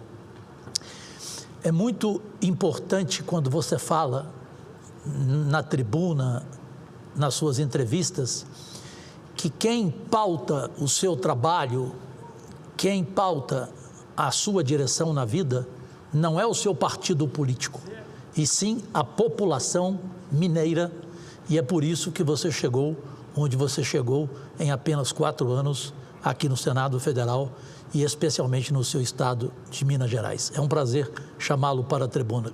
Presidente, é um prazer meu também. E assim, uma coisa que, graças a Deus, eu sempre tenho na minha vida é humildade. Eu acho que, às vezes, falta muito para o político. Porque o que acontece na vida pública hoje, e é natural, muitas pessoas acham que o político ele é diferente de um trabalhador, de uma pessoa comum. Não, o político ele é igual a qualquer outra pessoa. Qualquer político, qualquer ser humano da face da terra vai errar, vai ter equívoco, vai ter falha, vai ter acerto. Então, todas as vezes que eu achar que eu me equivoquei, que eu tive falha, eu não tenho problema nenhum de subir dentro desse plenário aqui e falar assim, gente, eu me equivoquei. Gente, nessa aqui eu errei. Porque todos vão errar. Todos. O único que não errou aqui foi Jesus Cristo.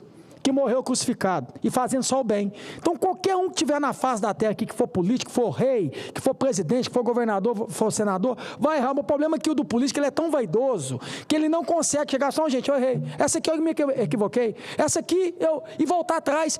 Qual que é o problema de voltar atrás? Qual que é o problema? Você dá um exemplo que eu vou dar aqui da questão da PEC.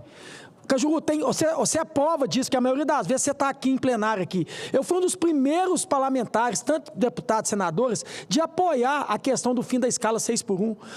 Eu tenho uma PEC minha de quase 2 anos que eu protocolei com a sua assinatura aqui para dar o fim na escala 6x1 e ter a 5x2. Então, qual que é a loucura da minha parte? Tem que ser um louco, um mau caráter de agora ser votado na Câmara e eu ir contra. Claro. O que acontece? Que isso aqui é um parlamento que todas as PECs nesse tema eu assinei. Do Paulo Paim, que estava aqui também, eu assinei. Porque o debate ele precisa ser debatido, é importante. A gente tem que escutar todo mundo aqui. Agora, a PEC que eu vou votar, a PEC que eu vou votar e vou defender é a que veio da Câmara. Então, assim, gente, eu tenho uma PEC aqui dentro do Senado que é minha, é idêntica a essa. E a minha é de 2 anos atrás. Quer dizer, é mais fácil eles ter copiado a minha PEC e ter mandado para a Câmara do que qualquer outra coisa. Então, qual que é o motivo agora de eu vir agora e vir contra? Não existe. Tanto que eu tive a humildade semana passada, falei assim, eu retiro minha assinatura. Que eu não estou aqui para prejudicar, para atrapalhar. Inclusive, eu já falei com o Davi, mandei áudio para o Davi. Publicamente que eu falei com ele, eu falei com o Davi, dê prioridade, presidente, na que veio da Câmara. Vamos votar que veio da Câmara. Então, assim, o problema do político é a vaidade, é o ego. E eu tenho zero vaidade e ego. E todas as vezes que eu achar assim, gente, que ó, eu vou voltar atrás. Não, isso aqui eu falei, não foi legal. Isso aqui que eu fiz, esse projeto também, eu acho que o povo não quer. Porque, como você disse, quem pauta meu mandato não é partido, não é político. Quem pauta meu mandato é a mão de Deus na consciência e o povo na rua. Então, todas as vezes que o povo falar comigo, Cleitinho faz isso, eu vou fazer. Todas as vezes que Cleitinho não faz isso, eu não vou fazer. Não vai ser partido, não vai ser político, não vai ser ninguém, porque quem paga meu salário, quem me colocou aqui 4,5 milhões de votos, foi o povo mineiro. E hoje quem paga meu salário aqui é todo o povo brasileiro. Então quem pauta as minhas pautas aqui, quem pauta o meu mandato é o povo, quem manda é o povo. Inclusive, eu queria falar aqui para toda a população brasileira, essa fala minha deveria chegar em todo o povo brasileiro, porque eu não consigo entender um político querer convencer um trabalhador, um político que ganha 40 pau por mês, ele trabalha aqui 3 vezes por semana, e eu vou falar, não é 3 vezes por semana não, que hoje é quarta-feira, não vai ter plenário aqui amanhã, quinta-feira. A verdade é que a gente está trabalhando aqui é 2 por 5. E eu queria entender o que faz, né, um político que trabalha 2 por 5, ganha 40 mil, fora os privilégios, fora plano de saúde vitalício, carro oficial, não sei o quê, auxílio alimentação para isso, para aquilo, auxílio moradia, querer convencer um trabalhador CLT, que trabalha 6 por 1, que ganha R$ 1.600, que pega ônibus lotado, que a culpa é dele, que ele não pode ter mais uma folga. Que loucura que é essa? Deixa eu mostrar para o povo brasileiro que vocês repassem essa fala minha para todo o Brasil, que o Brasil conheça de quem que é a culpa, porque a culpa não é do empresário e nem do trabalhador, que é fonte de riqueza. A culpa de verdade é da classe política, a fonte de despesa. Vamos lá, gente. Um presidente, um vice-presidente, 81 senadores, 503 deputados federais, 27 governadores, 27 vice-governadores, 1.059 deputados estaduais, 5.568 prefeitos, 5.568 vice-prefeitos, 58 mil vereadores. E aí vem, gente, sabe quanto que dá isso? Mais de 70 mil políticos, que enche uma final de Copa do Mundo agora para vocês aqui.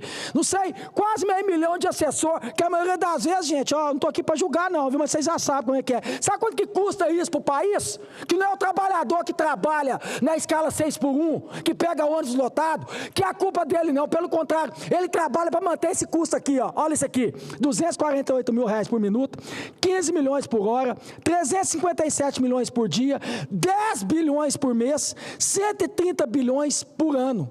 Então, tá vendo aonde que é o problema? O problema não é o trabalhador e muito menos o empresário. O problema está aqui. E muitas das vezes, gente, eu não estou aqui generalizando, é de te rouba.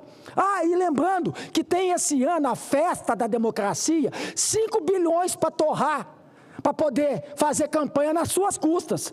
Aí, sabe o que você tem que fazer com esse político? Olha que bater na sua porta e vir falar de saúde, segurança, educação, de pedir seu voto, você vai falar com esse agora, você vai me convencer. Vamos fazer o seguinte?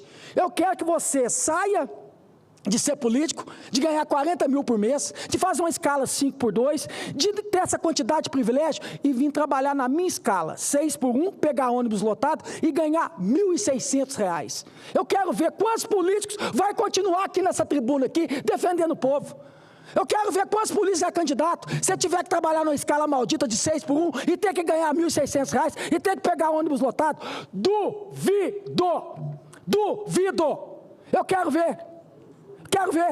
Então eu peço que você que está vendo essa fala minha aqui, independente de que lado você seja, de esquerda, de direita, se você não é nada, que você repasse essa fala para todo o Brasil, para a gente mostrar qual que é o problema do Brasil. Porque o problema do Brasil não é um trabalhador que quer uma folga a mais.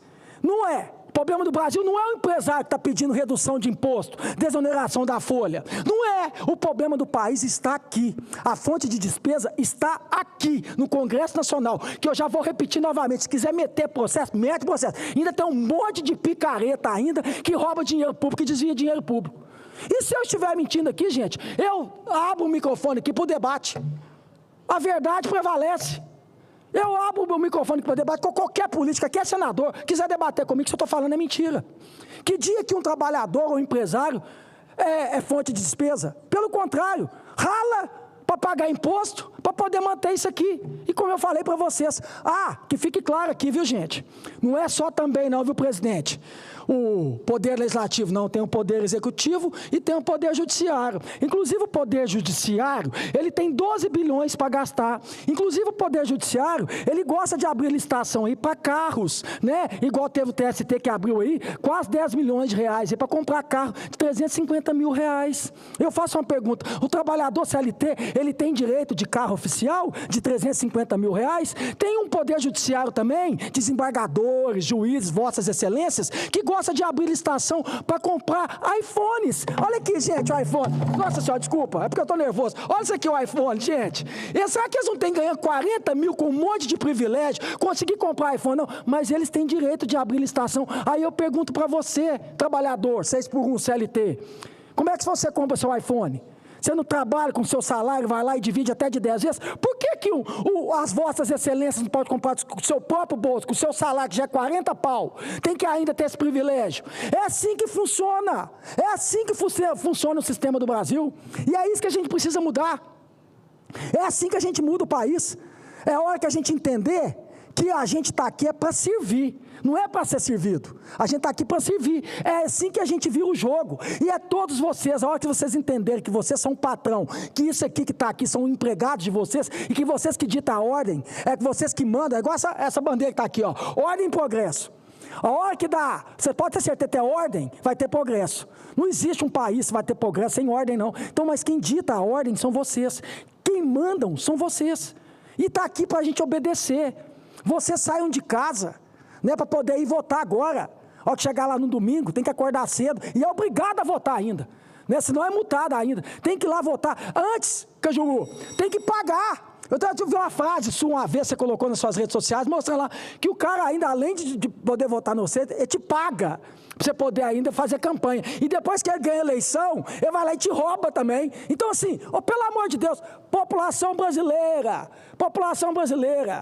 o seguinte, isso aqui, gente, a hora que eu falei, até fiz uma fala minha esse dia para trás, numa entrevista, né, que tem hora que isso aqui enche o saco, porque a verdade é o seguinte, poucos estão preocupados em mudar a vida da população, são poucos. A verdade que está aqui, ó, quando é algum projeto que é em benefício aqui da classe política, isso aqui vota rapidinho, isso aqui ninguém discute, ninguém fala nada, vota relâmpago, se precisar vota no sábado, no domingo, né? Agora quando é para o povo, aí tem discussão, tem que discutir mais, sabe, não pode votar. Então, gente, acorda, tanto você que é de esquerda, seja o que você quiser, Deus deu o livre-arbítrio, seja que você quer ser de esquerda, você quer ser de direita, você seja de direita, você não quer ser nada, não seja, mas se unem, entendam uma coisa, vocês são patrão, vocês que mandam, e nós aqui estamos aqui para obedecer vocês. Então, eu quero finalizar aqui dizendo bem claro para vocês, fonte de despesa é a classe política aqui, ó. Fonte de riqueza é o empresário trabalhador. Então a gente deve obrigação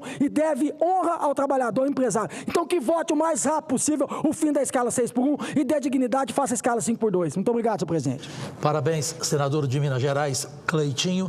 E toda vez que você sobe na tribuna para falar desses números, desses privilégios, eu fico mais orgulhoso ainda, porque vou encerrar o meu mandato agora, graças a Deus, com a certeza que você pode entrar no portal de transparência do senador, você vai ver lá o tanto de economia que o senador Cleitinho faz e vai ver que em 8 anos de mandato, o único senador nos 200 anos desta casa que nunca gastou 1 centavo sequer fui eu.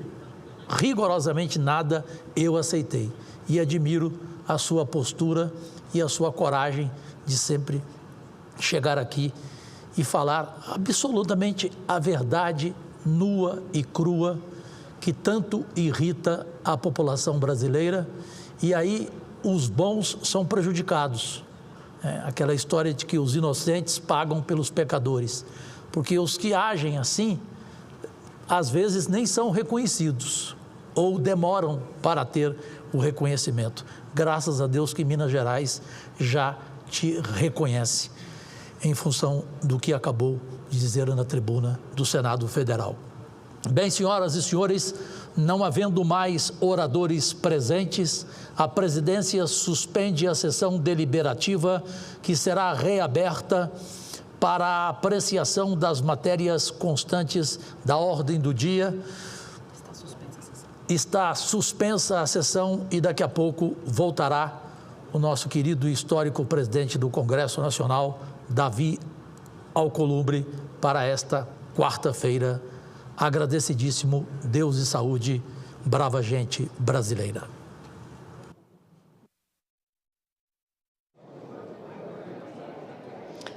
Olá, boa tarde. São 3h43 em Brasília. Você estava acompanhando a sessão plenária do Senado Federal, que foi suspensa e volta logo mais para as deliberações desta quarta-feira. E passa a acompanhar, a partir de agora, a reunião da Comissão de Agricultura e Reforma Agrária, que vota regras para a exportação de produtos do abate animal. Acompanhe. Vilas ou menos ilhas. No caso específico do extrativismo, a dinâmica de geração de trabalho e renda é semelhante. Nesse contexto, a atividade contribui para a fixação das populações ribeirinhas, principalmente na Amazônia, podendo ser estratégia para a preservação da natureza, além de garantir a sobrevivência de milhões de brasileiros que habitam em regiões afastadas dos grandes centros urbanos do país. Garantir seguro desemprego aos extrativistas vegetais nos termos da lei, portanto, pode ser importante tanto para promover segurança alimentar e nutricional e famílias hipossuficientes, quando por aprimorar as estratégias de desenvolvimento sustentável em nosso país, razão porque a proposição em análise deve ser aprovada no âmbito desta comissão. Voto. Pelo exposto, voto pela aprovação do PL número 3.670 de 2020, no âmbito desta comissão. Muito obrigado, senador Jaime Bagatro. Lido o relatório, a matéria está em discussão. Não havendo quem queira discutir, eu encerro a discussão e coloco o projeto em votação. Os senhores senadores e senadoras que concordam permaneçam como se encontram.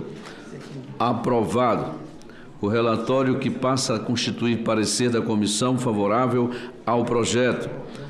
A matéria vai à Comissão de Assuntos Econômicos para prosseguimento de sua tramitação. Parabenizo o autor, como também a relatoria feita pelo senador Jaime.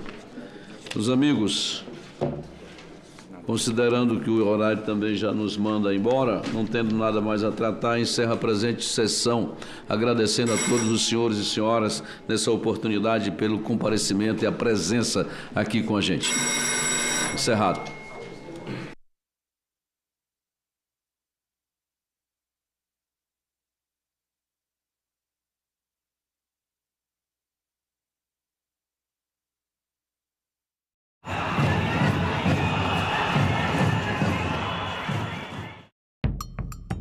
Renova a tua fé na possibilidade do Brasil mudar a forma de lidar com o esporte? A gente aprende no esporte que não é só a medalha olímpica que é a vitória, né? Não é só o campeão brasileiro que é o vitorioso. Vitorioso é eu sair do ponto que eu tô e me superar e dar passos, né? Isso é vitória. Que Brasil é este? Hoje, 20h, aqui na TV Senado. Bom dia.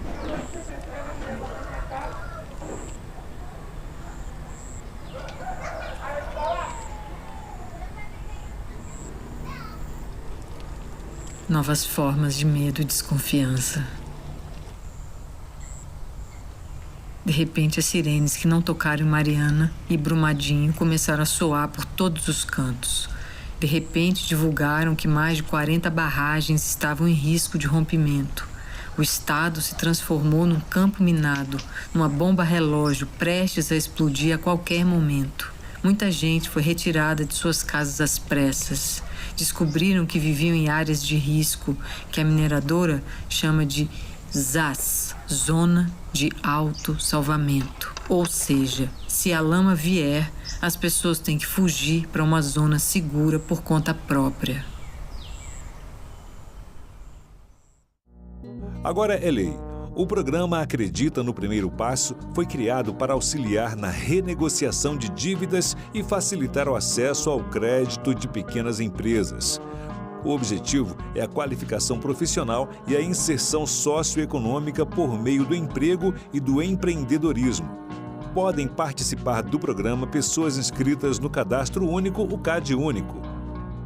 O Senado votou, agora é lei. Nós não podemos negar que com a chegada da mídia digital, a nossa juventude, as nossas crianças está perdendo o hábito da leitura. A gente está vivendo num mundo mais digital. Será que por conta disso a gente lê menos? É preciso uma educação para leitura impressa e é preciso uma educação para leitura digital. Em discussão, nesta quinta, 20h, aqui na TV.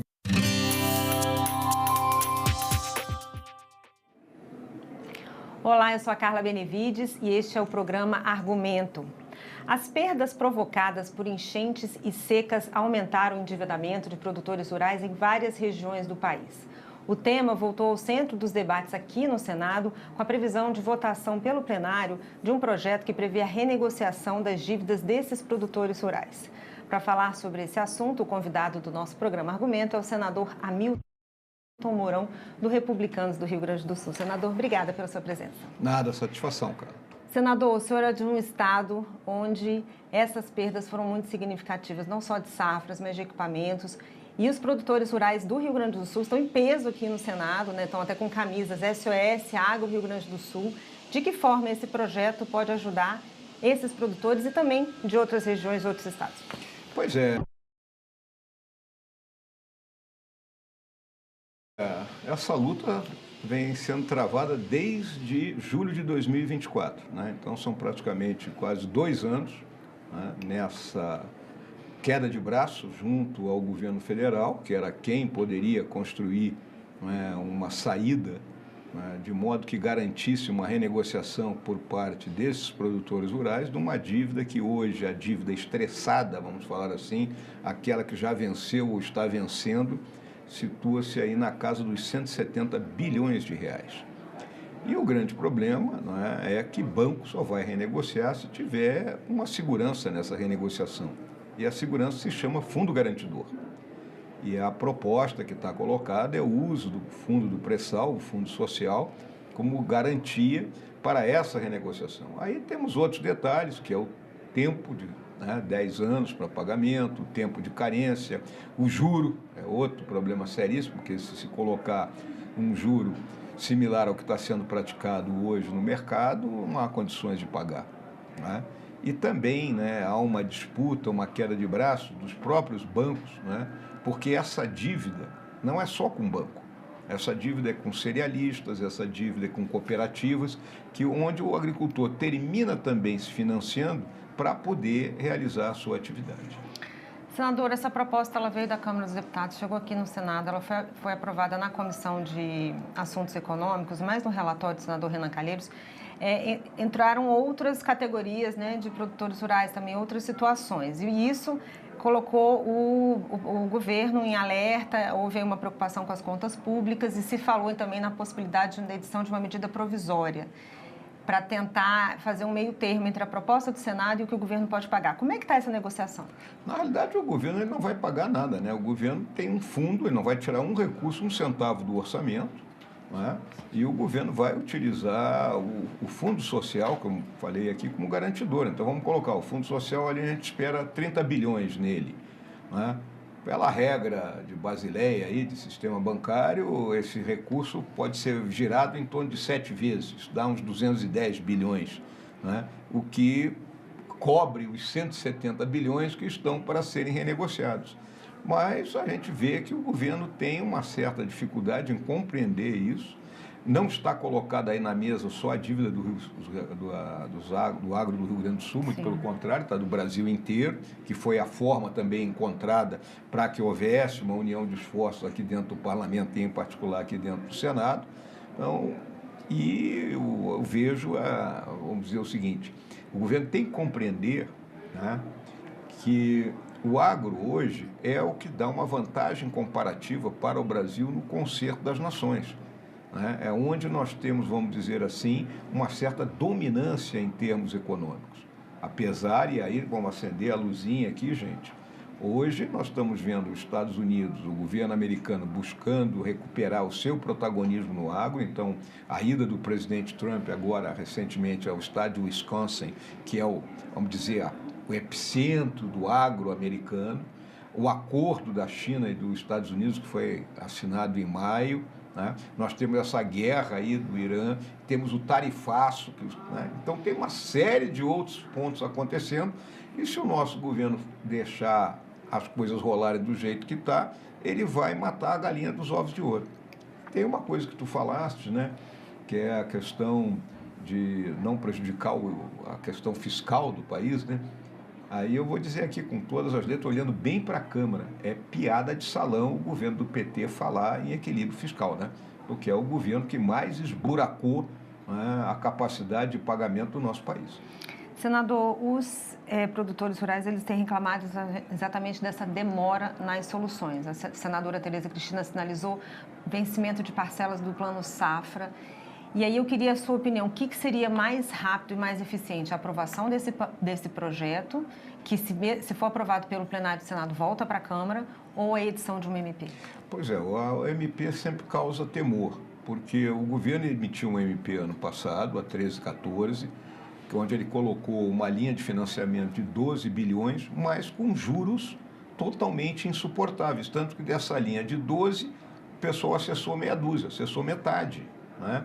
E acessou para cobrir alguma outra coisa que estava devendo, ou seja, não surtiu o efeito desejado. Então, o governo vai ter que compreender, né, que o agricultor só pode pagar dentro de uma taxa de juros que seja aceitável. A proposta que está no PL, que é 2,5% para o pequeno, não é, 5% ali para o médio e 7,5% para o agricultor de maiores posses, né, era o ideal. Agora, podemos negociar isso, né, mas não chegar a 12%, 13%, como é a proposta do governo. Senador, o senhor fez parte daquela comissão especial que tratou da situação lá do Rio Grande do Sul na época das enchentes.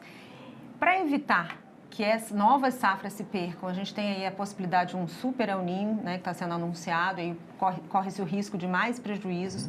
Que políticas públicas o senhor acha que precisam ser adotadas para que os produtores rurais não sofram tanto com esses eventos climáticos extremos? Na realidade, são questões de alertas antecipados. Então, o que eu vi, né, e tenho acompanhado o que está acontecendo lá no Rio Grande do Sul, né, se constituiu uma rede melhor de radares meteorológicos, né, de modo que haja um alerta em melhores condições. Desculpe.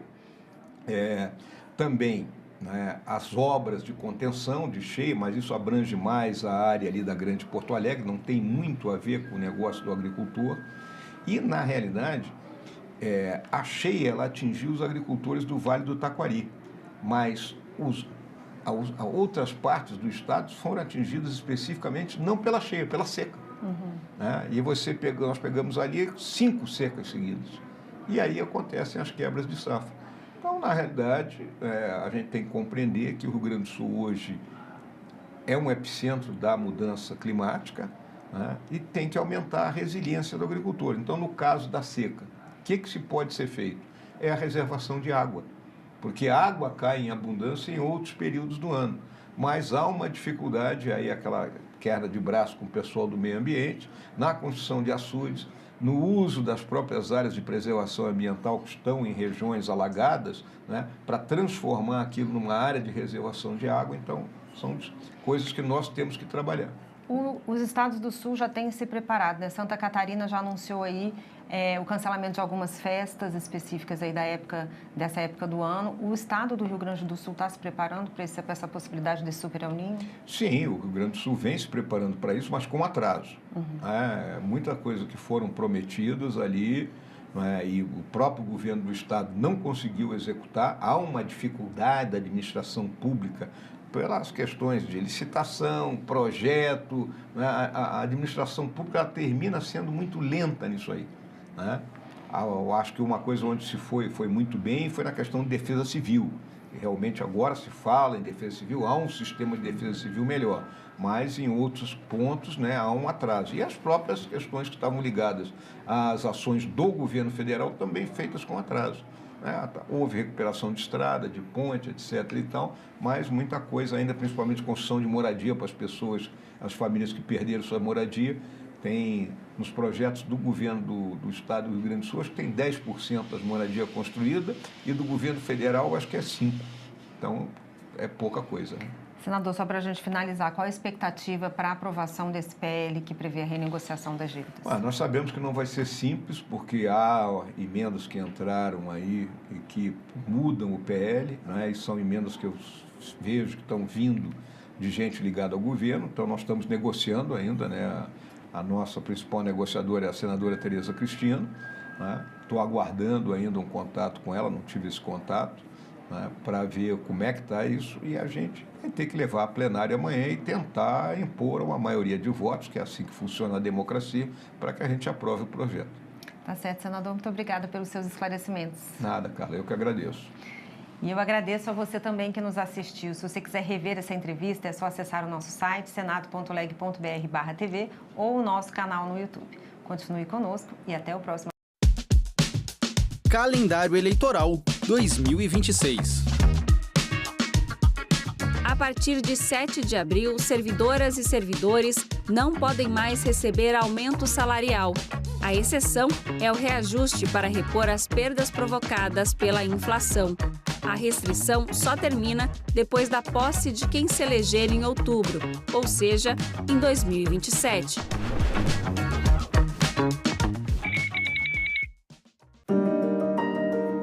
Eunice Miquiles foi a primeira senadora a romper a barreira da exclusividade masculina no Senado. A gente acompanha esse dia da articulação, onde ela vai conseguir emplacar a ministra da Educação, mas a gente acompanha também como elas viviam nessa época, né? Esse projeto, ele tem a função de fazer as pessoas que vêm visitar o Congresso conhecerem um pouco mais da história do Parlamento. No filme de realidade virtual, você tem uma câmera que capta 360 e não tem cortes. A gente nunca gravou dentro de um carro em realidade virtual, então a gente conseguiu esse carro que era maior do que os outros, para a gente fazer uma cena onde a pessoa vai se sentir teletransportada para dentro de um carro daquele período, e um carro muito lindo que os senadores usavam, aquele tipo de carro. A visita, ela deixa de ser só uma visita turística e ela vira uma visita também, de alguma forma, emocional. Brasil registra 150 casos de abuso de vulnerável por dia. Espírito Santo cria Semana Estadual de Combate ao Etarismo. Câmara proíbe o uso de substância tóxica em chupetas. Aprovado o projeto que institui o programa Contrato de Primeiro Emprego. Tudo isso no Parlamento Brasil. Parlamento Brasil, toda sexta, 8 horas da noite, aqui na TV Senado. Tem muitas mulheres que acham que a violência é só um soco, um puxão de cabelo, não. ela se mostra de várias formas.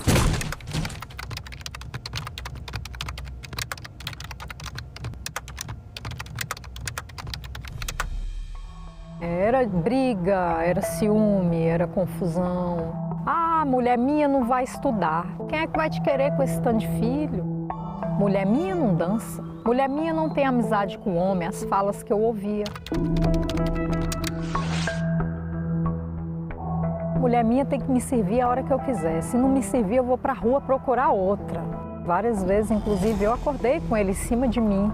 Se você percebe que o seu parceiro ou não aceita o seu não, insiste muito ou desrespeita o seu estado de inconsciência e de vulnerabilidade, fique alerta porque é uma violência sexual, é uma violência grave. No início eu achava ser normal, só que chegou um determinado ponto que eu falei, isso não é normal. Buscar ajuda, uma rede de apoio de outras mulheres, psicólogos e se cuidar. Uma boa dose de amor próprio. Eu separei, hoje eu faço tudo o que eu quero.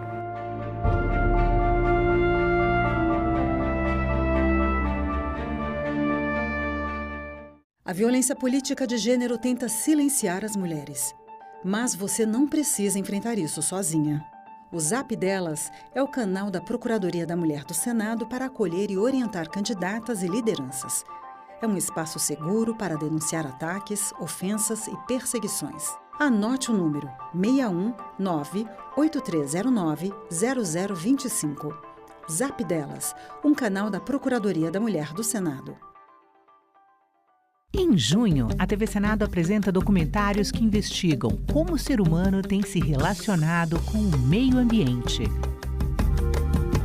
Será que a gente tem autoridade moral, a nossa geração, fazer uma intervenção desse tamanho num rio como esse, sem saber quais vão ser as consequências? Mostra Senadoc, toda sexta, a partir das 9 horas da noite, aqui na TV Senado.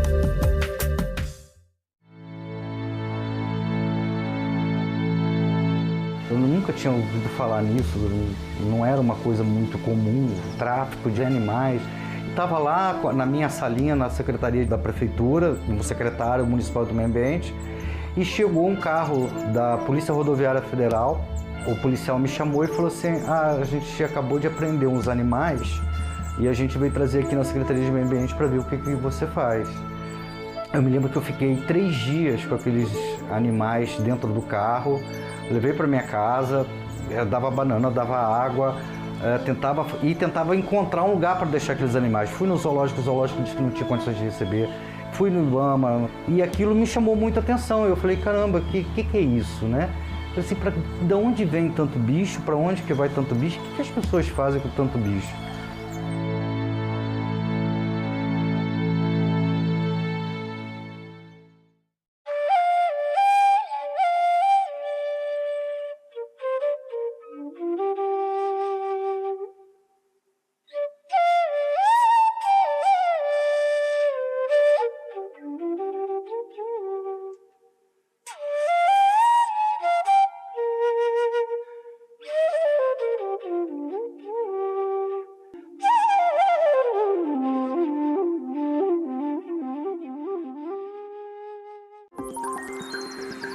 Aquele post na rede social, aquela mensagem no grupo da família, é verdade ou mentira? Se você receber uma informação duvidosa sobre o Senado, mande para o Senado Verifica, um serviço de checagem que analisa notícias e responde se a informação é falsa, verdadeira ou imprecisa. Ficou na dúvida? Senado Verifica. Renova a tua fé na possibilidade do Brasil mudar a forma de lidar com o esporte? A gente aprende no esporte que não é só a medalha olímpica que é a vitória, né? Não é só o campeão brasileiro que é o vitorioso.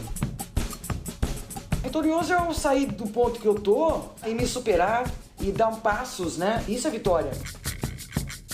Que Brasil é este? Hoje, 8 horas da noite, aqui na TV Senado. Você, mulher que quer entrar para a política, agora pode contar com o Guia da Candidata, um manual prático feito pela Procuradoria da Mulher do Senado para ajudar em cada passo da sua jornada.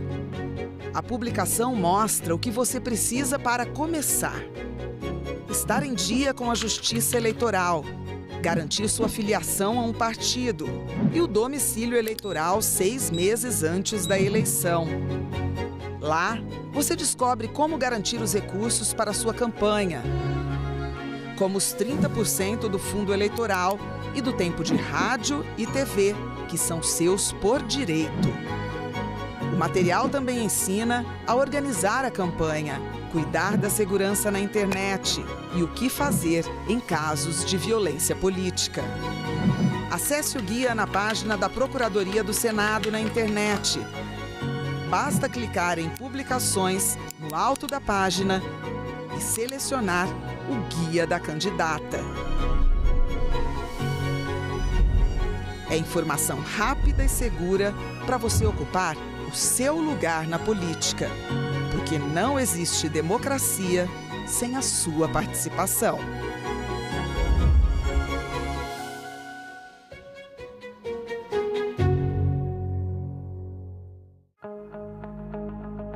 70% dos casos de agressão contra a mulher são presenciados por outras pessoas. Pessoas próximas, amigas ou mesmo desconhecidas, mas que podem fazer a diferença. Essa violência tem que acabar. Acolha, denuncie, ligue 180.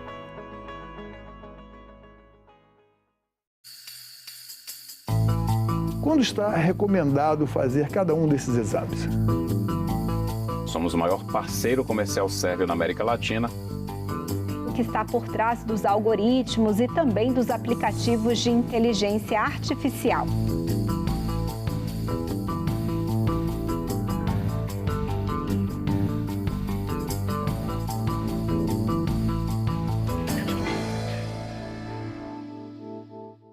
Justiça Eleitoral apresenta V de Verdade. Em terra de fatos, fake não tem vez.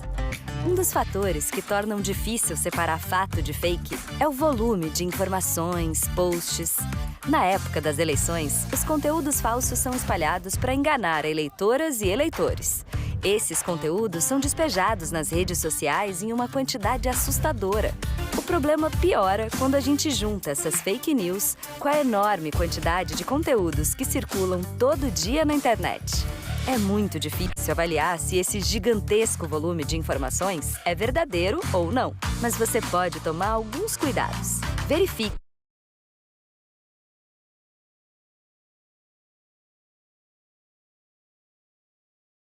se a notícia vem de uma fonte confiável. Desconfie se a notícia parecer exagerada, cheia de adjetivos. E na dúvida, não compartilhe. Se ligue nos próximos vídeos e não se... Agora é lei. A cerimônia do Quarupi, realizada no Parque Indígena do Xingu, no Mato Grosso, foi reconhecida como manifestação da cultura nacional.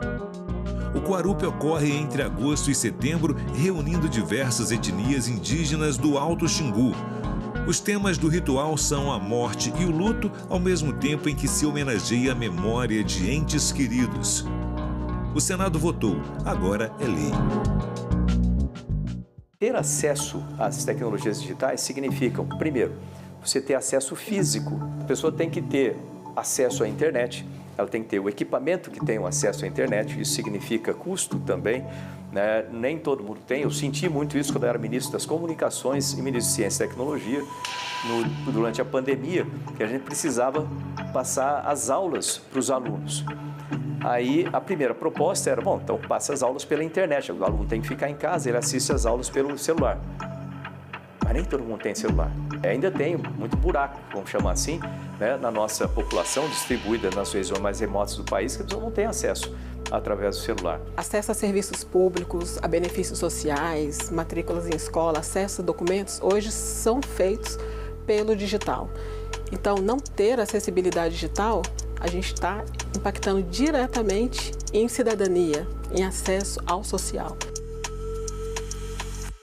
Declaro aberta a sessão solene não existe parlamento, não existe democracia. O governo via todos como se fosse comunista.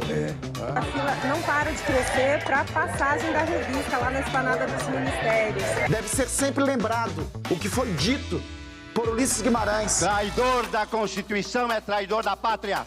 O homem disse, não, quem fala? Eu disse, Ariano Suassuna. Agora é lei.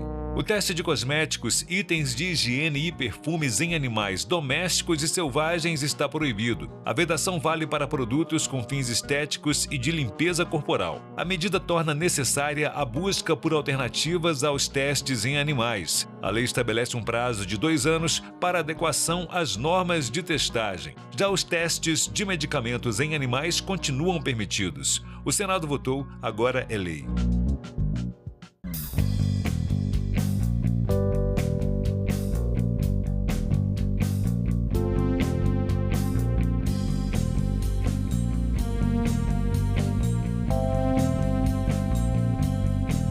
A gente também fala tupi. O nome do estado do Maranhão vem do tupi e é formado por 2 termos, mar mais inhã. Mar é uma variação de embará, bará, que vem de Pará e significa mar ou Rio Grande. A outra parte da palavra é inhã, que quer dizer correnteza. Então Maranhão virou Maranhão, que tem na origem o significado de mar grande ou mar que corre. A gente também fala tupi.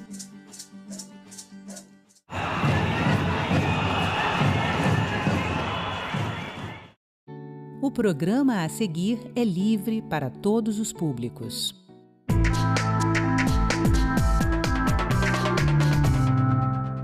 Cidade de São Paulo cria cadastro único de violência doméstica. Instrumento vai ajudar na formulação de políticas públicas. Nós nem sabemos o número real de mulheres que sofrem violência. Em Roraima, a ação Trilhas Limpas, Natureza Viva une legislativo e comunidade. Na Bahia, encontro reúne profissionais da comunicação legislativa. Câmara dos Deputados analisa a proposta para que serviços comunitários possam ser cumpridos também em abrigos de animais. Primeira emissora do Legislativo Municipal completa 30 anos. TV Câmara, Novo Hamburgo. Porque uma coisa é tu votar um vereador e tu eventualmente cruzar com ele no centro da cidade, no bar da esquina, na padaria do teu bairro, né? Outra é tu poder acompanhar as manifestações dele e as bandeiras que ele defende através ou da internet ou da TV. Tem muita coisa acontecendo nas casas de leis do país que você precisa saber. A gente te conta aqui no Parlamento Brasil. Há 20 anos no ar, o Parlamento Brasil é feito em parceria com as TVs legislativas de todo o país. Eu sou Andréa Alves e te convido para um giro.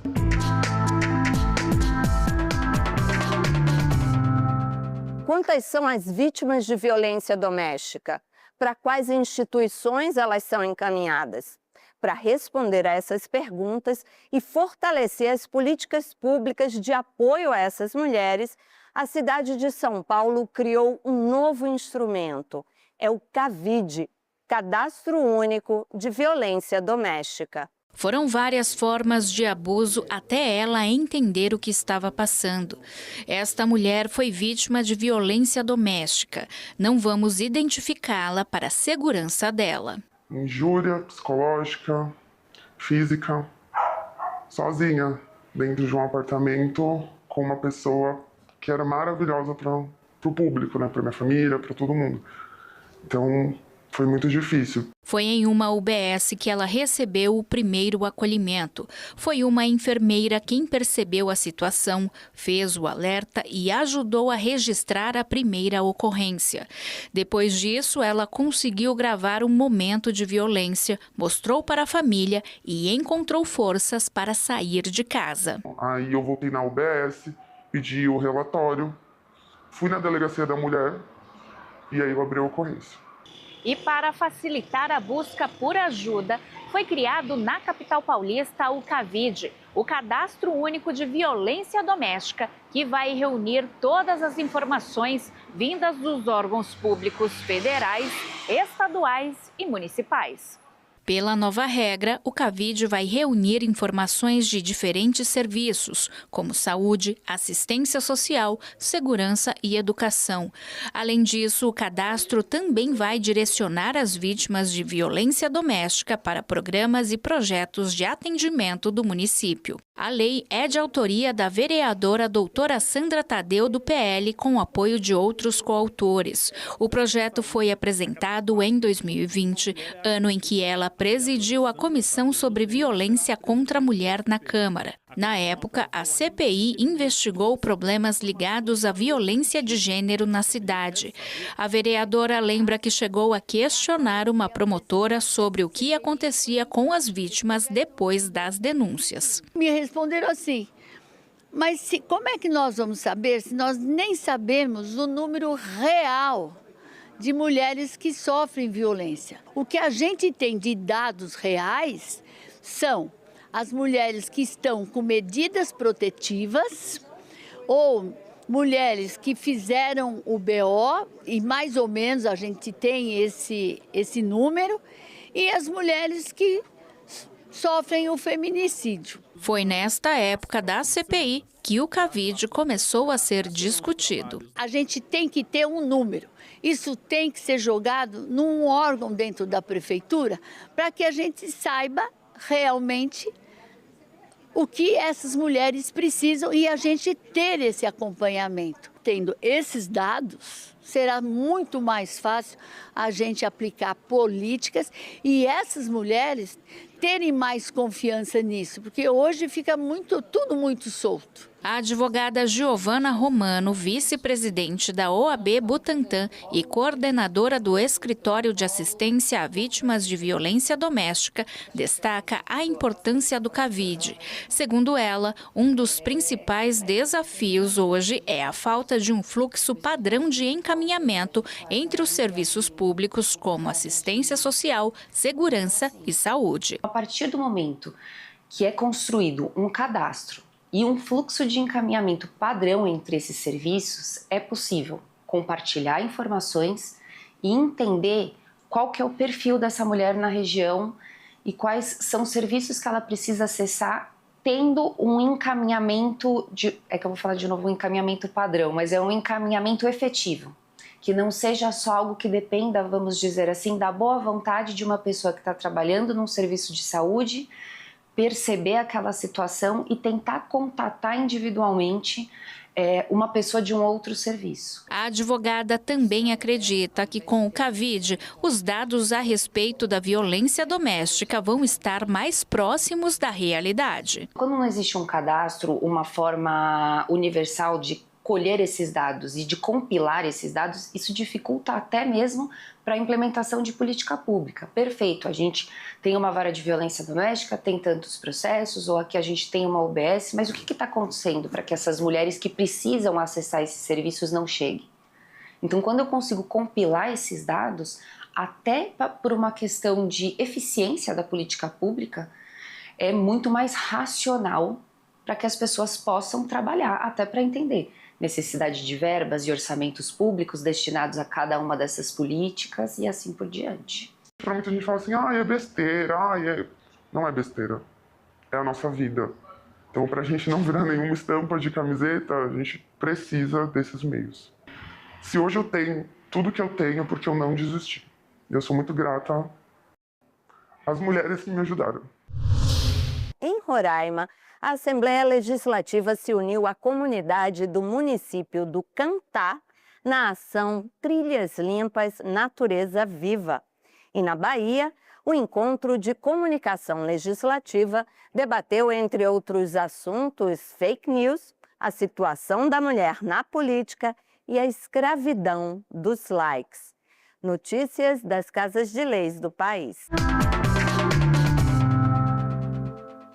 Representantes da empresa baiana e gestores de comunicação discutiram o papel do jornalismo profissional, como barreira contra os crimes digitais e também a necessidade de resposta rápida das instituições para proteger a verdade. O que é que a gente pode fazer para combater a fake news? É usar o jornalismo profissional, que são profissionais habilitados, profissionais responsáveis para informar a nossa sociedade. Não existe democracia sem um jornalismo profissional, ético e responsável. Então, o grande desafio da gente é, primeiro, tratar a informação legislativa oficial de uma forma jornalística. Segundo, encontrar mecanismos para que essa informação, esse conteúdo produzido com esse esmero, chegue à sociedade com uma linguagem clara, uma linguagem tranquila, uma linguagem simples, acessível e no maior número de veículos possível. E agora a gente sai daqui assim, mais oxigenado, né, e ciente de que é preciso, né, estar vigilante sempre antes de levarmos informação ao ar. A programação também debateu a participação das mulheres na política, os impactos das fraudes, a cota de gênero e o desafio de garantir uma representação feminina real, legítima e respeitada no processo eleitoral. Esse ano a lei de cotas completa 30 anos.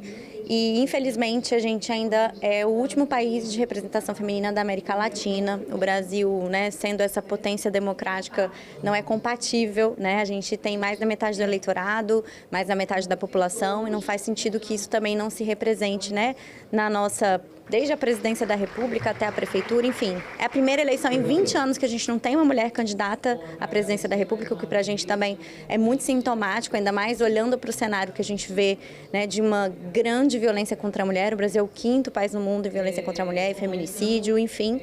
E as cotas são fundamentais, porque sem elas a gente não consegue avançar.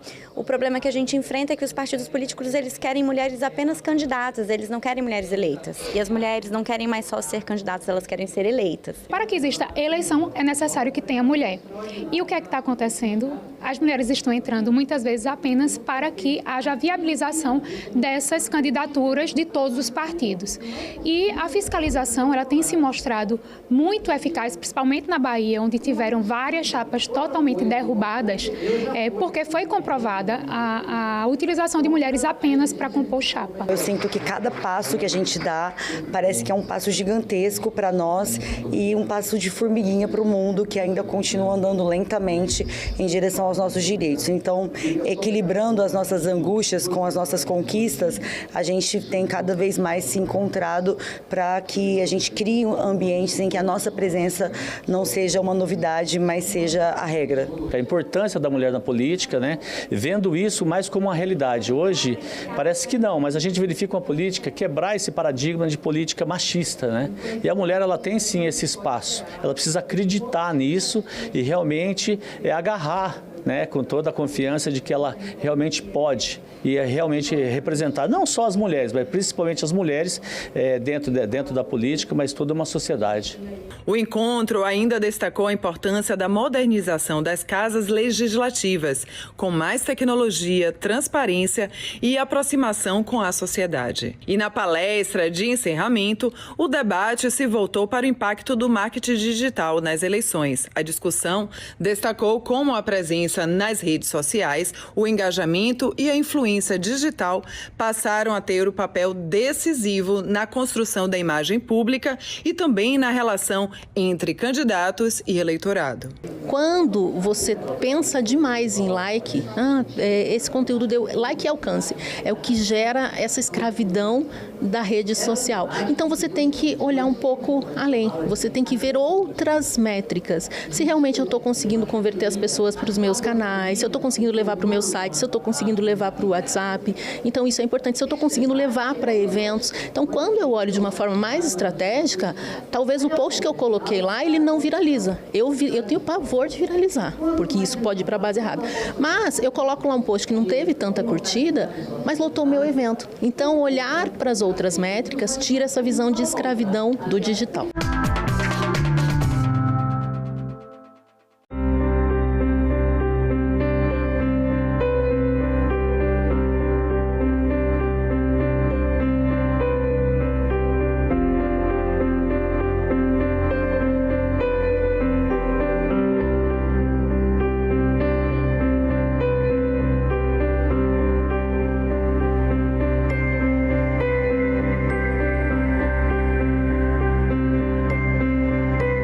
paraíso natural que encanta, mas que também precisa de cuidado. Neste fim de semana, mais de 80 pessoas se uniram em uma ação voluntária na Trilha das Cachoeiras.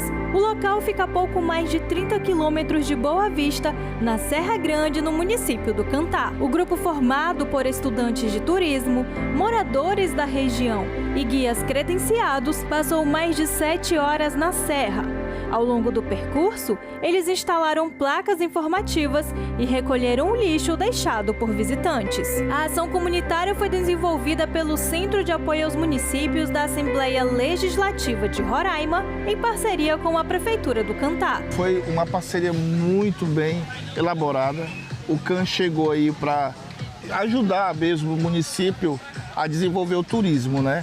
Junto com a coordenadora de turismo, a Fábia, fez junto com um planejamento de um projeto que deu certo, graças a Deus deu certo, e hoje estamos aqui para a gente fazer essa conscientização, fazer a limpeza das trilhas e também, de uma forma, fazer a comunidade também participar. O apoio do CAN é primordial nessa ação, juntamente com a Prefeitura, que também abraçou essa ideia desse projeto tão bonito que é Trilhas Limpas. A gente do CAN, em parceria com a Prefeitura do Cantá, com a Secult, a gente desenvolveu esse projeto Trilhas Limpas, Natureza Viva, que é justamente ali para a gente estar promovendo a sustentabilidade aqui na nossa serra. Antes da temporada que começa agora em maio e vai até agosto, que é o período da Serra Grande, de temporada da Serra Grande. A Serra Grande é um período sazonal, que no verão não tem água e no inverno fica tudo muito lindo. Agentes do Corpo de Bombeiros Militar de Roraima e da Companhia Independente de Policiamento Ambiental também participaram da ação. Eles prestaram apoio às equipes com orientações de segurança e também reforçaram a conscientização ambiental ao longo do percurso. A Superintendência de Comunicação do Poder Legislativo também contribuiu com o projeto. É muito importante desenvolver o turismo no nosso estado de Roraima. O Cantá é muito lindo e ele pode gerar renda, e fazer com que as pessoas realmente aproveitem o meio ambiente. E a Assembleia Legislativa de Roraima, por meio da Superintendência de Comunicação e o CAN, tem contribuído para esse movimento, né? A gente vai fazer toda a identificação das trilhas aqui do CAN e, quem sabe, para o restante dos outros municípios também, porque é importante desenvolver o turismo e gerar renda no nosso estado. Eric é estudante do curso de Gestão de Turismo do Instituto Federal de Roraima e participou da ação. Ele disse que considera ser importante ter vivências práticas ainda na formação acadêmica.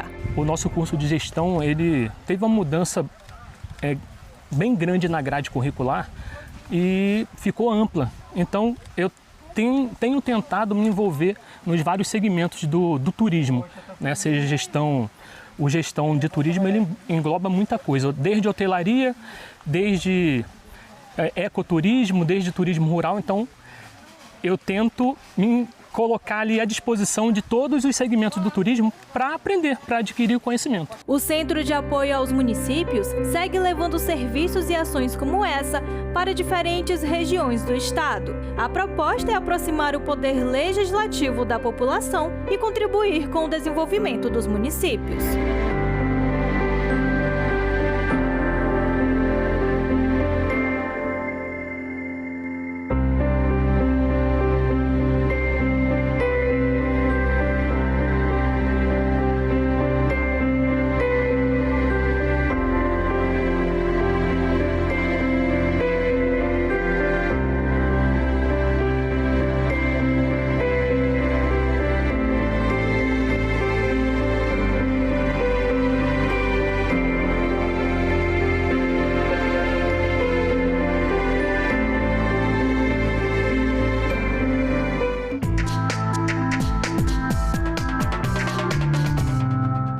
Prestação de serviços comunitários em abrigos de animais. É o que propõe um projeto de lei que está em análise aqui na Câmara dos Deputados. Ele já foi aprovado pela Comissão de Constituição e Justiça da Casa. Mas proteção para os animais, saúde para a população e sensibilização para os condenados. O Brasil tem cerca de 30 milhões de cachorros, gatos e outros animais domésticos abandonados, de acordo com uma pesquisa de ONGs de proteção dos bichos. Alguns deles têm a sorte de encontrar abrigos e voluntários que acolhem esses animais, mas quase sempre falta dinheiro e apoio para o acolhimento. Uma proposta aprovada na Câmara inclui os abrigos de animais entre as entidades aptas a receberem a prestação de serviços comunitários para o cumprimento de pena prevista em lei. Atualmente, esse trabalho é restrito a orfanatos, abrigos de idosos, escolas, hospitais e outras entidades de caráter assistencial. Em entrevista ao programa Painel Eletrônico, a relatora da matéria na CCJ da Câmara, deputada Júlia Zanata, do PL de Santa Catarina, explicou que os abrigos de animais são importantes até para a saúde e merecem apoio do poder público. Não é somente uma questão de defesa da proteção animal. Né? É uma questão também de saúde pública, esse cuidado com os animais, né, que foram abandonados, animais de rua. E muitas vezes esses abrigos, eles não têm muita ajuda, eles não têm mão de obra. Então, por que não, se já são uma realidade da nossa sociedade, incluí-los também nesse rol aí no Código Penal como possivelmente ser um local para fazer a prestação de serviços comunitários. Isso vai contribuir com a defesa animal, mas também com a ressocialização dessas pessoas que cometeram crimes de menor potencial ofensivo. Essa sensibilidade também com os animais tem feito cada vez mais parte da nossa sociedade e muitas vezes a pessoa que foi condenada, ela tem o desejo de fazer essa prestação de serviços comunitários em um abrigo animal.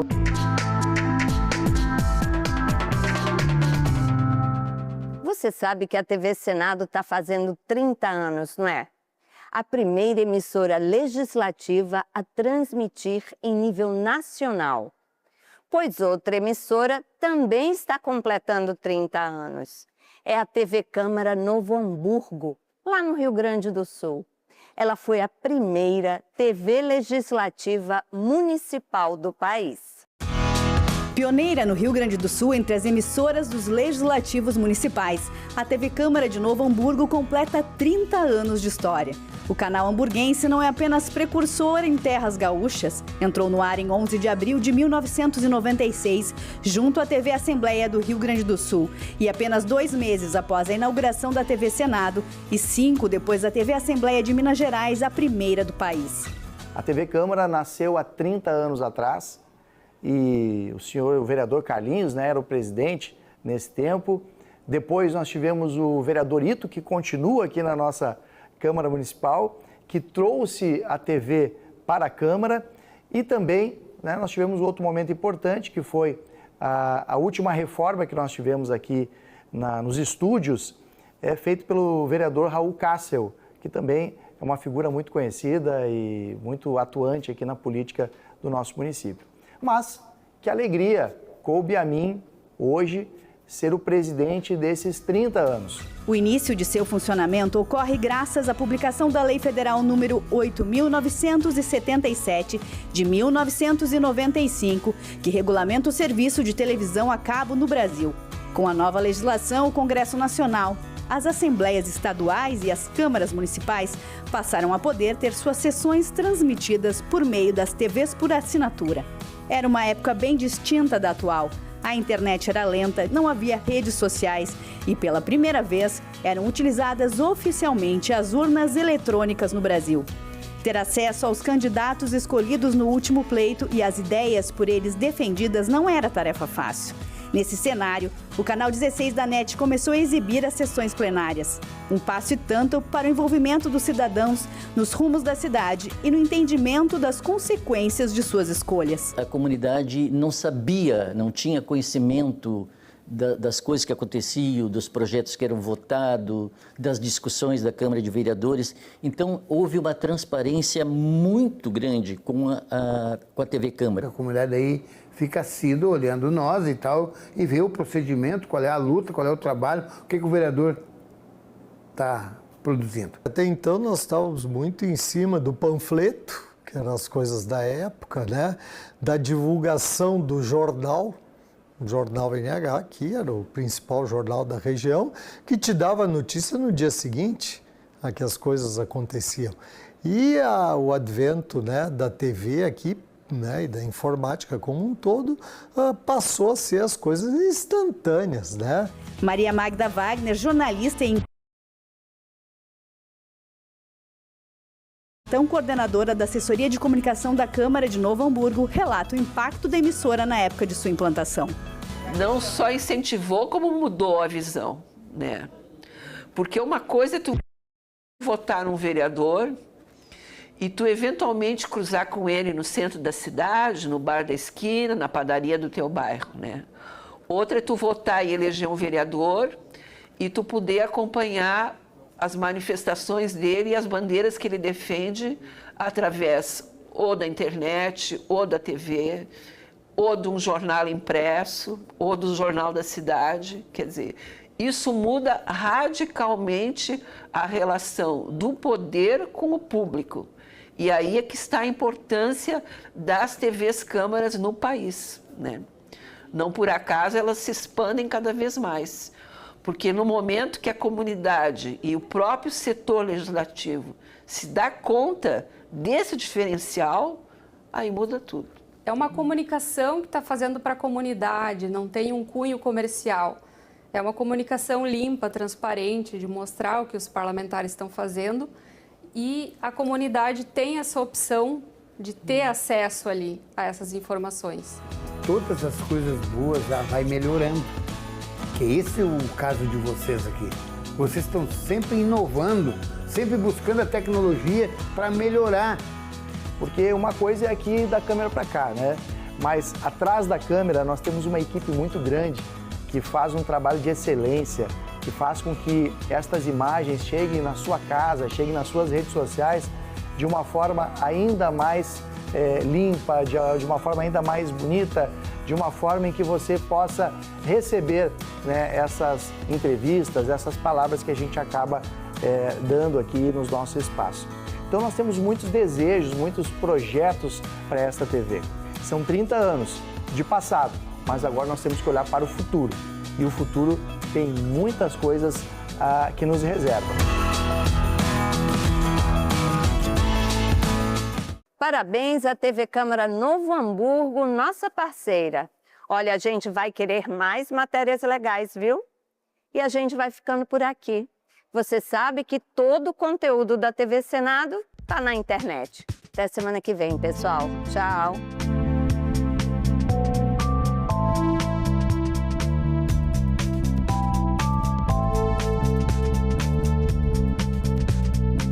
Os manifestantes conseguiram subir no prédio do Congresso.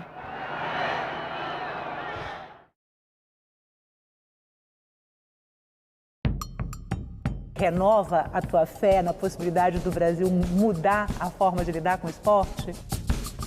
A gente aprende no esporte que não é só a medalha olímpica que é a vitória, né? Não é só o campeão brasileiro que é o vitorioso. Vitorioso é eu sair do ponto que eu tô e me superar e dar passos, né? Isso é vitória. Que Brasil é este? Hoje, 20h, aqui na TV Senado. Geralmente, quem tem para venda acaba postando em grupos do Facebook. Acho que é o principal foco, né? O principal meio de comunicação que o pessoal usa para estar vendendo. Você não vende nenhum desses animais? Não. Você pode chegar aqui com o dinheiro que for, não sai nenhum daqui. E você precisou fazer um Facebook só para comprar? Por quê? Por segurança. Amigos, parentes, tem muita gente que não tem nem ideia que eu tenho o bicho em casa. E você não quer que essas pessoas saibam? Não. Por quê? Medo de ser denunciado e perder eles, né? No fundo, são pessoas que amam animais. Amam de uma maneira tão desastrosa ou tão inconsequente, é um amor tão inconsequente que elas não conseguem enxergar o mal que elas fazem ao próprio objeto do amor delas. Agora é lei. A reforma tributária busca simplificar os impostos no Brasil. 5 tributos serão substituídos por 2, CBS e IBS. A transição será gradual e entre as mudanças está o imposto seletivo, que vai taxar produtos prejudiciais à saúde e ao meio ambiente. Já alimentos que compõem a cesta básica terão isenção dos impostos, assim como medicamentos, que serão isentos ou terão redução na alíquota. O Senado votou, agora é lei. Nós não podemos negar que com a chegada da mídia digital, a nossa juventude, as nossas crianças está perdendo o hábito da leitura. A gente está vivendo num mundo mais digital. Será que por conta disso a gente lê menos? É preciso uma educação para a leitura impressa e é preciso uma educação para a leitura digital. Em discussão, nesta quinta, 8 horas da noite, aqui na TV Senado. No Brasil ainda falta representação política para mulheres, indígenas e pessoas negras. Mas para transformar as coisas, a gente precisa se engajar. Informe-se, envolva-se, candidate-se. Seja a transformação que você quer na política. Mais candidaturas femininas, indígenas e negras fortalecem a democracia e reduzem a desigualdade. Justiça Eleitoral, a justiça da democracia.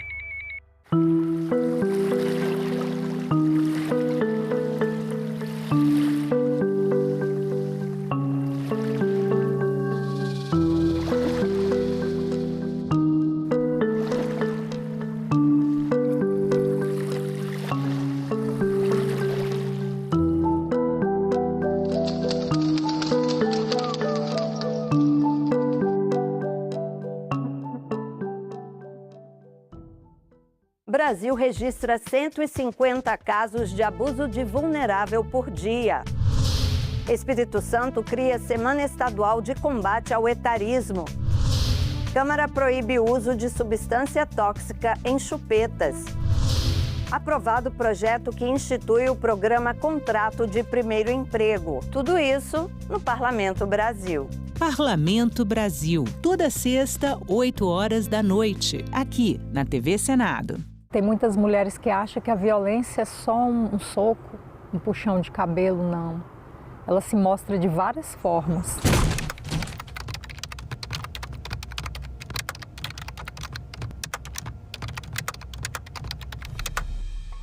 Era briga, era ciúme, era confusão. Ah, mulher minha não vai estudar. Quem é que vai te querer com esse tanto de filho? Mulher minha não dança. Mulher minha não tem amizade com o homem, as falas que eu ouvia. Mulher minha tem que me servir a hora que eu quiser. Se não me servir, eu vou pra rua procurar outra. Várias vezes, inclusive, eu acordei com ele em cima de mim. Se você percebe que o seu parceiro ou não aceita o seu não, insiste muito ou desrespeita o seu estado de inconsciência e de vulnerabilidade, fique alerta porque é uma violência sexual, é uma violência grave. No início eu achava ser normal, só que chegou um determinado ponto que eu falei, isso não é normal. Buscar ajuda, uma rede de apoio de outras mulheres, psicólogos e se cuidar. Uma boa dose de amor próprio. Eu separei, hoje eu faço tudo o que eu quero.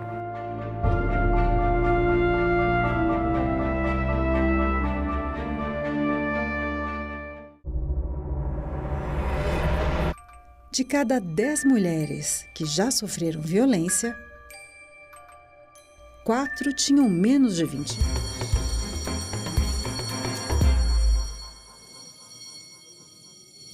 Você estava acompanhando a nossa programação. Passamos a transmitir agora a sessão deliberativa do plenário do Senado desta quarta-feira.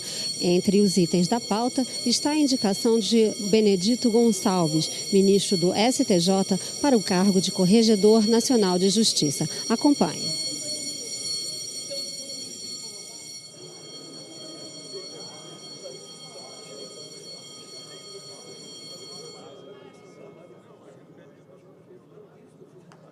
Encerrado o período de expediente, declaro aberta a ordem do dia. Queria informar os senadores e as senadoras que nós temos uma pauta previamente estabelecida e o primeiro item da pauta de deliberação da tarde de hoje é a mensagem, o ofício número 4, que trata da indicação do Superior Tribunal de Justiça de Sua Excelência o Ministro Benedito Gonçalves para o cargo de Corregedor Nacional de Justiça no CNJ. Temos alguns projetos que estão pautados para a deliberação da tarde de hoje.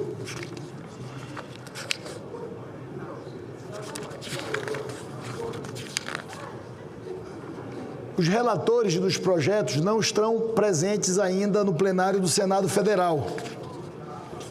Do item 6, a senadora Mara Gabrilli. Do item 5, o senador Nelsinho Trade.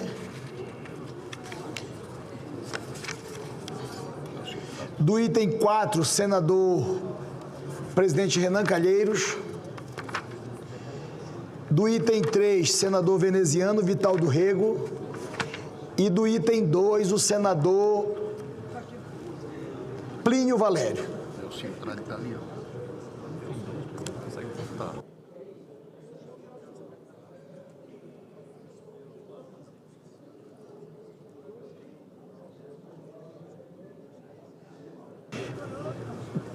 Deixa eu pedir a compreensão de Vossas Excelências para nós iniciarmos a deliberação da mensagem do primeiro item da pauta.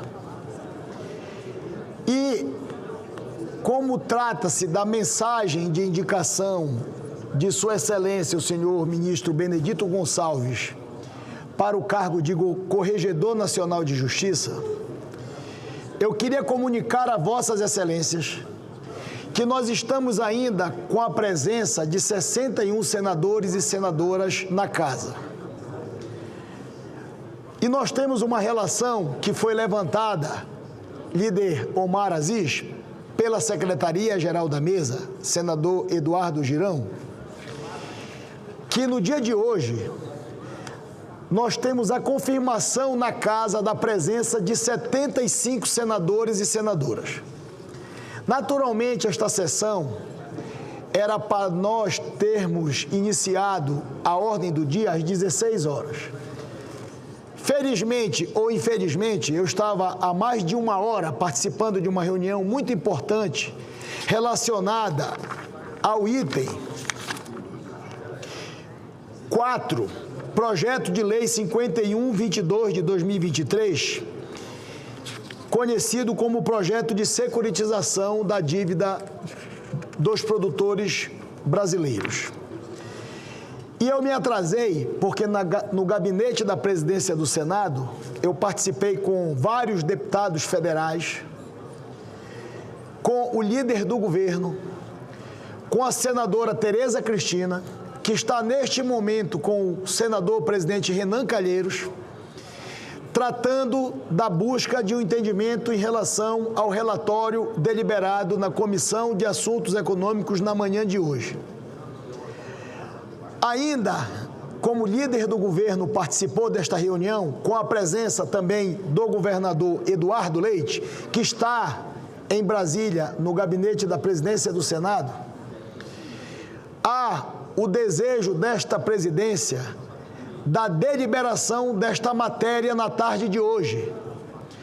Porque ao longo dos últimos meses, uma matéria votada em agosto de 2025 na Câmara dos Deputados já aguarda a deliberação no Senado Federal por quase 12 meses.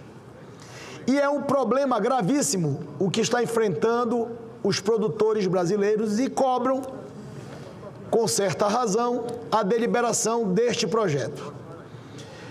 O líder do governo, senador Jacques Wagner, ouviu atentamente o relato dos deputados, da senadora Tereza, em nome do presidente Renan Calheiros, senador veneziano, e entendeu a importância de se buscar até o último minuto o entendimento em relação à deliberação desta matéria. Ela está agora com o presidente Renan Calheiros, que é o relator da matéria, está marcado pelo líder do governo, senador Jacques Wagner, no gabinete do ministro da Fazenda, Dario Durigan, uma reunião que vai acontecer ainda hoje, no gabinete de Sua Excelência, o senhor ministro de Estado. Para a gente buscar o entendimento em relação a um texto que possa contemplar os produtores e que, honestamente, como sempre faço com vossas excelências, possa valer e que, de fato, nós possamos socorrer essas pessoas que esperam a deliberação desse projeto. Porque se nós não tivermos o mínimo de entendimento com o governo, se nós não restabelecermos o entendimento com a Câmara, já que houve modificações profundas no texto votado pela Câmara, e essa matéria obrigatoriamente tem que retornar para a Câmara dos Deputados, a gente vai acabar espremido pelo tempo até o recesso parlamentar, daqui a mais 30 dias, um pouco mais. E há a possibilidade, inclusive levantada pelas instituições financeiras, numa reunião ontem, que há uma insegurança jurídica construída no texto do ponto de vista da relação privada de instituições financeiras, de devedores, que são os produtores rurais brasileiros. E ainda há no governo uma busca do entendimento em relação à nova proposta relacionada a um fundo garantidor, a possibilidade de utilizar os fundos constitucionais como fonte para esse fundo garantidor, ou seja, é um problema que iniciou tratando dos problemas climáticos relacionados a um estado da federação, chamado Rio Grande do Sul, quando dá origem na Câmara, e que agora, com as adequações feitas na CAI, por Sua Excelência, o senhor relator, presidente Renan Calheiros, de certo modo compatibilizou o drama que vive o setor produtivo brasileiro. Por conta de muitos fatores, inclusive por conta da guerra, pelos valores dos insumos, pelo valor do combustível, pela produção, como foi dito ainda há pouco na reunião, que se comercializou a $1 de R$6 e agora vai se comercializar a venda a 5, fora todos os problemas complexos do setor que enfrenta no Brasil. Qual é a minha decisão? Do presidente do Senado, que está aguardando há algum tempo a deliberação desta matéria. Se for necessário eu ficar nesta cadeira até meia-noite do dia de hoje, eu vou ficar aguardando a busca do consenso e do entendimento em relação ao relatório votado na CAI, para a gente votar um substitutivo em comum acordo com todos os atores envolvidos. Porque se nós não buscarmos esse entendimento, além desta matéria retornar para a Câmara, e que agora está com a pauta travada na Câmara dos Deputados nesse exato momento, não podendo deliberar absolutamente nenhum projeto, por conta de um requerimento de urgência que constitucionalmente o governo decretou em relação a um projeto de lei e tranca a pauta, o regime de urgência, não adianta votarmos as alterações porque a Câmara não vai votar. E se o governo tirar a urgência deste projeto, tem que entender se a Câmara dos Deputados vai votar as alterações propostas pela Câmara, se vai descartar todas elas, se vai acolher em parte ou se vai votar o projeto original que não serve a todo o Brasil, com todo o respeito. Então eu pedi para que nas próximas horas os atores envolvidos neste projeto possam tratar com o governo. E eu vou aguardar até o horário que for necessário, como esta matéria está pautada para a tarde de hoje, eu não vou tirar esta matéria da pauta de deliberação. Eu vou ouvir soberanamente o plenário na deliberação da tarde de hoje. Por isso eu fiz questão de envolver novamente todos os atores. Por isso eu envolvi o líder do governo, por isso eu envolvi o ministro do governo, por isso eu estou dando essa explicação didática e estou tentando ser da melhor maneira possível. Se esta reunião no Ministério concluir 18 horas e o parecer for construído em conjunto com congressistas, Câmara e Senado, relator e todos nós, eu vou votar ela 18-1 como vier o entendimento. Se essa deliberação concluir 23h30 da noite do dia de hoje, eu vou estar sentado nessa cadeira, aguardando para deliberar da tarde de hoje, que eu não quero transferir mais este projeto para outro dia, a não ser hoje. Concedo a palavra ao líder, senador Rogério Marinho. Agradeço ao presidente, ao mesmo tempo que louvo a atitude de Vossa Excelência de buscar um consenso, principalmente com o governo. Quero dizer a Vossa Excelência e à sociedade que nos assiste nesse momento, em especial os agricultores brasileiros preocupados com a votação desse projeto. Aqui nós temos o senador Reis, que vai falar em seguida, nós temos aqui, estava ao seu lado o deputado Omar Terra, estava o senador Esperidião Amin, né? Há um trabalho muito forte da senadora Tereza Cristina em relação a esse tema. Mas é importante, senhor presidente, que nós tenhamos a consciência que esse é um tema que, ao contrário de tantas outras sinecuras que passam aqui nesse parlamento, trata de securitizar dívidas. Não é uma dádiva, não é um recurso que é jogado a fundo perdido.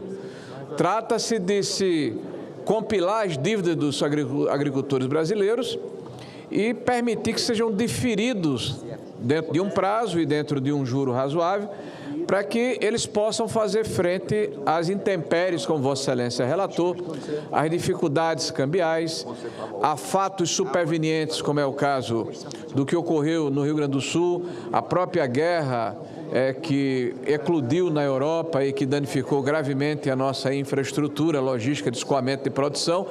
E levar em consideração, senhor presidente, que a justiça desse projeto se dá também porque nós estamos tratando do principal vetor de crescimento econômico do nosso país. Nós estamos falando de pessoas, de cidadãos, de seres humanos, mas estamos falando de um importante segmento econômico do Brasil, que é o setor agrícola.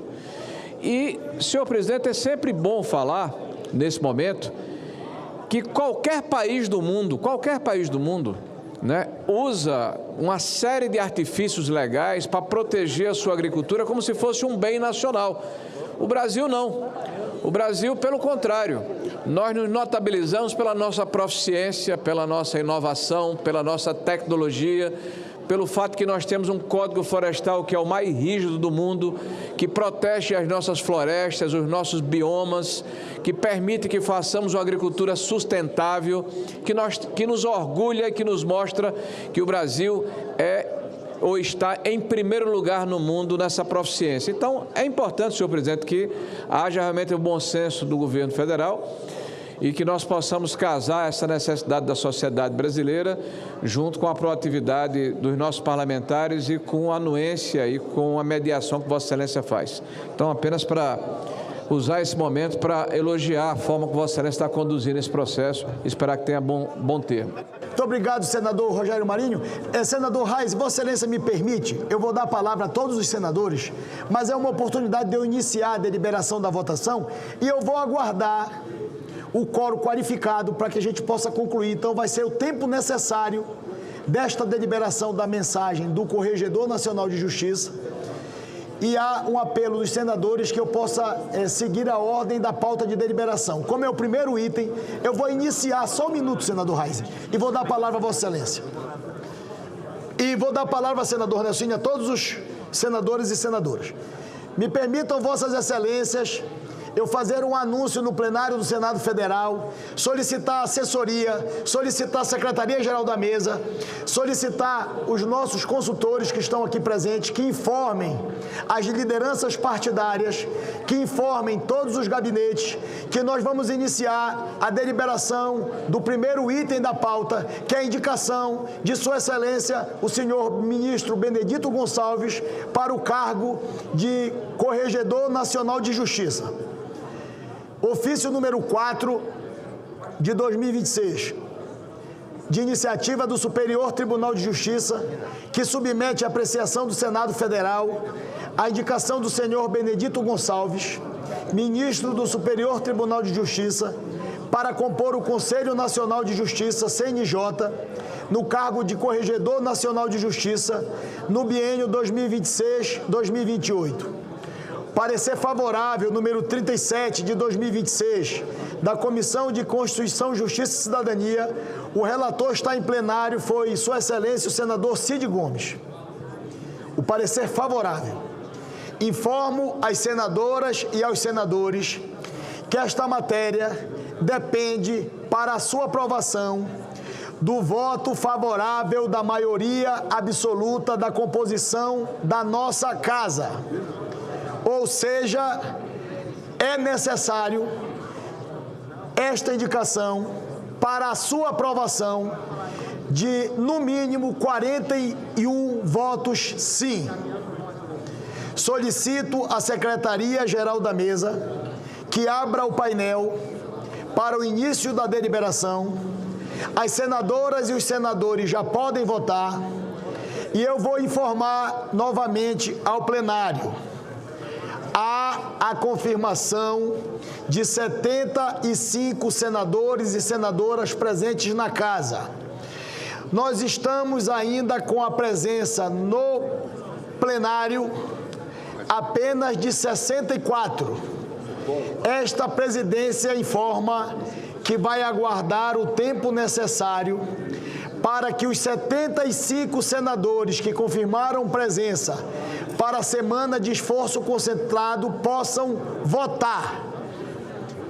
Concedo a palavra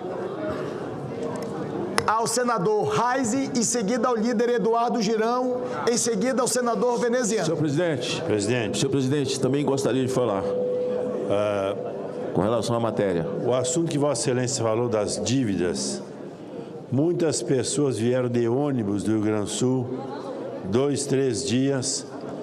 O meu gabinete encaminhou 57 produtoras que gostaria que já fosse autorizada a assistir aqui das galerias do plenário o encaminhamento dessa importante matéria para o agro gaúcho e brasileiro.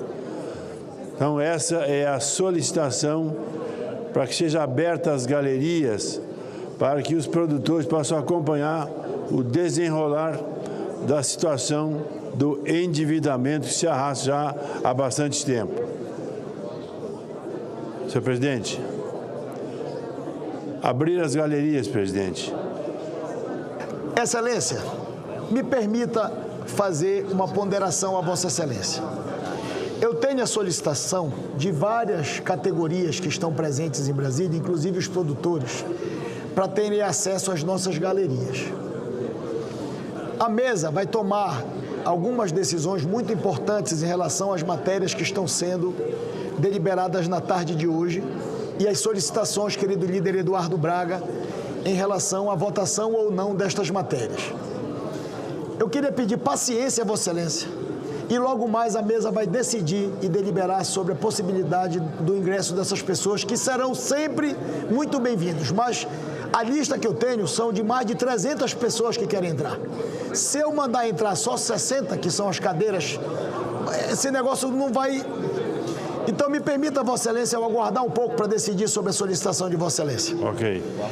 Concedo a palavra ao senador Veneziano Vital do Rego. Presidente, eu fui encarregado pelo líder do governo, senador Jacques Wagner, que não conseguiu chegar a tempo, em comum acordo com o nosso senador Nelsinho Trade, que é responsável pela relatoria do item 5, para que nós possamos retirá-lo com o compromisso do governo expresso do senador líder Jacques Wagner de trazê-lo, senhor presidente, antes do período de recesso. Estou aqui apenas para reverberar um pedido do senador Jacques em comum acordo com o senador Nelsinho Trade. Além do mais, pedir desculpas a Vossa Excelência e à mesa, fui designado para relatar o projeto do Estatuto do Aprendiz. Assim, era a nossa intenção de concluí-lo hoje na Comissão de Assuntos Sociais, mas houve um requerimento aprovado para a realização de audiência pública. Por essa razão é que nós não estamos a fazer a discussão do mesmo. Peço desculpas.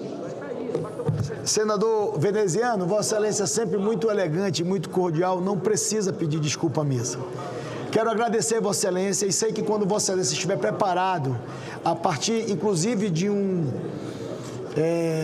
instrumento regimental, que é a audiência pública para a deliberação de um relatório, Vossa Excelência utiliza de um instrumento regimental importante para a construção do relatório. Quando Vossa Excelência orientar a mesa do dia de pautar esta matéria, estará na pauta no dia que Vossa Excelência solicitar. Muito obrigado pelo carinho e pela elegância de Vossa Excelência. Senador Nelsinho, Vossa Excelência gostaria de fazer um registro em relação a este entendimento que foi construído com o governo? Senhor presidente, o contexto e a importância do PL 6423 é que possui o Brasil uma legislação extremamente limitada sobre inteligência de Estado. Atualmente, a principal norma advém de 1999, que criou a BIM e o CISBIM, mas que não disciplina de forma abrangente o conceito de inteligência, os limites da atuação dos órgãos de inteligência, as operações de inteligência, os direitos e deveres dos profissionais da área, os mecanismos de controle, o tratamento dado em informações sigilosas. O projeto pretende preencher essas lacunas e criar um verdadeiro Código Geral de Inteligência brasileiro, fornecendo segurança jurídica tanto para os agentes quanto para os órgãos que compõem a comunidade de inteligência.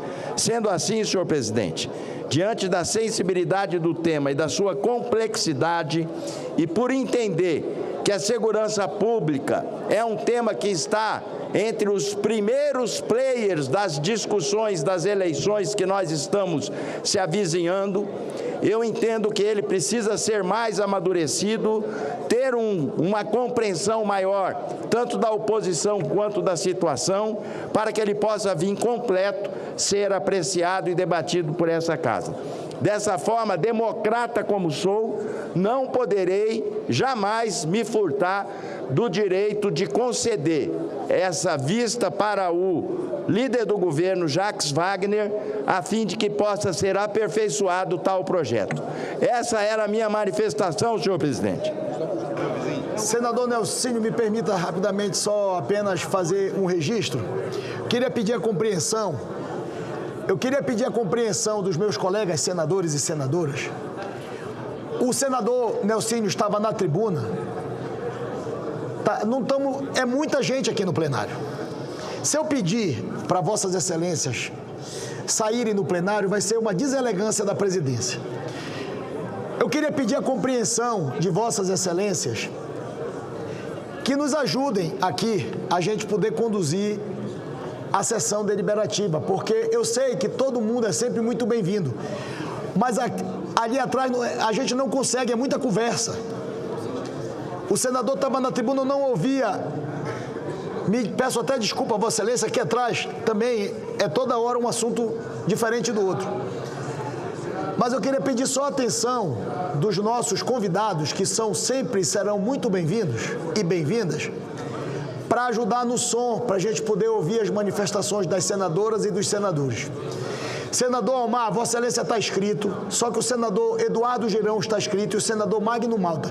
Eu peço para Vossa Excelência, querido líder Omar, sente um pouco aqui à mesa, só para me ouvir pela ordem de inscrição, a manifestação de Suas Excelências, os senadores que fizeram também a inscrição. Conceda a palavra ao líder Eduardo Girão.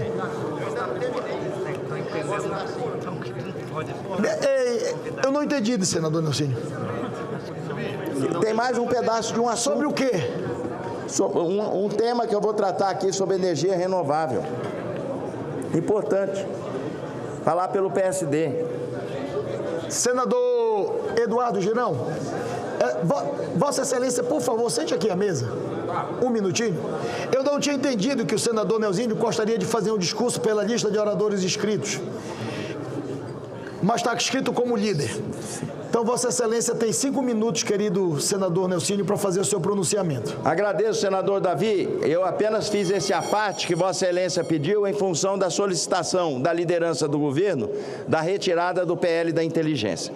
Vindo ao meu assunto, eu quero dizer aos senhores senadores que o Brasil precisa decidir qual será o próximo passo da sua tramitação e da sua transição energética.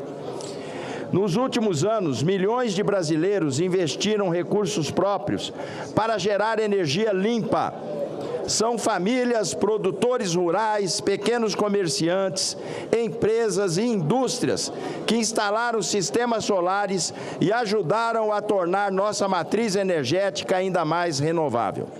Esse avanço trouxe um desafio. Em determinadas regiões e horários, a energia produzida durante o dia nem sempre consegue ser plenamente absorvida pela rede elétrica.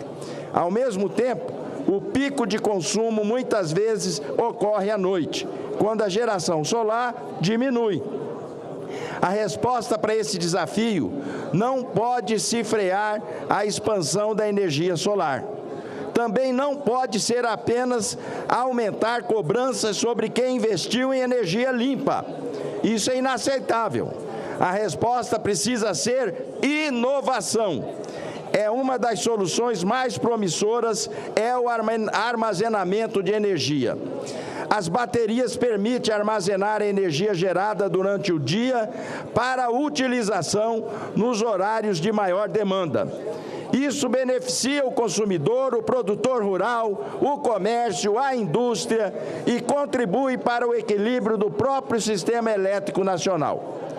Mas para que essa tecnologia se torne acessível, o Brasil precisa enfrentar um debate importante: a remoção de barreiras que encarecem equipamentos estratégicos. Recentemente, tratei com o Ministério do Desenvolvimento, Indústria, Comércio e Serviços e com o Inmetro da necessidade de aperfeiçoarmos regras técnicas para garantir segurança, qualidade e proteção ao consumidor, sem criar obstáculos desnecessários à entrada de tecnologias essenciais para o desenvolvimento do país. Esse mesmo raciocínio precisa ser aplicado ao armazenamento de energia.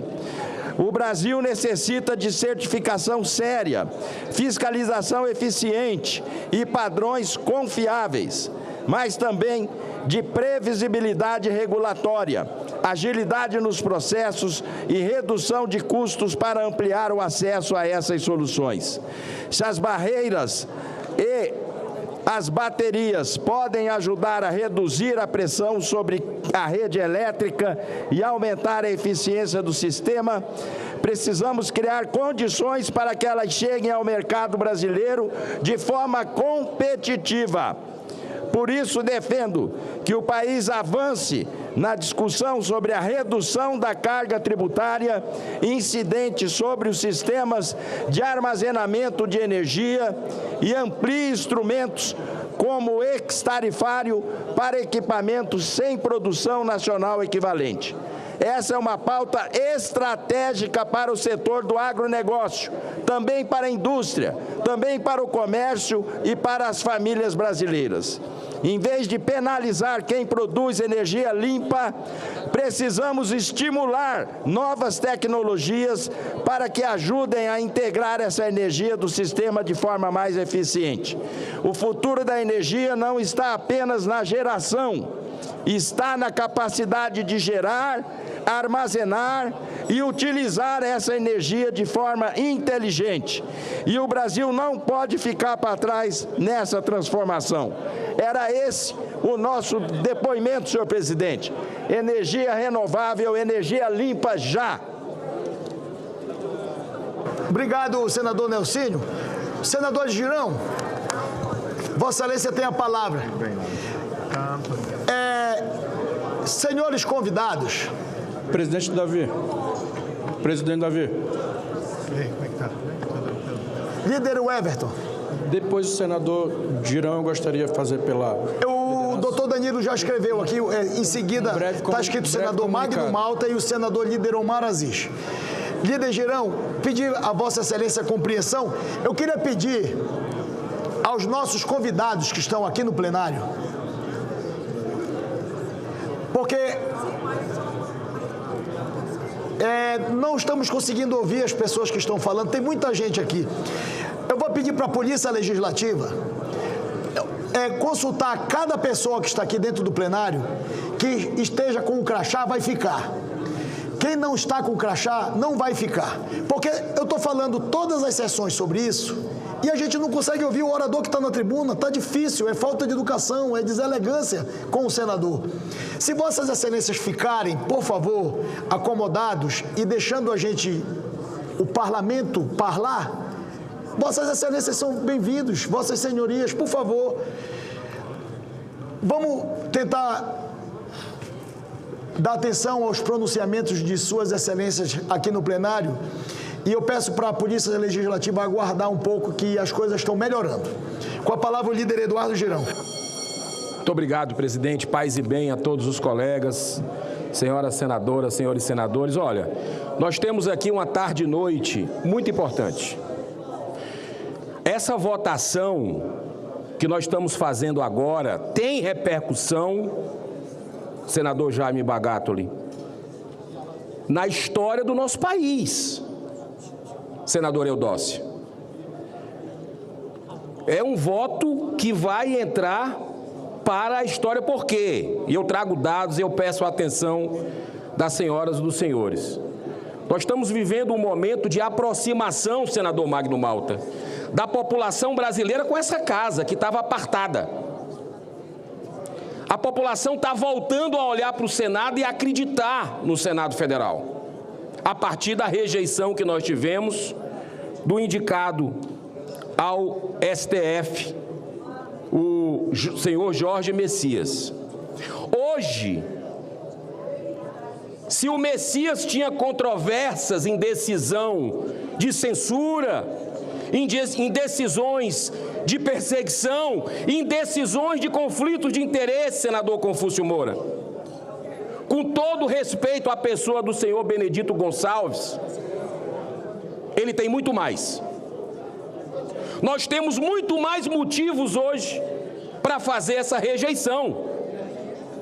Eu não tenho absolutamente nada contra a pessoa do senhor Benedito, cumprimentei na CCJ, educado, sem problema nenhum. Mas a vida é feita de escolhas. E nós vamos ter, senador Hamilton Mourão, general, a oportunidade de escolher. Se a gente quer um Brasil diferente, um Brasil que um corregedor não tenha nenhuma polêmica, nenhuma decisão estranha, com conflito como houve com o senhor Benedito, ou se a gente vai querer um caminho para o Brasil ser passado a limpo, para esse regime que a gente vive hoje, de alguns ministros do STF, junto com o governo Lula, esmagando, pintando e bordando com relação ao nosso país. Eu trago dados aqui, por exemplo, do conflito de interesses e favorecimento à OAS em julgamentos no STJ. Atenção! Manteve reuniões com Léo Pinheiro, então presidente da OAS, enquanto o processo de interesse de empreiteiras que tramitavam no STJ, da própria OAS. Ele proferiu votos e decisões favoráveis à empreiteira em processos que tramitavam no tribunal. Se isso não é conflito de interesse, eu não sei mais como é que se chama isso. Ele desempatou a favor da OAS, julgamento considerado relevante para os interesses da empresa. E detalhe, ele foi delatado na Operação Lava Jato, senador Wilder. E sabe o que foi que aconteceu depois? Por incrível que pareça, isso não pode ser normal. A gente não pode achar isso normal. Ele caça Deltan Dallagnol, o procurador da Lava Jato, não se declara impedido, caça na velocidade da luz, senador Zequinha Marinho, como uma vingança, uma revanche, não tem outro nome. Quer mais? Tem mais. Solicitou ajuda para que seu filho apresentasse propostas comerciais ao Grupo OAS. O mesmo do vídeo, ostentando roupas, relógios. Um deles custa R$1 milhão, um relógio. E uma série de outros acessórios de marcas famosas e caríssimas. Eu sei que ninguém responde pelo seu filho. Mas aqui a gente junta as peças e entende exatamente o que é que está acontecendo. Senhor presidente, ele pediu ingressos para o Léo Pinheiro para a final da Copa do Mundo de 2014. Parece coisa pequena, não é? Solicitou tratamento diferenciado à sua esposa advogada, junto ao setor jurídico da empreiteira. Senhor presidente, preciso de mais um tempo só para concluir. Só me der mais 3 minutos, eu prometo concluir.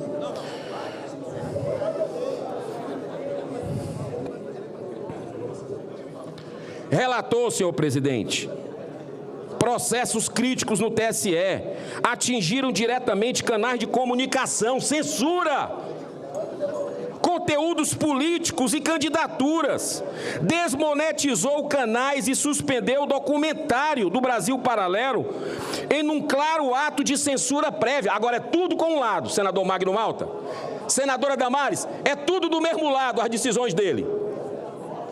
Contra os conservadores, contra quem é de direita. Pergunta se ele fez isso do outro espectro. Se fosse contra o PT, eu estaria aqui falando a mesma coisa. Está errado. Não pode ser corregedor. O corregedor, ele abre processos disciplinares. São juízes que vão passar pela mão dele. Senhor presidente, participou do evento em Londres, patrocinado por quem? Pelo Banco Master. Mesmo tendo depois se declarado impedido para atuar em processos envolvendo esse banco. Esse tipo de situação passa a imagem de uma proximidade indevida entre magistrados de tribunais superiores e grupos econômicos poderosos, entre eles o grupo dirigido pelo Daniel Vorcaro. Para fechar, não reúne, senhor presidente, por tudo isso, nos requisitos de imparcialidade, integridade necessários para exercer a função de controle e fiscalização da magistratura. Sua indicação pode comprometer a confiança da sociedade no CNJ, que já é baixa. Nós precisamos recuperar. Por isso eu votei, senhor presidente, o minuto final, só para concluir.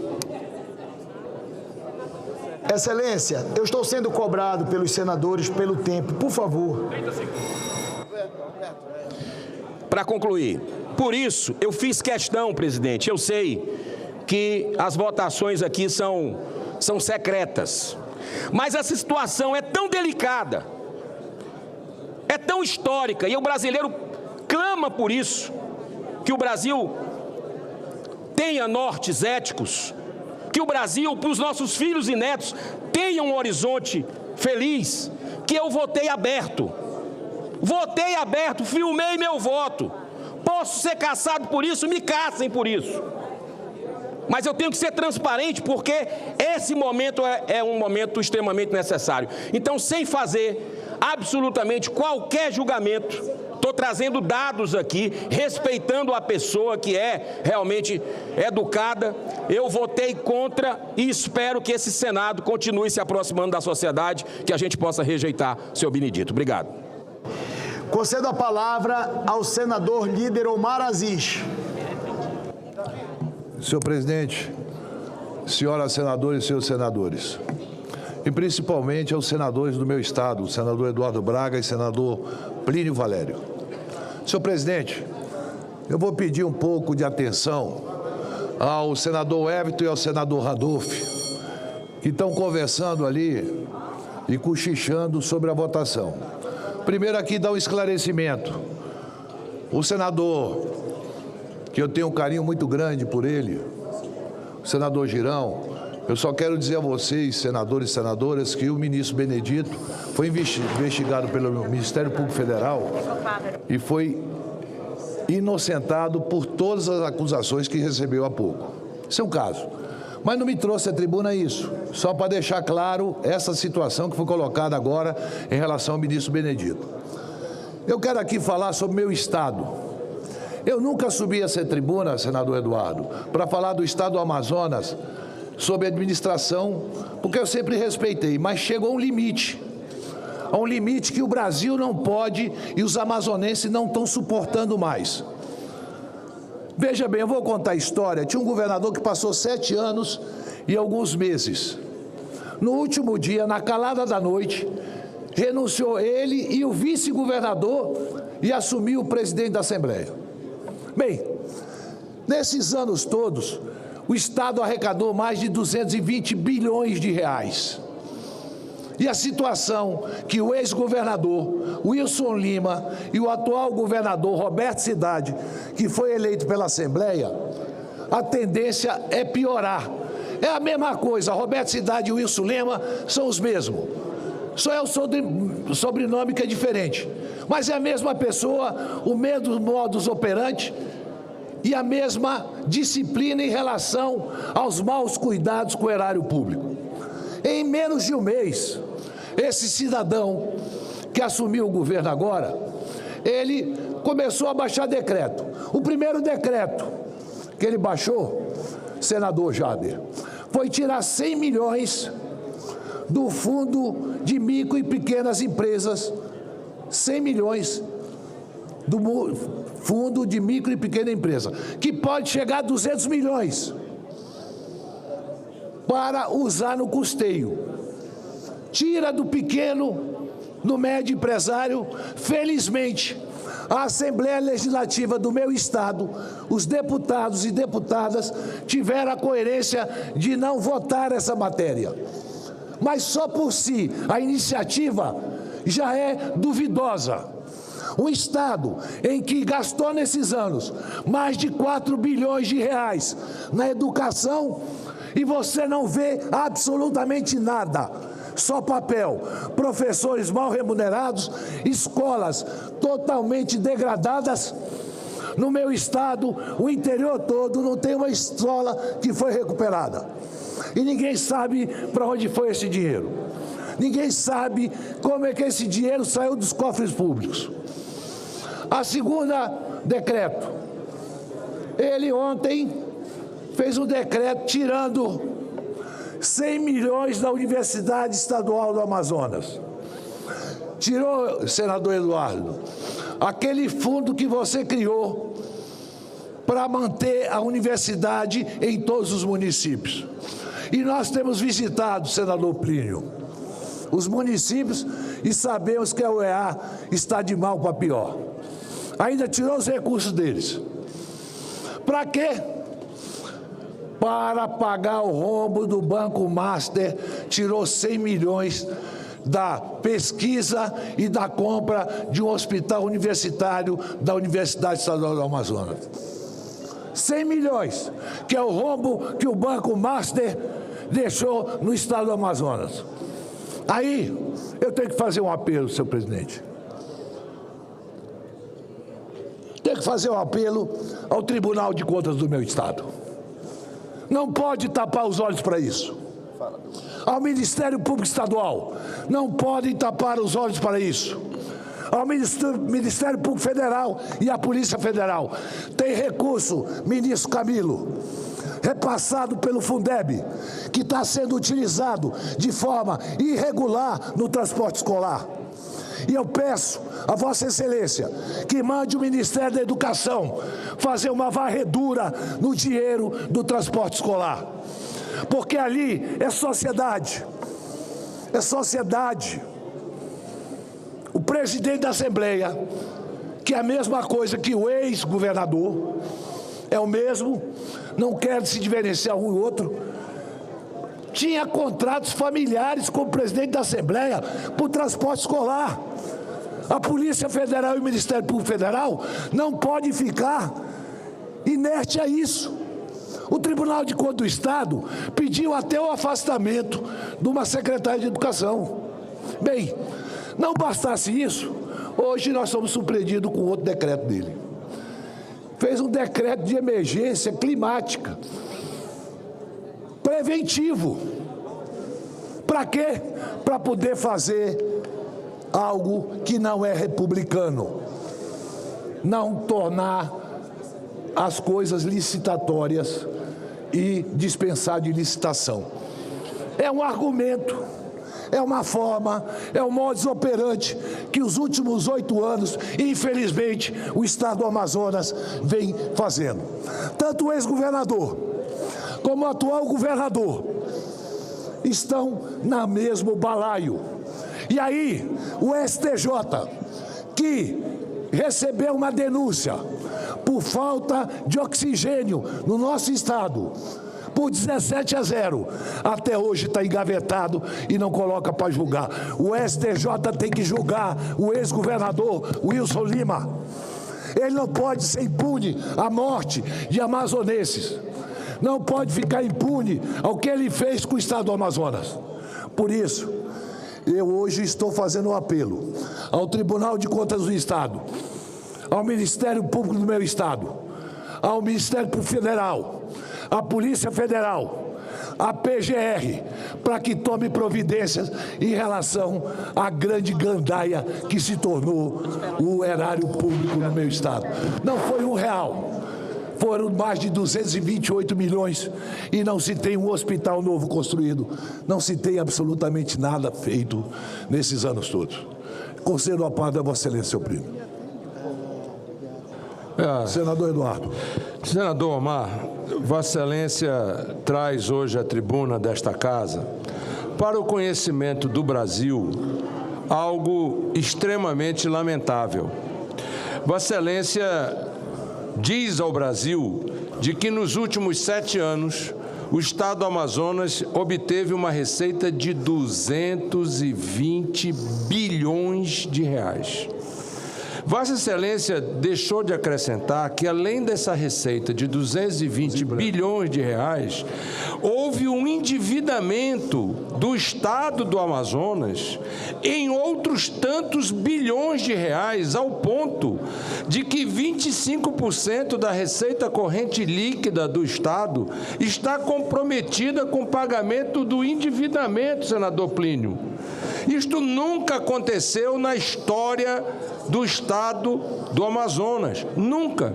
Eu fui governador por 2 mandatos, Vossa Excelência foi governador por 1 mandato. Nós estamos na vida pública há muitos anos, acompanhando vários governos, nunca houve um endividamento de 25% da receita corrente líquida. Já mexeram no custeio com o FTI, o Fundo de Turismo e Infraestrutura. Já mexeram com recurso do FMPES em 2019. Já mexeram com recurso do Fundo da Universidade Estadual do Amazonas em 2018. E agora, nós precisamos dizer aqui ao Brasil de que médicos, enfermeiros, técnicos de enfermagem estão com meses de salários atrasados no interior do estado do Amazonas e na capital. Recentemente, no SPA da Galileia, um dos bairros da cidade de Manaus, num SPA construído quando nós estávamos no governo, houve um entrevero gravíssimo entre a população e os profissionais de saúde, porque simplesmente os profissionais não estavam lá dando plantão. Por quê? Porque estão há 5, 6, 7 meses sem receber salário. E esses profissionais têm família para sustentar. Para onde foi o dinheiro? Para onde foram os 220 bilhões de reais? Para onde foi o dinheiro do endividamento que fizeram? Não construíram um hospital novo. O Hospital do Sangue, que acabou de ser inaugurado, depois de 3 anos e meio dele fechado, pronto, foi construído com emendas parlamentares, e uma delas de minha autoria no valor de 37 milhões de reais. Portanto, não tem dinheiro do governo do estado, não. Aonde é que eles colocaram o dinheiro? Aonde eles estão colocando o dinheiro? Mudaram, senador Plínio, o nome do 28 de agosto. O 28 de agosto agora é o Hospital da Zona Sul. E ele não fica na Zona Sul, ele fica na Zona Centro-Sul. A Zona Sul não tem hospital. E, enquanto isso, se alguém da Zona Oeste, ou da Zona Leste, ou da Zona Norte chega ferido, com a perna quebrada, com uma fratura exposta, não entra no 28 de agosto ou no novo hospital da Zona Sul. Ele é remetido por Platão Araújo, ele é remetido por João Lúcio. Ou seja, nós estamos aqui, mais do que fazendo uma denúncia, fazendo um apelo. Pelo amor de Deus, comecem a respeitar o povo do Amazonas. Meu caro senador Omar, o ex-governador não responde por falta de oxigênio no STJ.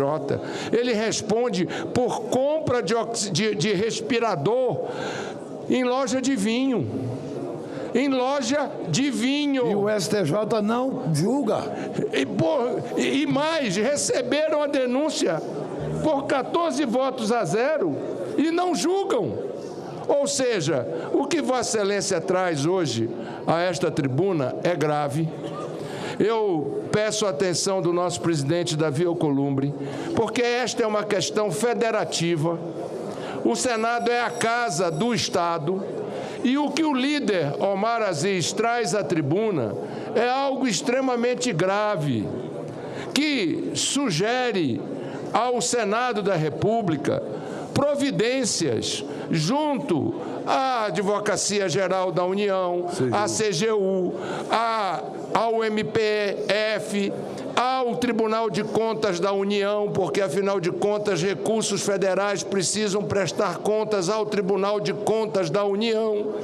Portanto, o presidente do Tribunal de Contas, o Ministério Público do Tribunal de Contas da União precisa ter informações e precisa tomar providências. Portanto, eu apenas faço a parte a Vossa Excelência para endossar e fazer um apelo para que paguem os salários atrasados do povo trabalhador do nosso Estado. É uma vergonha o Amazonas estar com uma receita de 220 bilhões de reais e, ao mesmo tempo, está com salários atrasados na área da saúde, na área da educação e em outras áreas. Portanto, eu endosso as palavras de Vossa Excelência. Eu endosso e incorporo o seu pronunciamento, senador Eduardo Almeu, e ouço com muito prazer o senador Plínio Valério, senador pelo Estado do Amazonas. Senador Omar, eu sei o quanto é doloroso para o senhor e para o Eduardo trazer isso para o Brasil, aqui no Senado. Nós conversamos sobre isso. A sua tristeza em ter que dizer isso, colocar esses números, essa vergonha nossa, a vergonha de todos nós, amazonenses, trazer para cá, para o Senado. Ora, tirar 100 milhões da UEA, dizer que a saúde tem um padrão elevado. O 28 de agosto, que o Eduardo fala, que se transformou em hospital da Zona Sul, foi entregue ao OS de Goiânia, que é costumeira em fazer falcatruas. Ela foi expulsa de Goiás. Expulsa de Goiás, a gente contestou, não teve jeito. Hoje, o 28 de agosto, que atendia 13 leitos, atende 100 com mais dinheiro. Então, estão mancomunados, estão ganhando. 220 bilhões, não construiu um só hospital. Isso nos envergonha, porque é o governador do nosso Estado. Mas nos envergonha, um só hospital não foi construído. Quer tirar dinheiro da UEA. E agora, esse decreto de emergência climática, que preventivo, isso é coisa de bandido. Porque, sabe, isso envergonha a todos nós, mas é preciso que se diga. É preciso que o senhor chegue e diga, a mim envergonha de falar que os senhores já foram governadores e sabe o quanto é difícil. Mas quando você imagina, presidente Davi Alcolumbre, quando você imagina que passaram 7 anos e meio, 220 bilhões de reais e não se construiu um hospital, uma escola de tempo integral, mas se comprou com respiradores na casa de vinho. Então, eu sei o quanto é doloroso para todos nós. Não pense em você, brasileiro, não pense em você, brasileira, que a gente tem prazer em dizer isso aqui, não. Que a gente está atacando adversário, nada disso. A gente está lamentando o governo que entregou ao seu companheiro, que continua. Portanto, Omar, comum o que você está dizendo, eu acho que você tem razão em estar trazendo isso aqui, embora nos envergonhe, mas é preciso que o Brasil saiba disso e que o Superior Tribunal de Justiça faça o seu papel, cumpra para julgar denúncias que ali chegam. Agora, uma saúde que não entrega um hospital, a previdência do servidor me enganado, tapando rombo com dinheiro é isso, da UEA? É dinheiro da UEA para tapar o rombo? 100 milhões, senador. Para tapar o rombo 100 milhões tirando, sabe de quê, senador? Para tampar da pesquisa e de um hospital que a Universidade Estadual do Amazonas ia comprar. Lamentável e vergonhoso. Portanto, Omar, no seu discurso, o senhor não precisa da minha solidariedade. O senhor só precisa que eu também me sinta envergonhado em dar esses dados e dizer que é muita coragem e é bom o senhor trazer esses dados aqui. Nos envergonha, mas só preciso. Agora, eu queria pedir ao Tribunal de Contas do Estado do Amazonas e ao Ministério Público do meu estado para que deem transparência aos gastos na área da cultura. Tem lá uma organização da cultura que é fechada os gastos. Por ali flui muito dinheiro que ninguém sabe para onde vai. Queria que pedisse ao Ministério Público também e ao Tribunal de Contas as contratações feitas pela ADS, pela ADES, aliás. Eduardo, aquilo lá é fantástico. Chega em época de eleição, enche de gente. Se contrata por um tempo indeterminado uma quantidade enorme de gente. Já começaram a contratar. Aí não tem dinheiro, deram um calote em quem prestou serviço. Quem não prestou serviço, que é só papel, eles pagaram. Quem prestou serviço, que está devendo seus trabalhadores, seus empregados, seus funcionários, eles não pagaram. O governador assinou um decreto dando um calote. O Estado do Amazonas nunca passou tanto vexame com quem presta serviço. Profissionais de saúde, professores. Eu fico horrorizado o que estão fazendo com a segurança pública. O fardamento da segurança pública hoje é vergonhoso. Nós sempre valorizamos policiais militares e civis. Não tem plano de carro sendo respeitado, não tem database. E aí cabe aos órgãos, Controladoria Geral da União, PGR, Polícia Federal, Ministério Público Federal, Ministério Público Estadual e o Tribunal de Contas. E parabéns mais uma vez à Assembleia Legislativa e os deputados e deputadas por não votarem essa coisa horrorosa que é tirar dinheiro do pequeno e do microempresário amazonense. Era isso que eu queria dizer e muito obrigado, senhor presidente, porque o tempo se extrapolou. Senhor presidente. Líder, o senador Magno Malta está escrito, em seguida Vossa Excelência está escrito. Com a palavra, o senador Magno Malta. Senhor presidente, é só fazer um registro mais uma vez do meu voto, serei muito rápido. Eu peço atenção. Eu peço atenção novamente.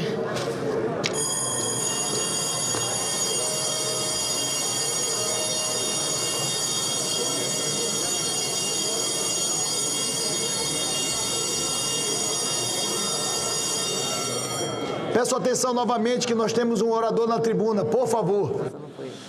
Senhor presidente, só para fazer um registro do meu voto nessa questão da indicação do senhor Benedito Gonçalves para corregedor do CNJ, acho que ele não tem os predicados para tal, porque a sua história não permite que alguém seja o cabeça de uma comissão de ética. Aliás, o CNJ, por si só, foi criado por essa casa e eu ajudei a criar, eu já estava aqui quando criou o CNJ e o Conselho Nacional do Ministério Público, que já era o próprio Conselho de Ética, mas depois virou um outro poder, um penduricalho para se dar emprego e empregar familiares de quem assenta naquelas cadeiras. Nós cometemos um erro ao criar o CNJ.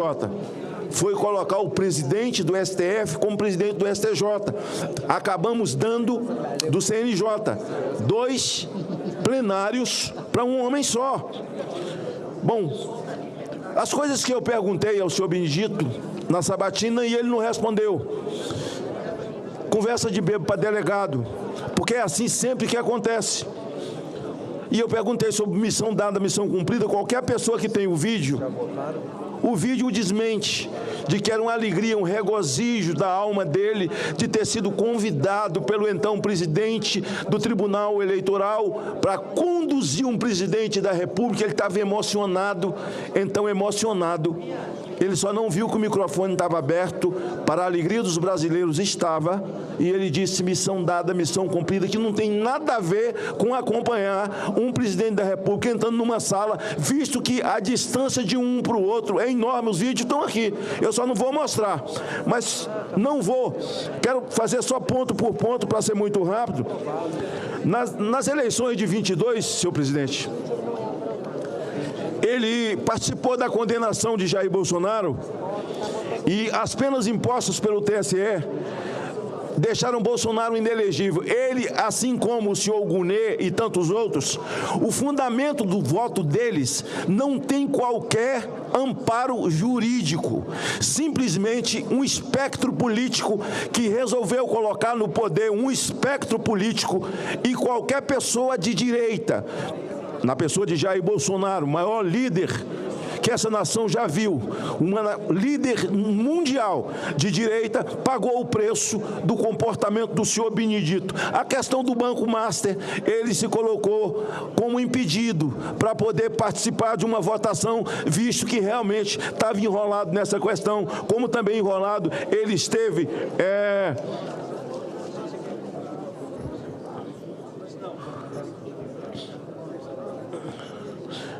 Bom, na questão do Banco Master,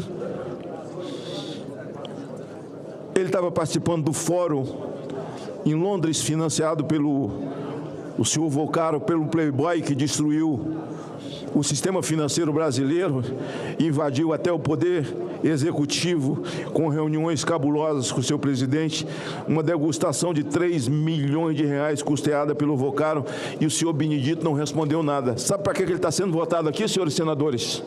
Senhores senadores, eu quero lembrar os senhores que têm eleitores, ele está sendo votado aqui para ser o líder, o cabeça, o corregedor da comissão de ética. Imagine que com esse histórico, com esse passado, quanto juiz bandido que está com o nome hoje no CNJ está denunciado, juiz que soltou pedófilo. Aliás, tem algumas denúncias minhas lá, desse tipo de juiz que solta bandido, que solta pedófilo, estuprador, e que foram perdoados, e esses juízes então irão para o crivo do senhor Benedito. Nada contra a pessoa dele, mas o histórico dele é que me leva a dar esse voto contrário, como dei da outra vez na CNJ, e volto a dar novamente, porque esse histórico não dá a ele a possibilidade e a credibilidade de ser o corregedor-chefe de juízes que cometem atrocidade no Brasil, e é o que tem acontecido, né, senhor presidente? Agora, semana passada tivemos uma juíza que deu um perdão judicial para uma mãe que ajudou o marido a matar a criança, matar o filho, uma criança, um garotinho. Gente sem alma, gente sem sentimento, nada de técnico nisso, nada de jurídico, puramente ideológico, por uma questão de gênero. Então, a esposa do Jairinho, então, aquela mulher está sofrendo ataques da sociedade brasileira.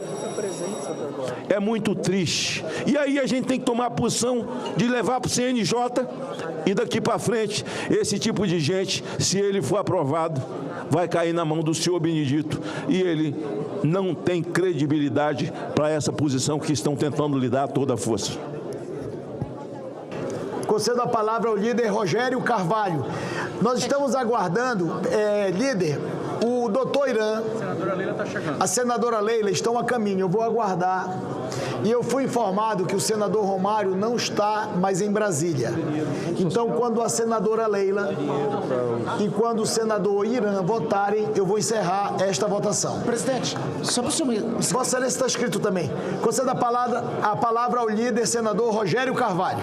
Senhor presidente, eu ouvi atentamente algumas falas aqui que me antecedeu, e eu quero falar de um juiz de carreira, uma pessoa que tem uma carreira longa no sistema de justiça brasileiro, que entrou por mérito em todos os cargos que ocupou, que é ministro do STJ, uma pessoa que não responde a nenhum tipo de processo, tudo aquilo do que ele foi acusado indevidamente, ele respondeu.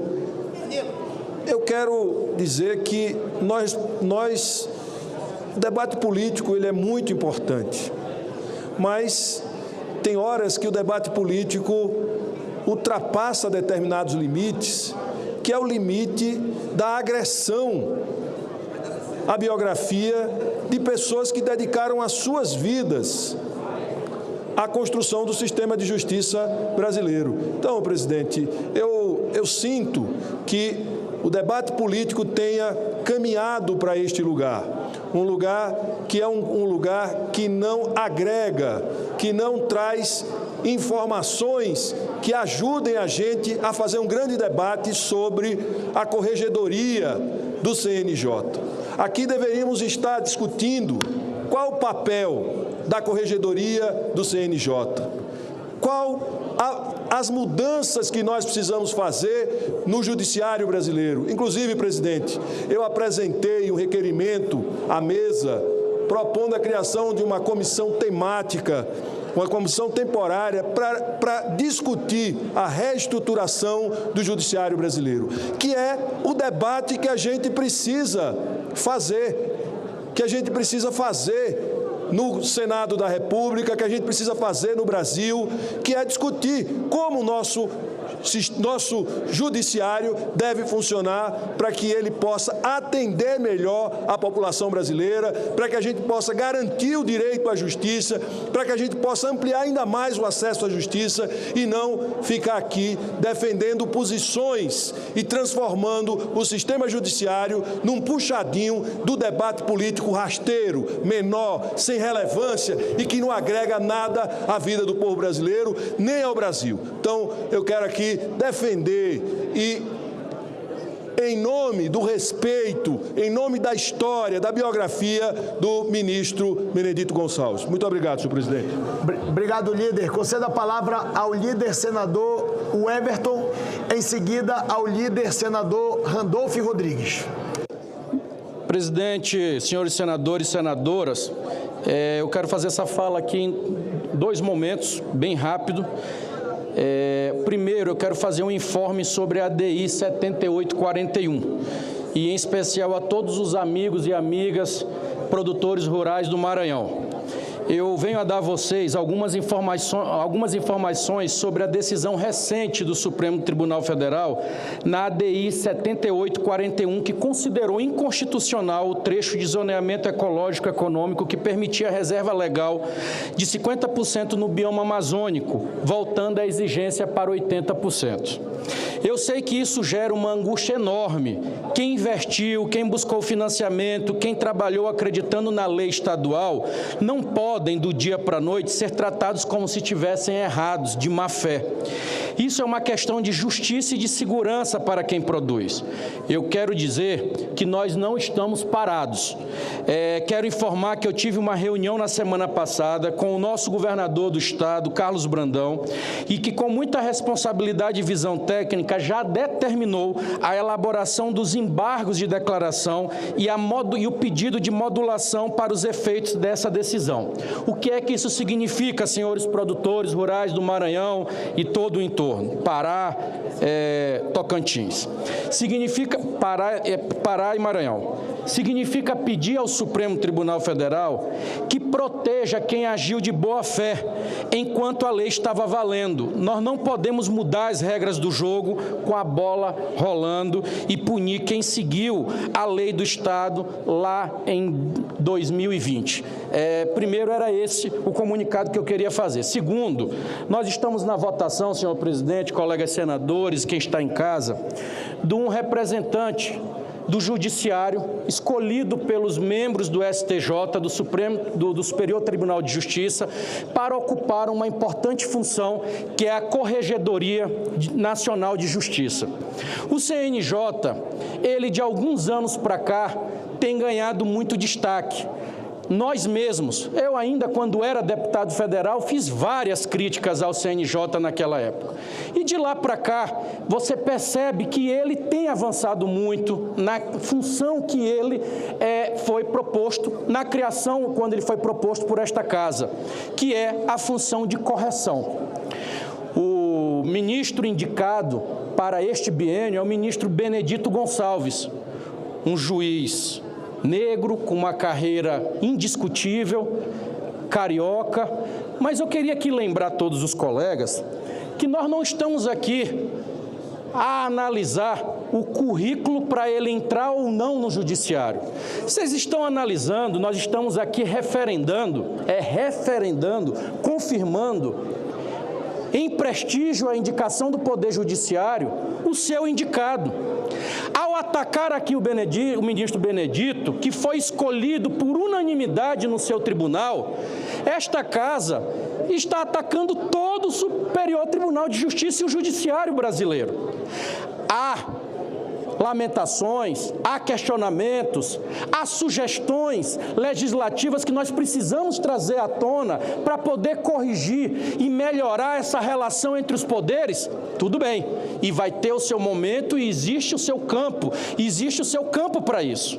Agora, utilizar principalmente a luta política que nós estamos travando há menos de 2 meses para as convenções, utilizar qualquer tipo de descontentamento por algum tipo de postura ou decisão a qual não se agradou naquela quadra, porque aqui nós temos muito esse costume de quando não se agrada de determinada decisão, determinado juiz, senador Randolph, vira comunista, vira esquerdista, vira tudo que se critica. E quando ele agrada, aí ele passa a ser aplaudido também pelo mesmo grupo que em outro momento faz esse tipo de ataque. Portanto, eu queria aqui fazer esse desagravo a um juiz de carreira.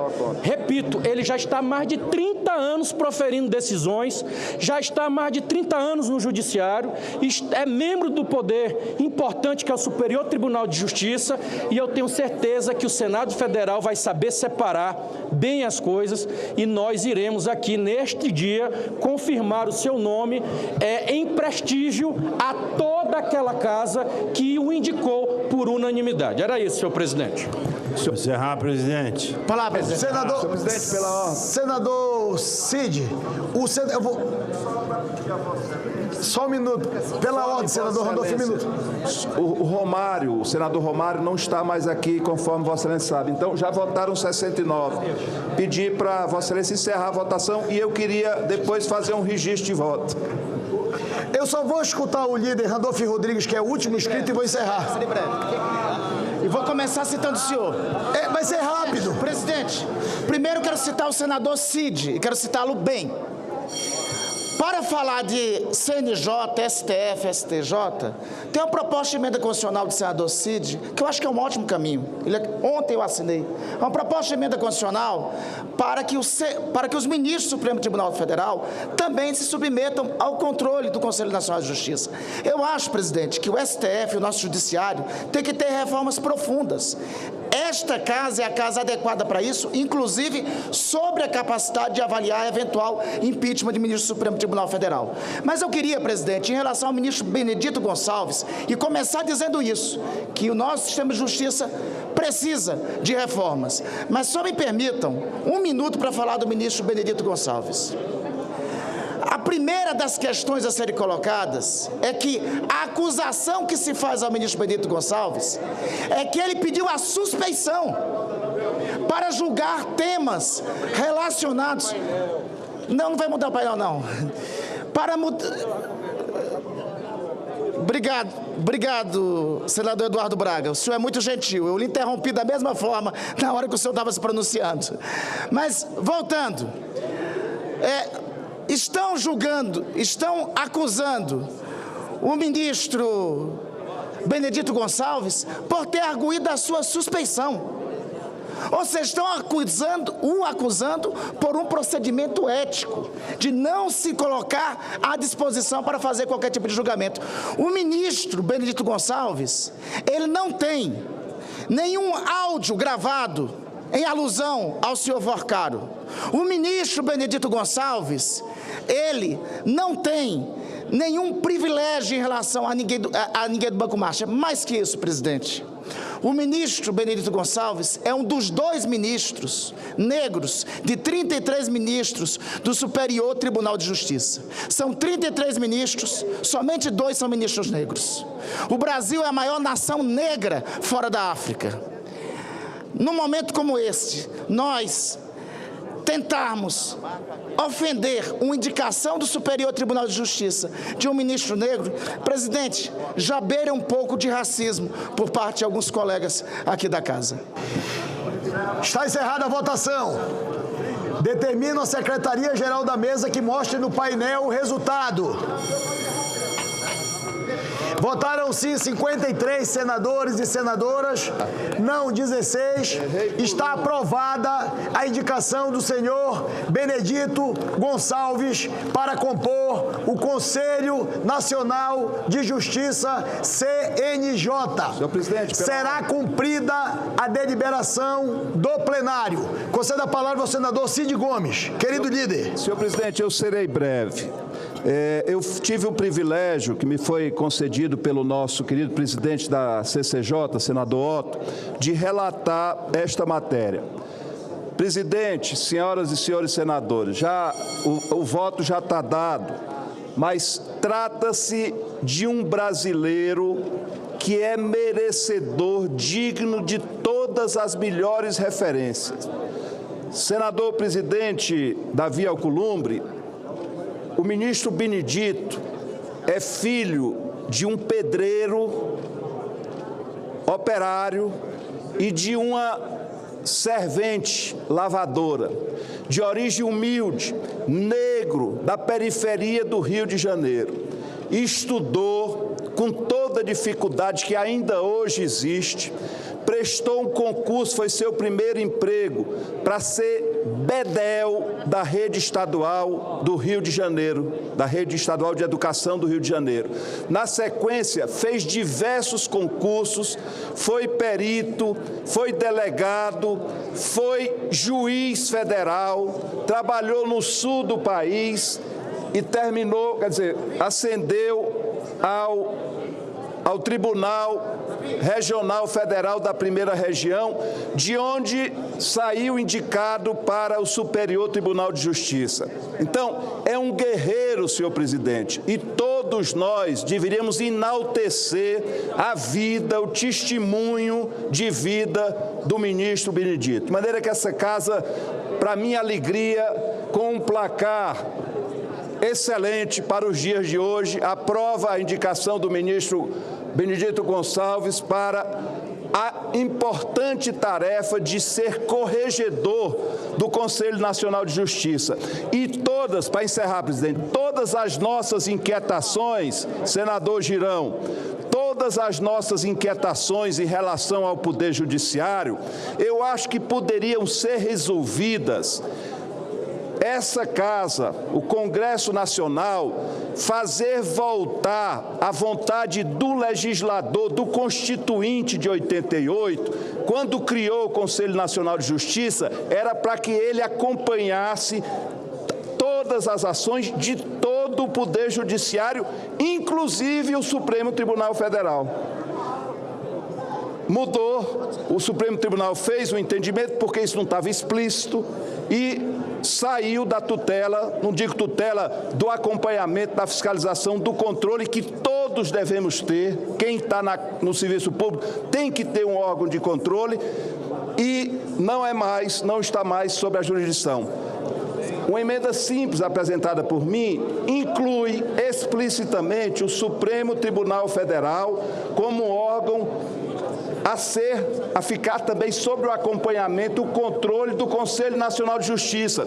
O Conselho Nacional de Justiça, ninguém pode reclamar dele não, porque nós temos, o Senado tem indicação, a Câmara tem indicação, a Ordem dos Advogados tem indicação, o Superior Tribunal de Justiça, o Supremo, é um órgão majoritariamente fora da Justiça. E se há algum problema, vamos procurar resolver de forma objetiva. Essa casa tem o poder de indicar, aprovar a nomeação e tem o poder de cassar também. se alguém se desviar das suas funções. De maneira, senhor presidente, que eu quero me congratular com as senhoras e senhores senadores com que aprovaram a indicação do ministro Benedito Gonçalves. Para minha honra, fui relator dessa matéria. Muito obrigado. Presidente, pela ordem. Conceda a palavra ao senador Irajá. Senhor presidente, hoje é sem dúvida nenhuma um dia histórico no Senado Federal. Primeiro, gostaria de parabenizar a aprovação da indicação do nosso ministro Benedito Gonçalves como novo Corregedor Nacional de Justiça, uma decisão acertada no Senado Federal, uma pessoa de uma biografia irretocável e com folhas de serviço prestada ao nosso país.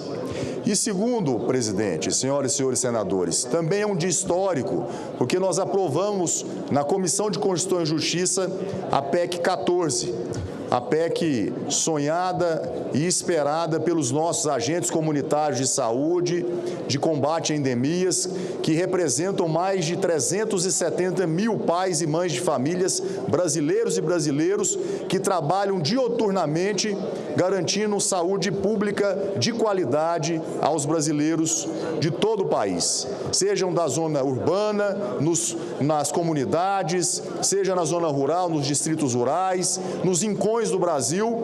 É os nossos agentes de saúde que, entre outras ações, desenvolvem um combate a várias endemias e pandemias, como nós vivenciamos num passado recente a pandemia do coronavírus, onde os nossos agentes foram fundamentais na luta, na sobrevivência de tantos brasileiros. Se não fosse por esses bravos soldados, que são, na verdade, o nosso SUS de carne e osso, nós teríamos certamente milhões de brasileiros que teriam perdido as suas vidas naquele combate da pandemia do coronavírus. Esses mesmos agentes que promovem a saúde pública do nosso país, de todos os estados da federação, que promovem a saúde preventiva que o SUS vem praticando em todo o território nacional.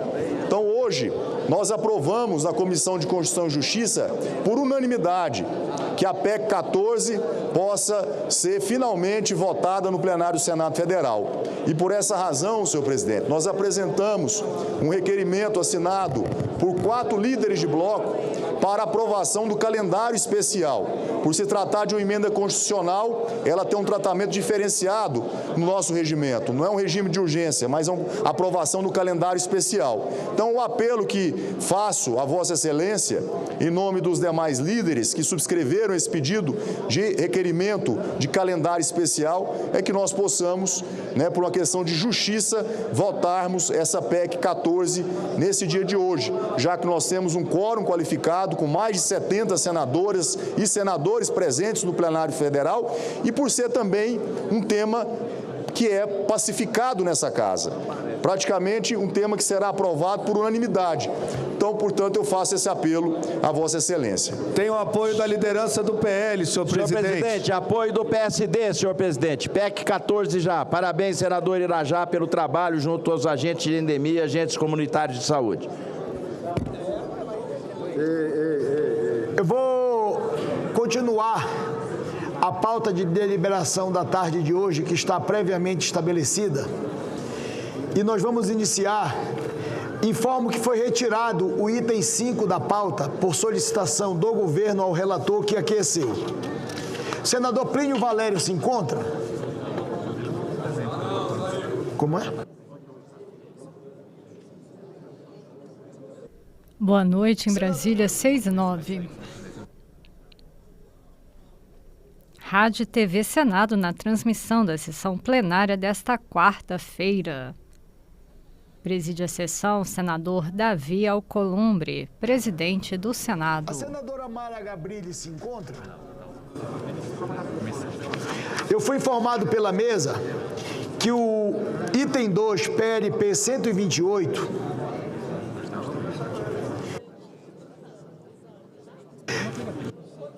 eu queria pedir a atenção de Vossas Excelências.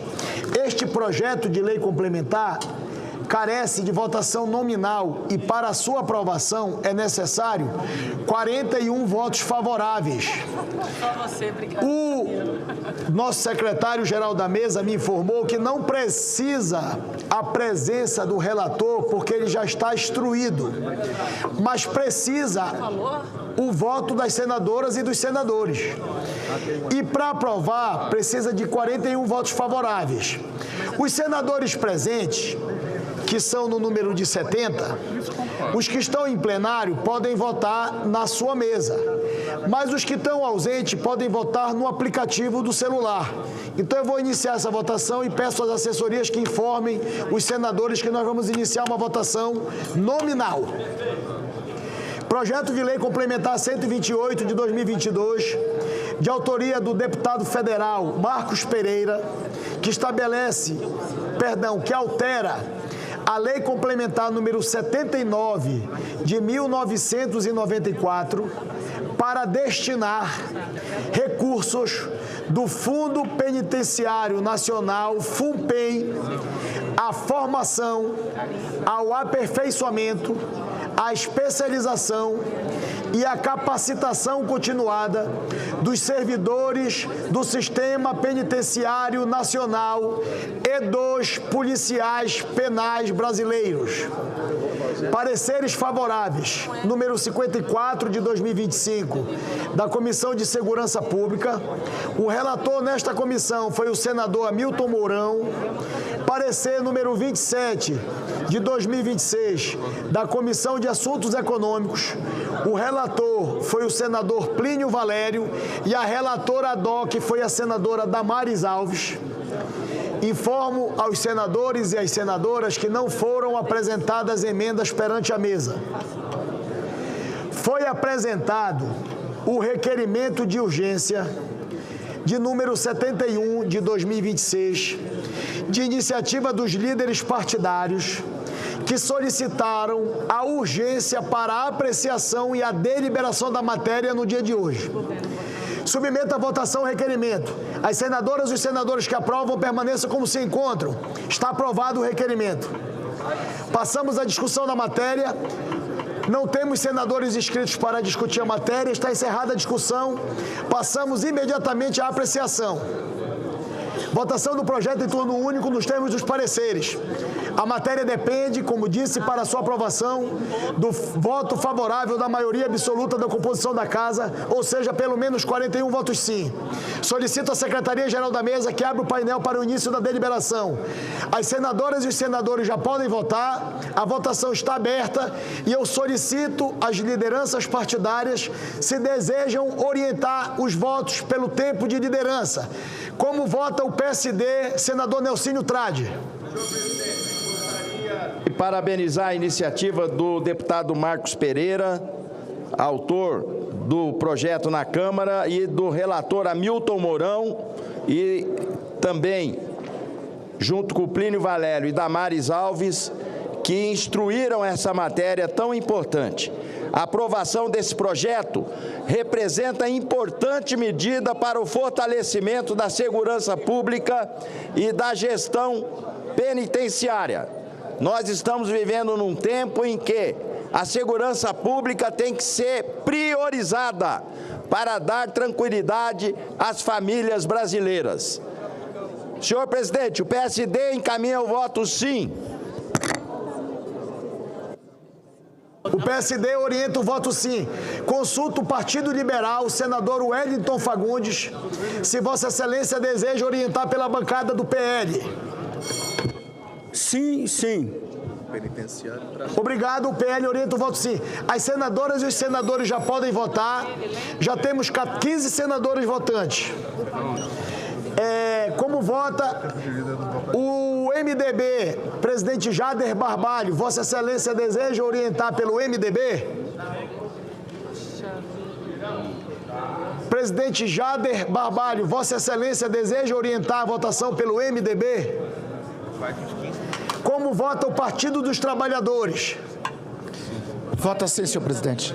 Sim. O Partido dos Trabalhadores orienta o voto sim. Dá para colocar...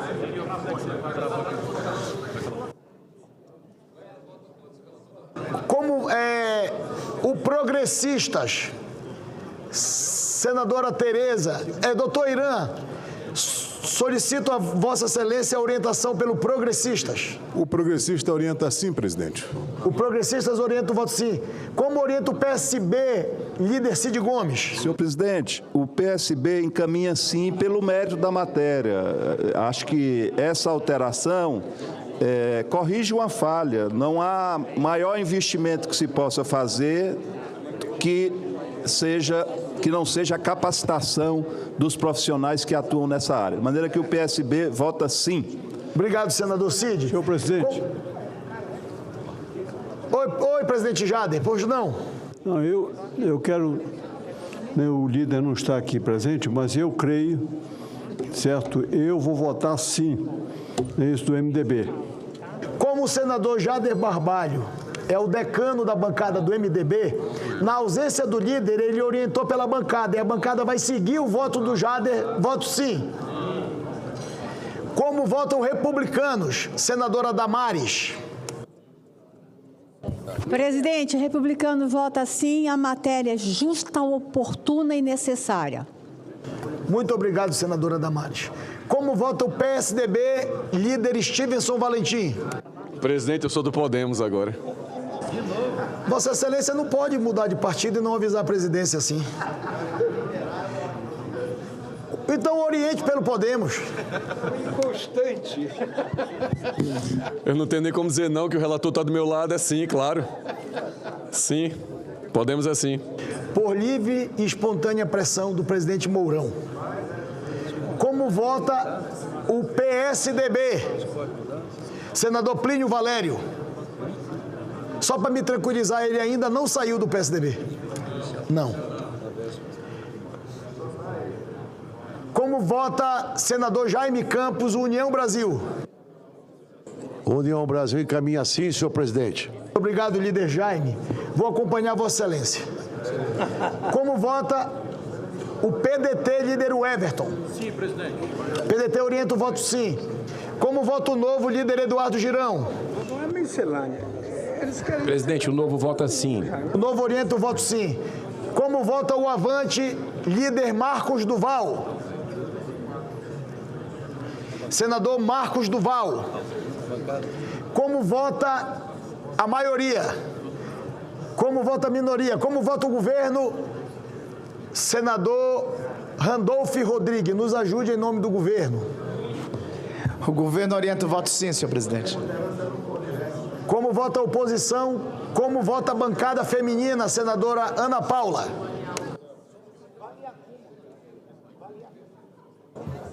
Bancada feminina orienta sim, presidente. Bancada feminina orienta o voto sim. Obrigado, senadora Ana Paula Lobato. Nós temos 70 senadores presentes e apenas 48 votantes.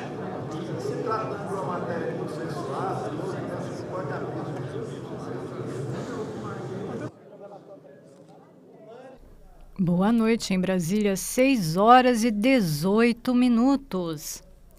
Você acompanha pela transmissão conjunta da Rádio e TV Senado a sessão deliberativa do Senado Federal desta quarta-feira.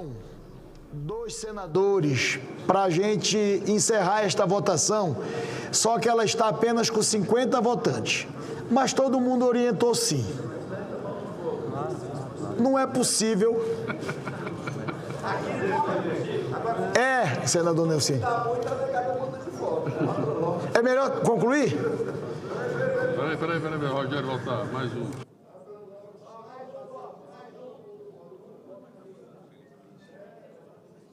Rádio e TV Senado na transmissão da sessão plenária desta quarta-feira.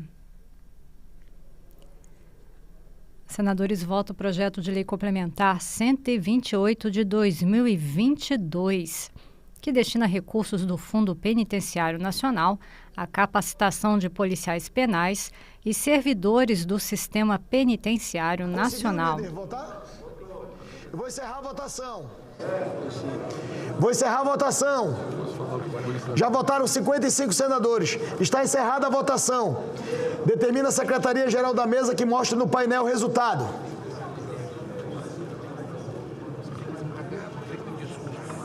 Votaram sim 54 senadores e senadoras, não nenhum. Está aprovado o projeto de lei complementar. A matéria vai à sanção presidencial e será feita a devida comunicação à Câmara dos Deputados.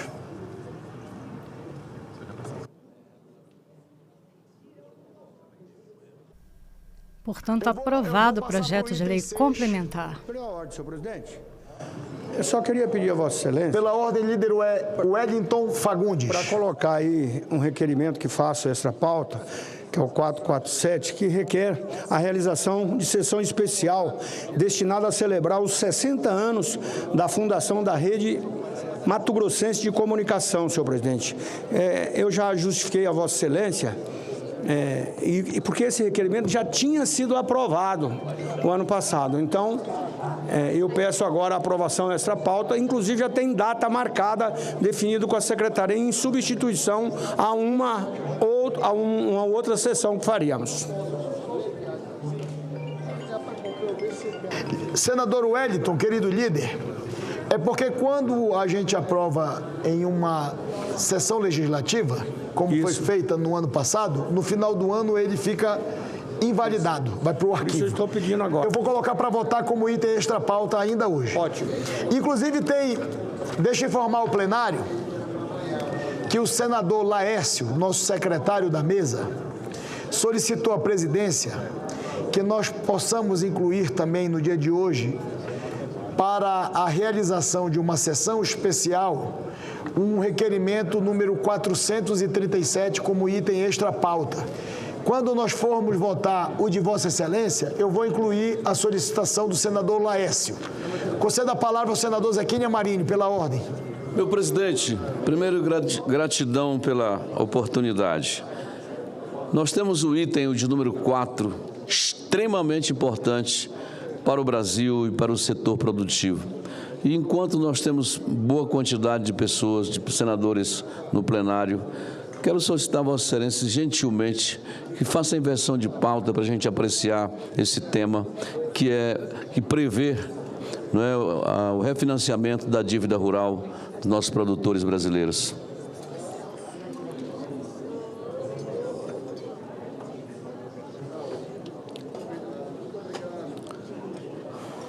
Em Brasília, 6h22. Rádio e TV Senado na transmissão da sessão plenária desta quarta-feira. Preside a sessão o senador Davi Alcolumbre, presidente do Senado.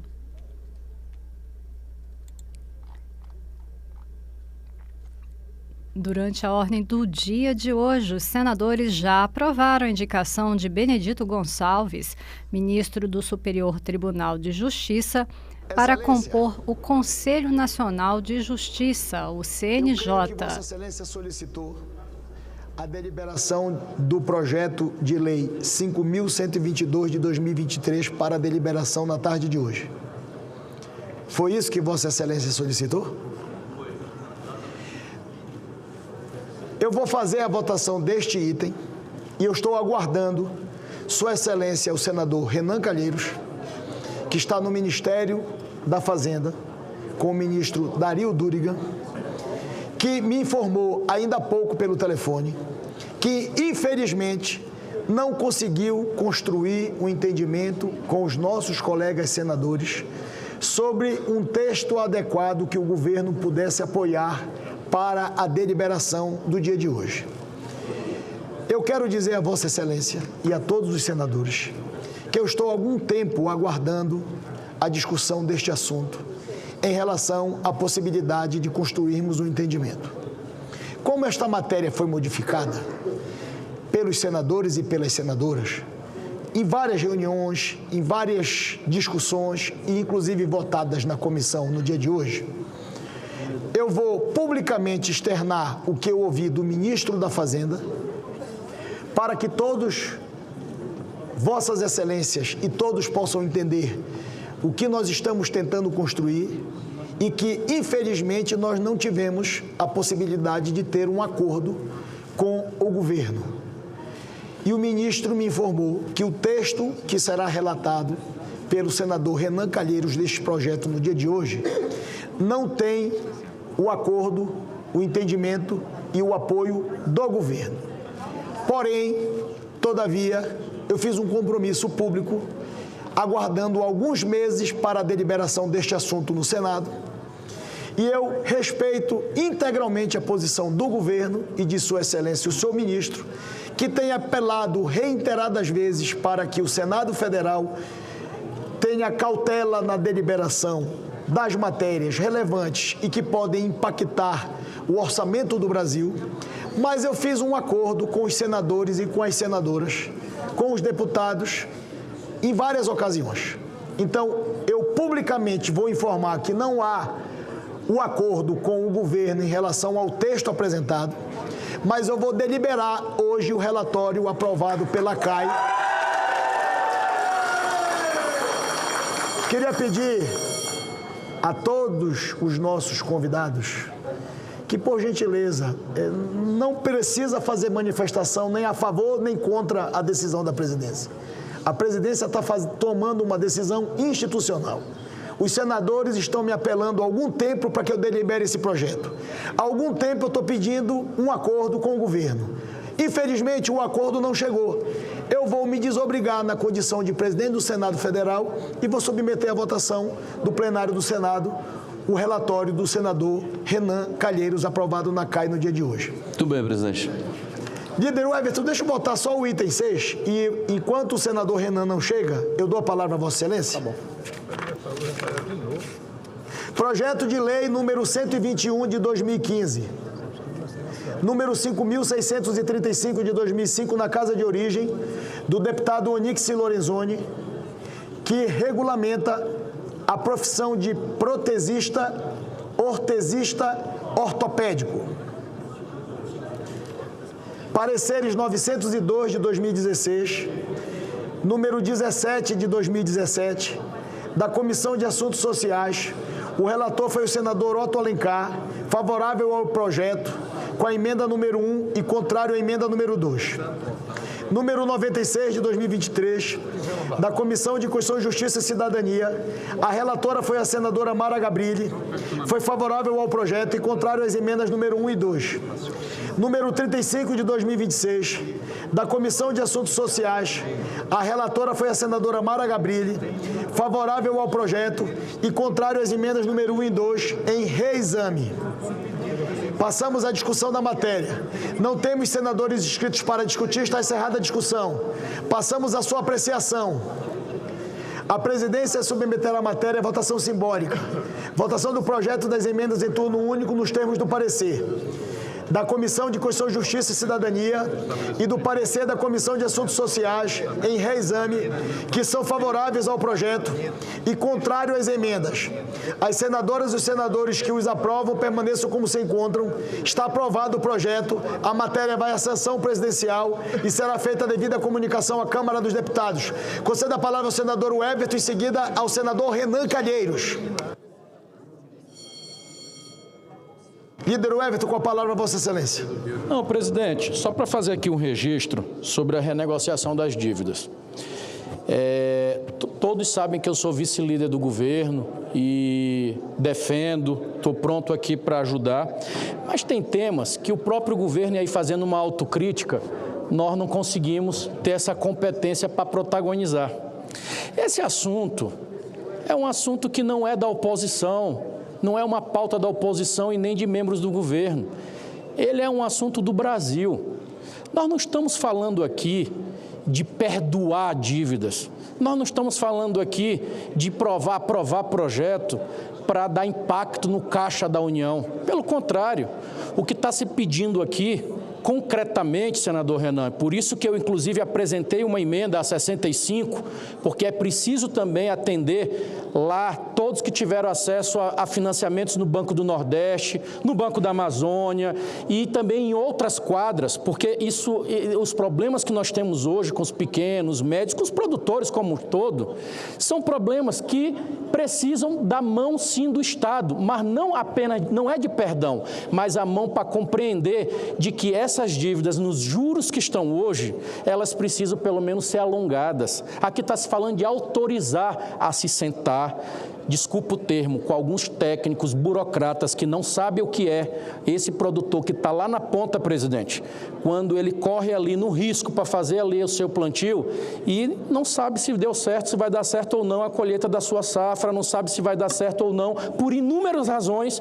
tudo aquilo que ele investiu ou ele tentou investir através de empréstimos ou até com as suas economias pessoais, o seu sonho e toda a sua vida está colocado ali. Aí ele pega um prejuízo ano, no segundo ano a mesma coisa. E aí, quando ele começa a querer respirar, ele é encontrado com juros, é encontrado com um monte de burocracia que acaba afogando ele e atrapalhando ele para ele continuar tocando a sua vida na sua roça ou lá na sua propriedade.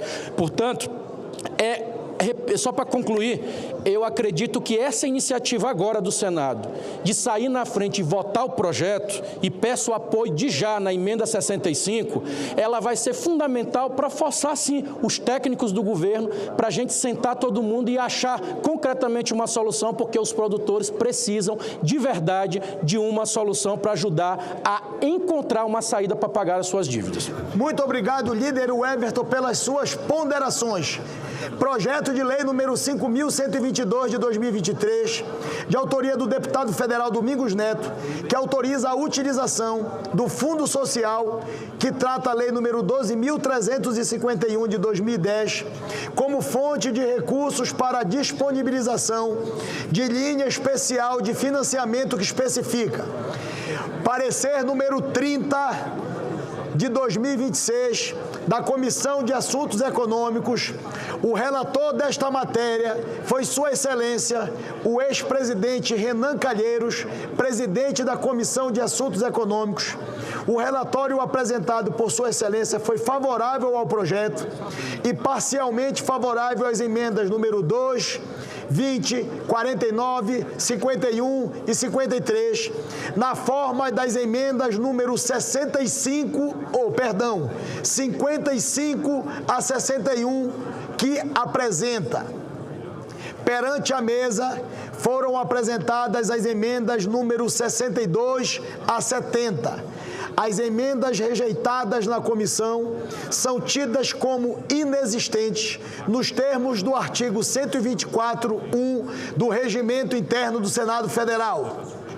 Foram apresentados os requerimentos número 595 de 2025, de iniciativa dos líderes partidários, apresentado o requerimento número 73 de 2026, de iniciativa da Comissão de Assuntos Econômicos do Senado Federal, que solicitam ambos a urgência para a apreciação e deliberação da matéria na sessão ordinária de hoje.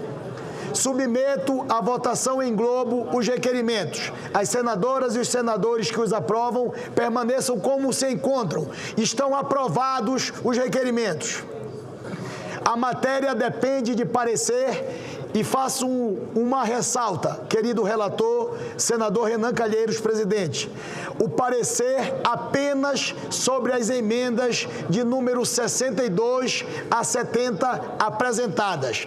Faço a designação de plenário de Sua Excelência o senador Renan Calheiros para proferir o seu parecer.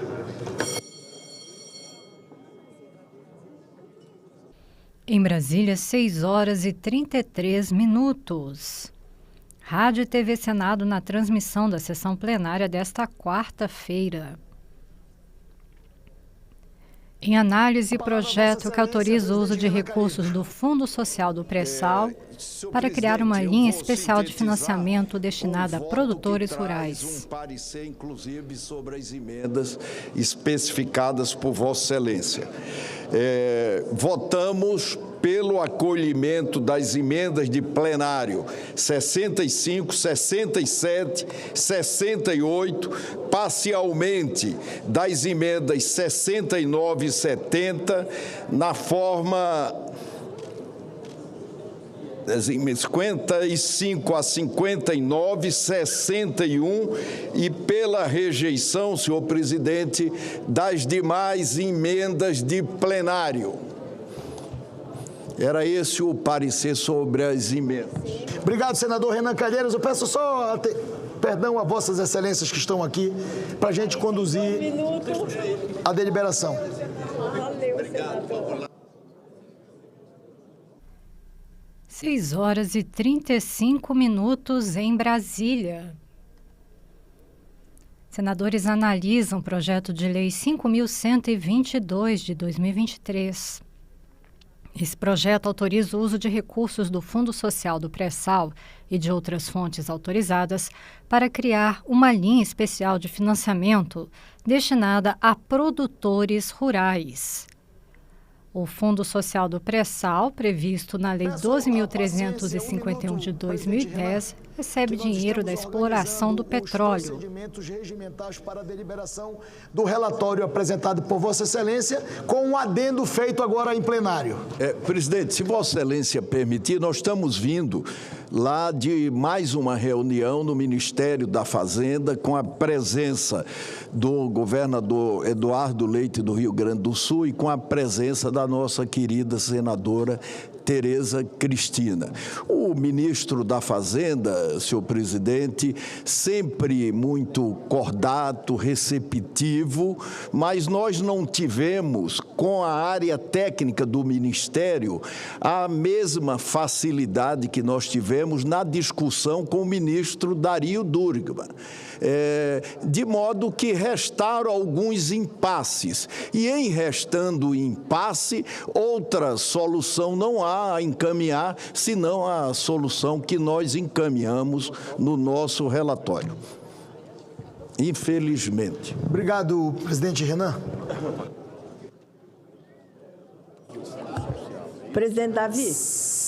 Ministra Tereza Cristina, com a palavra, Vossa Excelência. Obrigada. Os procedimentos regimentais foram adotados e eu estou preparado para iniciar a deliberação.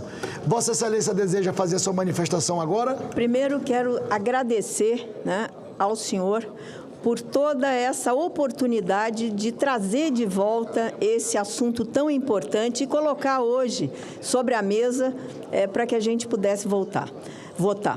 Eu também quero dizer do esforço do senador Renan Calheiros, da sua equipe, das nossas equipes e do ministro Dario, mas que, infelizmente, nós tentamos esgotar, enfim, todos os pontos que eram preocupantes.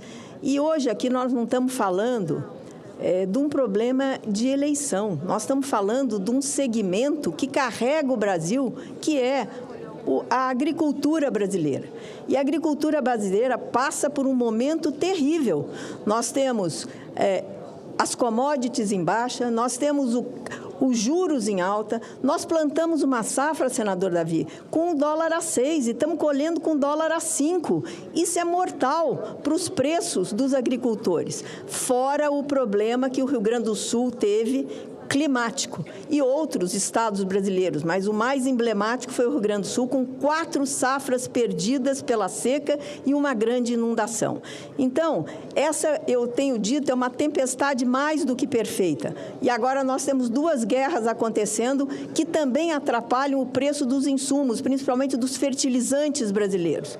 Então, eu acho que é justo essa votação, nós temos que aprovar esse PL aqui hoje e, se ajustes vierem, serão muito bem-vindos por parte do governo. Eu tenho certeza que o governo não quer o prato do brasileiro mais caro, ele não quer a inflação dos alimentos, mas se a gente não fizer isso neste momento, nós teremos inflação sobre os alimentos e nós teremos a população pagando mais caro nos supermercados. Então, eu agradeço muito a todos que se empenharam. Infelizmente, não houve um acordo, mas vamos votar e temos que votar depois, isso volta para a Câmara, mas nós estaremos, senador Renan, abertos a ouvir as sugestões do governo e, enfim, poder dar novos encaminhamentos se forem precisos. Muito obrigado.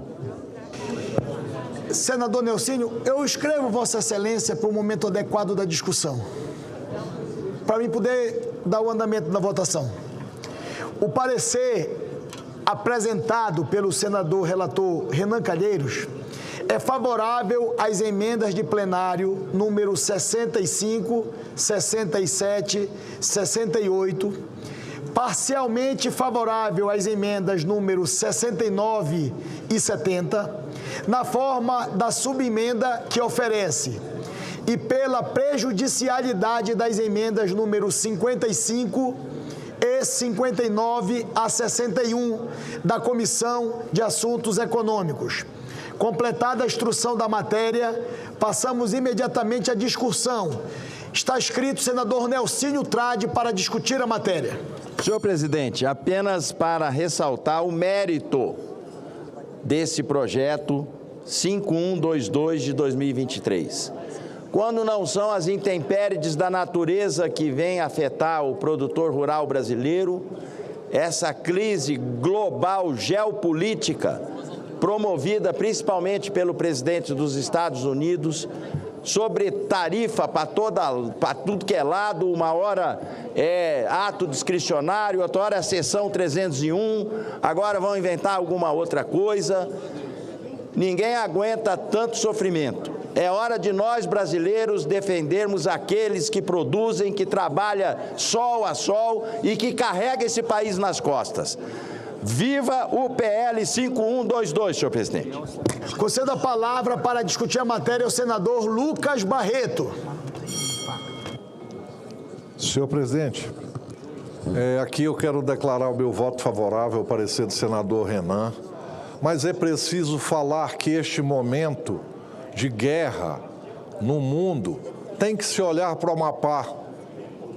Nós temos lá o Complexo Baicuri, tem 200 milhões de toneladas de fósforo, tem o petróleo a ser explorado, onde teremos nitrogênio. Em Altazes, em Manaus, teremos tem potássio para explorar há 1000 anos. A tríade do desenvolvimento na porta do Brasil, que é na foz do Rio Amazonas. E não se vê isso, não se olha.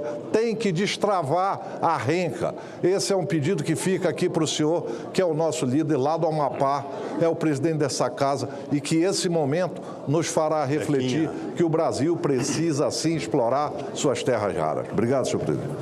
Obrigado. Concedo a palavra para discutir a matéria ao senador Zequinha Marinho.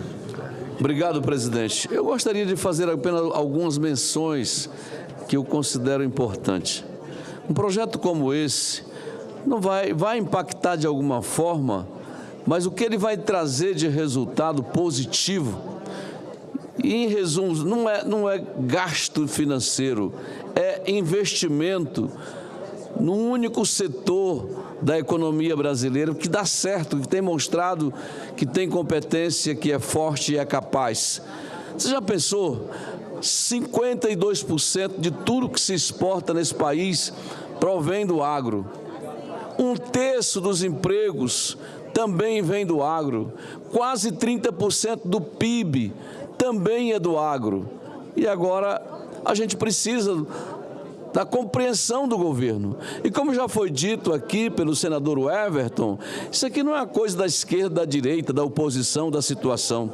Isso aqui é um projeto de interesse nacional, de interesse da sociedade brasileira que produz, que faz girar a roda da economia e que, com certeza, vai ter a oportunidade de tomar um pequeno fôlego, renegociando suas dívidas com taxas ainda altas, mais diferenciadas dos demais, porque as outras são altíssimas. Portanto, quero dizer aqui, ninguém aqui está trabalhando para a oposição, ninguém aqui está trabalhando para a situação, ninguém aqui está trabalhando para a esquerda ou para a direita.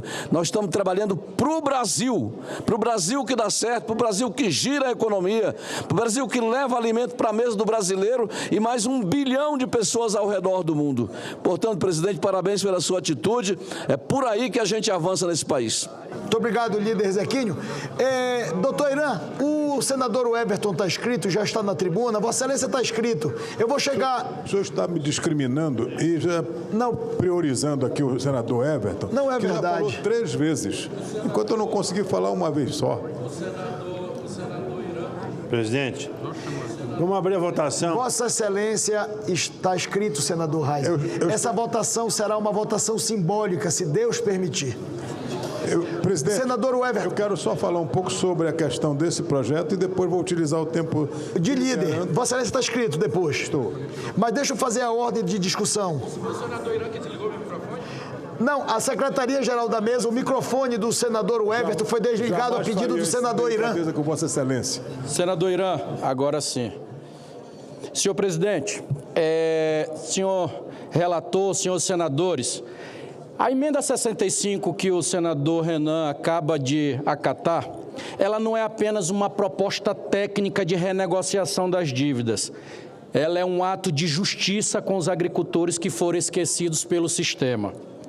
Enquanto produtores que sofreram perdas até 2011 tiveram acesso a rebates e renegociações, aqueles que enfrentaram a seca prolongada de 2012, 13 a 18, nas regiões Norte e Nordeste ficaram à margem, acumulando dívidas da dívida ativa da União ou em cobrança pela AGU, sem qualquer oportunidade de alívio. Esta emenda, ela corrige essa injustiça ao ampliar o prazo até 31 de dezembro de 2018, incluindo agricultores familiares, pequenos e médios produtores, aqueles que realmente perderam tudo e não têm capacidade de pagar. Ao autorizar a AGU a oferecer os mesmos descontos disponíveis no FNE e no FNO e ao conferir ao BNDES responsabilidade legal de participar dessa renegociação, criamos um sistema equitativo, onde a mesma dívida decorrente do mesmo problema climático recebe o mesmo tratamento. Isso não é privilégio, isso é coerência. A aprovação dessa emenda, agora confirmada pelo senador Renan, relator da matéria, ela traz um alívio imediato e estrutural. Mais que isso, ela simplifica o sistema a unificar regras entre o FNE, FNO, AGU, BNDES, eliminando procedimentos distintos para a mesma situação. Senhor relator, querido amigo senador Renan, essa emenda aprovada agora, acatada por Vossa Excelência, ela é reconhecer que o agricultor que sofreu com a seca em 2015 merece os mesmos direitos daquele que sofreu em 2011. É justiça, ela é coerência, é responsabilidade com quem alimenta o Brasil. Portanto, repito o que eu falei agora há pouco ao defender a inclusão desse projeto, e aqui bem lembrado pelo colega senador Zequinha Marinho, ali do meu lado do estado do Pará. Ela não é uma matéria da oposição, ela não é uma matéria da situação, ela é uma matéria do Brasil, ela é uma matéria dos produtores, de quem bota comida na mesa, de quem está todo dia ali na lida, fazendo chuva, fazendo sol, se virando, mas está lá arriscando, está lá fazendo a sua parte para colocar o Brasil aonde ele sempre esteve, protagonista, sendo exemplo para o mundo e, obviamente, para todos nós. Então, vamos, nesse dia de hoje, fazer justiça, votar nesse projeto e espero que o governo ajude lá na Câmara e, mais rápido possível, a gente possa colocar ele em prática para trazer essa justiça, esse alívio aos nossos produtores do nosso Brasil, em especial do meu querido Maranhão. Muito obrigado, presidente. Obrigado, líder Everton. Presidente Renan, Vossa Excelência, como relator da matéria, nós estamos conversando um pouco aqui, eu peço desculpa ao senador Irã. Há uma demanda do senador Camilo pela liderança do PT e era muito importante que Vossa Excelência pudesse entender e aquecer, porque tem destaques para votar em separado. Se nós pudéssemos ter a retirada dos destaques, seria um grande gesto que Vossa Excelência vai fazer para acelerar a votação e consolidar a votação de hoje. Concedo a palavra ao doutor Irã. Presidente Davi, senhoras e senhores senadores, eu quero aqui, primeiro, ressaltar a pertinência desse tema, desse projeto, parabenizar o autor desse projeto de lei, que está aqui presente, meu querido amigo, o deputado Domingos Neto, e também o nosso Pedro Westphalen, que também deu sua colaboração, que tem um projeto apensado a esse projeto principal. Parabéns a Vossa Excelência.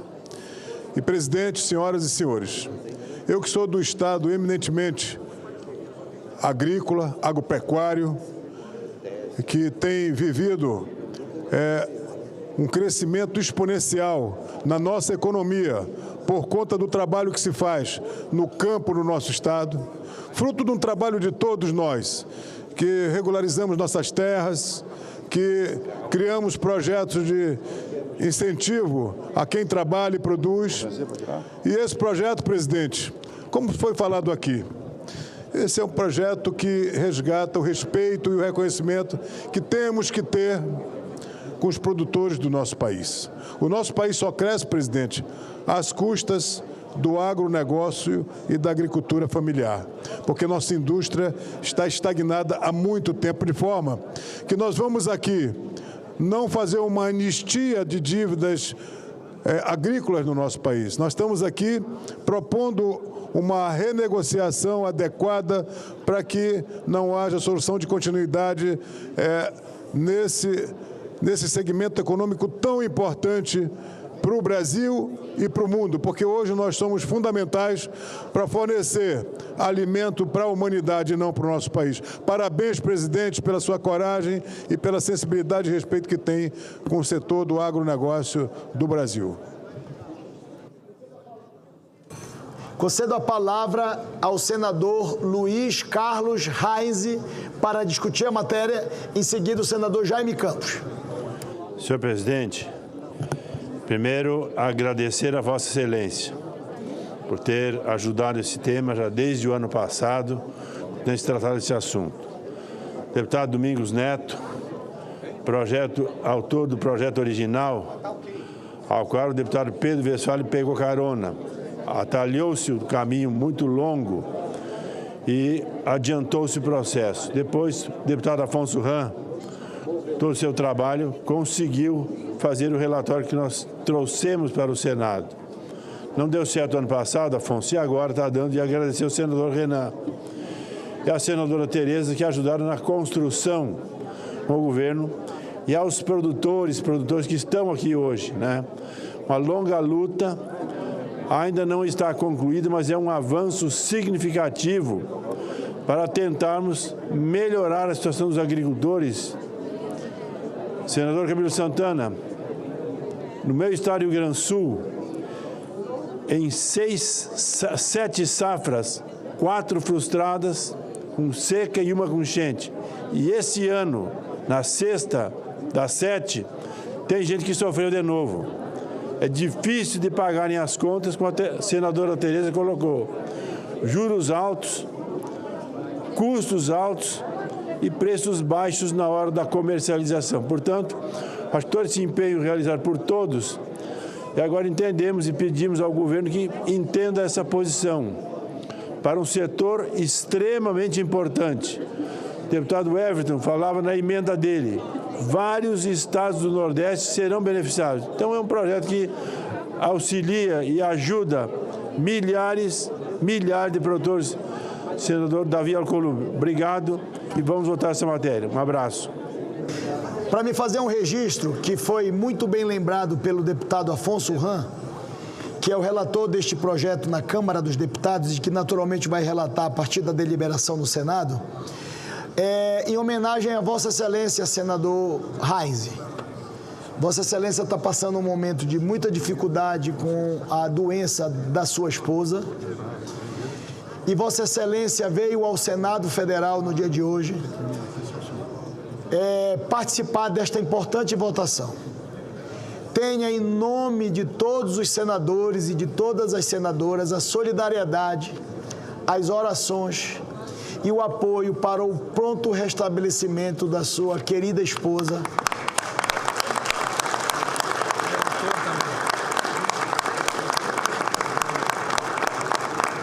E ao tempo, senador Reis, eu sei do tamanho do esforço de Vossa Excelência para a deliberação desta matéria, inclusive pessoal.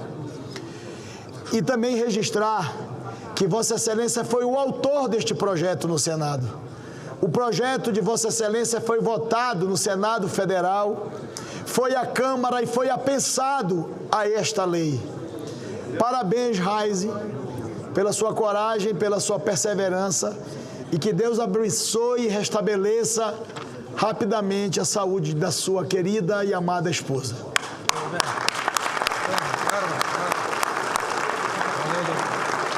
Concedo a palavra ao senador Jaime Campos.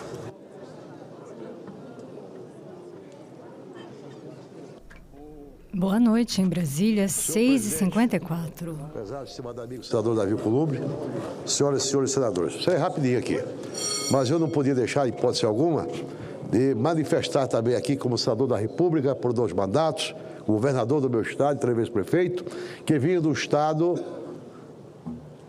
meramente agrícola. Temos outras atividades, mas a agricultura, a pecuária é a força do Mato Grosso. A crise do campo é séria e precisamos entender que sem crédito adequado e seguro rural, na próxima safra seremos muito prejudicados. Por sinal, senhor presidente, eu fui relator do seguro rural, que foi, com certeza, a autoria da senadora Tereza Cristina, e como relator, nós já votamos e já se encontra também lá na Câmara para ser votado, que é uma necessidade de aprovarmos com a maior rapidez possível. A queda da produção encarece os alimentos e produz inflação, afetando a nossa economia. Por isso, é fundamental aprovarmos hoje o PL 5122, que foi muito bem relatado por ilustre e eminente senador da República, Renan Calheiro, e contou com a contribuição ímpar dessa valorosa mulher brasileira, ministra da Agricultura, senadora Tereza Cristina. Este projeto representa uma medida de justiça para milhares de trabalhadores do campo. É importante lembrar que quando apoiamos o produtor rural, não estamos ajudando apenas um segmento econômico. Estamos protegendo emprego, fortalecendo economias locais, garantindo segurança alimentar e preservando, com certeza, uma das principais forças da economia nacional. Os produtores não pedem privilégios, pedem condições justas para continuar produzindo.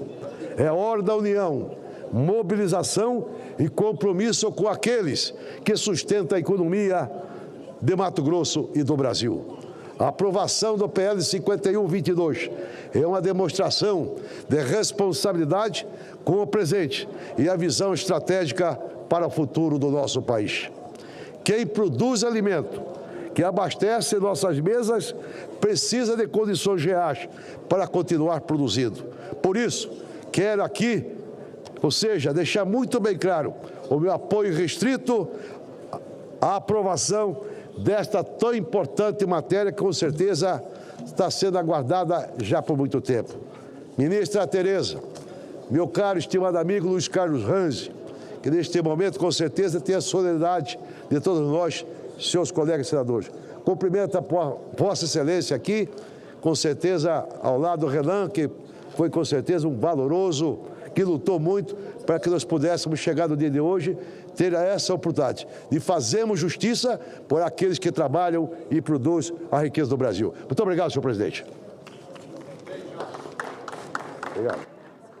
Senador Wilder Moraes, para discutir a matéria. Senhor presidente, eu quero também parabenizar aí o nosso relator Renan Calheiros, também a nossa senadora Tereza Cristina, todos os senadores envolvidos nesse projeto. Presidente, hoje o nosso estado de Goiás, nesse momento, nós estamos sendo acompanhados aí pelas redes sociais, por televisão, talvez uma das sessões mais importantes que nós estamos passando aqui nesse momento, porque a dívida dos produtores rurais do nosso país, e principalmente do nosso estado de Goiás, que também é um grande produtor, isso, uma frase que não é nem minha, mas eu gostaria de dizer uma frase do nosso presidente Jair Messias Bolsonaro, que o agronegócio é a locomotiva do nosso país. Então, parabéns a todos os senadores e que Deus abençoe aí, que nós votamos aqui daqui a pouco para dar um alívio a todos aqueles produtores que estão endividados em nosso país. Obrigado, presidente. Para discutir a matéria, conceda a palavra ao senador Jaime Bagatoli.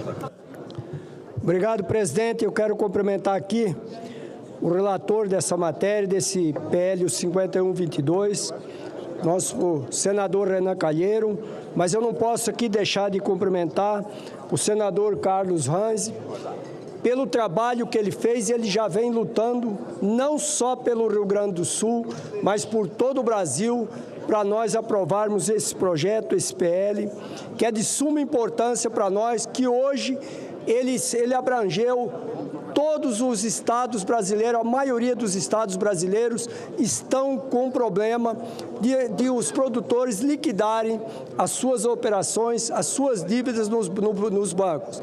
E o que nós mais precisamos entender, e o governo também tem que entender, é que se nós não resolvermos o problema dos nossos produtores rurais hoje, nessa situação, nesse ano, nós poderemos ter um problema muito mais sério para o ano que vem, devido a todos os custos de produção que nós temos para o próximo ano, para a próxima safra. Parabéns aos senadores, mas nós precisamos aprovar esse projeto com urgência hoje. Obrigado, presidente. Obrigado, senador Jaime. Conceda a palavra à senadora Damares Alves, para discutir a matéria. Presidente, eu quero trazer um aspecto que a gente não pode esquecer. Temos ali na galeria familiares de pessoas que se suicidaram por causa do endividamento. Nós tivemos aqui no Senado, presidente, uma audiência pública, não faz muito tempo, para cuidar dessas famílias que estavam em desespero. E tudo que eles pediram foi que esse momento aqui acontecesse. E está acontecendo. Eu quero abraçar todas as famílias do agro que perderam alguém. E eu quero especialmente, nós temos pessoas de luto ali na galeria, eu quero cumprimentar as mulheres do agro, essas guerreiras, essas famílias que com oração e resiliência nos trouxeram a esse momento. Que Deus abençoe o agro brasileiro. Parabéns, senador Davi, todos os envolvidos. Senador Renan, seu trabalho foi incrível. Nossa heroína Tereza, todos. Evaí, Zuco que está lá em cima, todos os senhores, parabéns. Obrigada, senador Davi Alcolumbre, e a vitória hoje por todos vocês, famílias do agro. Está sendo feito, senador Zequinha, peço só a compreensão de Vossa Excelência do senador presidente Renan Calheiros. Senador Renan? Presidente Renan, me permitam Vossas Excelências pedir algum tempo para a deliberação. Está sendo construído um entendimento. Queria agradecer ao senador Rogério Carvalho, ao senador Camilo Santana, ao presidente Renan, querido presidente Renan Calheiros. Queria agradecer a compreensão de todos os senadores, de todas as senadoras, pela importante deliberação e decisão política institucional do Senado da República hoje, na tarde e noite do dia de hoje. Mas eu ainda não posso encerrar esta votação. Eu ainda não posso encerrar a discussão, porque está se buscando um entendimento com as lideranças, principalmente do PT, que apresentaram dois destaques de votação e que foram e serão, a partir da compreensão do relator, inseridos no texto. Me permita consultar o senador Renan Calheiros se Vossa Excelência concorda com a possibilidade de nós retirarmos de deliberação os destaques com entendimento com os autores, desde que Vossa Excelência inclua no seu relatório agora esta solicitação dos trechos do destaque. Presidente, eu já conversei, inclusive, com o senador Camilo Santana, com o senador Rogério, com a senadora Tereza e com outros senadores. Nós acolhemos a emenda, fechando definitivamente qualquer possibilidade de que qualquer recurso garantido por lei, inclusive o de educação, seja drenado nesse limite que nós estamos autorizando o governo a criar, se o governo entender que há uma necessidade de se definir uma nova política pública que reestruture as dívidas agrícolas. Isso já está no próprio texto. Senador presidente Renan Calheiros, eu ainda não posso encerrar a discussão. Vossa Excelência pode ler a redação que Vossa Excelência incorpora no texto para este atendimento? Pois não, presidente. Para ficar registrado o que Vossa Excelência está incorporando. Farei isso com muita honra. Inclua-se como parágrafo único do artigo 1º do projeto de lei 5122 de 2023, o seguinte texto, aspas, parágrafo único. Esta lei será aplicada sem prejuízo do cumprimento do disposto no artigo 2º, inciso 3º da Lei 12.858, de 9 de setembro de 2013, que destina 50% dos recursos do Fundo Social para a área da educação. Muito bem, pronto, aí está garantido. Agora garantido.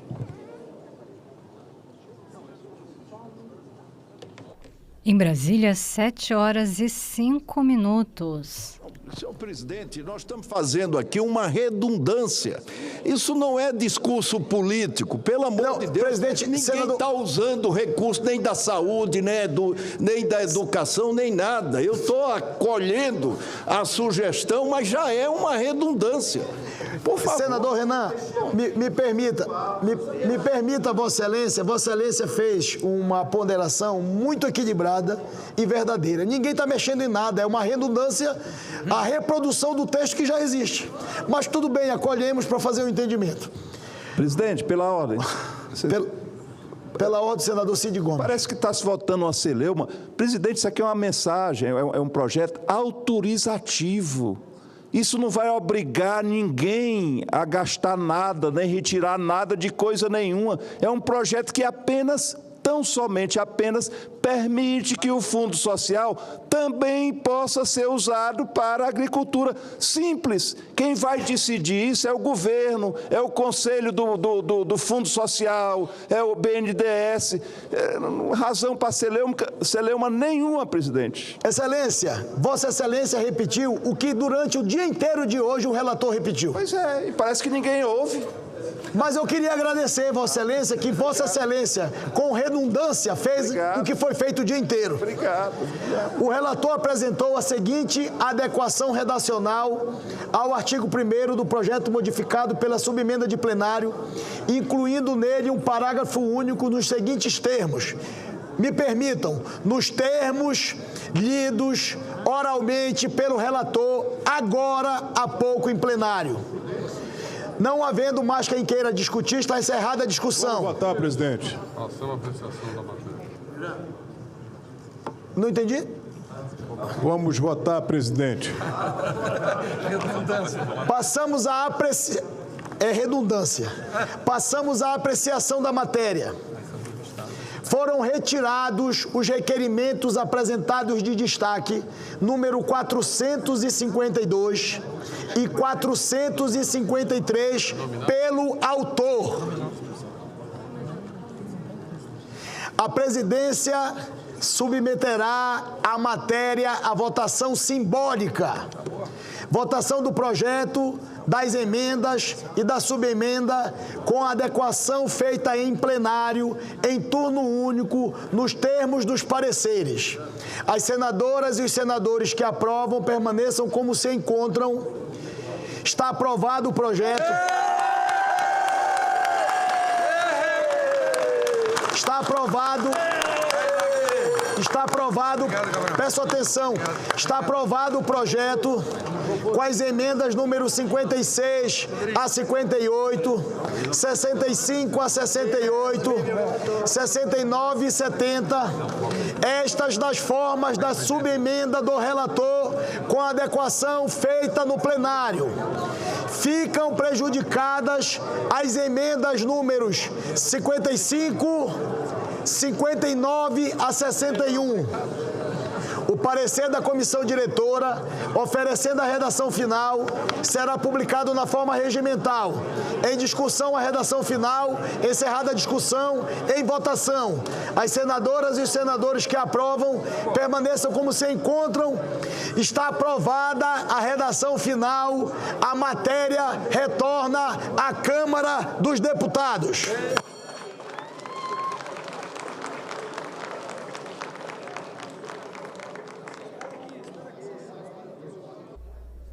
Sete horas e 9 minutos em Brasília. Rádio e TV Senado na transmissão da sessão plenária desta quarta-feira. Nós temos alguns senadores inscritos para fazer pronunciamentos. Eu consulto ainda quais senadores desejam usar da tribuna para fazer as suas manifestações. Doutor Irã está escrito e senadora Leila está escrita. Eu queria pedir à Sua Excelência, o senador Isalci Lucas, que possa continuar o prosseguimento da sessão para que os senadores inscritos possam fazer as suas manifestações e que Vossa Excelência possa ocupar a presidência. Solicito a Vossa Excelência que vote 2 requerimentos extra-pauta, de autoria do senador Wellington Fagundes e de autoria do senador Laércio Oliveira, para sessões especiais solenes. Passo a presidência ao senador Isalci Lucas e concedo a palavra ao senador doutor Irã Gonçalves. Muito obrigado, presidente, senhoras e senhores senadores, todos que nos assistem. Presidente, eu quero aproveitar essa oportunidade na tribuna para fazer um relato do que está acontecendo no meu estado de Roraima. Presidente, senhoras e senhores senadores, nós tivemos, infelizmente, a cassação do governador mais bem avaliado da história do nosso estado de Roraima, governador e senador Jaime Campos, nosso querido amigo governador Antônio Denário, que resgatou o orgulho de dizermos: nós somos de Roraima. Pegou um estado falido, absolutamente quebrado, salários atrasados, polícia militar aquartelada, sem segurança, e depois de 2 mandatos, nós resgatamos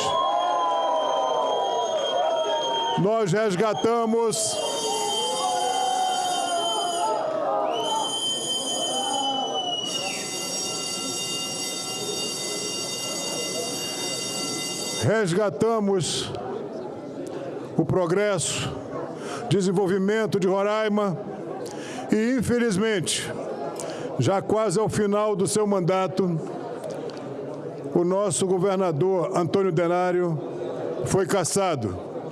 Nós lamentamos muito. Ele foi cassado, sabe por quê, presidente?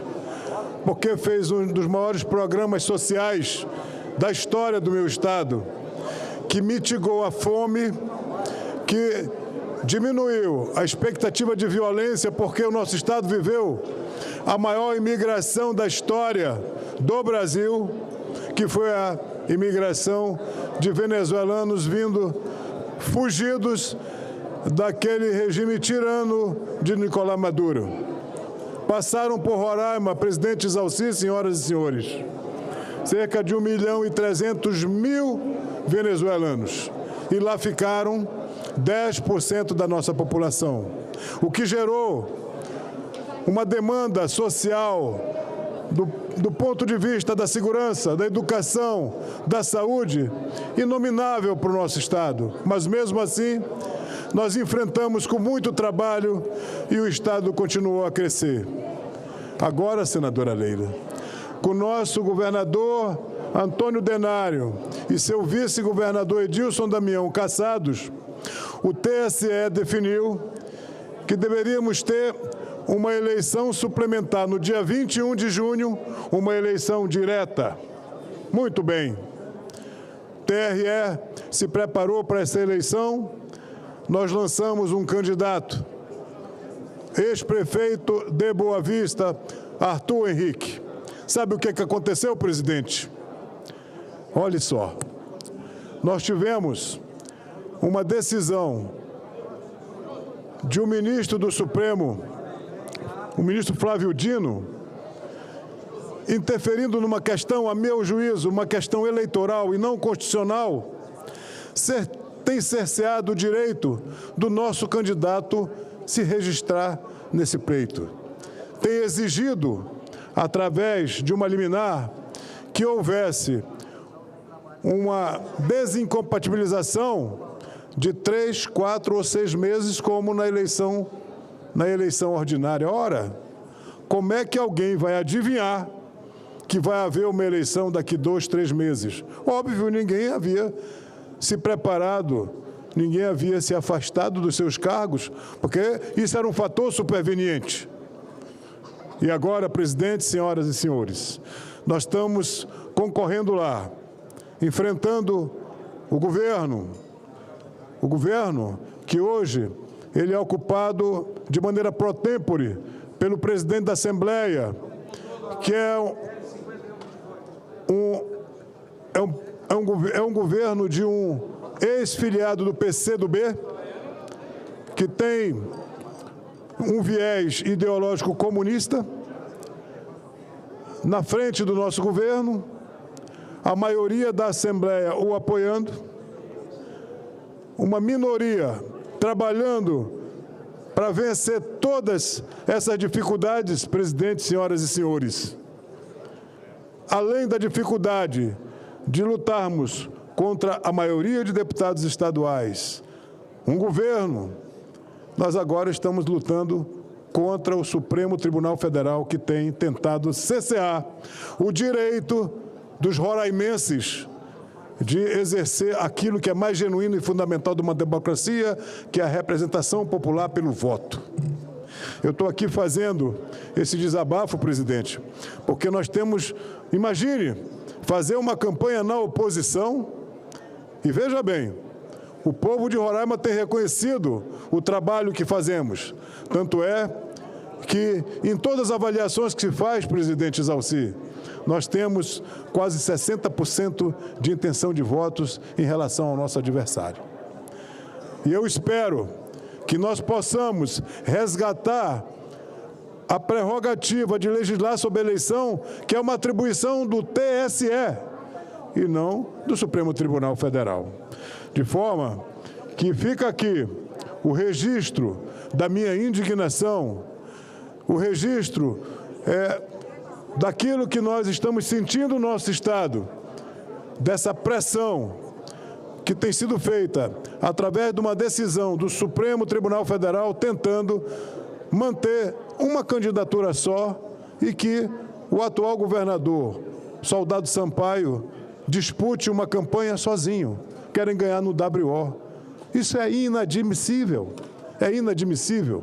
Ora, nós temos na eleição do Rio de Janeiro uma ação direta de constitucionalidade, onde 6 ministros do Supremo já disseram que não há de se falar em desincompatibilização de 3, 4 a 6 meses, como está no Código Eleitoral, numa eleição ordinária. Claro, é um caso fortuito, e a grande maioria dos ministros do Supremo e o próprio TSE, através de suas resoluções, desde 2022, diz que em eleições suplementares há de se flexibilizar o prazo de desincompatibilização, senadora Leila. Então fica aqui o meu registro, que a gente possa continuar lutando e o que o Superior Tribunal Eleitoral traga para si a prerrogativa de legislar e garanta a presença na urna e a eleição daquele que tiver mais votos no nosso Estado. Esperamos que seja o nosso ex-prefeito da capital, Arthur Henrique. Muito obrigado, senhoras e senhores. Tem que voltar à sessão especial. Muito bem, senador Irã, Vossa Excelência tem toda a razão. E quem pode resolver essa questão é o Senado Federal, essas interferências indevidas do Supremo Tribunal Federal.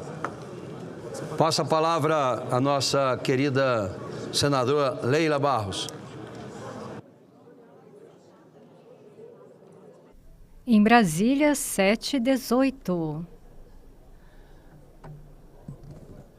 Obrigado, senador Isalci, presidente dessa sessão. Cumprimento o senhor, todas as senadoras e senadores que ocupam esse plenário.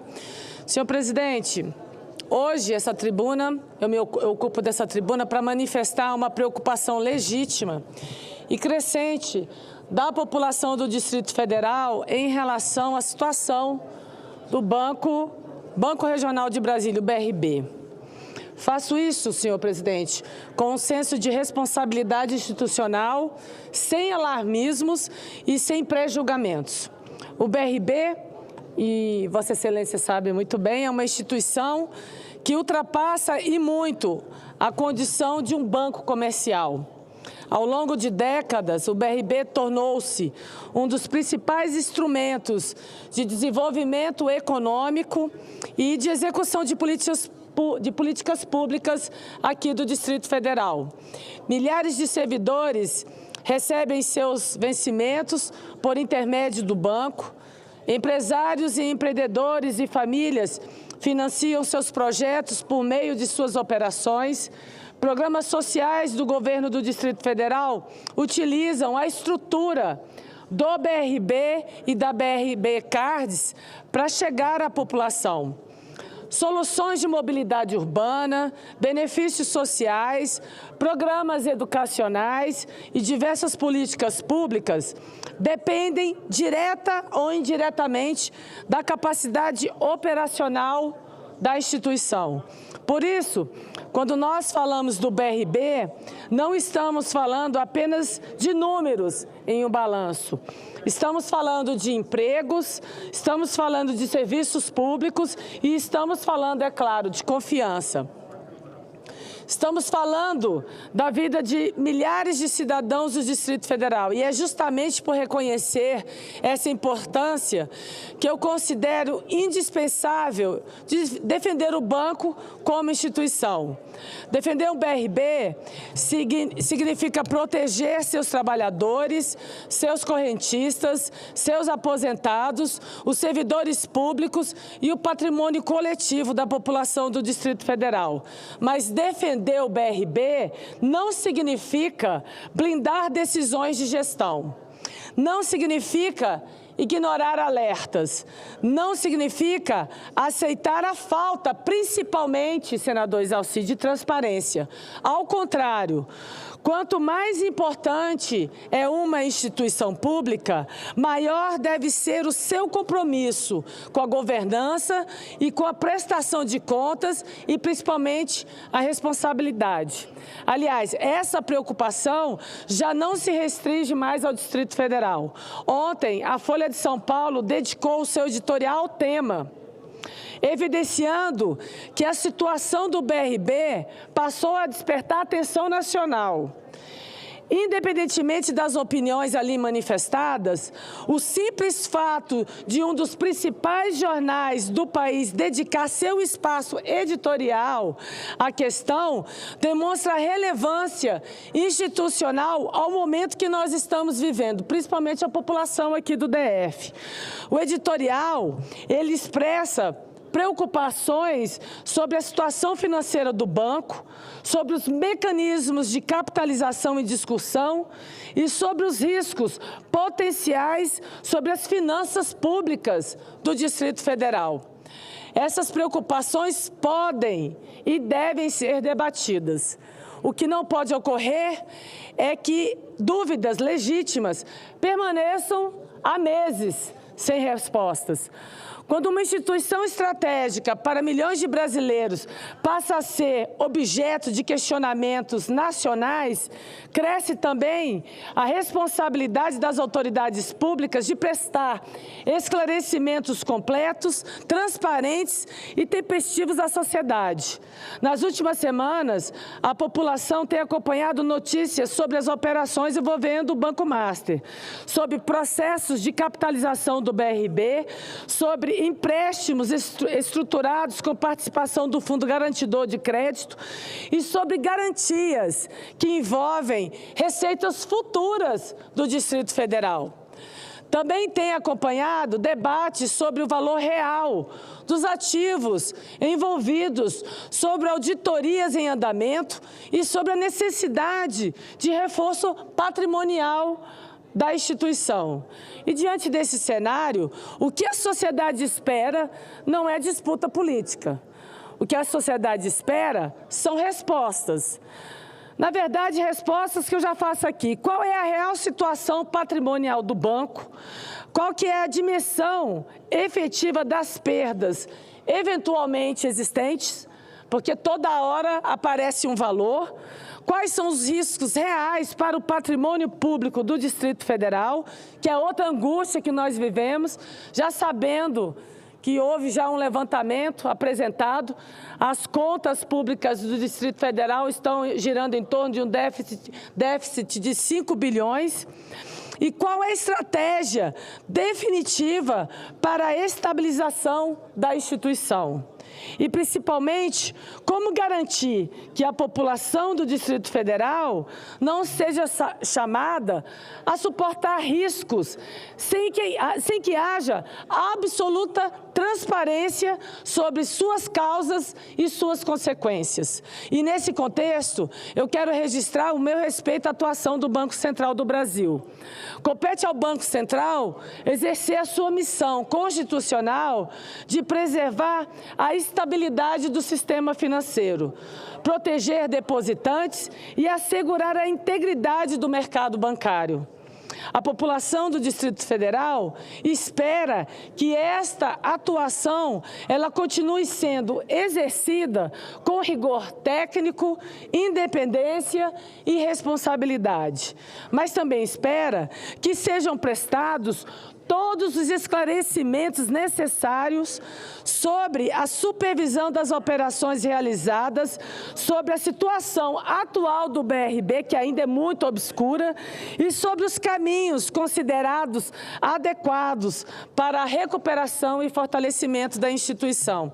Senhor presidente dessa sessão, senador Isacir Lucas, há outro ponto que merece uma atenção muito especial. Se o Distrito Federal está sendo chamado a participar de um esforço extraordinário para preservar o BRB, é indispensável que o governo do Distrito Federal apresente à sociedade brasiliense um plano claro, consistente e financeiramente sustentável. A gravidade do momento exige mais do que soluções emergenciais, que é a que estamos vendo. Exige uma estratégia capaz de enfrentar efetivamente os desafios de liquidez e de capitalização da instituição, sem comprometer a capacidade futura de investimentos do DF e sem gerar inseguranças para a população. O governo tem o dever de demonstrar que os instrumentos propostos, eles são suficientes, viáveis e principalmente compatíveis com o interesse público. E mais do que isso, precisa assegurar que qualquer estrutura de financiamento adotada, ela seja capaz de preservar a continuidade dos serviços públicos que hoje depende do BRB e da BRB Card. Nós não podemos correr o risco de ver prejudicados programas sociais, políticas educacionais, soluções de mobilidade, pagamentos e benefícios ou qualquer outra ação governamental essencial para a nossa população. O Distrito Federal, ele precisa de estabilidade, precisa de transparência e precisa, principalmente dos agentes públicos, responsabilidade. E precisa, acima de tudo, de soluções reais, que nós tivemos ontem a presença aqui do presidente do BRB e nós não as vimos. Se houve erros, senhor presidente, e certamente houve erros, está claro isso, são erros gravíssimos, que eles sejam apurados. Se houve irregularidade, senador Wellington, que sejam punidas de forma exemplar. mas que tudo isso seja feito preservando a instituição, protegendo os trabalhadores e principalmente garantindo a continuidade das políticas públicas e defendendo o interesse maior da população do Distrito Federal. Esse é o compromisso que todos nós, independente de ano, independente de espectro ideológico e qualquer defesa, temos que assumir nesse momento. E aí, senador Exauci, eu quero agradecer, né, o seu trabalho, assim como da senadora Damares, da nossa bancada de senadores, porque nós estamos nesse momento, nessa trincheira, querendo buscar soluções, querendo respostas, e elas ainda continuam muito obscuras. Senadora Muito obrigada. Leila, eu gostaria de uma parte. Senador, pois não. Eu queria ser o testemunho, registrar aqui a luta dos 3 senadores de Brasília. Senadora Damares, senador Exauci e Vossa Excelência. Porque, como Vossa Excelência encerra o seu pronunciamento, preservar a instituição, isso é um patrimônio do Distrito Federal. Eu diria que até mais do que do Distrito Federal, porque eu fiz o projeto, inclusive, porque a única região que nós não temos um banco de desenvolvimento é o Centro-Oeste. Até para que o BRB se transformasse no Banco de Desenvolvimento do Centro-Oeste, para que ele pudesse atender toda a nossa região, para operar o Fundo Constitucional do Centro-Oeste. Portanto, a importância do PRB não é só do que fez até agora, mas do que poderia ser para o futuro também. E Vossa Excelência aqui também coloca a questão dos servidores, dos serviços prestados ao Distrito Federal. Não pode, de uma hora para outra, por irresponsabilidade, tudo isso acabar. Isso é um patrimônio que pertence ao Distrito Federal, mas eu quero que pertença ao Centro-Oeste brasileiro. Por isso eu ainda penso que a responsabilidade tem que ser também do governo federal como um todo. O Banco Central tem responsabilidade, porque as coisas estavam previstas que poderiam acontecer. Olha, infelizmente, a tão necessária CPI do Banco Master não aconteceu até agora e dificilmente acontecerá nessa legislatura. Mas o Banco Master foi um prejuízo, além do DF, para o Brasil inteiro, prefeituras, estados. Então, o povo do DF não merece isso, e nem o povo brasileiro, muito menos o servidor público que trabalha e no final do mês tem, às vezes, né, a sua aposentadoria, né, em risco. Então, por isso eu quero parabenizá-la e me também congratular com os 3 senadores de Brasília. Obrigada, senador. Obrigado. Eu quero também, senadora Leila, aproveitando a sua fala, lógico, todos nós defendemos o banco, é patrimônio da sociedade, mas o que faltou realmente para nós até agora são exatamente informações. Não há nenhuma transparência, nós não tivemos acesso a nada, não tem balanço publicado, não tem relatório de auditoria que foi disponibilizado para nós. E a Câmara Legislativa aprovou ontem, sem nenhuma informação. Não sabe nem qual é a taxa de juros. Meu Deus, assim, aliás, deram um cheque em branco, né? Absurdo. Deram um cheque em branco e que quem vai pagar essa conta é a população. E, resumindo, tecnicamente, o balanço do banco vai ser o balanço de setembro de 2025, que é 3 bilhões o valor patrimonial. E foi investido no prejuízo 8 bilhões e 800, calculado por eles. Eu imagino que seja muito mais ainda. Porque os né? valores das auditorias ainda, né, os resultados, os dados não saíram, pelo menos não deram transparência. Então, a preocupação, lógico que eu até disse, né, que se eu fosse dono de banco eu ia contratar essa equipe. Mas na prática, quem está pagando a conta salvou o banco. Pode ter certeza que o banco vai continuar. Agora a conta vai ficar para a população, com compromisso, inclusive, de bloqueios do Fundo de Participação de Estado e Município, além de investimento de receita tributária, que a gente poderia estar investindo em educação, saúde e segurança, que vai ficar para tapar o roubo que aconteceu no BRB. Então, eu lamento que não tenha tido também uma CPI na Câmara Legislativa, porque lá eles teriam acesso a todos esses documentos que nós não tivemos. Mas parabenizo Vossa Excelência pelo trabalho, senadora Damares. A gente aqui, além da questão partidária, ideológica, a gente coloca o DF acima dos interesses, né, menores. Então, perfeito. Parabéns a Vossa Excelência. Obrigado, senador Exauci. Passa a palavra ao senador Wellington Fagundes. Meu companheiro de partido, de bloco, senador Isalcir, eu quero registrar aqui, com profundo pesar, senhor presidente, o falecimento de dois importantes nomes da história da minha cidade natal, Rondonópolis. O ex-vereador Mohamed Zahir e falo da importância que foi Mohamed Zahir como um grande empresário na minha cidade, gerador de empregos, principalmente também fundador de uma instituição de ensino, a família Zahir, muito importante. Por isso, eu registro aqui com pesar e esse homem público que a cidade de Rondonópolis perdeu, uma liderança respeitada em toda a cidade e a região. Ele que foi vereador, por 4 mandatos e também contribuiu de forma significativa para o desenvolvimento de Rondonópolis. Também hoje, na data de hoje, faleceu Didier José da Silva, que por sua vez foi um dos pioneiros do nosso município. Chegou à cidade em 1954, 3 anos antes do meu nascimento, e construiu uma trajetória marcada pelo trabalho, pela dedicação à família e também pela contribuição ao crescimento da região. Então, neste momento de dor, manifesto minha solidariedade aos familiares e amigos de Mohamed Zahir e também de Didier José da Silva, rogando a Deus que conforte seus corações e os receba em sua infinita paz. Que fique registrado nos anais dessa casa o reconhecimento e a gratidão do povo mato-grossense pelos serviços e também exemplos de vida e legados deixados por ambos à sociedade de Rondonópolis, da região sudeste e do Mato Grosso.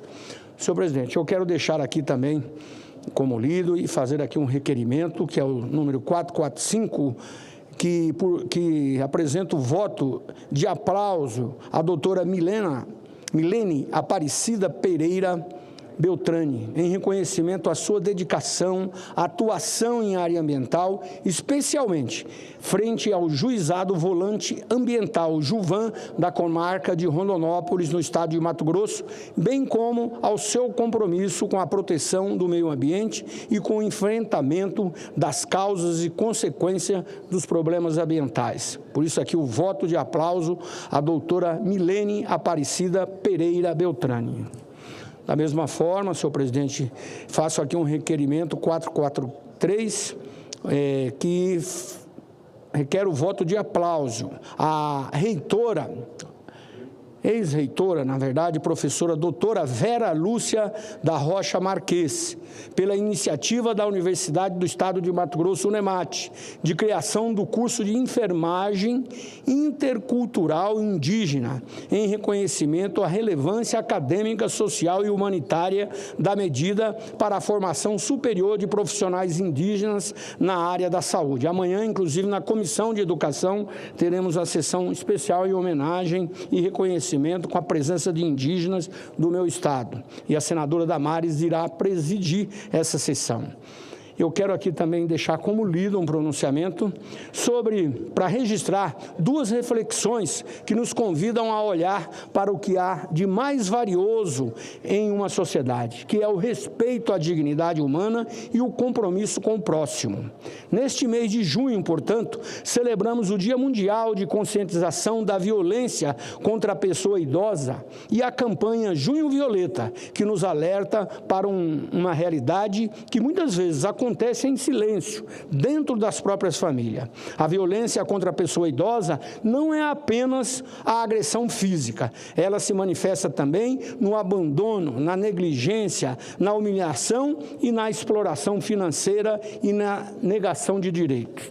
Deixo então como lido e quero aqui, senhor presidente, registrar um pronunciamento que faço sobre a questão de uma obra importante na nossa capital, na região metropolitana, Cuiabá e Várzea Grande. Várzea Grande é a 2ª cidade em população de Mato Grosso, que só tem o rio Cuiabá, que as une. E essa obra seria a obra mais importante, talvez, da Baixada Cuiabana nos últimos anos, mas que gerou uma frustração muito grande. E aqui eu alerto que o povo de Mato Grosso acompanha, portanto, há muitos anos esta obra que deveria representar modernidade, mobilidade e qualidade de vida para milhares de famílias, que era o VLT que se transformou no BRT, uma obra que foi prejuízo bilionário para o estado de Mato Grosso. Portanto, depois da mudança, o BRT foi apresentado como solução para o transporte coletivo da região metropolitana. E o governador anterior disse que resolveria o problema em curtíssimo espaço de tempo. Já se foram 7 anos e a obra está lá inacabada. Portanto, infelizmente, o que a população viu até agora foram atrasos, transtornos, aumento de custos e também muitas dúvidas acima de tudo. É uma cicatriz passando pelo centro das duas cidades. Agora surge uma nova discussão, que é a possibilidade de entregar a operação do sistema sem uma nova licitação específica. E é justamente nesse momento que precisamos fazer as perguntas que a sociedade espera que sejam feitas. Por que mudar o modelo que vinha sendo defendido anteriormente, que já estava sendo implantado? O que aconteceu para que uma nova licitação deixe de ser considerada necessária? Quem será o beneficiado por essa mudança? Quais os estudos técnicos que justificam essa nova decisão do atual governador, que é responsável por tudo o que aconteceu, porque ele era vice-governador durante esses 7 anos? Onde estão os pareceres econômicos e jurídicos que comprovam que esse é o melhor caminho, acima de tudo, para a população e não para interesses privados? Não se trata de ser contra agora o BRT, tem que implantar, tem que concluir essa obra. Muito pelo contrário, Mato Grosso precisa concluir essa obra e fazer o sistema funcionar. Quando eu falo Mato Grosso, porque todos nós do interior precisamos também, porque todos temos que ir à nossa capital e a importância do que representa a Baixada Cuiabana. Portanto, quando falamos de um serviço essencial, financiado com recursos públicos e que impactará milhões de passageiros ao longo dos próximos anos, toda decisão precisa ser absolutamente clara. Portanto, a concorrência pública existe justamente para garantir igualdade de oportunidade, melhores propostas e, acima de tudo, mais segurança para o cidadão. Quanto maior o contrato, maior deve ser a transparência. Quanto maior o investimento, maior deve ser a fiscalização. E quanto mais dúvidas surgem, mais explicações o governo deve oferecer à sociedade. Outra coincidência chama a atenção, senhor presidente. Nos últimos dias, vimos movimentações políticas incomuns, declarações públicas, bastidores eleitorais e articulações envolvendo o futuro de Mato Grosso. Portanto, cabe, acima de tudo, que essas respostas sejam dadas, porque a população está a indagar, procurando respostas. Cada fato, isoladamente, deve ter sua explicação, mas quando determinados acontecimentos passam a ocorrer simultaneamente, é dever da oposição, da imprensa e, acima de tudo, da sociedade fazer perguntas. Perguntar não é acusar. Fiscalizar não é atacar. Cobrar transparência é uma obrigação de quem exerce mandato público. Mato Grosso merece respostas claras. A população tem o direito de saber quem decidiu, por que decidiu e quais as vantagens concretas essa mudança trará para o cidadão que utiliza o transporte coletivo. O dinheiro público é público, a obra é pública, o serviço é público e, por isso mesmo, o interesse público deve estar acima de qualquer interesse político, eleitoral ou econômico. E é isso que esperamos, é isso que continuaremos cobrando. Hoje, infelizmente, senhor presidente, a população da Baixada Cuiabana, em especial Cuiabá e Várzea Grande e todos os municípios próximos, sofrem muito com um congestionamento infernal que acontece na nossa capital. E eu quero lembrar aqui, exatamente na época da Copa, eu trabalhei muito para que conseguíssemos liberar recursos do Ministério dos Transportes para que fizesse toda a travessia urbana de Cuiabá, que fizesse as passagens de níveis, que pudesse melhorar o trânsito infernal. Inclusive agora, o ano passado, 2 anos atrás, consegui também os recursos para toda a travessia do distrito industrial da cidade. Viadutos, duplicação, porque também a chegada em Cuiabá, quem vinha da região sudeste, era infernal.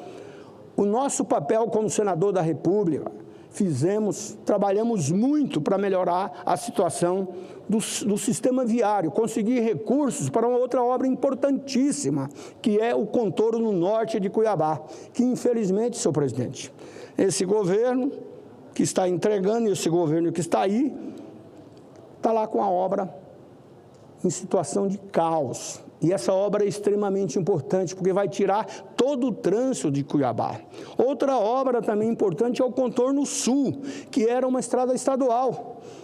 E há um trabalho que consegui fazer junto ao Ministério dos Transportes, com apoio aqui do meu partido, do PL, conseguimos federalizar a antiga rodovia dos imigrantes, que está agora recebendo as obras de duplicação da BR-163, que também quero aqui registrar. Trabalho que comecei há mais de 20 anos atrás, quando era um sonho fazer com que pudéssemos ter a duplicação de Rondonópolis a Cuiabá, que era o trecho com mais acidentes frontais do Brasil. Imagina se esse trecho não tivesse duplicado. E trabalhamos, sim, em toda a bancada de Mato Grosso, para que a gente pudesse fazer uma nova modelagem para a BR-163, do trecho de Cuiabá a Rosário e de Posto Gil até Sinop, assim como estamos trabalhando juntos para também ter a duplicação de Sinop até Guarantã. Essa não é obra de um só, é a obra de toda a bancada e deve ter o reconhecimento dos pontos positivos por parte do governo do Estado. E não quando a coisa está boa, é só o governador. Quando está ruim, quer colocar a culpa na bancada federal. Fica então aqui o meu registro, principalmente a essa denúncia que estou fazendo hoje em relação ao BRT, que é extremamente importante para a mobilidade urbana da nossa capital. Senador Cleitinho, mas Vossa Excelência não quer fazer uma parte, mas vai fazer uma fala. E eu quero aqui também parabenizá-lo pela sua luta, lá como pré-candidato a governador de Minas Gerais, que Deus o ilumine, proteja e que tenha também sucesso. Muito obrigado. Você me dá pela ordem? Obrigado. Pela ordem, senador Cleitinho. É bem breve, bem rápido, é só para deixar um desabafo, que inclusive o senador acabou de dizer sobre essa questão de ser pré-candidato a governador e quase todo dia 5, 6, 7 matérias de vários jornais e dizendo que eu não vou ser candidato, que eu desisti, que eu fiz algum alinhamento para não ser candidato, e não tem nada disso. Isso aí deixa a gente chateado, porque fica falando que eu estou com medo de pegar um estado que está quebrado. E o que mais me chama a atenção de alguns políticos que ficam soltando isso em Minas Gerais, né, falando, o Cleitinho está com medo de pegar um estado quebrado, são os mesmos que quebraram o estado e quer continuar tomando conta do estado. Está 20, 30 anos com o Estado quebrado, são os mesmos que querem continuar perpetuando o poder com o Estado quebrado. Quer dizer, eles colocam até um atestado de incompetência neles. Então, isso mostra um desespero. Né? Eu quero deixar bem claro que não tem nada, que eu não desisti, que não tem nada disso, não. Que se for da vontade de Deus, como eu já cansei de falar, e da vontade do povo liderando pesquisa, claro que eu quero ser um pré-candidato a governador, mas depende de Deus, depende do povo. É o povo que vai decidir. E a eleição não é agora. A eleição é 15 de agosto que começa a eleição. As convenções é lá no final de julho para início de agosto. Então não é agora. Inclusive agora está tendo a Copa do Mundo, está tendo São João, está tendo rodeio. O brasileiro está preocupado com outras coisas. Não está preocupado com a eleição. O brasileiro começa a preocupar com a eleição mesmo em agosto. Então, gente, acalma o coração de vocês. Vocês estão muito desesperados. É muito desespero. Parem de mentir, de inventar coisa a meu respeito. Sabe, que eu negociei, que eu fiz isso, que eu fiz aquilo. Eu não estou à venda. Eu não estou à venda. Diferente de muitos que acusam do que fazem, que faz negócio para depois dificultar, para facilitar, eu vou repetir bem pausado. Eu não estou à venda. É propósito. Eu entrei na política por propósito. Quem me colocou foi o povo e Deus. E quem vai decidir é o povo e Deus. Muito obrigado. Senador Cleitinho, olha que coincidência. No Mato Grosso, da mesma forma, eu estou apontando sempre todas as pesquisas como o primeiro lugar e a mesma forma que os nossos adversários utilizam. É tentar desestabilizar. Portanto, eu acho que é pedir a Deus realmente que nos dê energia, força, porque o nosso trabalho é um sacerdócio, é servir a população. E tenho certeza que Vossa Excelência está aqui como senador, um homem simples, humilde. Meu pai também foi da Bahia para Mato Grosso a pé e eu sei o que é sofrimento. E Vossa Excelência, com certeza, vai enfrentar e fique firme. Eu estou com você, meu governador. Você vai ganhar disparado lá, que Deus te abençoe. Muito obrigado. Muito bem, Cleitinho. Eu tenho certeza que o senador Cleitinho vai cuidar muito bem da nossa Minas Gerais, né, Cleitinho? De Araújo em especial. Se você quiser falar, eu fico. Item extra pauta, requerimento 437 de 2026. do senador Laércio Oliveira e outros senadores, que solicita a realização de sessão especial destinada a celebrar os 12 anos da FEBRAF, Federação Brasileira de Fomento Comercial, Serviços e Atividades Financeiras. Votação do requerimento. As senadoras e senadores que aprovam como se encontram. Aprovado o requerimento. A sessão será agendada pela Secretaria-Geral da Mesa.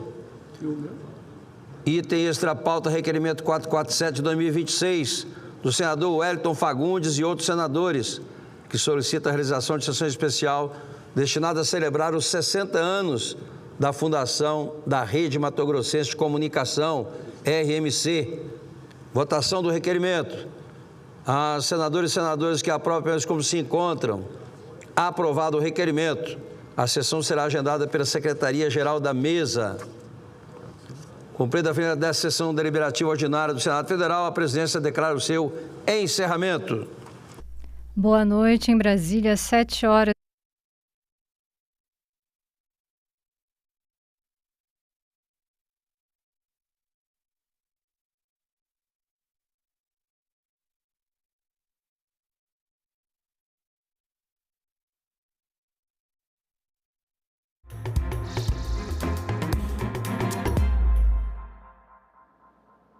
Boa noite, hoje é quarta-feira, 10 de junho e o Senado Notícias está no ar.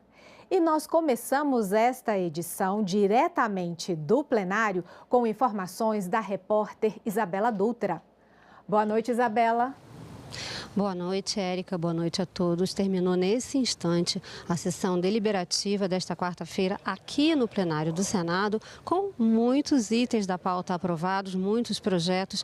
Entre eles, entre essas matérias, o primeiro item da pauta que precisava de quórum qualificado de pelo menos 41 senadores, precisava do voto de pelo menos 41 senadores para aprovar a indicação do ministro do STJ, Benedito Gonçalves, para o cargo de Corregedor Nacional de Justiça.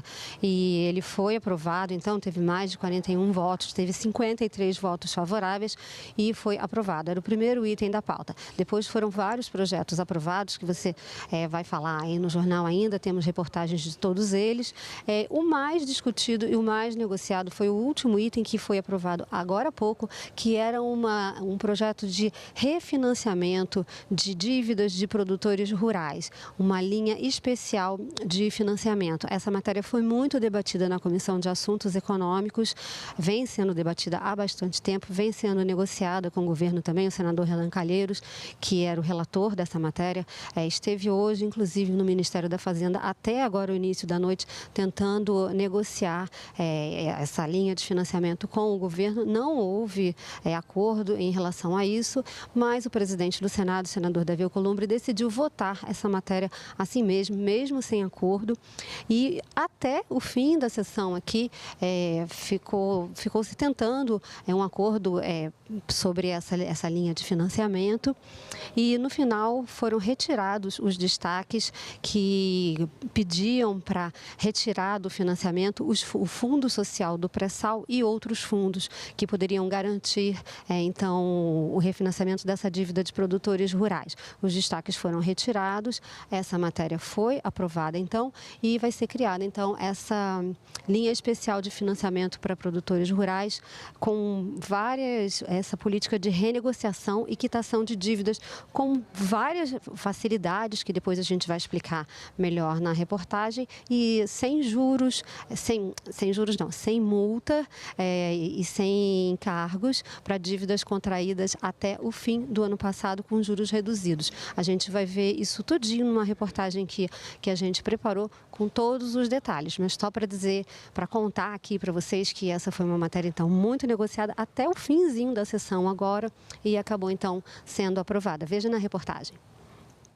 A linha especial de financiamento para produtores rurais foi aprovada nesta quarta-feira pelo plenário do Senado, depois de muita negociação e de debates na Comissão de Assuntos Econômicos. Nós estamos vindo lá de mais uma reunião no Ministério da Fazenda com a presença do governador Eduardo Leite do Rio Grande do Sul e com a presença da nossa querida senadora Tereza Cristina.